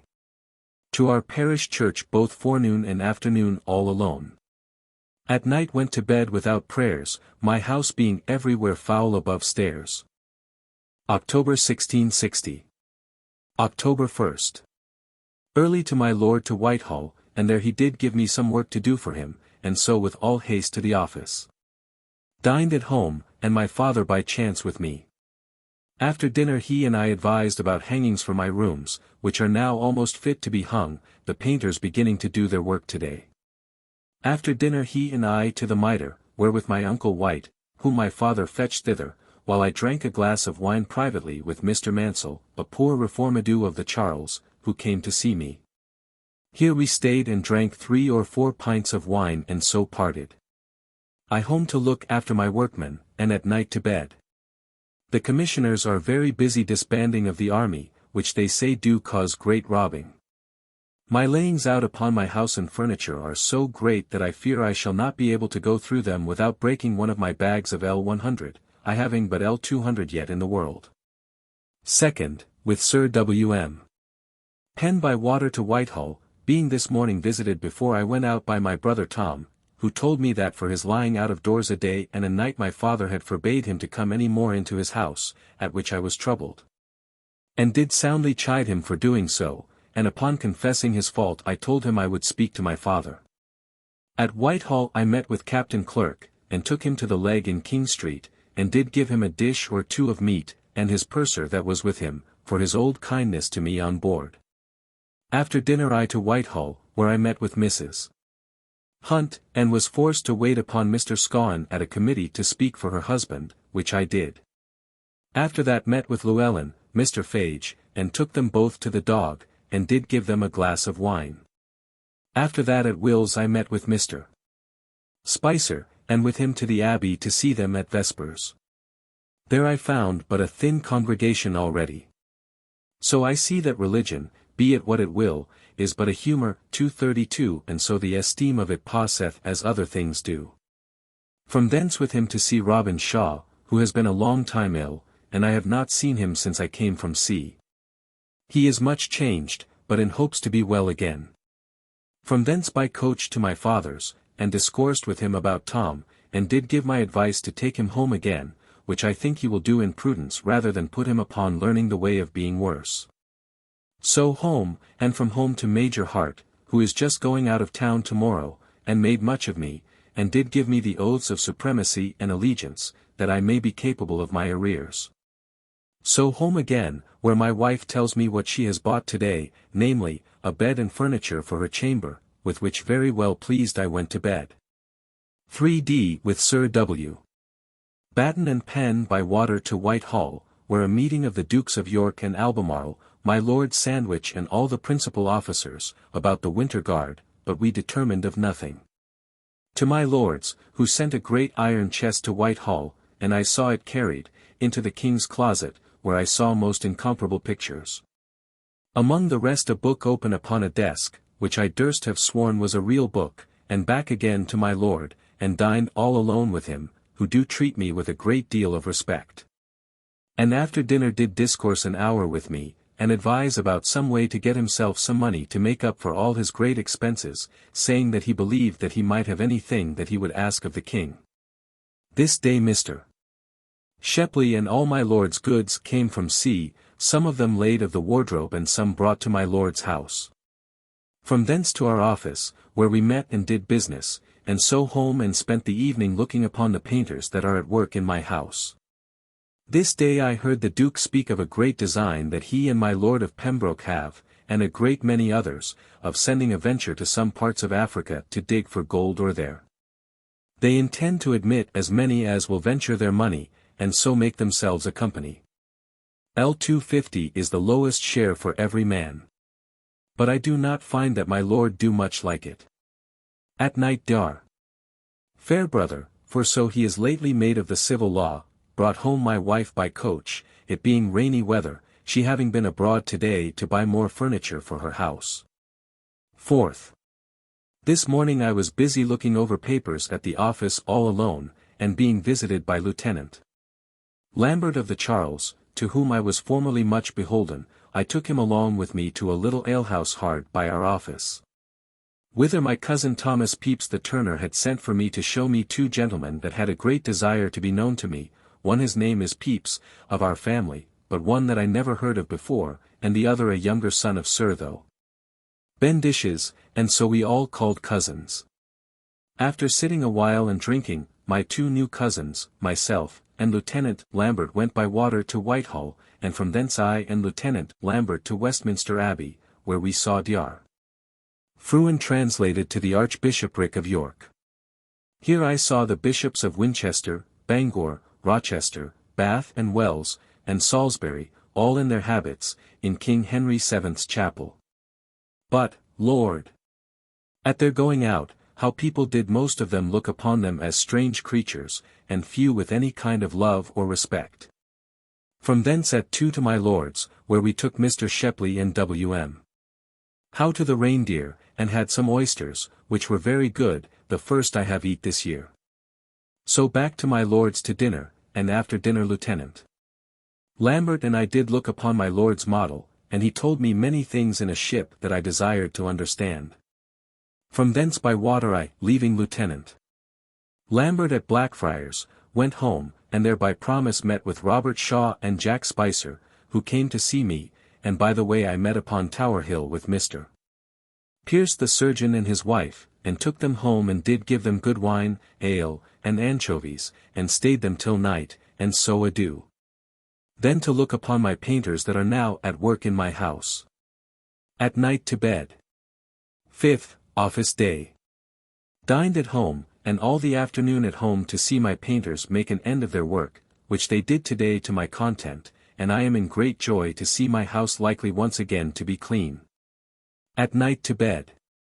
6th, Colonel Slingsby and I at the office getting a catch ready for the Prince de Ligne to carry his things away today, who is now going home again. About noon comes my cousin H. Alcock, for whom I brought a letter for my lord to sign to my Lord Broghill for some preferment in Ireland, whither he is now going. After him comes Mr. Creed, who brought me some books from Holland with him, well bound and good books, which I thought he did intend to give me, but I found that I must pay him. He dined with me at my house, and from thence to Whitehall together, where I was to give my lord an account of the stations and victuals of the fleet in order to the choosing of a fleet fit for him to take to sea, to bring over the Queen. But my lord not coming in before 9 at night I stayed no longer for him, but went back again home and so to bed. 7th, Lord's Day. To Whitehall on foot, calling at my father's to change my long black cloak for a short one, long cloaks being now quite out. But he being gone to church, I could not get one, and therefore I proceeded on and came to my lord before he went to chapel and so went with him, where I heard Dr. Spurstoe preach before the king a poor dry sermon, but a very good anthem of Captain Cooks afterwards. Going out of chapel I met with Jack Cole, my old friend, whom I had not seen a great while before, and have promised to renew acquaintance in London together. To my lord's and dined with him. He all dinner time talking French to me, and telling me the story how the Duke of York hath got my Lord Chancellor's daughter with child 233 and that she do lay it to him, and that for certain he did promise her marriage. And had signed it with his blood, but that he by stealth had got the paper out of her cabinet. And that the king would have him to marry her, but that he will not. 234. So that the thing is very bad for the Duke, and them all, but my lord do make light of it, as a thing that he believes is not a new thing for the Duke to do abroad. Discoursing concerning what if the Duke should marry her, my lord told me that among his father's many old sayings that he had wrote in a book of his. This is one, that he that do get a wench with child and marry her afterwards is as if a man should, in his hat and then clap it on his head. I perceive my lord is grown a man very indifferent in all matters of religion, and so makes nothing of these things. After dinner to the Abbey, where I heard them read the church service, but very ridiculously, that indeed I do not in myself like it at all. A poor cold sermon of Dr. Lamb's, one of the prebends, in his habit, came afterwards, and so all ended, and by my troth a pitiful sorry devotion that these men pay. So walked home by land, and before supper I read part of the Marian persecution in Mr. Fuller. So to supper, prayers, and to bed. 8th, office day, and my wife being gone out to buy some household stuff, I dined all alone, and after dinner to Westminster, in my way meeting Mr. Moore coming to me, who went back again with me calling at several places about business, at my father's about gilded leather for my dining room, at Mr. Crewe's about money, at my lord's about the same, but meeting not Mr.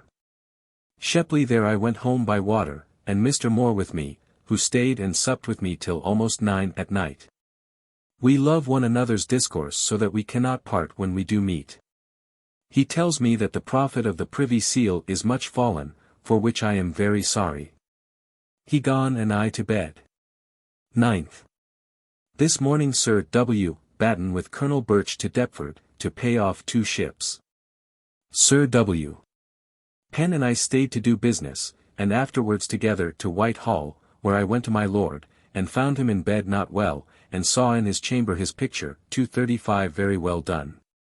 And am with child 236 till I get it copied out, which I hope to do when he is gone to sea. To Whitehall again, where at Mr. Coventry's chamber I met with Sir W. Penn again, and so with him to redrift by water, and from thence walked over the fields to Deptford, the first pleasant walk I have had a great while, and in our way had a great deal of merry discourse. And find him to be a merry fellow and pretty good-natured, and sings very bawdy songs. So we came and found our gentleman and Mr. Prynne at the Pay. About noon we dined together, and were very merry at table telling of tales. After dinner to the Pay of another ship till 10 at night, and so home in our barge, a clear moonshine night, and it was 12 o'clock before we got home, where I found my wife in bed, and part of our chambers hung today by the upholster. But not being well done I was fretted, and so in a discontent to bed. I found Mr. Prynne a good, honest, plain man, but in his discourse not very free or pleasant. Among all the tales that passed among us today, he told us of one Damford, that, being a black man, did scald his beard with mince pie, and it came up again all white in that place, and continued to his dying day. Sir W. Penn told us a good jest about some gentleman blinding of the drawer, and who he catched was to pay the reckoning, and so they got away, and the master of the house coming up to see what his man did, his man got hold of him, thinking it to be one of the gentlemen, and told him that he was to pay the reckoning. 10th, office day all the morning. In the afternoon with the upholster seeing him do things to my mind, and to my content he did fit my chamber and my wife's. At night comes Mr. Moore, and stayed late with me to tell me how Sir Hards Waller 237, who only pleads guilty, Scott, Coke, Peters, Harrison 238 and were this day arraigned at the bar at the Sessions House, there being upon the bench the Lord Mayor, General Monk, my Lord of Sandwich, and Such a bench of noblemen as had not been ever seen in England.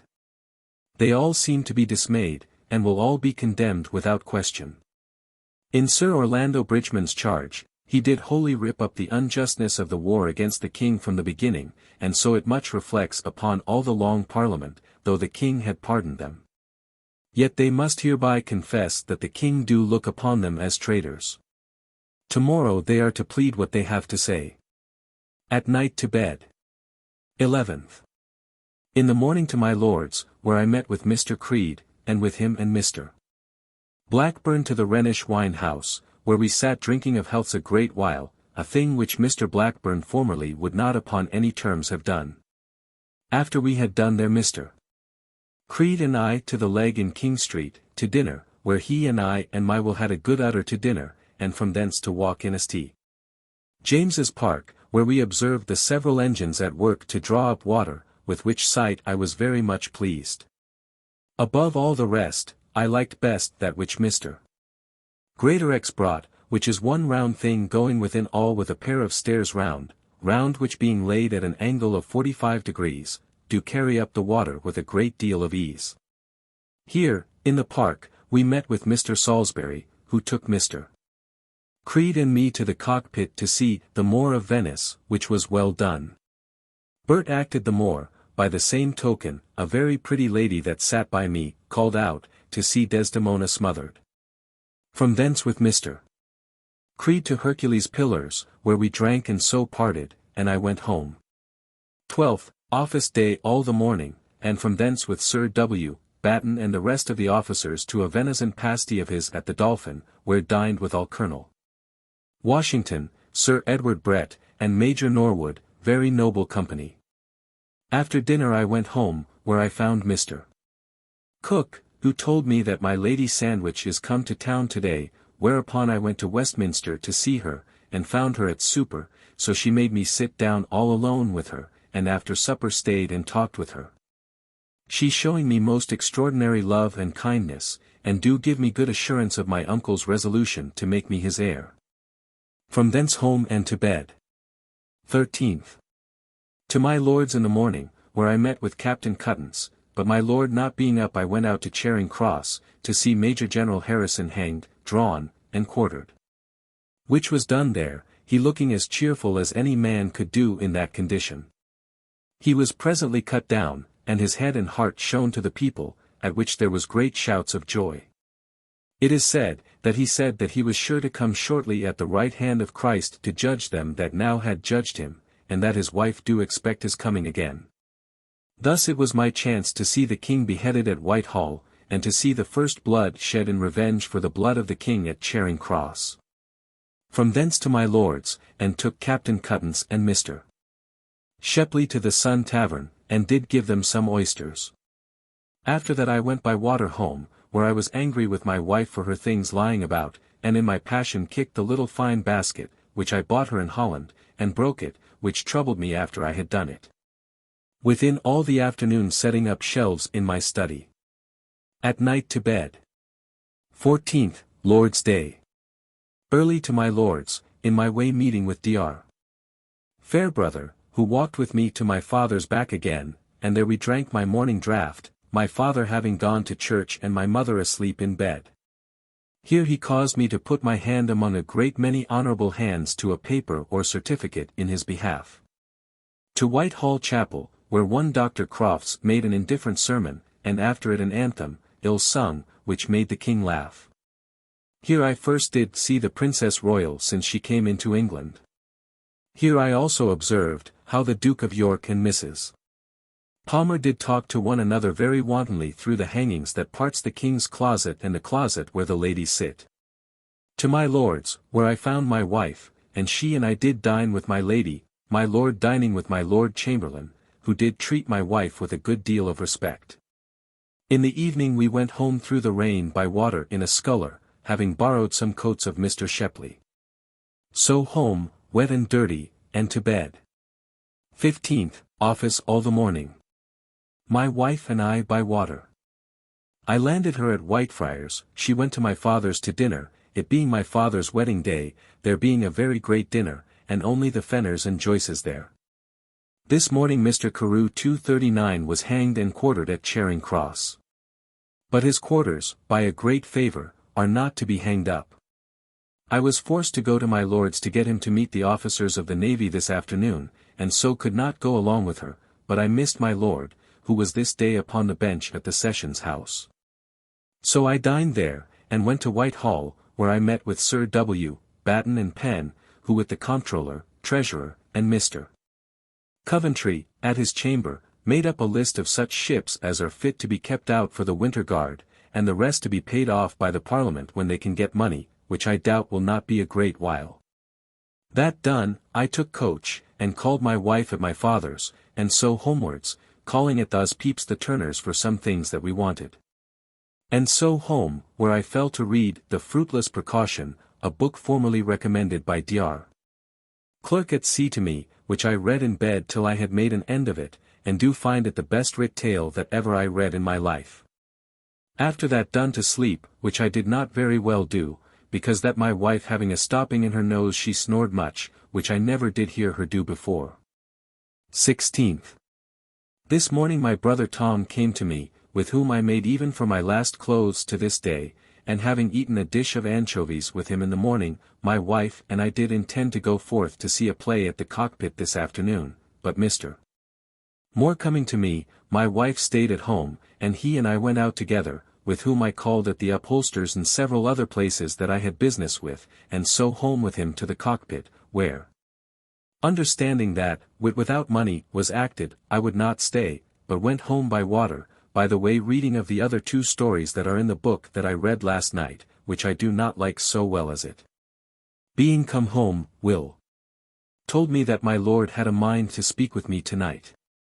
So I returned by water, and, coming there, it was only to inquire how the ships were provided with victuals that are to go with him to fetch over the Queen, which I gave him a good account of. He seemed to be in a melancholy humour, which, I was told by W. Howe, was for that he had lately lost a great deal of money at cards, which he fears he do too much addict himself to nowadays. So home by water and to bed. 17th, Office Day. At noon came Mr. Creed to me, whom I took along with me to the Feathers in Fish Street, where I was invited by Captain Cuttance to dinner, a dinner made by Mr. Dawes and his brother. We had 2 or 3 dishes of meat well done. Their great design was to get me concerned in a business of theirs about a vessel of theirs that is in the service, hired by the King, in which I promise to do them all the service I can. From thence home again with Mr. Crew, where I finding Mrs. the Turner and her Aunt Duke I would not be seen but walked in the garden till they were gone, where Mr. Spong came to me and Mr. Creed, Mr. Spong and I went to our music to sing, and he being gone, my wife and I went to put up my books in order in closet, and I to give her her books. After that to bed. 18th. This morning, it being expected that Colonel Hacker and Axtell should die, I went to Newgate, but found they were reprieved till tomorrow. So to my Aunt Fenner's, where with her and my uncle I drank my morning draught. So to my father's, and did give orders for a pair of black baize linings to be made me for my breeches against tomorrow morning, which was done. So to my lord's, where I spoke with my lord, and he would have had me dine with him, but I went thence to Mr. Blackburn, where I met my wife and my Will's father and mother, the first time that ever I saw them, where we had a very fine dinner. Mr. Creed was also there. This day by her high discourse I found Mrs. Blackburn to be a very high dame and a costly one. Home with my wife by coach. This afternoon comes Mr. Chaplain and N. Osborne to my house, of whom I made very much, and kept them with me till late, and so to bed. At my coming home, I did find that the Turner hath sent for a pair of doves that my wife had promised her. And because she did not send them in the best cage, she sent them back again with a scornful letter, with which I was angry, but yet pretty well pleased that she was crossed. 19th, Office in the morning. This morning my dining room was finished with green serge hanging in gilt leather, which is very handsome. This morning Hacker and Axtell were hanged and quartered, as the rest are. This night I sat up late to make up my accounts ready against tomorrow for my lord. I found him to be above L80 in my debt, which is a good sight, and I bless God for it. 20th. This morning one came to me to advise with me where to make me a window into my cellar in lieu of one which Sir W. Batten had stopped up, and going down into my cellar to look I stepped into a great heap of, by which I found that Mr. Turner's house of office is full and comes into my cellar, which do trouble me, but I shall have it helped. To my lord's by land, calling at several places about business, where I dined with my lord and lady. When he was very merry, and did talk very high how he would have a French cook, and a master of his horse, and his lady and child to wear black patches, which methought was strange, but he is become a perfect courtier. And, among other things, my lady saying that she could get a good merchant for her daughter Jem, he answered, that he would rather see her with a peddler's pack at her back, so she married a gentleman, than she should marry a citizen. This afternoon, going through London, and calling at Crow's the upholster's, in St. Bartholomew's, I saw the limbs of some of our new traders set upon Aldersgate, which was a sad sight to see. And a bloody week this and the last have been, there being 10 hanged, drawn, and quartered. Home, and after writing a letter to my uncle by the post, I went to bed. 21st, Lord's Day. To the parish church in the morning, where a good sermon by Mr. Mills. After dinner to my lord's, and from thence to the Abbey, where I met Spicer and D. Vines and others of the old crew. So leaving my boy at the Abbey against I came back, we went to Prior's by the hall back door, but there being no drink to be had we went away, and so to the Crown in the Palace yard, I and George Vines by the way calling at their house. Where he carried me up to the top of his turret, where there is Cook's head set up for a traitor, and Harrison's set up on the other side of Westminster Hall. Here I could see them plainly, as also a very fair prospect about London. From the Crown to the Abbey to look for my boy, but he was gone thence, and so he being a novice I was at a loss what was become of him. I called at my lord's, where I found Mr. Adams, Mr. Shepley's friend, and at my father's, but found him not. So home, where I found him, but he had found the way home well enough, of which I was glad. So after supper, and reading of some chapters, I went to bed. This day or two my wife has been troubled with her boils in the old place, which do much trouble her.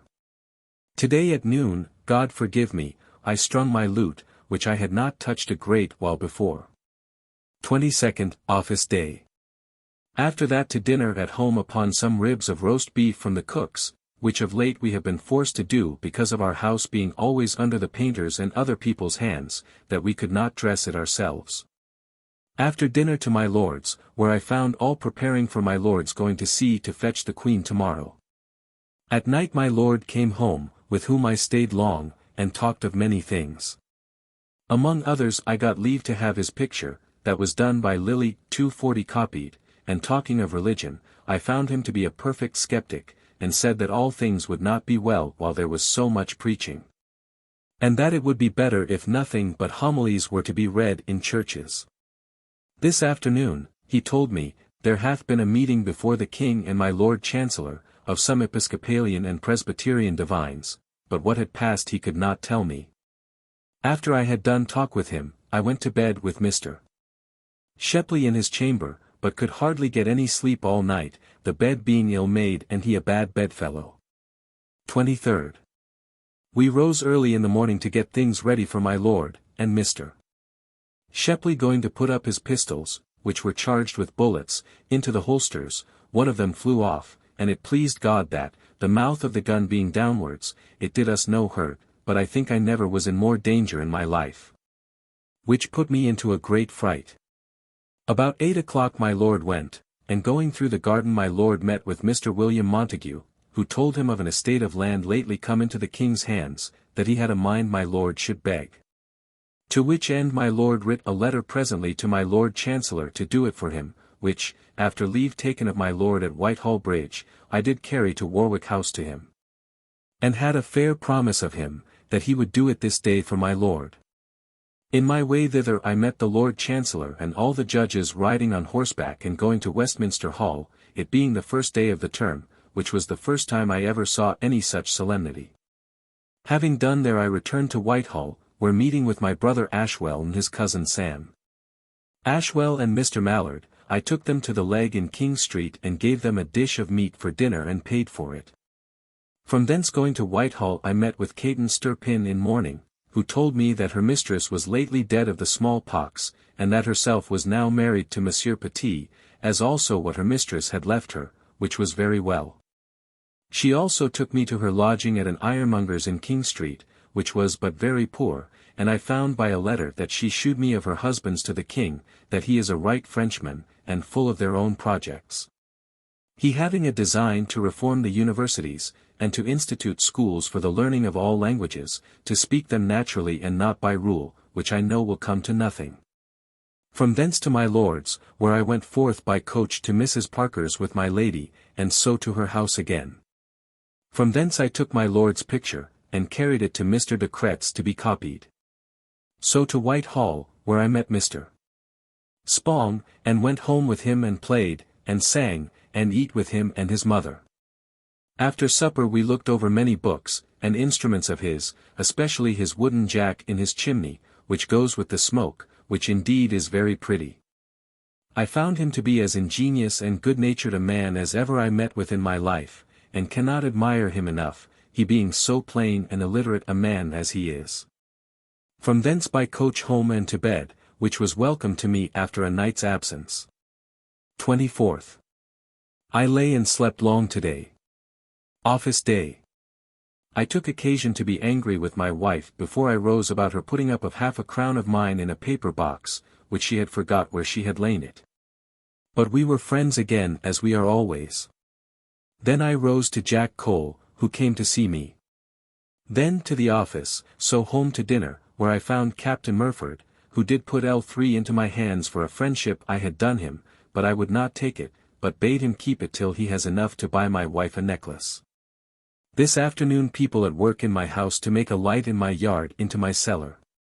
To Whitehall, in my way met with Mr. Moore, who went back with me. He tells me, among other things, that the Duke of York is now sorry for his lying with my Lord Chancellor's daughter, who is now brought to bed of a boy. From Whitehall to Mr. de Cretz, who I found about my Lord's picture. From thence to Mr. Lilly's, where, not finding Mr. Spong, I went to Mr. Greatorex, where I met him, and so to an alehouse, where I bought of him a drawing pen. And he did show me the manner of the lamp glasses, which carry the light a great way, good to read in bed by, and I intend to have one of them. So to Mr. Lilly's with Mr. Spong, where well received, there being a club tonight among his friends. Among the rest Esquire Ashmole, who I found was a very ingenious gentleman. With him we two sang afterward in Mr. Lilly's study. That done, we all paired, and I home by coach, taking Mr. Booker with me, who did tell me a great many fooleries, which may be done by nativities, and blaming Mr. Lilly for writing to please his friends and to keep in with the times, as he did formerly to his own dishonour, and not according to the rules of art, by which he could not well err, as he had done. I set him down at Lime Street End, and so home, where I found a box of carpenter's tools sent by my cousin, Thomas Pepys, which I had bespoke of him for to employ myself with sometimes. To bed. 25th.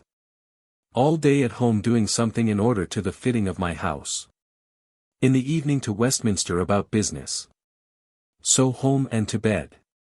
This night the vault at the end of the cellar was emptied. 26th. Office. My father and Dr. Thomas Pepys dined at my house, the last of whom I did almost fox with Margate ale. My father is mightily pleased with my ordering of my house. I did give him money to pay several bills. After that I to Westminster to Whitehall, where I saw the Duc de Soissons go from his audience with a very great deal of state, his own coach all red velvet covered with gold lace, and drawn by 6 barbs. And attended by 20 pages very rich in clothes. To Westminster Hall, and bought, among other books, one of the Life of our Queen, which I read at home to my wife. But it was so sillily writ, that we did nothing but laugh at it. Among other things it is dedicated to that paragon of virtue and beauty, the Duchess of Albemarle. Great talk as if the Duke of York do now own the marriage between him and the Chancellor's daughter. 27th. In London and Westminster all this day paying of money and buying of things for my house. In my going I went by chance by my new Lord Mayor's house, Sir Richard Browne, by Goldsmith's Hall, which is now fitting, and indeed is a very pretty house. In coming back I called at Paul's Churchyard and bought Alst's Encyclopedia, which cost me 38s. Home and to bed, my wife being much troubled with her old pain. 28th, Lord's Day. There came some pills and plaister this morning from Dr. Williams for my wife. I to Westminster Abbey, where with much difficulty, going round by the cloisters, I got in, this day being a great day for the consecrating of 5 bishops, which was done after sermon. But I could not get into Henry VII's chapel. So I went to my lord's, where I dined with my lady, and my young lord, and Mr. Sidney, who was sent for from Twickenham to see my Lord Mayor's show tomorrow. Mr. Child did also dine with us. After dinner to Whitehall Chapel, my lady and my Lady Jemima and I up to the King's Closet, who is now gone to meet the Queen. So meeting with one Mr. Hill, that did know my lady, he did take us into the King's Closet, and there we did stay all service time, which I did think a great honour. We went home to my lord's lodgings afterwards, and there I parted with my lady and went home, where I did find my wife pretty well after her physic. So to bed. 29th. I up early, it being my Lord Mayor's Day, 2:41, Sir Richard Browne, and neglecting my office I went to the wardrobe, where I met my Lady Sandwich and all the children, and after drinking of some strange and incomparable good claret of Mr. Rumball's he and Mr. Townsend did take us, and set the young lords at one Mr. Neville's, a draper in Paul's Churchyard, and my Lady Pickering and I to one Mr. Isaacson's, a linen draper at the Quay in Cheapside, where there was a company of fine ladies, and we were very civilly treated, and had a very good place to see the pageants, which were many, and I believe good, for such kind of things, but in themselves but poor and absurd. After the ladies were placed I took Mr. Townsend and Isaacson to the next door, a tavern, and did spend 5s upon them. The show being done, we got as far as Paul's with much ado, where I left my lady in the coach, and went on foot with my Lady Pickering to her lodging, which was a poor one in Blackfriars, where she never invited me to go in at all. Which methought was very strange for her to do. So home, where I was told how my Lady Davis is now come to our next lodgings, and has locked up the Leeds door from me, which puts me into so great a disquiet that I went to bed, and could not sleep till morning at it. 30th. Within all the morning dined at home, my mind being so troubled that I could not mind nor do anything till I spoke with the comptroller to whom the lodgings belong. In the afternoon, to ease my mind, I went to the cockpit all alone, and there saw a very fine play called The Tamer Tamed, very well acted.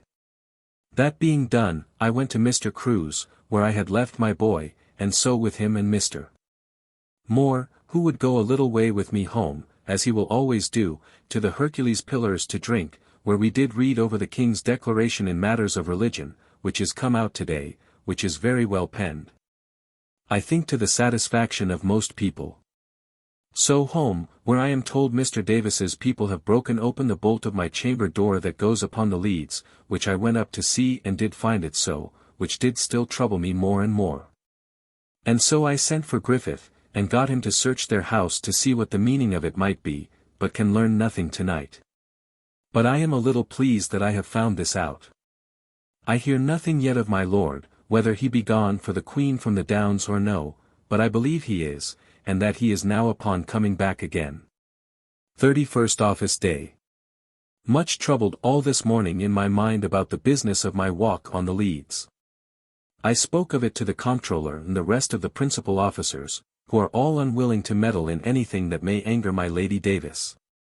And so I am fain to give over for the time that she do continue therein. Dined at home, and after dinner to Westminster Hall, where I met with Billing the Quaker at Mrs. Michel's shop, who is still of the former opinion he was of against the clergymen of all sorts, and a cunning fellow I find him to be. Home, and there I had news that Sir W. Penn is resolved to ride to Sir W. Batten's country house tomorrow, and would have me go with him, so I sat up late, getting together my things to ride in, and was fain to cut an old pair of boots to make leathers for those I was to wear. This month I conclude with my mind very heavy for the loss of the Leads, as also for the greatness of my late expenses, insomuch that I do not think that I have above L150 clear money in the world, but I have, I believe, got a great deal of good household stuff. I hear today that the Queen is landed at Dover, and will be here on Friday next, November 2nd. My wife has been so ill of late of her old pain that I have not known her this fortnight almost, which is a pain to me. November 1660. November 1st. This morning Sir W. Penn and I were mounted early, and had very merry discourse all the way, he being very good company. We came to Sir W. Batten's, where he lives like a prince, and we were made very welcome.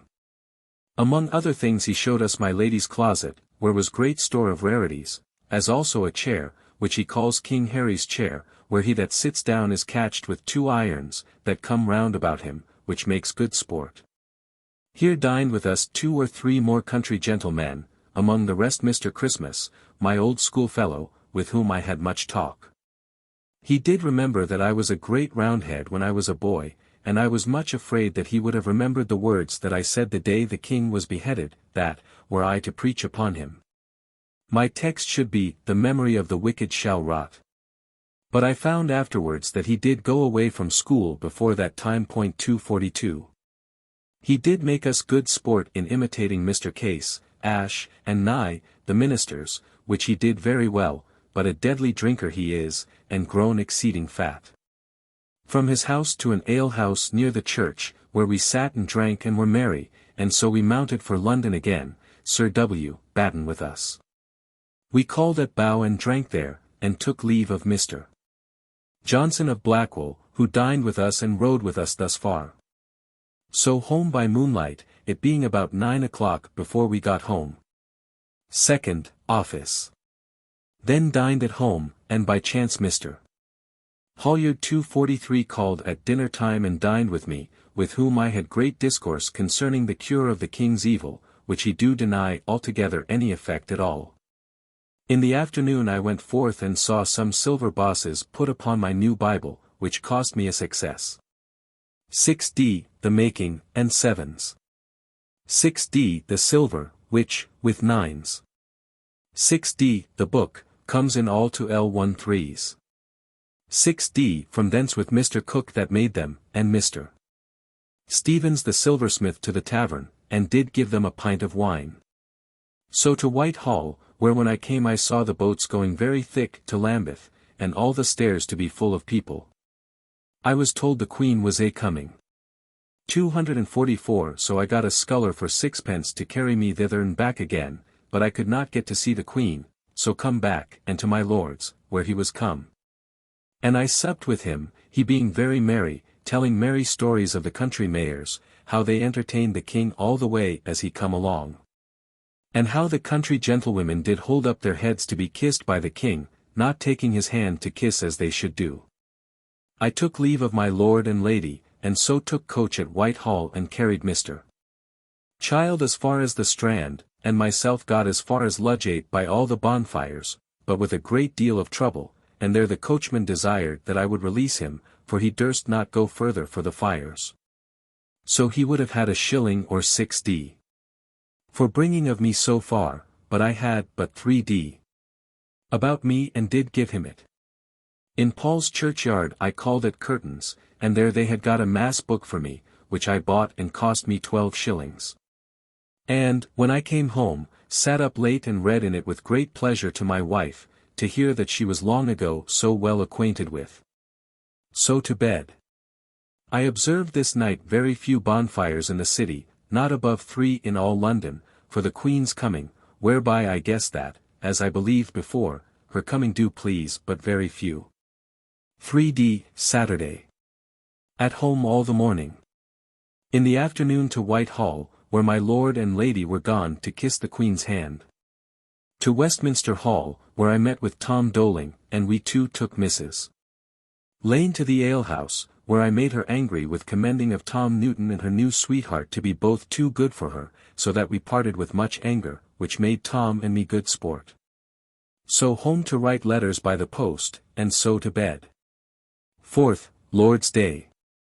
In the morn to our own church, where Mr. Mills did begin to nibble at the common prayer, by saying, Glory be to the Father, and after he had read the 2 psalms. But the people had been so little used to it, that they could not tell what to answer. This declaration of the kings do give the Presbyterians some satisfaction, and a pretence to read the common prayer, which they would not do before because of their former preaching against it. After dinner to Westminster, where I went to my lord's, and having spoke with him, I went to the Abbey, where the first time that ever I heard the organs in a cathedral. Thence to my lord's, where I found Mr. Pierce, the surgeon, and with him and Mr. Shepley, in our way calling at the Bell to see the 7 Flanders Mares that my lord has bought lately, where we drank several bottles of whole ale. Much company I found to come to her, and cannot wonder at it, for she is very pretty and wanton. Hence to my father's, where I found my mother in greater and greater pain of the stone. I stayed long and drank with them, and so home and to bed.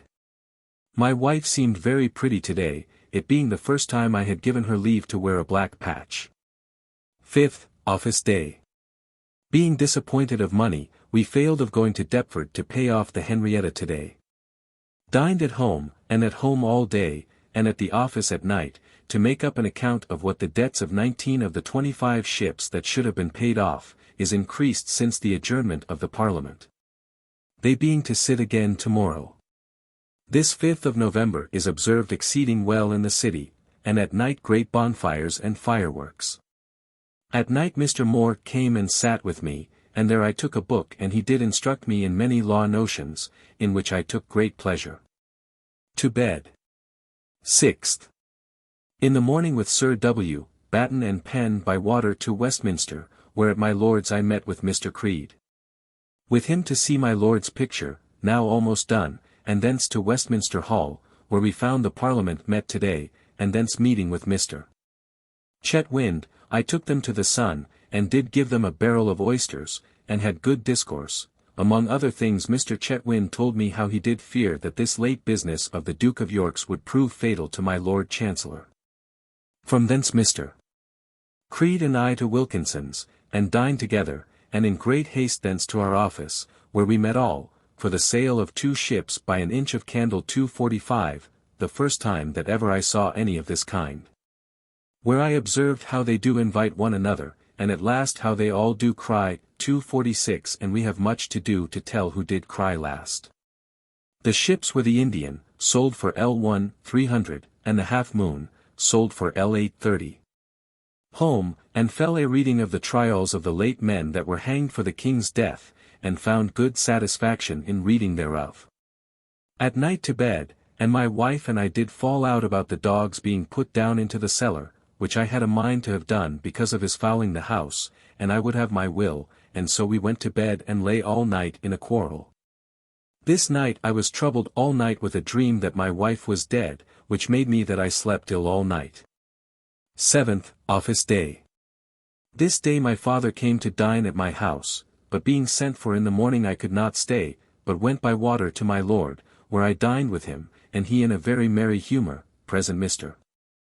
Borfit and Child. At dinner, he, in discourse of the great opinion of the virtue, gratitude, which he did account the greatest thing in the world to him, and had, therefore, in his mind been often troubled in the late times how to answer his gratitude to the king, who raised his father, did say it was that did bring him to his obedience to the king. And did also bless himself with his good fortune, in comparison to what it was when I was with him in the Sound, when he durst not own his correspondence with the king, which is a thing that I never did hear of to this day before. And I do from this raise an opinion of him, to be one of the most secret men in the world, which I was not so convinced of before. After dinner he bid all go out of the room, and did tell me how the king had promised him L4,000 per annum for ever, and had already given him a bill under his hand, which he showed me, for L4,000 that Mr. Fox is to pay him. My lord did advise with me how to get this received, and to put out L3,000 into safe hands at use, and the other he will make use of for his present occasion. This he did advise with me about with much secrecy. After all this he called for the fiddles and books, and we 2 and W. how, and Mr. Child, did sing and play some psalms of Will Laws's, and some songs, and so I went away. So I went to see my lord's picture, which is almost done, and do please me very well. Hence to Whitehall to find out Mr. Fox, which I did, and did use me very civilly, but I did not see his lady, whom I had so long known when she was a maid, Mrs. Whittle. From thence meeting my father Bowyer, I took him to Mr. Harper's, and there drank with him. Among other things in discourse he told me how my wife's brother had a horse at grass with him, which I was troubled to hear, it being his boldness upon my score. Home by coach, and read late in the last night's book of trials, and told my wife about her brother's horse at Mr. Bowyer's, who is also much troubled for it, and do intend to go tomorrow to inquire the truth. Notwithstanding this was the first day of the King's proclamation against hackney coaches coming into the streets to stand to be hired, yet I got one to carry me home. 247. 8th. This morning Sir William and the Treasurer and I went by barge with Sir W.M. Doyley and Mr. Prynne to Deptford, to pay off the Henrietta, and had a good dinner. I went to Mr. Davis's and saw his house, where I was once before a great while ago, and I found him a very pretty man. In the afternoon Commissioner Pett and I went on board the yacht, which indeed is one of the finest things that ever I saw for neatness and room in so small a vessel. Mr. Pett is to make one to outdo this for the honour of his country, which I fear he will scarce better. From thence with him as far as Ratcliffe, where I left him going by water to London, and I, unwilling to leave the rest of the officers, went back again to Deptford, and being very much troubled with a sudden looseness. I went into a little alehouse at the end of Ratcliffe, and did give a groat for a pot of ale, and there I did.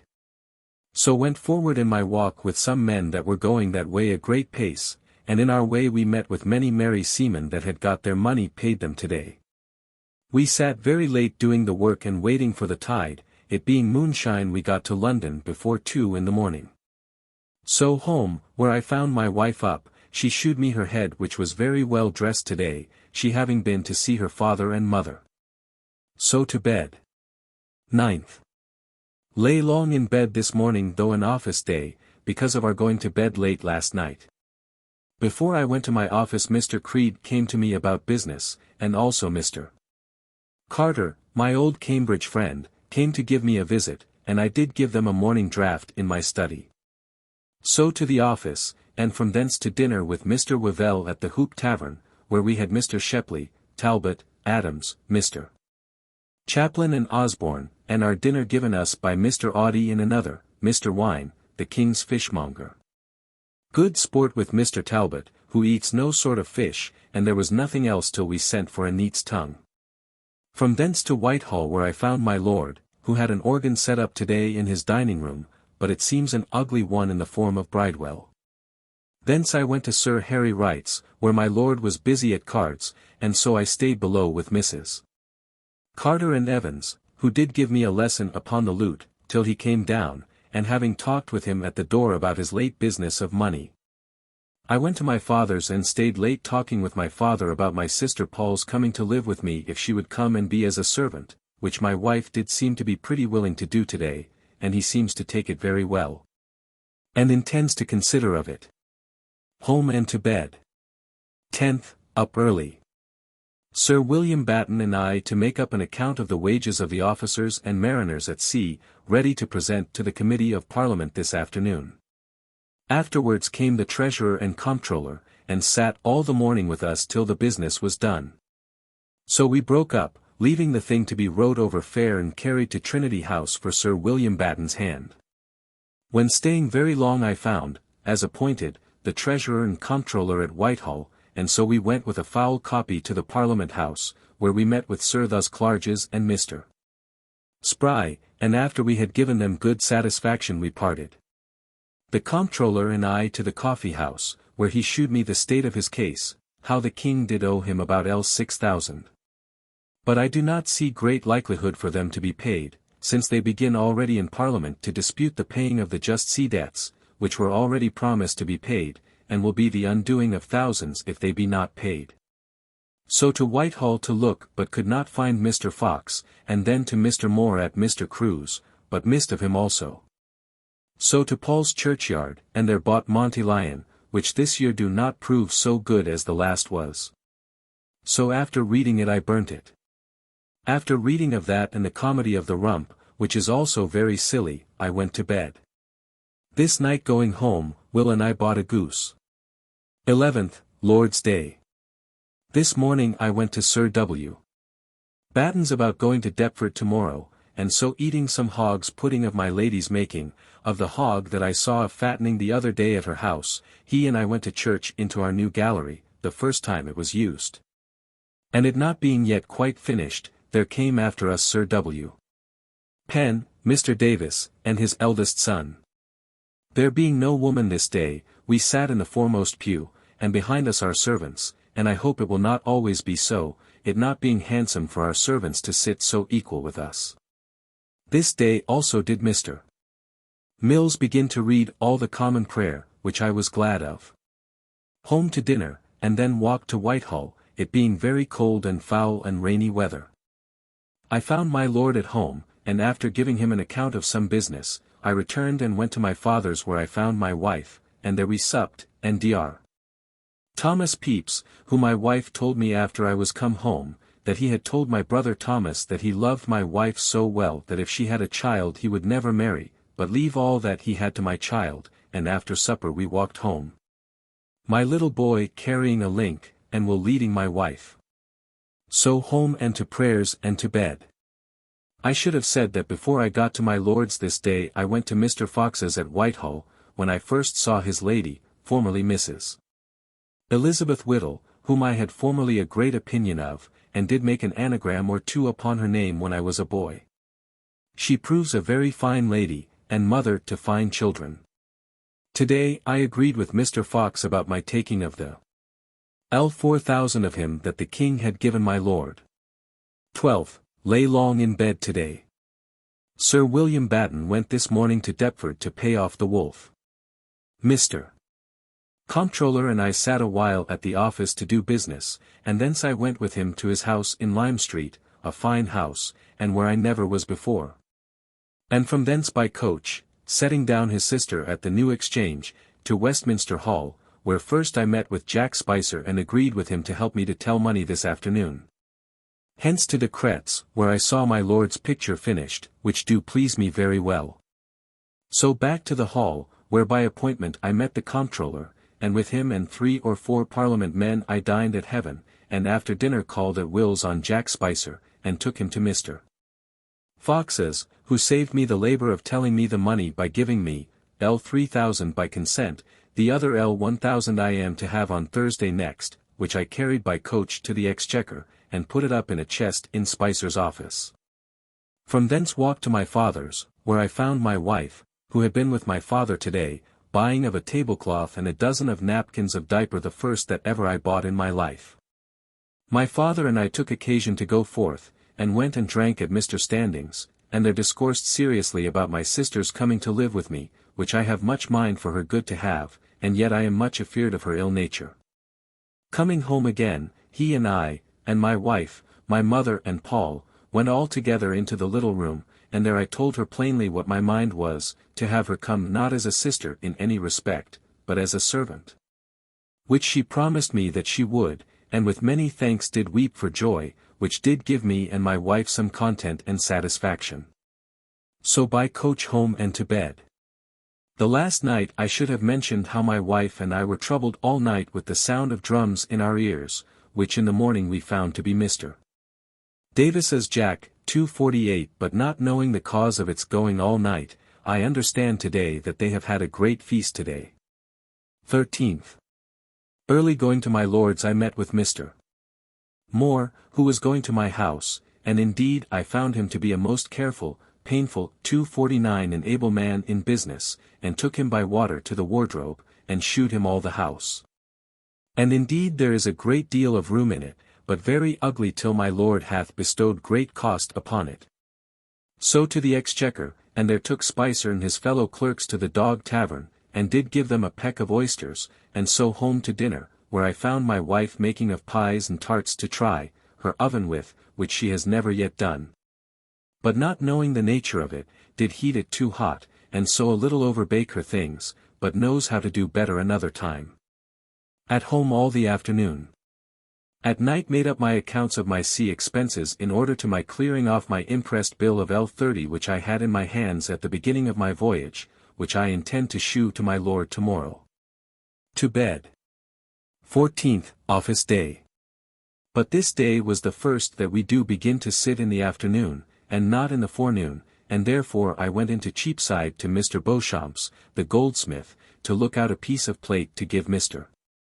Fox from my lord, for his favour about the L4000, and did choose a gilt tankard. So to Paul's churchyard and bought, Cornelianum Dolium 250. So home to dinner, and after that to the office till late at night, and so Sir W.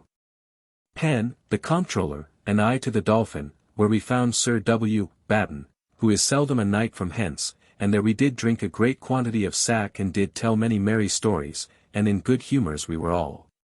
So home and to bed. 15th. To Westminster, and it being very cold upon the water I went all alone to the Sun and drank a draught of mulled white wine, and so to Mr. de Cretz, whither I sent for J. Spicer, to appoint him to expect me this afternoon at the office, with the other L1000 from Whitehall, and here we stayed and did see him give some finishing touches to my lord's picture, so at last it is complete to my mind. And I leave mine with him to copy out another for himself, and took the original by a porter with me to my lord's, where I found my lord within, and stayed hearing him and Mr. Child playing upon my lord's new organ, the first time I ever heard it. My lord did this day show me the king's picture, which was done in Flanders, that the king did promise my lord before he ever saw him, and that we did expect to have had at sea before the king came to us. But it came but today, and indeed it is the most pleasant and the most like him that ever I saw picture in my life. As dinner was coming on table, my wife came to my lord's, and I got her carried in to my lady, who took physic today, and was just now hiring of a French maid that was with her. And they could not understand one another till my wife came to interpret. Here I did leave my wife to dine with my lord, the first time he ever did take notice of her as my wife, and did seem to have a just esteem for her. And did myself walk homewards, hearing that Sir W. Penn was gone before in a coach, to overtake him and with much ado at last did in Fleet Street, and there I went in to him, and there was Sir Arnold Brames, and we all three to Sir W. Batten's to dinner, he having a couple of servants married today. And so there was a great number of merchants, and others of good quality on purpose after dinner to make an offering, which, when dinner was done, we did, and I did give 10 shillings and no more, though I believe most of the rest did give more. And did believe that I did so too. From thence to Whitehall again by water to Mr. Fox and by 2 porters carried away the other L1000. He was not within himself, but I had it of his kinsman, and did give him L4. And other servants something, but whereas I did intend to have given Mr. Fox himself a piece of plate of L50 I was demanded L100, for the fee of the office at 6d. a pound, at which I was surprised, but, however, I did leave it there till I speak with my lord. So I carried it to the Exchequer, where at Will's I found Mr. Spicer, and so lodged it at his office with the rest. From thence after a pot of ale at Will's I took boat in the dark and went for all that to the Old Swan, and so to Sir W.M. Batten's, and leaving some of the gallants at cards I went home, where I found my wife much satisfied with my lord's discourse and respect to her, and so after prayers to bed. 16th, up early to my father's, where by appointment Mr. Moore came to me, and he and I to the Temple, and thence to Westminster Hall to speak with Mr. William Montague about his looking upon the title of those lands which I do take as security for L3000 of my lord's money. That being done Mr. Moore and I parted, and in the hall I met with Mr. Fauntleroy, my old acquaintance, whom I had not seen a long time, and he and I to the Swan, and in discourse he seems to be wise and say little, though I know things are changed against his mind. Thence home by water, where my father, Mr. Snow, and Mr. Moore did dine with me. After dinner Mr. Snow and I went up together to discourse about the putting out of L80 to a man who lacks the money and would give me L15 per annum for 8 years for it, which I did not think profit enough, and so he seemed to be disappointed by my refusal of it. But I would not now part with my money easily. He seems to do it as a great favor to me to offer to come in upon a way of getting of money, which they call bottomry, 251, which I do not yet understand, but do believe there may be something in it of great profit. After we were parted I went to the office, and there we sat all the afternoon, and at night we went to a barrel of oysters at Sir W. Batten's, and so home, and I to the setting of my papers in order, which did keep me up late. So to bed. 17th. In the morning to Whitehall, where I inquired at the Privy Seal office for a form for a nobleman to make one his chaplain. But I understanding that there is not any, I did draw up one, and so to my lord's, and there I did give him it to sign for Mr. Turner to be his first chaplain. I did likewise get my lord to sign my last sea accounts, so that I am even to this day when I have received the balance of Mr. Creed. I dined with my lady and my Lady Pickering, where her son John dined with us, who do continue a fool as he ever was since I knew him. His mother would fain marry him to get a portion for his sister Betty, but he will not hear of it. Hither came Major Hart this noon, who tells me that the regiment is now disbanded, and that there is some money coming to me for it. I took him to my lord to Mr. Crews, and from thence with Mr. Shepley and Mr. Moore to the Devil Tavern, and there we drank. So home and wrote letters by the post. Then to my Lyra Vial 252 and to bed. 18th, Lord's Day. In the morning to our own church, where Mr. Powell, a crook-legged man that went formerly with me to Paul's school, preached a good sermon. In the afternoon to our own church and my wife with me, the first time that she and my Lady Batten came to sit in our new pew, and after sermon my lady took us home and there we supped with her and Sir W. Batten and Penn, and were much made of. The first time that ever my wife was there. So home and to bed. 19th, Office Day. After we had done a little at the office this morning, I went with the treasurer in his coach to Whitehall, and in our way, in discourse, do find him a very good-natured man. And, talking of those men who now stand condemned for murdering the king, he says that he believes that, if the law would give leave, the king is a man of so great compassion that he would wholly acquit them. Going to my lord's I met with Mr. Shepley, and so he and I to the Sun, and I did give him a morning draught of muscadine. 253. And so to see my lord's picture at Decret's, and he says it is very like him, and I say so too. After that to Westminster Hall, and there hearing that Sir W. Batten was at the Leg in the palace, I went thither, and there dined with him and some of the Trinity House men who had obtained something today at the House of Lords concerning the ballast office. After dinner I went by water to London to the Globe in Cornhill, and there did choose 2 pictures to hang up in my house, which my wife did not like when I came home, and so I sent the picture of Paris back again. To the office, where we sat all the afternoon till night. So home, and there came Mr. Beauchamp to me with the gilt tankard, and I did pay him for it L20. So to my musique and sat up late at it, and so to bed, leaving my wife to sit up till 2 o'clock that she may call the wench up to wash. 20th. About 2 o'clock my wife wakes me, and comes to bed, and so both to sleep and the wench to wash. I rose and with will to my lord's by land, it being a very hard frost, the first we have had this year. There I stayed with my lord and Mr. Shepley, looking over my lord's accounts and to set matters straight between him and Shepley, and he did commit the viewing of these accounts to me, which was a great joy to me to see that my lord do look upon me as one to put trust in. Hence to the organ, where Mr. Child and one Mr. Mackworth, who plays finely upon the violin, were playing, and so we played till dinner and then dined, where my lord in a very good humour and kind to me. After dinner to the Temple, where I met Mr. Moore and discoursed with him about the business of putting out my lord's L3000, and that done, Mr. Shepley and I to the new playhouse near Lincoln's Inn Fields, which was formerly Gibbon's tennis court, where the play of Beggar's Bush was newly begun. And so we went in and saw it, it was well acted, and here I saw the first time one Moon 254, who is said to be the best actor in the world, lately come over with the king, and indeed it is the finest playhouse, I believe, that ever was in England. From thence, after a pot of ale with Mr. Shepley at a house hard by, I went by link home, calling a little by the way at my father's and my uncle Fenner's, where all pretty well, and so home, where I found the house in a washing pickle. And my wife in a very joyful condition when I told her that she is to see the Queen next Thursday, which puts me in mind to say that this morning I found my lord in bed late, he having been with the King, Queen, and Princess at the cockpit 255 all night, where General Monk treated them, and after supper a play, where the King did put a great affront upon Singleton's musique, he bidding them stop and bade the French musique play, which, my lord says, do much outdo all ours.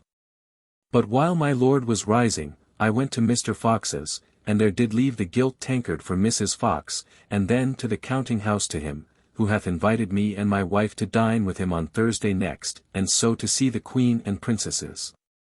21st, lay long in bed. This morning my cousin Thomas Pepys, the turner, sent me a cup of lignum vitae 256 for a token. This morning my wife and I went to Paternoster Row, and there we bought some green-watered moire for a morning waistcoat. And after that we went to Mr. Cade's to choose some pictures for our house. After that my wife went home, and I to Pope's Head, and bought me an agate hafted knife, which cost me fives. So home to dinner, and so to the office all the afternoon, and at night to my violin, the first time that I have played on it since I came to this house, in my dining room, and afterwards to my lute there. And I took much pleasure to have the neighbours come forth into the yard to hear me. So down to supper, and sent for the barber, who stayed so long with me that he was locked into the house, and we were fain to call up Griffith, to let him out. So up to bed, leaving my wife to wash herself, and to do other things against tomorrow to go to court. 22d. This morning came the carpenters to make me a door at the other side of my house, going into the entry, which I was much pleased with. At noon my wife and I walked to the Old Exchange, and there she bought her a white whisk 257 and put it on, and I a pair of gloves, and so we took coach for Whitehall to Mr. Fox's, where we found Mrs. Fox within, and an alderman of London paying L1000 or L1500 in gold upon the table for the King, which was the most gold that ever I saw together in my life. Mr. Fox came in presently and did receive us with a great deal of respect. And then did take my wife and I to the Queen's presence chamber, where he got my wife placed behind the Queen's chair, and I got into the crowd, and by the Queen and the two princesses came to dinner. The Queen a very little plain old woman, and nothing more in her presence in any respect nor garb than any ordinary woman. The Princess of Orange I had often seen before. The Princess Henrietta is very pretty, but much below my expectation. And her dressing of herself with her hair frizzed short up to her ears, did make her seem so much the less to me. But my wife standing near her with 2 or 3 black patches on, and well dressed, did seem to me much handsomer than she. Dinner being done, we went to Mr. Fox's again, where many gentlemen dined with us, and most princely dinner, all provided for me and my friends, but I bringing none but myself and wife, he did call the company to help to eat up so much good victuals. At the end of dinner, my Lord Sandwich's health was drunk in the gilt tankard that I did give to Mrs. Fox the other day. After dinner I had notice given me by my man that my lord did inquire for me, so I went to find him, and met him and the Duke of York in a coach going towards Charing Cross. I endeavoured to follow them but could not, so I returned to Mr. Fox, and after much kindness and good discourse we parted from thence. I took coach for my wife and me homewards, and I light at the Maypole in the Strand, and sent my wife home. I to the new playhouse and saw part of the Traitor, a very good tragedy. Mr. Moon did act the traitor very well. So to my lord's, and sat there with my lady a great while talking. Among other things, she took occasion to inquire, by Madame Dury's late discourse with her, how I did treat my wife's father and mother. At which I did give her a good account, and she seemed to be very well opinioned of my wife. From thence to Whitehall at about 9 at night, and there, with Laud the page that went with me, we could not get out of Henry VIII's gallery into the further part of the boarded gallery, where my lord was walking with my Lord Ormond. And we had a key of Sir S. Morland's, but all would not do, till at last, by knocking, Mr. Harrison the doorkeeper did open us the door, and, after some talk with my lord about getting a catch to carry my Lord St. Albans goods to France, I parted and went home on foot, it being very late and dirty, and so weary to bed. 23rd. This morning standing looking upon the workmen doing of my new door to my house, there comes Captain Strahan the Scot, to whom the king has given half of the money that the 2 ships lately sold do bring. And he would needs take me to the Dolphin, and give me a glass of ale and a peck of oysters, he and I. He did talk much what he is able to advise the king for good husbandry in his ships, as by ballasting them with lead ore and many other tricks, but I do believe that he is a knowing man in sea business. Home and dined, and in the afternoon to the office, where till late, and that being done Mr. Creed did come to speak with me, and I took him to the Dolphin, where there was Mr. Pierce the purser and his wife and some friends of theirs. So I did spend a crown upon them behind the bar, they being akin to the people of the house, and this being the house where Mr. Pierce was apprentice. After they were gone Mr. Creed and I spent an hour in looking over the account which he do intend to pass in our office for his lending moneys, which I did advise about and approve or disapprove of as I saw cause. After an hour being serious at this we parted about 11 o'clock at night. So I home and to bed, leaving my wife and the maid at their linen to get up. 24th. To my lord's, where after I had done talking with him Mr. Townsend, Rumball, Blackburn, Creed and Shepley and I to the Rhenish winehouse, and there I did give them 2 quarts of wormwood wine, 2.58 and so we broke up. So we parted, and I and Mr. Creed to Westminster Hall and looked over a book or 2, and so to my lord's, where I dined with my lady, there being Mr. Child and Mrs. Borfit, who are never absent at dinner there, under pretence of a wooing. From thence I to Mr. de Cretz and did take away my lord's picture, which is now finished for me, and I paid L 3/10 for it and the frame, and am well pleased with it and the price. So carried it home by water, Will being with me at home, and had a fire made in my closet, and put my papers and books and things in order, and that being done I fell to entering these 2 good songs of Mr. Law's, Help, Help, O Help, and O God of Heaven and Hell, in my song book, to which I have got Mr. Child to set the bass to the theorbo, and that done to bed. 25th, Lord's Day. In the forenoon I alone to our church, and after dinner I went and ranged about to many churches, among the rest to the Temple, where I heard Dr. Wilkins a little, late Master of Trinity in Cambridge. That being done to my father's to see my mother who is troubled much with the stone, and that being done I went home, where I had a letter brought me from my lord to get a ship ready to carry the Queen's things over to France, she being to go within 5 or 6 days. So to supper and to bed. 26th, Office Day. To it all the morning, and dined at home where my father come and dined with me, who seems to take much pleasure to have a son that is neat in his house. I being now making my new door into the entry, which he do please himself much with. After dinner to the office again, and there till night. And that being done the comptroller and I to the mitre to a glass of wine, when we fell into a discourse of poetry, and he did repeat some verses of his own making which were very good. Home, there hear that my Lady Batten had given my wife a visit, the first that ever she made her, which pleased me exceedingly.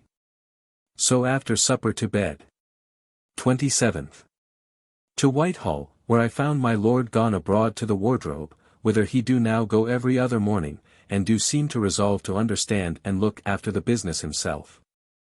From thence to Westminster Hall, and in King Street there being a great stop of coaches, there was a falling out between a drayman and my Lord Chesterfield's coachman, and one of his footmen killed. At the hall I met with Mr. Creed, and he and I to hell to drink our morning draught, and so to my lord's again, where I found my wife, and she and I dined with him and my lady, and great company of my lord's friends, and my lord did show us great respect. Soon as dinner was done my wife took her leave, and went with Mr. Blackburn and his wife to London to a christening of a brother's child of his on Tower Hill, and I to a play, The Scornful Lady, and that being done, I went homewards, and met Mr. Moore, who had been at my house, and took him to my father's, and we three to Standings to drink. Here Mr. Moore told me how the House had this day voted the King to have all the excise for ever. This day I do also hear that the Queen's going to France is stopped, which do like me well, because then the King will be in town the next month, which is my month again at the Privy Seal. From thence home, where when I come I do remember that I did leave my boy Wayman at Whitehall with order to stay there for me in the court, at which I was much troubled, but about 11 o'clock at night the boy came home well, and so we all to bed. 28th. This morning went to Whitehall to my lord's, where Major Hart did pay me, L. 23/14. 9d, due to me upon my pay in my lord's troop at the time of our disbanding, which is a great blessing to have without taking any law in the world for. But now I must put an end to any hopes of getting any more, so that I bless God for this. From thence with Mr. Shepley and Pinkney to the Sun, and did give them a glass of wine and a peck of oysters for joy of my getting this money. So home, where I found that Mr. Creed had sent me the L11 fives. That is due to me upon the remains of account for my sea business, which is also so much clear money to me, and my bill of impress 259 for L30 is also cleared, so that I am wholly clear as to the sea in all respects. To the office, and was there till late at night, and among the officers do hear that they may have our salaries allowed by the treasurer, which do make me very glad, and praise God for it. Home to supper, and Mr. Hayter supped with me, whom I did give order to take up my money of the treasurer tomorrow if it can be had. So to bed. 29th. In the morning seeing a great deal of foul water come into my parlour from under the partition between me and Mr. Davis, I did step thither to him and tell him of it, and he did seem very ready to have it stopped, and did also tell me how thieves did attempt to rob his house last night, which do make us all afraid. This noon I being troubled at the workmen that I have to do my door were called to Mr. Davis's away, I sent for them, when Mr. Davis sent to inquire a reason of, and I did give him a good one, that they were come on purpose to do some work with me that they had already begun, with which he was well pleased, and I glad, being unwilling to anger them. In the afternoon Sir W. Batten and I met and did sell the Ship Church for L440, and we asked L391, and that being done, I went home, and Dr. Petty came to me about Mr. Barlow's money, and I being a little troubled to be so importuned before I had received it, and that they would have it stopped in Mr. Fenn's hands, I did force the doctor to go fetch the letter of attorney that he had to receive it only to make him same labour, which he did bring, and Mr. Hales came along with him from the treasury with my money for the first quarter, Michaelmas last, that ever I received for this employment. So I paid the doctor L25 and had L62 tens. For myself, and L7 tens. To myself also for Will's salary, which I do intend yet to keep for myself. With this my heart is much rejoiced, and do bless Almighty God that He is pleased to send so sudden and unexpected payment of my salary so soon after my great disbursements. So that now I am worth L200 again. In a great ease of mind and spirit I fell about the auditing of Mr. Shepley's last accounts with my lord by my lord's desire, and about that I sat till 12 o'clock at night, till I began to doze, and so to bed, with my heart praising God for His mercy to us. 30th, Office Day. To the office, where Sir G. Carteret did give us an account how Mr. Holland do intend to prevail with the Parliament to try his project of discharging the seamen all at present by ticket, and so promise interest to all men that will lend money upon them at 8%. For so long as they are unpaid, whereby he do think to take away the growing debt, which do now lie upon the kingdom for lack of present money to discharge the seamen. But this we are, troubled at as some diminution to us. I having 2 barrels of oysters at home, I caused one of them and some wine to be brought to the inner room in the office, and there the principal officers did go and eat them. So we sat till noon, and then to dinner, and to it again in the afternoon till night. At home I sent for Mr. Hayter, and broke the other barrel with him, and did afterward sit down discoursing of sea terms to learn of him. And he being gone I went up and sat till 12 at night again to make an end of my lord's accounts, as I did the last night. Which at last I made a good end of, and so to bed.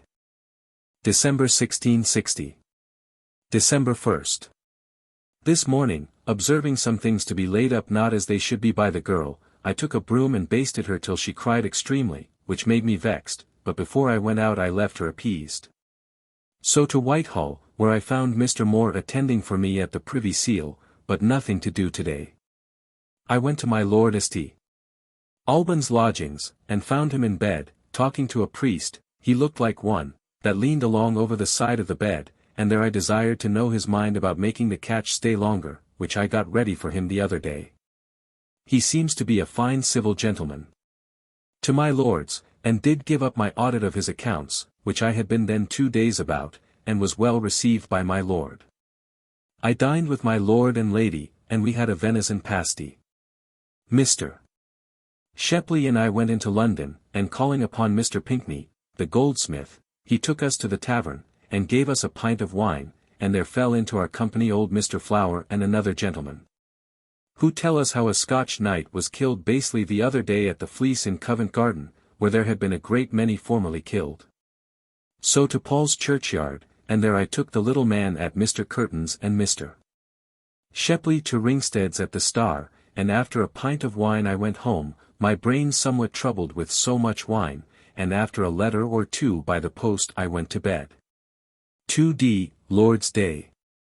My head not very well, and my body out of order by last night's drinking, which is my great folly. To church, and Mr. Mills made a good sermon, so home to dinner.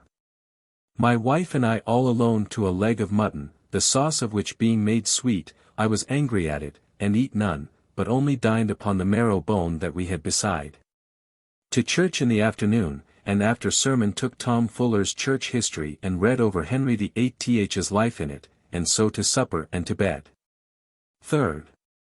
This morning I took a resolution to rise early in the morning, and so I rose by candle, which I have not done all this winter, and spent my morning in fiddling till time to go to the office, where Sir G. Carteret did begin again discourse on Mr. Holland's proposition, which the king do take very ill, and so Sir George in lieu of that do propose that the seamen should have half in ready money in tickets for the other half, to be paid in 3 months after. Which we judge to be very practicable.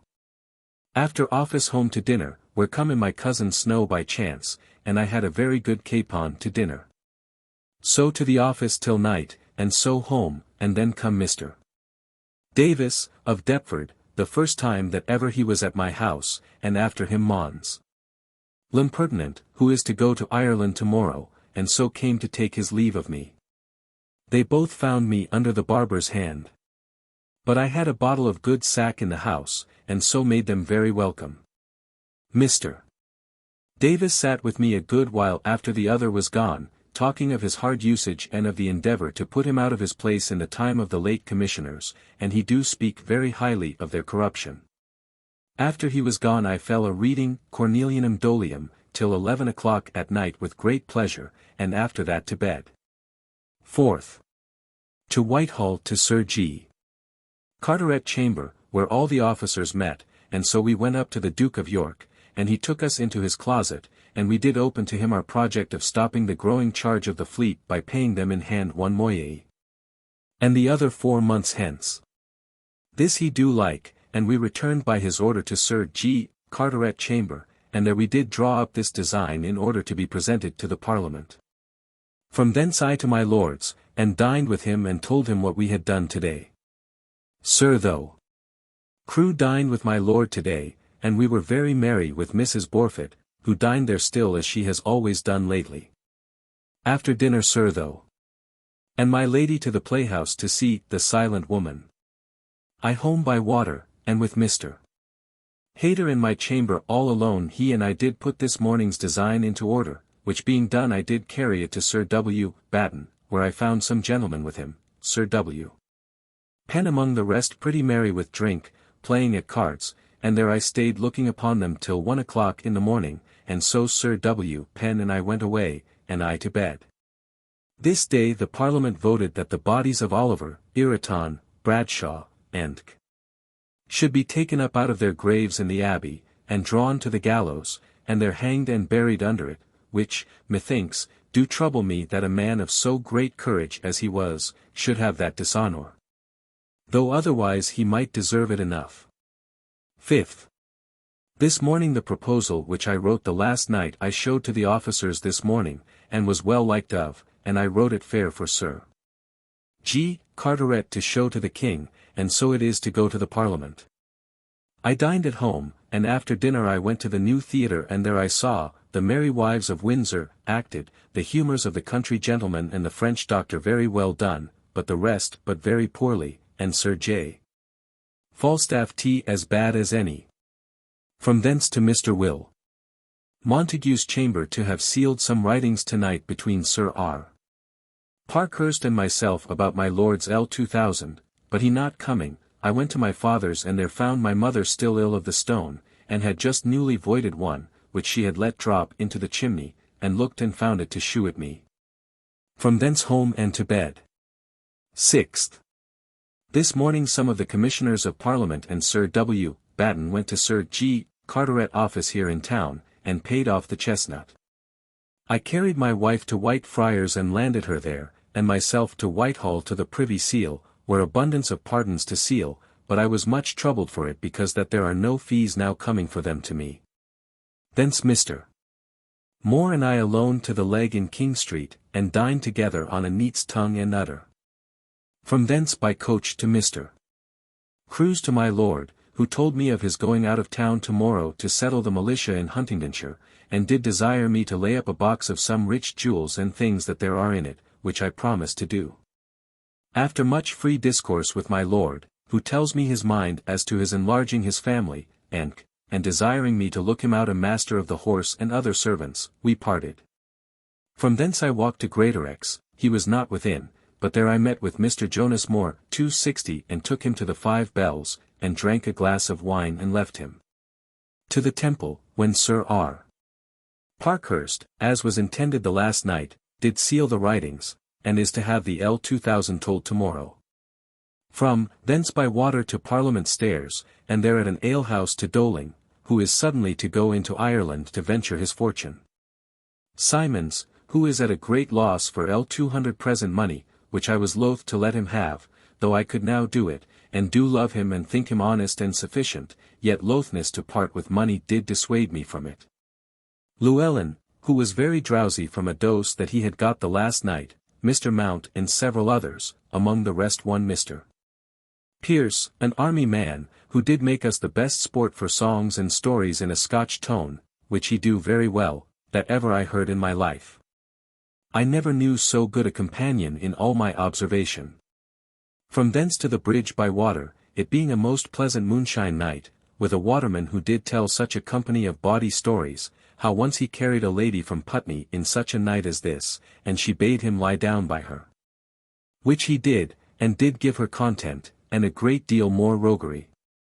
Home and found my girl knocking at the door, it being 11 o'clock at night, her mistress having sent her out for some trivial business, which did vex me when I came in, and so I took occasion to go up and to bed in a pet. Before I went forth this morning, one came to me to give me notice that the Justices of Middlesex do meet tomorrow at Hicks Hall, and that I as one am desired to be there, but I fear I cannot be there though I much desire it. 7th. This morning the Judge Advocate Fowler came to see me, and he and I sat talking till it was time to go to the office. To the office and there stayed till past 12 o'clock, and so I left the Comptroller and Surveyor and went to Whitehall to my Lord's, where I found my Lord gone this morning to Huntingdon, as he told me yesterday he would. I stayed and dined with my lady, there being Laud the page's mother there, and dined also with us, and seemed to have been a very pretty woman and of good discourse. Before dinner I examined Laud in his Latin and found him a very pretty boy and gone a great way in Latin. After dinner I took a box of some things of value that my lord had left for me to carry to the Exchequer, which I did, and left them with my brother Spicer, who also had this morning paid L1000 for me by appointment to Sir R. Parkhurst. So to the Privy Seal, where I signed a deadly number of pardons, which do trouble me to get nothing by. Home by water, and there was much pleased to see that my little room is likely to come to be finished soon. I fell a reading Fuller's History of Abbeys, and my wife in Great Cyrus till 12 at night, and so to bed. 8th. To Whitehall to the Privy Seal, and thence to Mr. Pierce's the surgeon to tell them that I would call by and by to go to dinner. But I going into Westminster Hall met with Sir G. Carteret and Sir W. Penn, who were in a great fear that we had committed a great error of L100,000 in our late account gone into the Parliament in making it too little, and so I was fain to send order to Mr. Pierce's to come to my house. And also to leave the key of the chest with Mr. Spicer, wherein my lord's money is, and went along with Sir W. Penn by water to the office, and there with Mr. Hutchinson we did find that we were in no mistake. And so I went to dinner with my wife and Mr. and Mrs. Pierce the surgeon to Mr. Pierce, the purser, the first time that ever I was at his house, who does live very plentifully and finely. We had a lovely chine of beef and other good things very complete and drank a great deal of wine, and her daughter played after dinner upon the virginals 261 and at night by lantern home again, and Mr. Pierce and his wife being gone home I went to bed, having drunk so much wine that my head was troubled and was not very well all night, and the wind I observed was rose exceedingly before I went to bed. 9th, Lord's Day. Being called up early by Sir W. Batten I rose and went to his house and he told me the ill news that he had this morning from Woolwich, that the Assurance, formerly Captain Holland's ship, and now Captain Stokes's, designed for Guinea and manned and victualled, was by a gust of wind sunk down to the bottom. 20 men drowned. Sir Williams both went by barge thither to see how things are, and I am sent to the Duke of York to tell him, and by boat with some other company going to Whitehall from the Old Swan. I went to the Duke. And first calling upon Mr. Coventry at his chamber, I went to the Duke's bedside, who had sat up late last night, and lay long this morning, who was much surprised therewith. This being done I went to chapel, and sat in Mr. Blagrave's pew, and there did sing my part along with another before the king, and with much ease. From thence going to my lady I met with a letter from my lord, which Andrew had been at my house to bring me and missed me, commanding me to go to Mr. Denham, to get a man to go to him tomorrow to Hinchinbroke, to contrive with him about some alterations in his house, which I did and got Mr. Kennard. Dined with my lady and stayed all the afternoon with her, and had infinite of talk of all kind of things, especially of beauty of men and women, with which she seems to be much pleased to talk of. From thence at night to Mr. Kennard and took him to Mr. Denham, the surveyor's. Where, while we could not speak with him, his chief man, Mr. Cooper, did give us a cup of good sack. From thence with Mr. Kennard to my lady who is much pleased with him, and after a glass of sack there, we parted, having taken order for a horse or two for him and his servant to be gone tomorrow. So to my father's, where I sat while they were at supper, and I found my mother below, stairs and pretty well. Thence home, where I hear that the comptroller had some business with me, and, with Giffin's lantern, I went to him and there stayed in discourse an hour, till late, and among other things he showed me a design of his. By the king's making an order of Knights of the Seal to give an encouragement for persons of honor to undertake the service of the sea, and he had done it with great pains and very ingeniously. So home and to prayers and to bed. 10th. Up exceedingly early to go to the comptroller, but he not being up and it being a very fine, bright, moonshine morning I went and walked all alone 20 turns in Cornhill, from Gracious Street corner to the Stocks and back again. From 6 o'clock till past 7, so long that I was weary, and going to the comptroller's thinking to find him ready, I found him gone, at which I was troubled, and being weary went home, and from thence with my wife by water to Westminster. And put her to my father Bowyer's, they being newly come out of the country, but I could not stay there, but left her there. I to the hall and there met with Colonel Slingsby. So hearing that the Duke of York is gone down this morning, to see the ship sunk yesterday at Woolwich, he and I returned by his coach to the office, and after that to dinner. After dinner he came to me again and sat with me at my house, and among other discourse he told me that it is expected that the Duke will marry the Lord Chancellor's daughter at last, which is likely to be the ruin of Mr. Davis and my Lord Berkeley, who have carried themselves so high against the Chancellor, Sir Chas. Barkley swearing that he and others had lain with her often, which all believed to be a lie. He and I in the evening to the coffee house in Cornhill, the first time that ever I was there, and I found much pleasure in it, through the diversity of company and discourse. Home and found my wife at my Lady Batten's, and have made a bargain to go see the ship sunk at Woolwich, where both the Sir Williams are still since yesterday, and I do resolve to go along with them. From thence home and up to bed, having first been into my study, and to ease my mind did go to cast up how my cash stands, and I do find as near as I can that I am worth in money clear L240, for which God be praised. This afternoon there was a couple of men with me with a book in each of their hands, demanding money for poll money, 262, and I overlooked the book and saw myself set down Samuel Pepys, gent. 10s, for himself and for his servants 2s. Which I did presently pay without any dispute, but I fear I have not escaped so, and therefore I have long ago laid by L10 for them, but I think I am not bound to discover myself. 11th. My wife and I up very early this day, and though the weather was very bad and the wind high, yet my Lady Batten and her maid and we two did go by our barge to Woolwich, my lady being very fearful, where we found both Sir Williams and much other company, expecting the weather to be better, that they might go about weighing up the Assurance, which lies there, poor ship, that I have been twice merry in Captain Holland's time, under water, only the upper deck may be seen and the masts. Captain Stokes is very melancholy, and being in search for some clothes and money of his, which he says he hath lost out of his cabin. I did the first office of a justice of peace to examine a seaman thereupon, but could find no reason to commit him. This last tide the Kinsale was also run aboard and lost her mainmast, by another ship, which makes us think it ominous to the Guinea voyage, to have 2 of her ships spoilt before they go out. After dinner, my lady being very fearful she stayed and kept my wife there, and I and another gentleman, a friend of Sir W. Penn's, went back in the barge, very merry by the way, as far as Whitehall in her. To the Privy Seal, where I signed many pardons and some few things else. From thence Mr.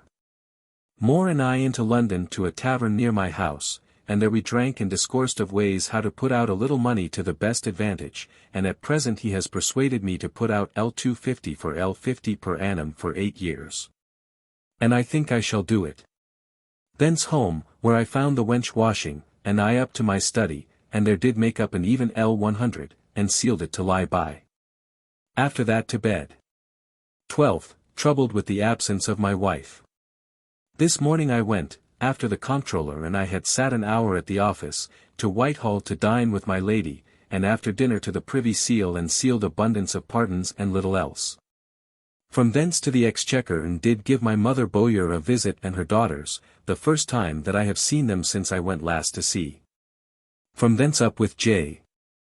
Spicer to his office and took L100, and by coach with it as far as my father's, where I called to see them, and my father did offer me 6 pieces of gold, in lieu of £6 that he borrowed of me the other day. But it went against me to take it of him and therefore did not, though I was afterwards a little troubled that I did not. Thence home, and took out this L100 and sealed it up with the other last night, it being the first L200 that ever I saw together of my own in my life. For which God be praised. So to my Lady Batten, and sat an hour or 2, and talked with her daughter and people in the absence of her father and mother and my wife to pass away the time. After that home and to bed, reading myself asleep, while the wench sat mending my breeches by my bedside. 13th. All the day long looking upon my workmen who this day began to paint my parlour. Only at noon my Lady Batten and my wife came home, and so I stepped to my lady's, where were Sir John Lawson and Captain Holmes, and there we dined and had very good red wine of my lady's own making in England. 14th. Also all this day looking upon my workmen. Only met with the comptroller at the office a little both forenoon and afternoon. And at night step a little with him to the coffee house where we light upon very good company and had very good discourse concerning insects and their having a generative faculty as well as other creatures. This night in discourse the comptroller told me among other persons that were heretofore the principal officers of the navy, there was one Sir Peter Buck, a clerk of the acts, of which to myself I was not a little proud. 15th. All day at home looking upon my workmen, only at noon Mr. Moore came and brought me some things to sign for the Privy Seal and dined with me. We had 3 eels that my wife and I bought this morning of a man, that cried them about, for our dinner, and that was all I did today. 16th. In the morning to church, and then dined at home. In the afternoon I to Whitehall, where I was surprised with the news of a plot against the king's person and my Lord Monk's, and that since last night there are about 40 taken up on suspicion. And, amongst others, it was my lot to meet with Simon Beale, the trumpeter, who took me and Tom Doling into the guard in Scotland Yard, and showed us Major General Overton, where I heard him deny that he is guilty of any such things. But that whereas it is said that he is found to have brought many arms to town, he says it is only to sell them, as he will prove by oath. From thence with Tom Doling and Boston and D. Vines, whom we met by the way, to Price's, and there we drank, and in discourse I learned a pretty trick to try whether a woman be a maid or no, by a string going round her head to meet at the end of her nose. Which if she be not will come a great way beyond. Thence to my lady's and stayed with her an hour or 2 talking of the Duke of York and his lady, the Chancellor's daughter, between whom, she tells me, that all is agreed and he will marry her. But I know not how true yet. It rained hard, and my lady would have had me have the coach, but I would not, but to my father's, where I met my wife, and there supped, and after supper by link home and to bed. 17th. All day looking after my workmen, only in the afternoon to the office where both Sir Williams were come from Woolwich, and tell us that, contrary to their expectations, the Assurance is got up, without much damage to her body. Only to the goods that she hath within her, which argues her to be a strong, good ship. This day my parlour is gilded, which do please me well. 18th. All day at home, without stirring at all, looking after my workmen. 19th. At noon I went and dined with my lady at Whitehall, and so back again to the office, and after that home to my workmen. This night Mr. Gauden sent me a great chine of beef and half a dozen of tongues. 20th. All day at home with my workmen, that I may get all done before Christmas. This day I hear that the Princess Royal has the smallpox. 21st. By water to Whitehall, leaving my wife at Whitefriars going to my father's to buy her a muff and mantle, there I signed many things at the Privy Seal, and carried L200 from thence to the Exchequer, and laid it up with Mr. Hales, and afterwards took him and W. Bowyer to the Swan and drank with them.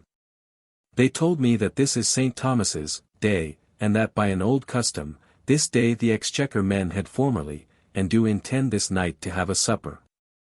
Which if I could I promised to come to, but did not.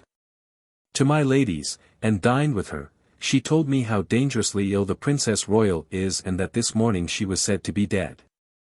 But she hears that she hath married herself to young Jermyn, which is worse than the Duke of York's marrying the Chancellor's daughter, which is now publicly owned. After dinner to the office all the afternoon.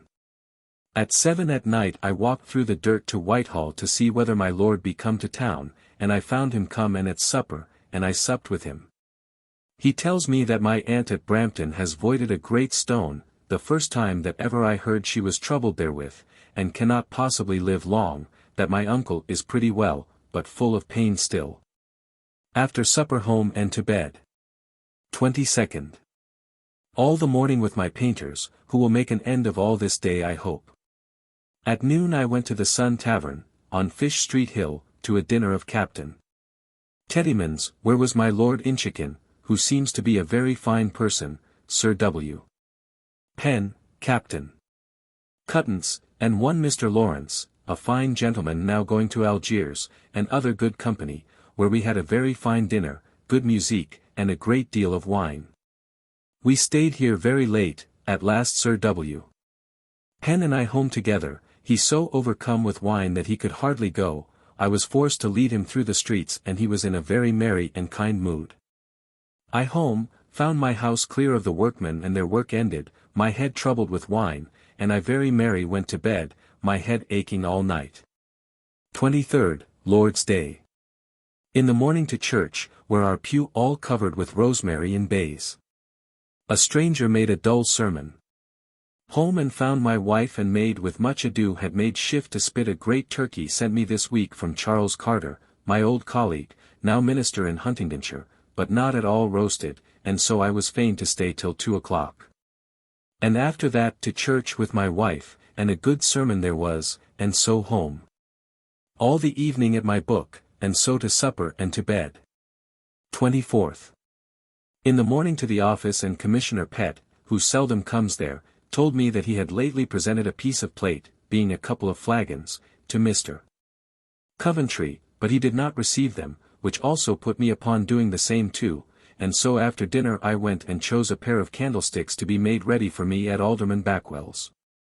To the office again in the afternoon till night, and so home, and with the painters till 10 at night, making an end of my house and the arch before my door, and so this night I was rid of them and all other work. And my house was made ready against tomorrow being Christmas Day. This day the Princess Royal died at Whitehall. 25th, Christmas Day. In the morning very much pleased to see my house once more clear of workmen and to be clean, and indeed it is so, far better than it was, that I do not repent of my trouble that I have been at. In the morning to church, where Mr. Mills made a very good sermon. After that home to dinner, where my wife and I and my brother Tom, who this morning came to see my wife's new mantle put on, which do please me very well, to a good shoulder of mutton and a chicken. After dinner to church again, my wife and I, where we had a dull sermon of a stranger, which made me sleep, and so home, and I, before and after supper, to my Lute and Fuller's History, at which I stayed all alone in my chamber till 12 at night. And so to bed. 26th. In the morning to Alderman Backwell's for the candlesticks for Mr. Coventry, but they being not done I went away, and so by coach to Mr. Crewe's, and there took some money of Mr. Moore's for my lord, and so to my lord's, where I found Sir Thomas Bond, whom I never saw before, with a message from the Queen about vessels for the carrying over of her goods, and so with him to Mr. Coventry, and thence to the office, being soundly washed going through the bridge, to Sir W.M. Batten and Penn, the last of whom took physic today, and so I went up to his chamber, and there having made an end of the business I returned to Whitehall by water, and dined with my Lady Sandwich, who at table did tell me how much fault was laid upon Dr. Fraser and the rest of the doctors, for the death of the princess. My lord did dine this day with Sir Henry Wright, in order to his going to sea with the Queen. Thence to my father Bowyer's, where I met my wife, and with her home by water. 27th. In the morning to Alderman Backwell's again, where I found the candlesticks done, and went along with him in his coach to my lord's and left the candlesticks with Mr. Shepley. I stayed in the garden talking much with my lord, who do show me much of his love and do communicate his mind in most things to me, which is my great content. Home and with my wife to Sir W. Batten's to dinner, where much in good company. My wife not very well went home, I stayed late there seeing them play at cards, and so home to bed. This afternoon there came in a strange lord to Sir William Batten's by a mistake and enters discourse with him, so that we could not be rid of him till Sir Arn Bream's and Mr. Ben's and Sir W. Penn fell a drinking to him till he was drunk, and so sent him away. About the middle of the night I was very ill, I think with eating and drinking too much, and so I was forced to call the maid, who pleased my wife and I in her running up and down so innocently in her smock, and vomited in the basin, and so to sleep. And in the morning was pretty well, only got cold, and so had pain, as I used to have. 28th, Office Day. There all the morning. Dined at home alone with my wife, and so stayed within all the afternoon and evening, at my lute, with great pleasure, and so to bed with great content. 29th. Within all the morning. Several people to speak with me, Mr. Shepley for L100, Mr. Kennard and Warren, the merchant, about deals for my lord. Captain Robert Blake lately come from the Straits about some Florence wine for my lord, and with him I went to Sir W. Penn, who offering me a barrel of oysters I took them both home to my house, having by chance a good piece of roast beef at the fire for dinner, and there they dined with me, and sat talking all the afternoon good company. Thence to Alderman Backwell's and took a brave state plate and cup in lieu of the candlesticks that I had the other day and carried them by coach to my lord's and left them there. And so back to my father's and saw my mother, and so to my uncle Fenner's, whither my father came to me, and there we talked and drank, and so away. I home with my father, he telling me what bad wives both my cousin Joyces make to their husbands, which I much wondered at. After talking of my sister's coming to me next week, I went home and to bed. 30th, Lord's Day. Lay long in bed, and being up, I went with Will to my lord's, calling in at many churches in my way. There I found Mr. Shepley, in his Venetian cap, taking physique in his chamber, and with him I sat till dinner. My lord dined abroad and my lady in her chamber, so Mr. Hetley, Child and I dined together, and after dinner Mr. Child and I spent some time at the lute, and so promising to prick me some lessons to my theorbo he went away to see Henry Laws, who lies very sick. I to the abbey and walked there, seeing the great confusion of people that come there to hear the organs. So home, calling in at my father's, but stayed not, my father and mother being both forth. At home I fell a reading of Fuller's Church History till it was late, and so to bed. 31st. At the office all the morning and after that home, and not staying to dine I went out, and in Paul's churchyard I bought the play of Henry IV, and so went to the new theatre, only calling at Mr. Crew's and eat a bit with the people there at dinner, and saw it acted, but my expectation being too great, it did not please me, as otherwise I believe it would, and my having a book, I believe did spoil it a little. That being done I went to my lord's, where I found him private at cards with my Lord Lauderdale and some persons of honour. So Mr. Shepley and I over to Harper's, and there drank a pot or two, and so parted. My boy taking a cat home with him from my lord's, which Sarah had given him for my wife, we being much troubled with mice. At Whitehall inquiring for a coach, there was a Frenchman with one eye that was going my way, so he and I hired the coach between us and he set me down in Fenchurch Street. Strange how the fellow, without asking, did tell me all what he was, and how he had ran away from his father and come into England to serve the king, and now going back again. Home and to bed. January 1661. 1660–61, at the end of the last and the beginning of this year, I do live in one of the houses belonging to the Navy Office, as one of the principal officers, and have done now about half a year. After much trouble with workmen I am now almost settled, my family being, myself, my wife, Jane, Will Hewer, and Wayne Mann, 263 my girl's brother. Myself in constant good health, and in a most handsome and thriving condition. Blessed be Almighty God for it. I am now taking of my sister to come and live with me. As to things of state did, the king settled, and loved of all. The Duke of York matched to my Lord Chancellor's daughter, which do not please many. The Queen upon her return to France with the Princess Henrietta. The Princess of Orange lately dead, and we into new mourning for her. We have been lately fright with a great plot, and many taken up on it, and the fright not quite over.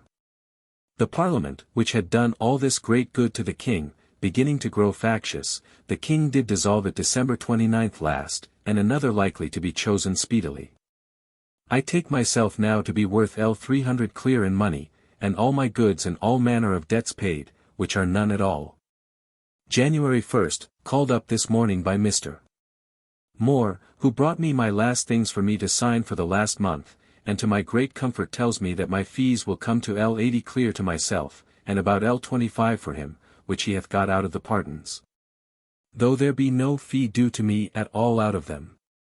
Then comes in my brother Thomas, and after him my father, Dr. Thomas Pepys, my uncle Fenner and his 2 sons, Anthony's only child dying this morning, yet he was so civil to come, and was pretty merry, to breakfast. And I had for them a barrel of oysters, a dish of neat's tongues, and a dish of anchovies, wine of all sorts, and Northdown ale. We were very merry till about 11 o'clock, and then they went away. At noon I carried my wife by coach to my cousin, Thomas Pepys, where we, with my father, Dr. Thomas, cousin Stradwick, Scott, and their wives, dined. Here I saw first his second wife, which is a very respectful woman, but his dinner a sorry, poor dinner for a man of his estate, there being nothing but ordinary meat in it. Today the king dined at a lord's, 2 doors from us. After dinner I took my wife to Whitehall, I sent her to Mrs. Pierce's, where we should have dined today, and I to the Privy Seal, where Mr. Moore took out all his money, and he and I went to Mr. Pierce's. In our way seeing the Duke of York bring his lady this day to wait upon the Queen, the first time that ever she did since that great business, and the Queen is said to receive her now with much respect and love. And there he cast up the fees, and I told the money, by the same token 1l100 bag, after I had told it, fell all about the room, and I fear I have lost some of it. That done I left my friends and went to my lord's, but he being not come in I lodged the money with Mr. Shepley, and bade good night to Mr. Moore, and so returned to Mr. Pierce's, and there supped with them, and Mr. Pierce, the purser, and his wife and mine, where we had a calf's head carboned, 264, but it was raw, we could not eat it, and a good hen. But she is such a slut that I do not love her victuals. After supper I sent them home by coach, and I went to my lord's and there played till 12 at night at cards at best with J. Goods and N. Osgood, and then to bed with Mr. Shepley. 2d. Up early, and being called up to my lord he did give me many commands in his business. As about taking care to write to my uncle that Mr. Barnwell's papers should be locked up, in case he should die, he being now suspected to be very ill. Also about consulting with Mr. W. Montague for the settling of the L4000 a year that the king had promised my lord. As also about getting of Mr. George Montague to be chosen at Huntingdon this next Parliament, and that done he to Whitehall stairs with much company, and I with him, where we took water for Lambeth, and their coach for Portsmouth. The Queen's things were all in Whitehall Court ready to be sent away, and Her Majesty ready to be gone an hour after to Hampton Court tonight, and so to be at Portsmouth on Saturday next. I by water to my office, and there all the morning, and so home to dinner, where I found Paul, my sister, was come, but I do not let her sit down at table with me, which I do at first that she may not expect it hereafter from me. After dinner I to Westminster by water, and there found my brother Spicer at the Leg with all the rest of the Exchequer men, most of whom I now do not know, at dinner. Here I stayed and drank with them, and then to Mr. George Montague about the business of election, and he did give me a piece in gold, so to my lord's and got the chest of plate brought to the Exchequer, and my brother Spicer put it into his treasury. So to Will's with them to a pot of ale, and so parted. I took a turn in the hall, and bought the King and Chancellor's speeches at the dissolving the Parliament last Saturday. So to my lord's, and took my money I brought thither last night and the silver candlesticks, and by coach left the latter at Alderman Backwell's, I having no use for them, and the former home. There stood a man at our door, when I carried it in, and saw me, which made me a little afeard. Up to my chamber and wrote letters to Huntingdon and did other business. This day I lent Sir W. Batten and Captain Ryder my chine of beef for to serve at dinner tomorrow at Trinity House, the Duke of Albemarle being to be there and all the rest of the brethren, it being a great day for the reading over of their new charter, which the King hath newly given them. 3d. Early in the morning to the Exchequer, where I told over what money I had of my lord's and my own there, which I found to be L970. Thence to Will's, where Spicer and I eat our dinner of a roasted leg of pork which Will did give us, and after that to the theatre, where was acted Beggar's Bush, it being very well done. And here the first time that ever I saw women come upon the stage. 265. From thence to my father's, where I found my mother gone by Bird, the carrier, to Brampton, upon my uncle's great desire, my aunt being now in despair of life. So home. 4th.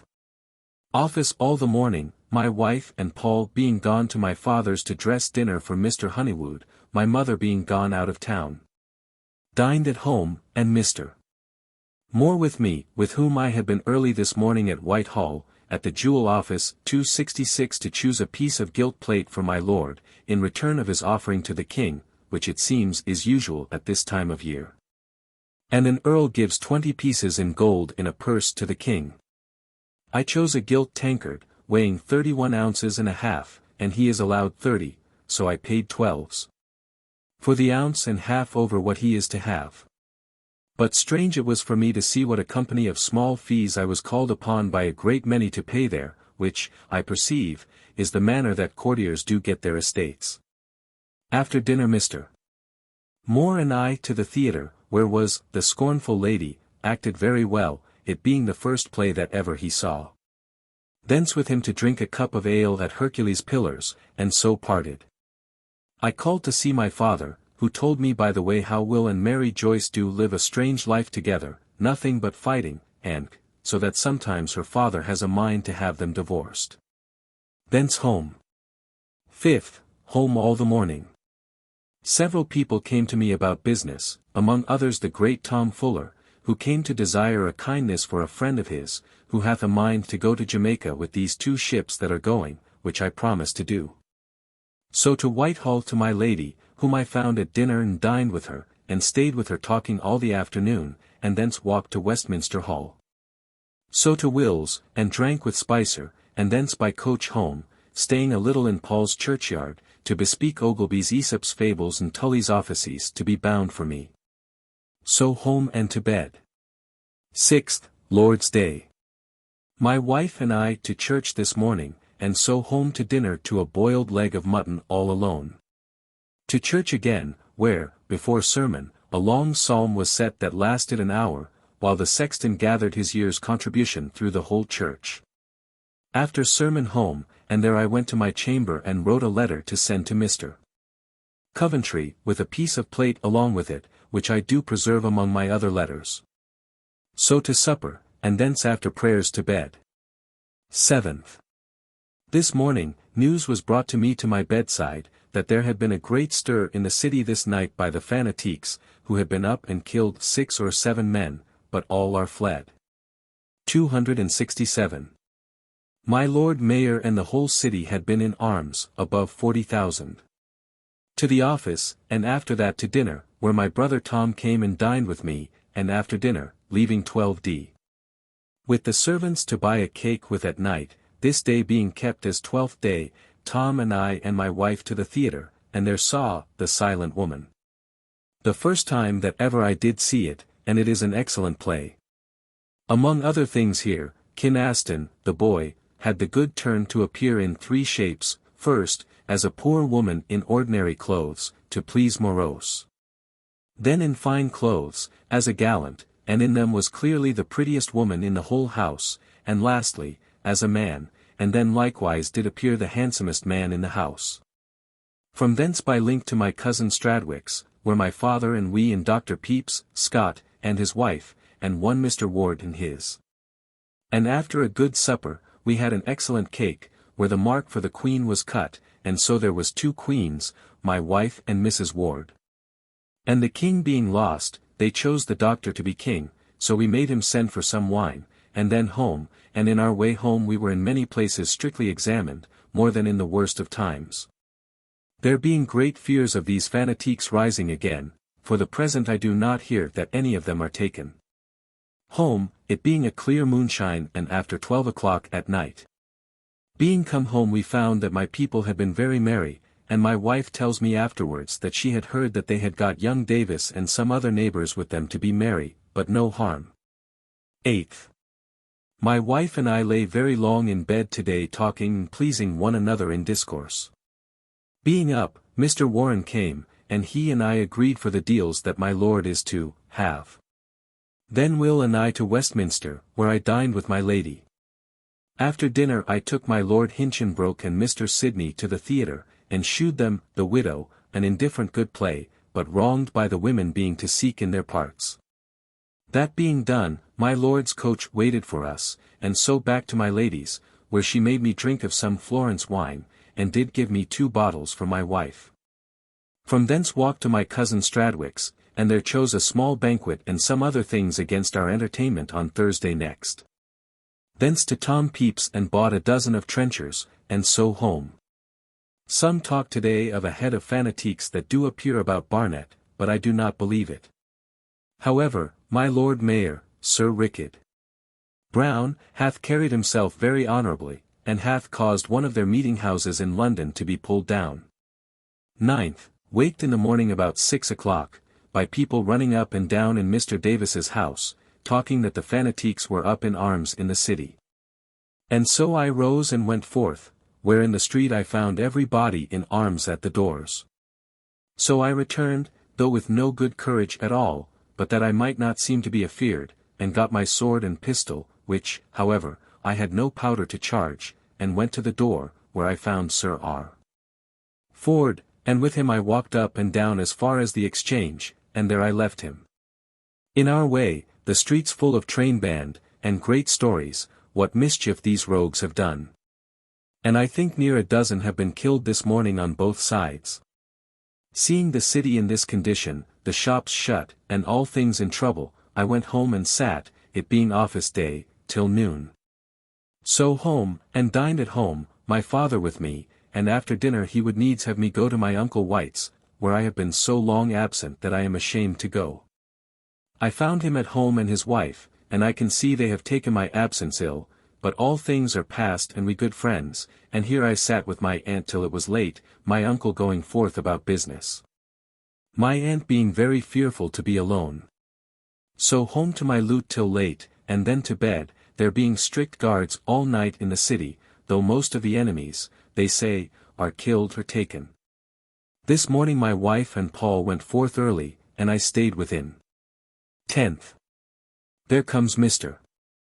Hawley to me and brings me my money for the quarter of a year's salary of my place under Downing that I was at sea. So I did give him half, whereof he did in his nobleness give the odd fives, to my Jane. So we both went forth, calling first to see how Sir W. Penn do, whom I found very ill, and at the Hoop by the bridge we drank 2 pints of wormwood and sack. Talking of his wooing afresh of Mrs. Lane, and of his going to serve the Bishop of London. Thence by water to Whitehall, and found my wife at Mrs. Hunt's. Leaving her to dine there, I went and dined with my lady, and stayed to talk a while with her. After dinner Will comes to tell me that he had presented my piece of plate to Mr. Coventry, who takes it very kindly, and sends me a very kind letter, and the plate back again, of which my heart is very glad. So to Mrs. Hunt, where I found a Frenchman, a lodger of hers, at dinner, and just as I came in was kissing my wife, which I did not like, though there could not be any hurt in it. Thence by coach to my uncle White's with my wife, but they being out of doors we went home, where, after I had put some papers in order and entered some letters in my book which I have a mind to keep, I went with my wife to see Sir W. Penn, who we found ill still, but he do make very much of it. Here we sat a great while, at last comes in Mr. Davis and his lady, who takes it very ill that my wife never did go to see her, and so we fell to talk. Among other things Mr. Davis told us the particular examinations of these fanatiques that are taken, and in short it is this, of all these fanatiques that have done all this, viz. Routed all the train bands that they met with, put the King's Lifeguards to the run, killed about 20 men, broke through the city gates twice, and all this in the daytime, when all the city was in arms, are not in all about 31. Whereas we did believe them, because they were seen up and down in every place almost in the city, and had been about Highgate 2 or 3 days, and in several other places, to be at least 500.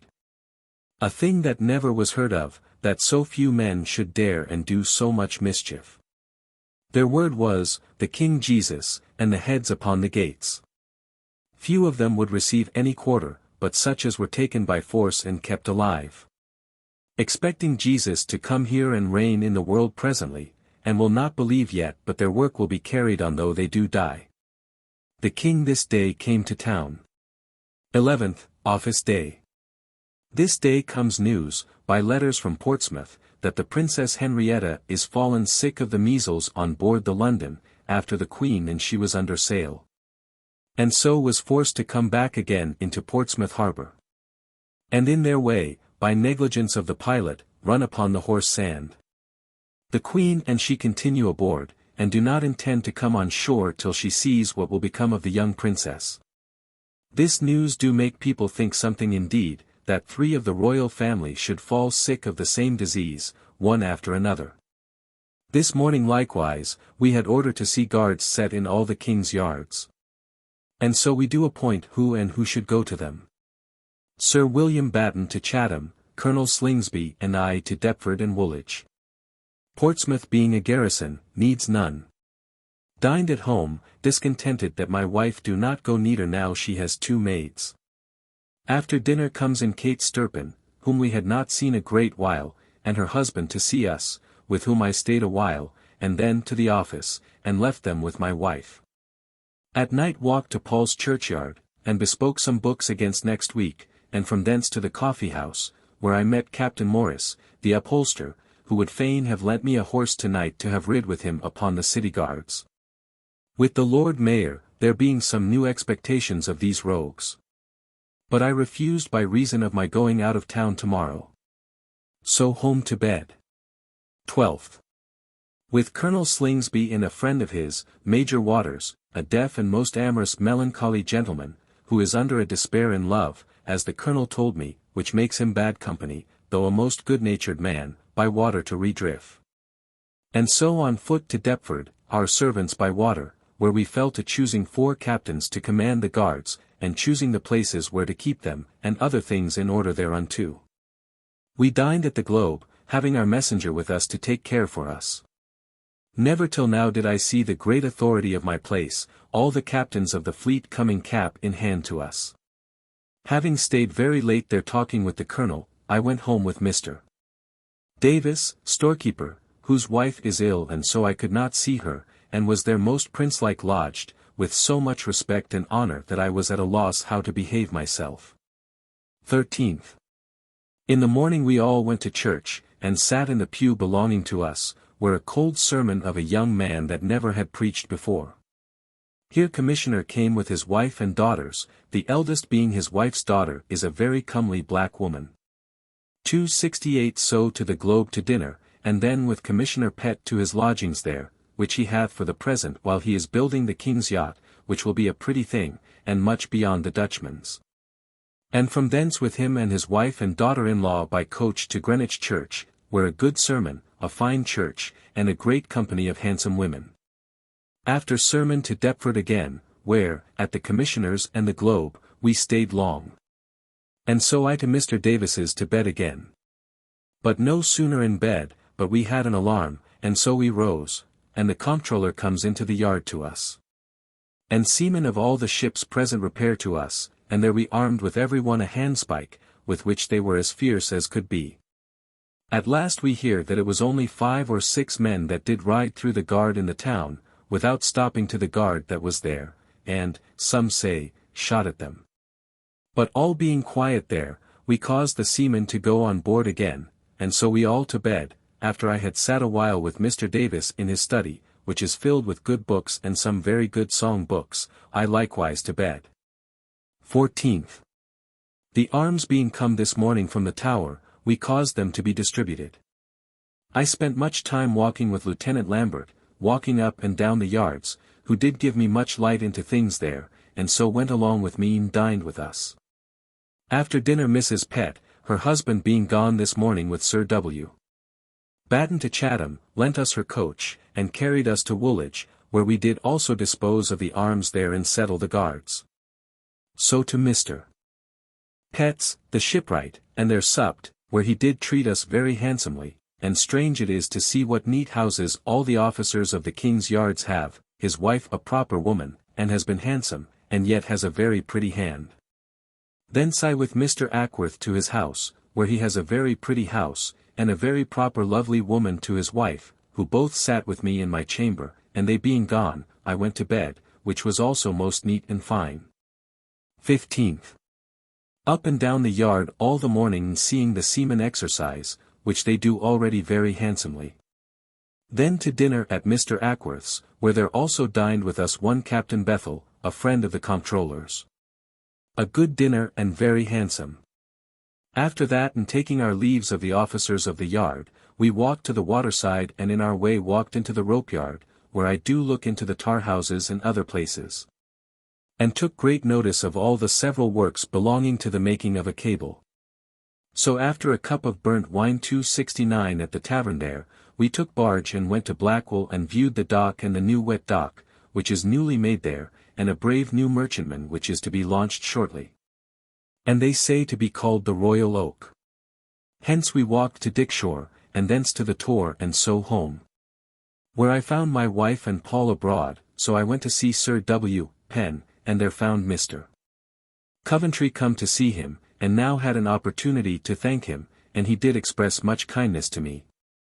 I sat a great while with Sir William after he was gone, and had much talk with him. I perceive none of our officers care much for one another, but I do keep in with them all as much as I can. Sir W. Penn is still very ill as when I went home, where my wife not yet come home, so I went up to put my papers in order, and then was much troubled my wife was not come, it being 10 o'clock just now striking as I write this last line. This day I hear the princess is recovered again. The king hath been this afternoon at Deptford, to see the yacht that Commissioner Pett is building, which will be very pretty, as also that his brother at Woolwich is in making.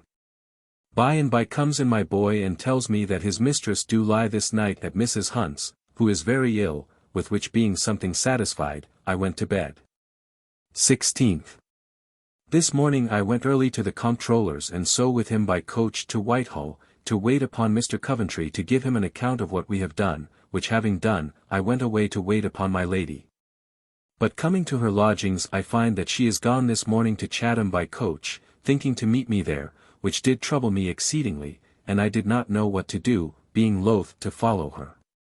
And yet could not imagine what she would do when she found me not there. In this trouble, I went to take a walk in Westminster Hall and by chance met with Mr. Child, who went forth with my lady today, but his horse being bad, he come back again, which then did trouble me more, so that I did resolve to go to her. And so by boat home and put on my boots, and so over to Southwark to the post-house, and there took horse and guide to Dartford and thence to Rochester, I having good horses and good way, come thither about half an hour after daylight. Which was before 6 o'clock and I set forth after 2, where I found my lady and her daughter Jem. And Mrs. Brown and 5 servants, all at a great loss, not finding me here, but at my coming she was overjoyed. The sport was how she had intended to have kept herself unknown, and how the captain, whom she had sent for, of the Charles had forsooth 270 her, though he knew her well and she him.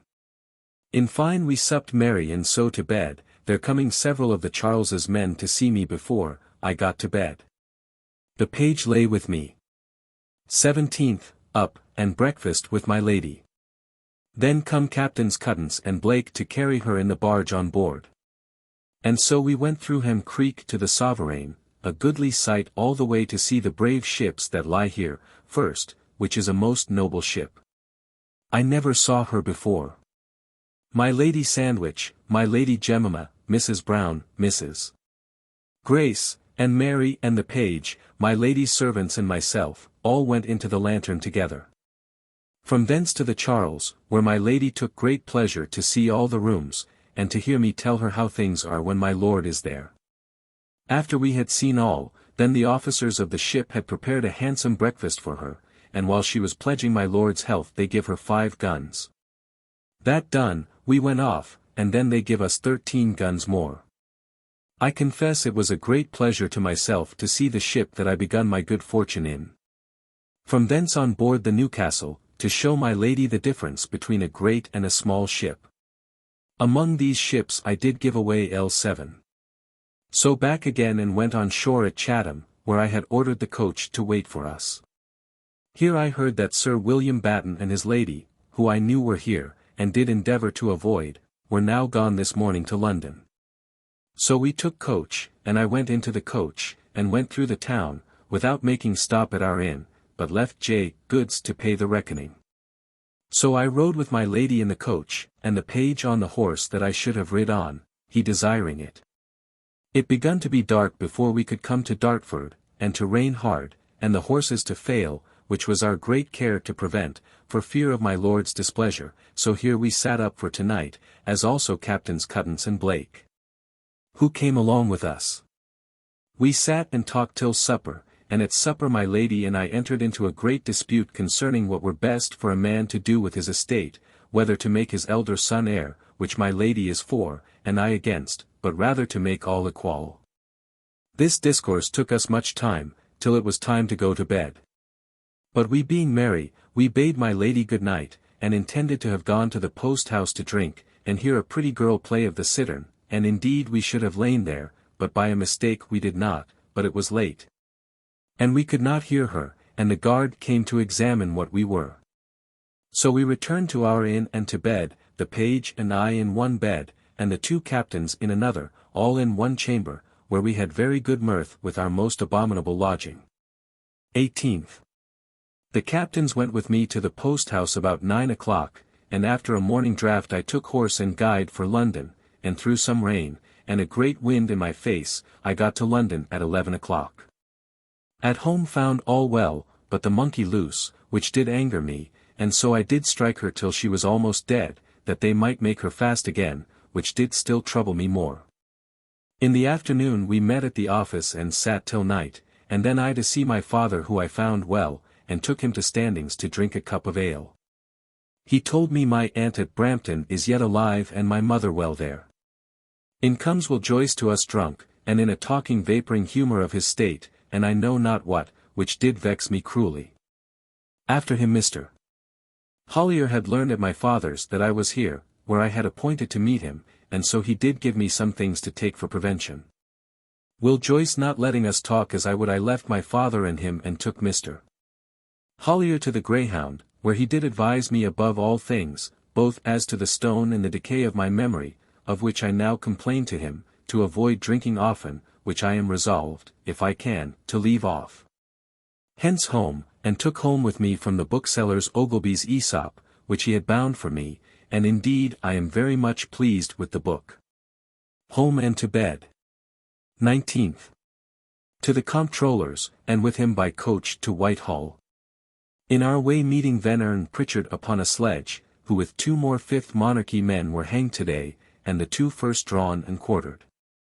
Where we walked up and down, and at last found Sir G. Carteret, whom I had not seen a great while, and did discourse with him about our assisting the commissioners in paying off the fleet, which we think to decline.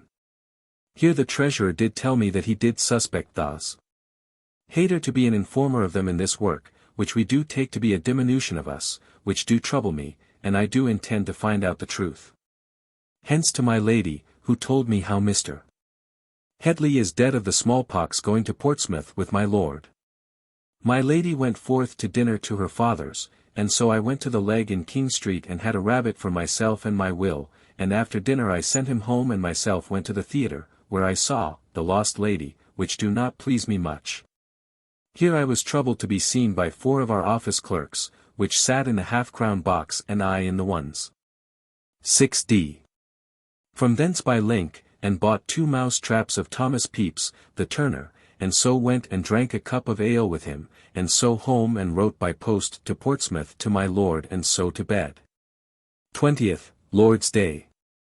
To church in the morning. Dined at home. My wife and I to church in the afternoon, and that being done we went to see my uncle and Aunt White. There I left my wife and came back, and sat with Sir W. Penn, who is not yet well again. Thence back again to my wife and supped there, and were very merry and so home, and after prayers to write down my journal for the last 5 days, and so to bed. 21st. This morning Sir W. Batten, the Comptroller, and I to Westminster, to the Commissioners for paying off the Army and Navy, where the Duke of Albemarle was. And we sat with our hats on, and did discourse about paying off the ships and do find that they do intend to undertake it without our help. And we are glad of it, for it is a work that will much displease the poor seamen, and so we are glad to have no hand in it. From thence to the Exchequer, and took L200 and carried it home, and so to the office till night, and then to see Sir W. Penn, whither came my Lady Batten and her daughter, and then I sent for my wife, and so we sat talking till it was late. So home to supper and then to bed, having eat no dinner today. It is strange what weather we have had all this winter. No cold at all, but the ways are dusty, and the flies fly up and down, and the rose bushes are full of leaves, such a time of the year as was never known in this world before here. This day many more of the Fifth Monarchy men were hanged. 22nd. To the Comptroller's house, where I read over his proposals to the Lord Admiral for the regulating of the officers of the Navy, in which he hath taken much pains, only he do seem to have too good opinion of them himself. From thence in his coach to Mercer's Chapel, and so up to the Great Hall, where we met with the King's Council for Trade, upon some proposals of theirs for settling convoys for the whole English trade. And that by having 33 ships, 4 fourth rates, 19 fifths, 10 sixths, settled by the King for that purpose, which indeed was argued very finely by many persons of honour and merchants that were there. It pleased me much now to come in this condition to this place, where I was once a petitioner for my exhibition in Paul's school, and also where Sir G. Downing, my late master, was chairman, and so but equally concerned with me. From thence home, and after a little dinner my wife and I by coach into London, and bought some glasses, and then to Whitehall to see Mrs. Fox, but she not within, my wife to my mother Bowyer, and I met with Dr. Thomas Fuller, and took him to the Dog, where he tells me of his last and great book that is coming out, that is, his history of all the families in England, and could tell me more of my own, than I knew myself. And also to what perfection he hath now brought the art of memory, that he did lately to 4 eminently great scholars dictate together in Latin, upon different subjects of their proposing, faster than they were able to write, till they were tired. And by the way in discourse tells me that the best way of beginning a sentence, if a man should be out and forget his last sentence, which he never was, that then his last refuge is to begin with an utconc. From thence I to Mr. Bowyer's, and there sat a while, and so to Mr. Fox's, and sat with them a very little while, and then by coach home, and so to see Sir Win. Penn, where we found Mrs.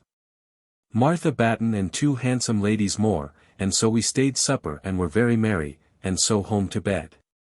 23rd. To the office all the morning.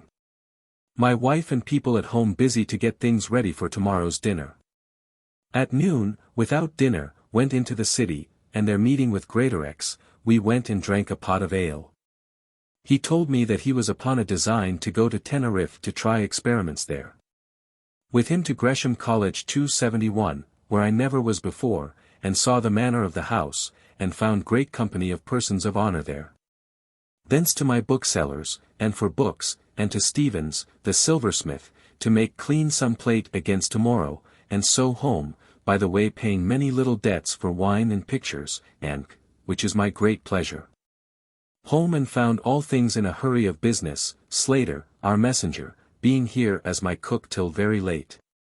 I in my chamber all the evening looking over my Osborne's works and new Emmanuel Thesaurus Patriarchy. So late to bed, having ate nothing today but a piece of bread and cheese at the ale-house with Greatorex, and some bread and butter at home.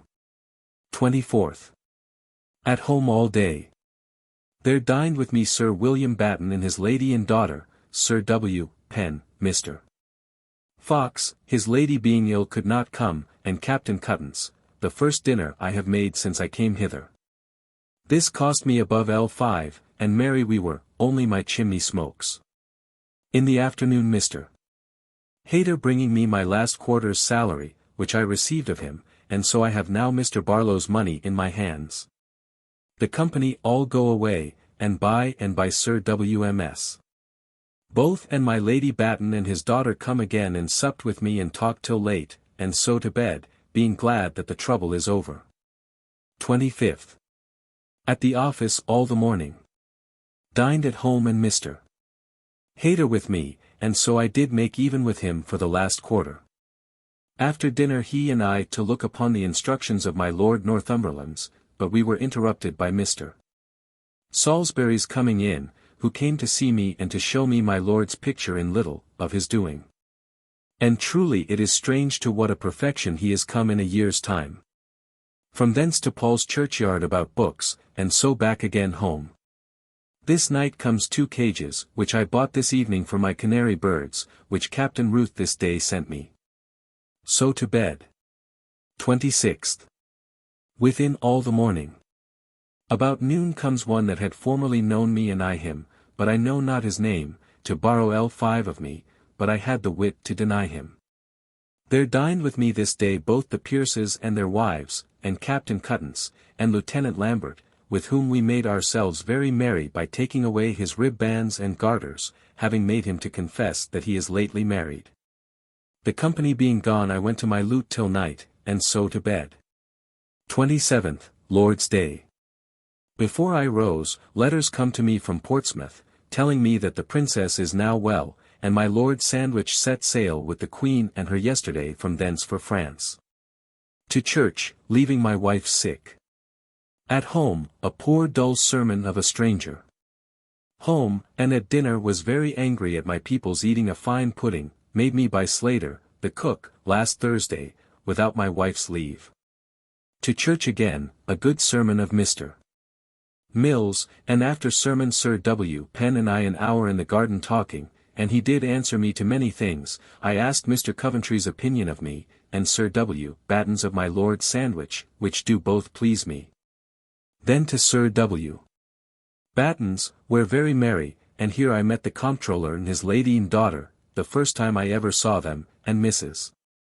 Turner, who and her husband supped with us here, I having fetched my wife thither, and after supper we fell to oysters, and then Mr. Turner went and fetched some strong waters, and so being very merry we parted, and home to bed. This day the parson read a proclamation at church, for the keeping of Wednesday next, the 30th of January, a fast for the murder of the late king. 28th. At the office all the morning. Dined at home, and after dinner to Fleet Street, with my sword to Mr. Brigden, lately made captain of the auxiliaries, to be refreshed, and with him to an ale-house, where I met Mr. Davenport. And after some talk of Cromwell, Ireton and Bradshaw's bodies being taken out of their graves today 272, I went to Mr. Crewe's and thence to the theatre, where I saw again the Lost Lady, which do now please me better than before. And here I sitting behind in a dark place, a lady spit backward upon me by a mistake, not seeing me, but after seeing her to be a very pretty lady, I was not troubled at it at all. Thence to Mr. Crewe's, and there met Mr. Moore, who came lately to me, and went with me to my father's, and with him to Standing's, whither came to us Dr. Fairbrother, who I took and my father to the Bear and gave a pint of sack and a pint of claret. He do still continue his expressions of respect and love to me, and tells me my brother John will make a good scholar. Thence to see the doctor at his lodging at Mr. Holden's, where I bought a hat, cost me 35s. So home by moonshine, and by the way was overtaken by the comptroller's coach, and so home to his house with him. So home and to bed. This noon I had my press set up in my chamber for papers to be put in. 29th, Mr. Moore making up accounts with me all this morning till Lieutenant Lambert came, and so with them over the water to Southwark, and so over the fields to Lambeth, and there drank, it being a most glorious and warm day, even to amazement, for this time of the year. Thence to my lord's, where we found my lady gone with some company to see Hampton Court, so we three went to Blackfriars, the first time I ever was there since plays begun, and there after great patience and little expectation. From so poor beginning, I saw 3 acts of The Maid in Ye Mill, acted to my great content. But it being late, I left the play in them, and by water through bridge home, and so to Mr. Turner's house, where the comptroller, Sir William Batten, and Mr. Davis and their ladies. And here we had a most neat little but costly and genteel supper, and after that a great deal of impertinent mirth by Mr. Davis, and some catches, and so broke up, and going away, Mr. Davis's eldest son took up my old lady Slingsby in his arms, and carried her to the coach, and is said to be able to carry 3 of the biggest men that were in the company, which I wonder at. So home and to bed. 30th, Fast Day. The first time that this day hath been yet observed, and Mr. Mills made a most excellent sermon, upon, Lord forgive us our former iniquities, speaking excellently of the justice of God in punishing men for the sins of their ancestors. Home, and John Goods comes, and after dinner I did pay him L30 for my lady, and after that Sir W. Penn and I into Moorfields and had a brave talk, it being a most pleasant day, and besides much discourse did please ourselves to see young Davis and Whitton, 2 of our clerks, going by us in the field, who we observed to take much pleasure together. And I did most often see them at play together. Back to the old James in Bishopsgate Street, where Sir W. Batten and Sir William Ryder met him about business of the Trinity House. So I went home, and there understand that my mother is come home well from Brampton, and had a letter from my brother John, a very ingenious one, and he therein begs to have leave to come to town at the coronation. Then to my Lady Batten's, where my wife and she are lately come back again from being abroad, and seeing of Cromwell, Ireton, and Bradshaw hanged and buried at Tyburn. Then I home. 273. 31st. This morning with Mr. Coventry at Whitehall about getting a ship to carry my lord's deals to Lynn, and we have chosen the gift. Thence at noon to my lord's, where my lady not well, so I eat a mouthful of dinner there, and thence to the theatre, and there sat in the pit among the company of fine lattice, and the house was exceeding full, to see Argalus and Parthenia, the first time that it hath been acted, and indeed it is good, though wronged by my over great expectations, as all things else are. Thence to my father's to see my mother, who is pretty well after her journey from Brampton. She tells me my aunt is pretty well, yet cannot live long. My uncle pretty well too, and she believes would marry again were my aunt dead, which God forbid. So home. February 1661. February 1st, Friday. A full office all this morning, and busy about answering the Commissioners of Parliament to their letter, wherein they desire to borrow 2 clerks of ours, which we will not grant them. After dinner into London and bought some books, and a belt, and had my sword new furbished. To the alehouse with Mr. Brigden and W. Simons. At night home. So after a little music to bed, leaving my people up getting things ready against tomorrow's dinner. 2nd, early to Mr. Moore, and with him to Sir Peter Ball, who proffers my uncle Robert much civility in letting him continue in the grounds which he had hired of Hetley who is now dead. Thence home, where all things in a hurry for dinner, a strange cook being come in the room of Slater, who could not come. There dined here my uncle White and my aunt, my father and mother, and my brother Tom, Dr. Fairbrother and Mr. Mills, the parson, and his wife, who is a neighbour's daughter of my uncle Robert's, and knows my aunt White and all her and my friends there, and so we had excellent company today. After dinner I was sent for to Sir G. Carteret, where he was, and I found the comptroller, who are upon writing a letter to the Commissioners of Parliament in some things a rougher style than our last, because they seem to speak high to us. So the comptroller nigh thence to a tavern hard by, and there did agree upon drawing up some letters to be sent to all the pursers and clerks of the checks to make up their accounts. Then home, where I found the parson and his wife gone. And by the rest of the company, very well pleased, and I too, it being the last dinner I intend to make a great while, it having now cost me almost L15 in 3 dinners within this fortnight. In the evening comes Sir W. Penn, pretty merry, to sit with me and talk, which we did for an hour or 2, and so good night, and I to bed. 3d, Lord's Day. This day I first begun to go forth in my coat and sword, as the manner now among gentlemen is. To Whitehall.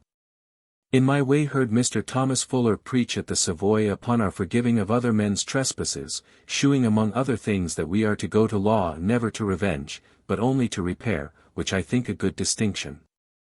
So to Whitehall, where I stayed to hear the trumpets and kettle drums, and then the other drums, which are much cried up, though I think it dull, vulgar musique. So to Mr. Fox's, unbid, where I had a good dinner in special company. Among other discourse, I observed one story, how my Lord of Northwich, at a public audience before the King of France, made the Duke of Anjou cry, by making ugly faces as he was stepping to the King, but undiscovered. 274. And how Sir Philip Warwick's lady did wonder to have Mr. Darcy send for several dozen bottles of Rhenish wine to her house, not knowing that the wine was his. Thence to my lord's, where I am told how Sir Thomas Cruise Pedro, with 2 of his countrymen more, did last night kill one soldier for that quarrelled with them in the street, about 10 o'clock. The other 2 are taken. But he is now hid at my lord's till night, that he do intend to make his escape away. So up to my lady, and sat and talked with her long, and so to Westminster Stairs, and there took boat to the bridge, and so home, where I met with letters to call us all up tomorrow morning to Whitehall about office business. 4th. Early up to court with Sir W. Penn, where, at Mr. Coventry's chamber, we met with all our fellow officers, and there after a hot debate about the business of paying off the fleet, and how far we should join with the Commissioners of Parliament. Which is now the great business of this month more to determine, and about which there is a great deal of difference between us, and then how far we should be assistants to them therein. That being done, he and I back again home, where I met with my father and mother going to my cousin Snow's to Blackwell, and had promised to bring me and my wife along with them. Which we could not do because we are to go to the Dolphin today to a dinner of Captain Taylor's. So at last I let my wife go with them, and I to the tavern, where Sir William Penn and the Comptroller and several others were, men and women, and we had a very great and merry dinner. And after dinner the Comptroller begun some sports, among others the naming of people round and afterwards demanding questions of them that they are forced to answer their names to, which do make very good sport. And here I took pleasure to take the forfeits of the ladies who would not do their duty by kissing of them, among others a pretty lady, who I found afterwards to be wife to Sir W. Batten's son. Home, and then with my wife to see Sir W. Batten, who could not be with us this day being ill, but we found him at cards, and here we sat late, talking with my lady and others and Dr. Whistler, 275 who I found good company and a very ingenious man. So home and to bed. 5th, Washing Day. My wife and I by water to Westminster. She to her mother's and I to Westminster Hall, where I found a full term, and here I went to Will's, and there found Shaw and Ashwell and another Brograve, who knew my mother washmaid to my Lady Vere. Who by cursing and swearing made me weary of his company, and so I went away into the hall, and there saw my Lord Treasurer, who was sworn today at the Exchequer, with a great company of lords and persons of honour to attend him, go up to the Treasury offices, and take possession thereof. And also saw the heads of Cromwell, Bradshaw, and Ireton, set up upon the further end of the hall. Then at Mrs. Michel's in the hall met my wife and Shaw, and she and I and Captain Murford to the Dog, and there I gave them some wine, and after some mirth and talk, Mr. Langley coming in afterwards, I went by coach to the playhouse at the theatre, our coach in King Street breaking, and so took another. Here we saw Argolis and Parthenia, which I lately saw, but though pleasant for the dancing and singing, I do not find good for any wit or design therein. That done home by coach and to supper, being very hungry for want of dinner, and so to bed. 6th, called up by my cousin Snow, who sat by me while I was trimmed, and then I drank with him, he desiring a courtesy for a friend, which I have done for him. Then to the office, and there sat long, then to dinner, Captain Murford with me. I had a dish of fish and a good hare, which was sent me the other day by Goodenough the plasterer. So to the office again, where Sir W. Penn and I sat all alone, answering of petitions and nothing else, and so to Sir W. Batten's, where comes Mr. Jessup, one whom I could not formerly have looked upon, and now he comes cap in hand to us from the Commissioners of the Navy, though indeed he is a man of a great estate and of good report, about some business from them to us. Which we answered by letter. Here I sat long with Sir W., who is not well, and then home and to my chamber, and some little music, and so to bed. 7th. With Sir W. Batten and Penn to Whitehall to Mr. Coventry's chamber, to debate upon the business we were upon the other day morning, and thence to Westminster Hall. And after a walk to my lord's. Where, while I and my lady were in her chamber in talk, in comes my lord from sea, to our great wonder. He had dined at Havre de Grace on Monday last, and came to the Downs the next day, and lay at Canterbury that night. And so to Dartford, and thence this morning to Whitehall. All my friends his servants well.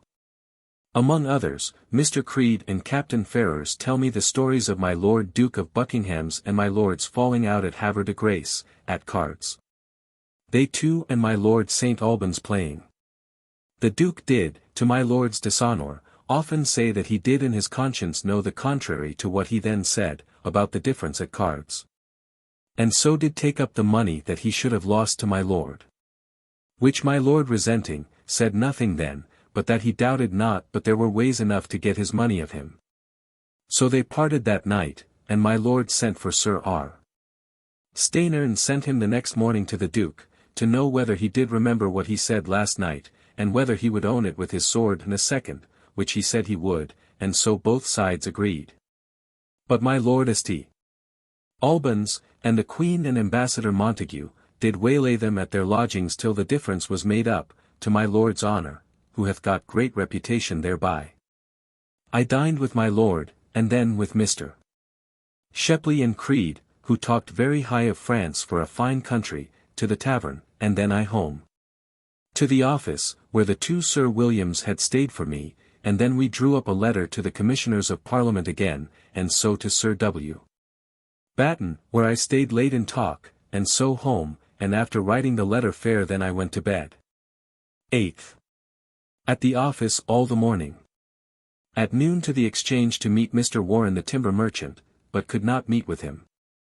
Here I met with many sea commanders, and among others Captain Cuttle, and Curtis, and Mootham, and I, went to the Fleece Tavern to drink, and there we spent till 4 o'clock, telling stories of Algiers, and the manner of the life of slaves there. And truly Captain Mootham and Mr. Dawes, who have been both slaves there, did make me fully acquainted with their condition there, as, how they eat nothing but bread and water. At their redemption they pay so much for the water they drink at the public fountains, during their being slaves. How they are beat upon the soles of their feet and bellies at the liberty of their padrone. How they are all, at night, called into their master's bagnard, and there they lie. How the poorest men do use their slaves best. How some rogues do live well, if they do invent to bring their masters in so much a week by their industry or theft. And then they are put to no other work at all. And theft there is counted no great crime at all. Thence to Mr. Rawlinson's, having met my old friend Dick Scobell, and there I drank a great deal with him, and so home and to bed betimes, my head aching. 9th. To my lord's with Mr. Creed, who was come to me this morning to get a bill of imprest signed, and my lord being gone out he and I to the Rhenish wine-house with Mr. Blackburn. To whom I did make known my fears of Will's losing of his time, which he will take care to give him good advice about. Afterwards to my lord's and Mr. Shepley and I did make even his accounts and mine. And then with Mr. Creed and 2 friends of his, my late landlord Jones' son one of them, to an ordinary to dinner, and then Creed and I to Whitefriars to the playhouse, and saw, The Mad Lover, the first time I ever saw it acted, which I liked pretty well. And home. 10th, Lord's Day. Took physique all day, and, God forgive me, did spend it in reading of some little French romances. At night my wife and I did please ourselves talking of our going into France, which I hope to effect this summer. At noon one came to ask for Mrs. Hunt that was here yesterday, and it seems is not come home yet, which makes us afraid of her. At night to bed. 11th. At the office all the morning. Dined at home, and then to the Exchequer, and took Mr. Warren with me to Mr. Kennard, the master joiner, at Whitehall, who was at a tavern, and there he and I to him, and agreed about getting some of my lord's deals on board tomorrow. Then with young Mr. Reeve home to his house, who did there show me many pretty pleasures in perspectives 276 that I have not seen before, and I did buy a little glass of him cost me 5s. And so to Mr. Cruse, and with Mr. Moore to see how my father and mother did, and so with him to Mr. Adam Chard's, the first time I ever was at his house since he was married, to drink, then we parted, and I home to my study, and set some papers and money in order, and so to bed. 12th. To my lord's, and there with him all the morning, and then, he going out to dinner, I and Mr. Pickering, Creed, and Captain Ferrers to the Leg in the Palace to dinner, where strange Pickerings and perdinances. Thence the 2 others and I after a great dispute whither to go, we went by water to Salisbury Court Playhouse, where not liking to sit, we went out again, and by coach to the theatre, and there saw, The Scornful Lady, now done by a woman. Which makes the play appear much better than ever it did to me. Then Creed and I, the other being lost in the crowd, to drink a cup of ale at Temple Bar, and there we parted, and I, seeing my father and mother by the way, went home. 13th. At the office all the morning, dined at home, and poor Mr. Wood with me, who after dinner would have borrowed money of me, but I would lend none. Then to Whitehall by coach with Sir W. Penn, where we did very little business, and so back to Mr. Rawlinson's, where I took him and gave him a cup of wine, he having formerly known Mr. Rawlinson, and here I met my uncle White, and he drank with us, and with him to Sir W. Batten's, whither I sent for my wife, and we chose Valentine's against tomorrow. 277. My wife chose me, which did much please me, my Lady Batten Sir W. Penn, and here we sat late, and so home to bed, having got my Lady Batten to give me a spoonful of honey for my cold. 14th, Valentine's Day.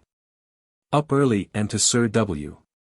Batten's, but would not go until I asked whether they that opened the door was a man or a woman, and Mingo, who was there, answered a woman, which, with his tone, made me laugh, so up I went and took Mrs. Martha for my Valentine, which I do only for complacency, and Sir W. Batten he go in the same manner to my wife, and so we were very merry. About 10 o'clock we, with a great deal of company, went down by our barge to Deptford, and there only went to see how forward Mr. Petziot is. And so all into the barge again, and so to Woolwich, on board the Rose Bush, Captain Brown's ship, that is brother-in-law to Sir W. Batten, where we had a very fine dinner, dressed on shore, and great mirth and all things successful. The first time I ever carried my wife shipboard, as also my boy Wainman, who hath all this day been called young Pepys, as Sir W. Penn's boy young Penn. So home by barge again, good weather, but pretty cold. I to my study, and began to make up my accounts for my lord, which I intend to end tomorrow. To bed. The talk of the town now is, who the king is like to have for his queen, and whether Lent shall be kept with the strictness of the king's proclamation, 278, which it is thought cannot be, because of the poor, who cannot buy fish. And also the great preparation for the king's crowning is now much thought upon and talked of. 15th. At the office all the morning, and in the afternoon at making up my accounts for my lord tomorrow. And that being done I found myself to be clear, as I think, L350 in the world, besides my goods in my house and all things paid for. 16th. To my lord in the morning, who looked over my accounts and agreed to them. I did also get him to sign a bill, which do make my heart merry, for L60 to me, in consideration of my work extraordinary at sea this last voyage, which I hope to get paid. I dined with my lord and then to the theatre, where I saw The Virgin Martyr, a good but too sober a play for the company. Then home. 17th, Lord's Day. A most tedious, unreasonable, and impertinent sermon, by an Irish doctor. His text was, "Scatter them, O Lord, that delight in war."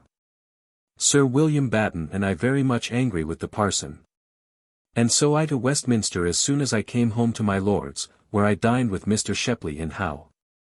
After dinner, without speaking to my lord, Mr. Shepley and I into the city, and so I home and took my wife to my uncle White's, and there did sup with them, and so home again and to bed.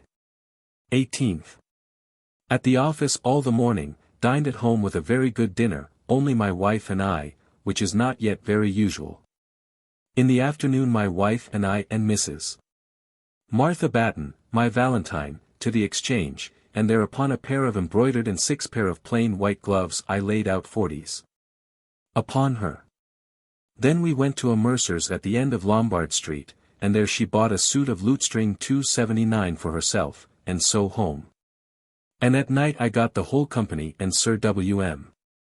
Penn home to my house, and there I did give them Rhenish wine and sugar, and continued together till it was late, and so to bed. It is much talked that the king is already married to the niece of the Prince de Ligne 280 and that he hath 2 sons already by her, which I am sorry to hear. But yet am gladder that it should be so, than that the Duke of York and his family should come to the crown, he being a professed friend to the Catholics. 19th. By coach to Whitehall with Colonel Slingsby, carrying Mrs. Turner with us, and there he and I up into the house, where we met with Sir G. Carteret, who afterwards, with the Duke of York, my Lord Sandwich and others, went into a private room to consult, and we were a little troubled that we were not called in with the rest. But I do believe it was upon something very private. We stayed walking in the gallery, where we met with Mr. Slingsby, that was formerly a great friend of Mons. Blondeau, who showed me the stamps of the king's new coin. Which is strange to see, how good they are in the stamp and bad in the money, for lack of skill to make them. But he says Blondeau will shortly come over, and then we shall have it better, and the best in the world. 281. The Comptroller nigh to the Commissioners of Parliament, and after some talk away again and to drink a cup of ale.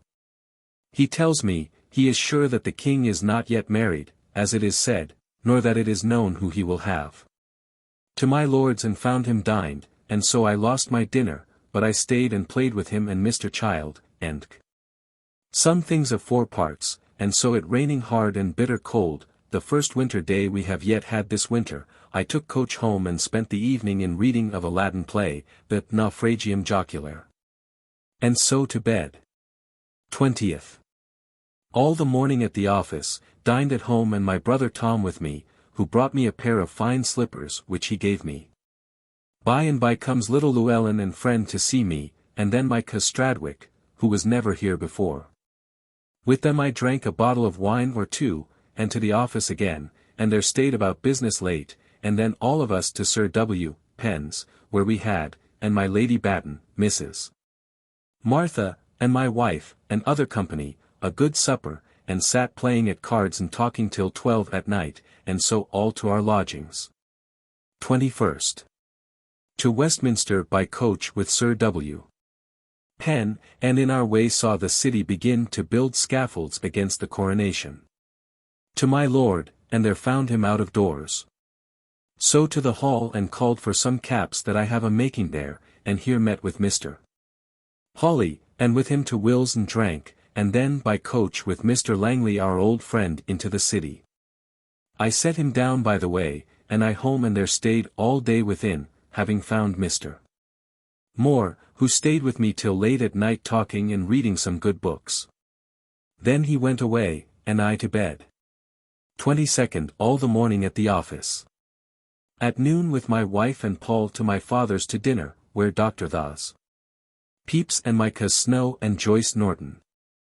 After dinner came the Turner, and so I home with her to her mother, good woman, whom I had not seen through my great neglect this half year, but she would not be angry with me.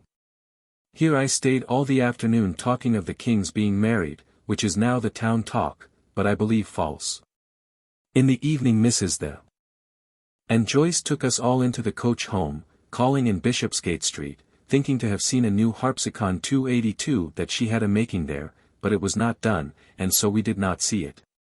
Then to my home, where I made very much of her, and then she went home. Then my wife to Sir W. Batten's, and there sat a while.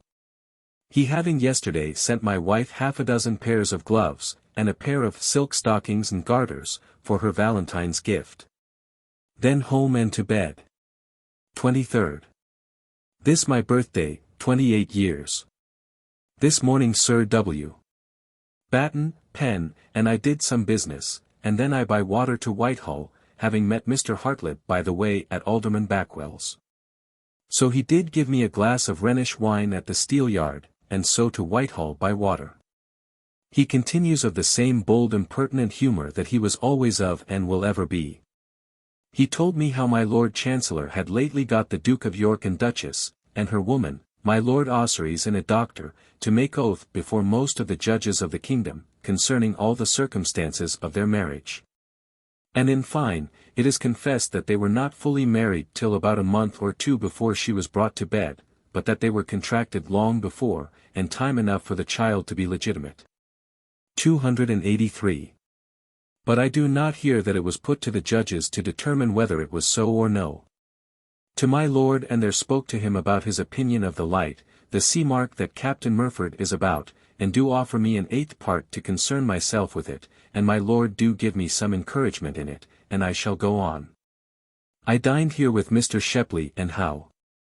After dinner to Whitehall Chapel with Mr. Child, and there did hear Captain Cook and his boy make a trial of an anthem against tomorrow, which was brave musique.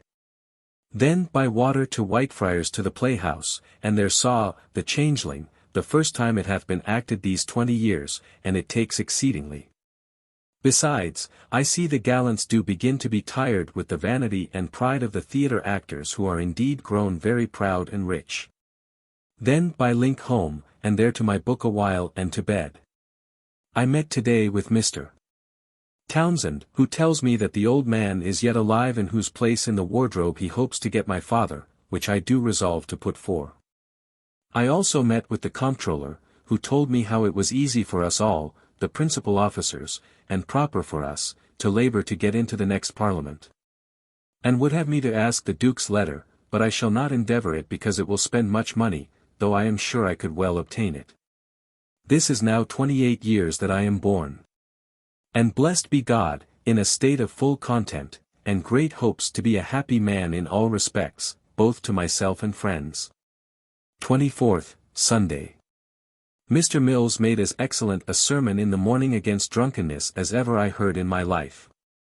I dined at home, another good one of his in the afternoon. My Valentine had her fine gloves on at church today that I did give her. After sermon my wife and I unto Sir William Batten and sat a while. Then home, I to read, then to supper and to bed. 25th.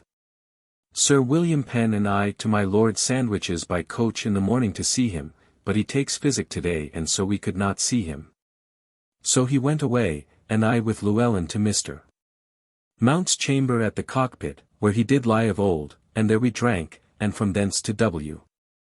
Simon's, where we found him abroad, but she, like a good lady, within, and there we did eat some nettle porridge, which was made on purpose today for some of their coming, and was very good. With her we sat a good while, merry in discourse, and so away, Llewellyn and I to my lord's, and there dined. He told me one of the prettiest stories, how Mr. Blurton, his friend that was with him at my house 3 or 4 days ago, did go with him the same day from my house to the Fleet Tavern by Guildhall, and there, by some pretence, got the mistress of the house into their company.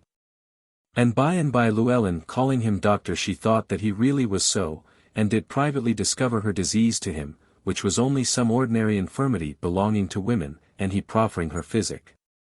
She desired him to come some day and bring it, which he did. After dinner by water to the office, and there Sir W. Penn and I met and did business all the afternoon, and then I got him to my house and eat a lobster together, and so to bed. 26th, Shrove Tuesday. I left my wife in bed, being indisposed. I to Mrs. Turner's, who I found busy with the and Joyce making of things ready for fritters, so to Mr. Cruse and there delivered Cotgrave's dictionary, to my Lady Jemima, and then with Mr. Moore to my cuz Tom Pepys, but he being out of town I spoke with his lady, though not of the business I went about, which was to borrow L1000 for my lord. Back to Mrs. Turner's, where several friends, all strangers to me but Mr. Armiger, dined. Very merry and the best fritters that ever I eat in my life. After that looked out at window, saw the flinging at Cox Point 284. Then Mrs. the and I, and a gentleman that dined there and his daughter, a perfect handsome young and very tall lady that lately came out of the country, and Mr. Thatcher the Virginal Maester to Bishopsgate Street, and there saw the new harpsicon made for Mrs. the. We offered L12, they demanded L14. The master not being at home, we could make no bargain, so parted for tonight. So all by coach to my house, where I found my Valentine with my wife, and here they drank, and then went away. Then I sat and talked with my Valentine and my wife a good while, and then saw her home, and went to Sir W. Batten to the Dolphin, where Mr. Newborn, and were, and there after a quart or 2 of wine, we home, and I to bed. 27th. At the office all the morning, that done I walked in the garden with little Captain Murford, where he and I had some discourse concerning the lighthouse again, and I think I shall appear in the business. he promising me that if I can bring it about, it will be worth L100 per annum. Then came into the garden to me young Mr. Powell and Mr. Hook that I once knew at Cambridge, and I took them in and gave them a bottle of wine, and so parted. Then I called for a dish of fish, which we had for dinner, this being the first day of Lent, and I do intend to try whether I can keep it or no. My father dined with me and did show me a letter from my brother John, wherein he tells us that he is chosen scholar of the house, which do please me much. Because I do perceive now it must chiefly come from his merit and not the power of his tutor, Dr. Widrington, who is now quite out of interest there and hath put over his pupils to Mr. Pepper, a young fellow of the college. With my father to Mr. Rawlinson's, where we met my uncle White, and after a pint or two away.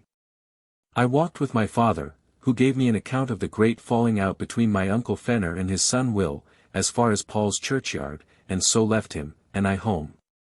This day the Commissioners of Parliament begin to pay off the fleet, beginning with the Hampshire, and do it at Guildhall, for fear of going out of town into the power of the seamen, who are highly incensed against them. 28th. Early to wait on my lord, and after a little talk with him I took boat at Whitehall for Redriff, but in my way overtook Captain Cuttance and Teddyman in a boat and so ashore with them at Queenhithe.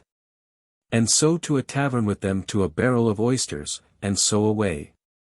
Captain Cuttance and I walked from Redriff to Deptford, where I found both Sir Williams and Sir G. Carteret at Mr. Uthwaite's, and there we dined, and notwithstanding my resolution, yet for want of other victuals, I did eat flesh this Lent, but am resolved to eat as little as I can. After dinner we went to Captain Bodilaw's, and there made sale of many old stores by the candle, and good sport it was to see how from a small matter bid at first they would come to double and treble the price of things. After that Sir W. Penn and I and my Lady Batten and her daughter by land to Redriff, staying a little at Halfway House, and when we came to take boat, found Sir George, and, to have stayed with the barge a great while for us, which troubled us. Home and to bed. This month ends with two great secrets under dispute but yet known to very few, first, who the king will marry, and what the meaning of this fleet is which we are now sheathing to set out for the southward. Most think against Algiers against the Turk, or to the East Indies against the Dutch who, we hear, are setting out a great fleet thither.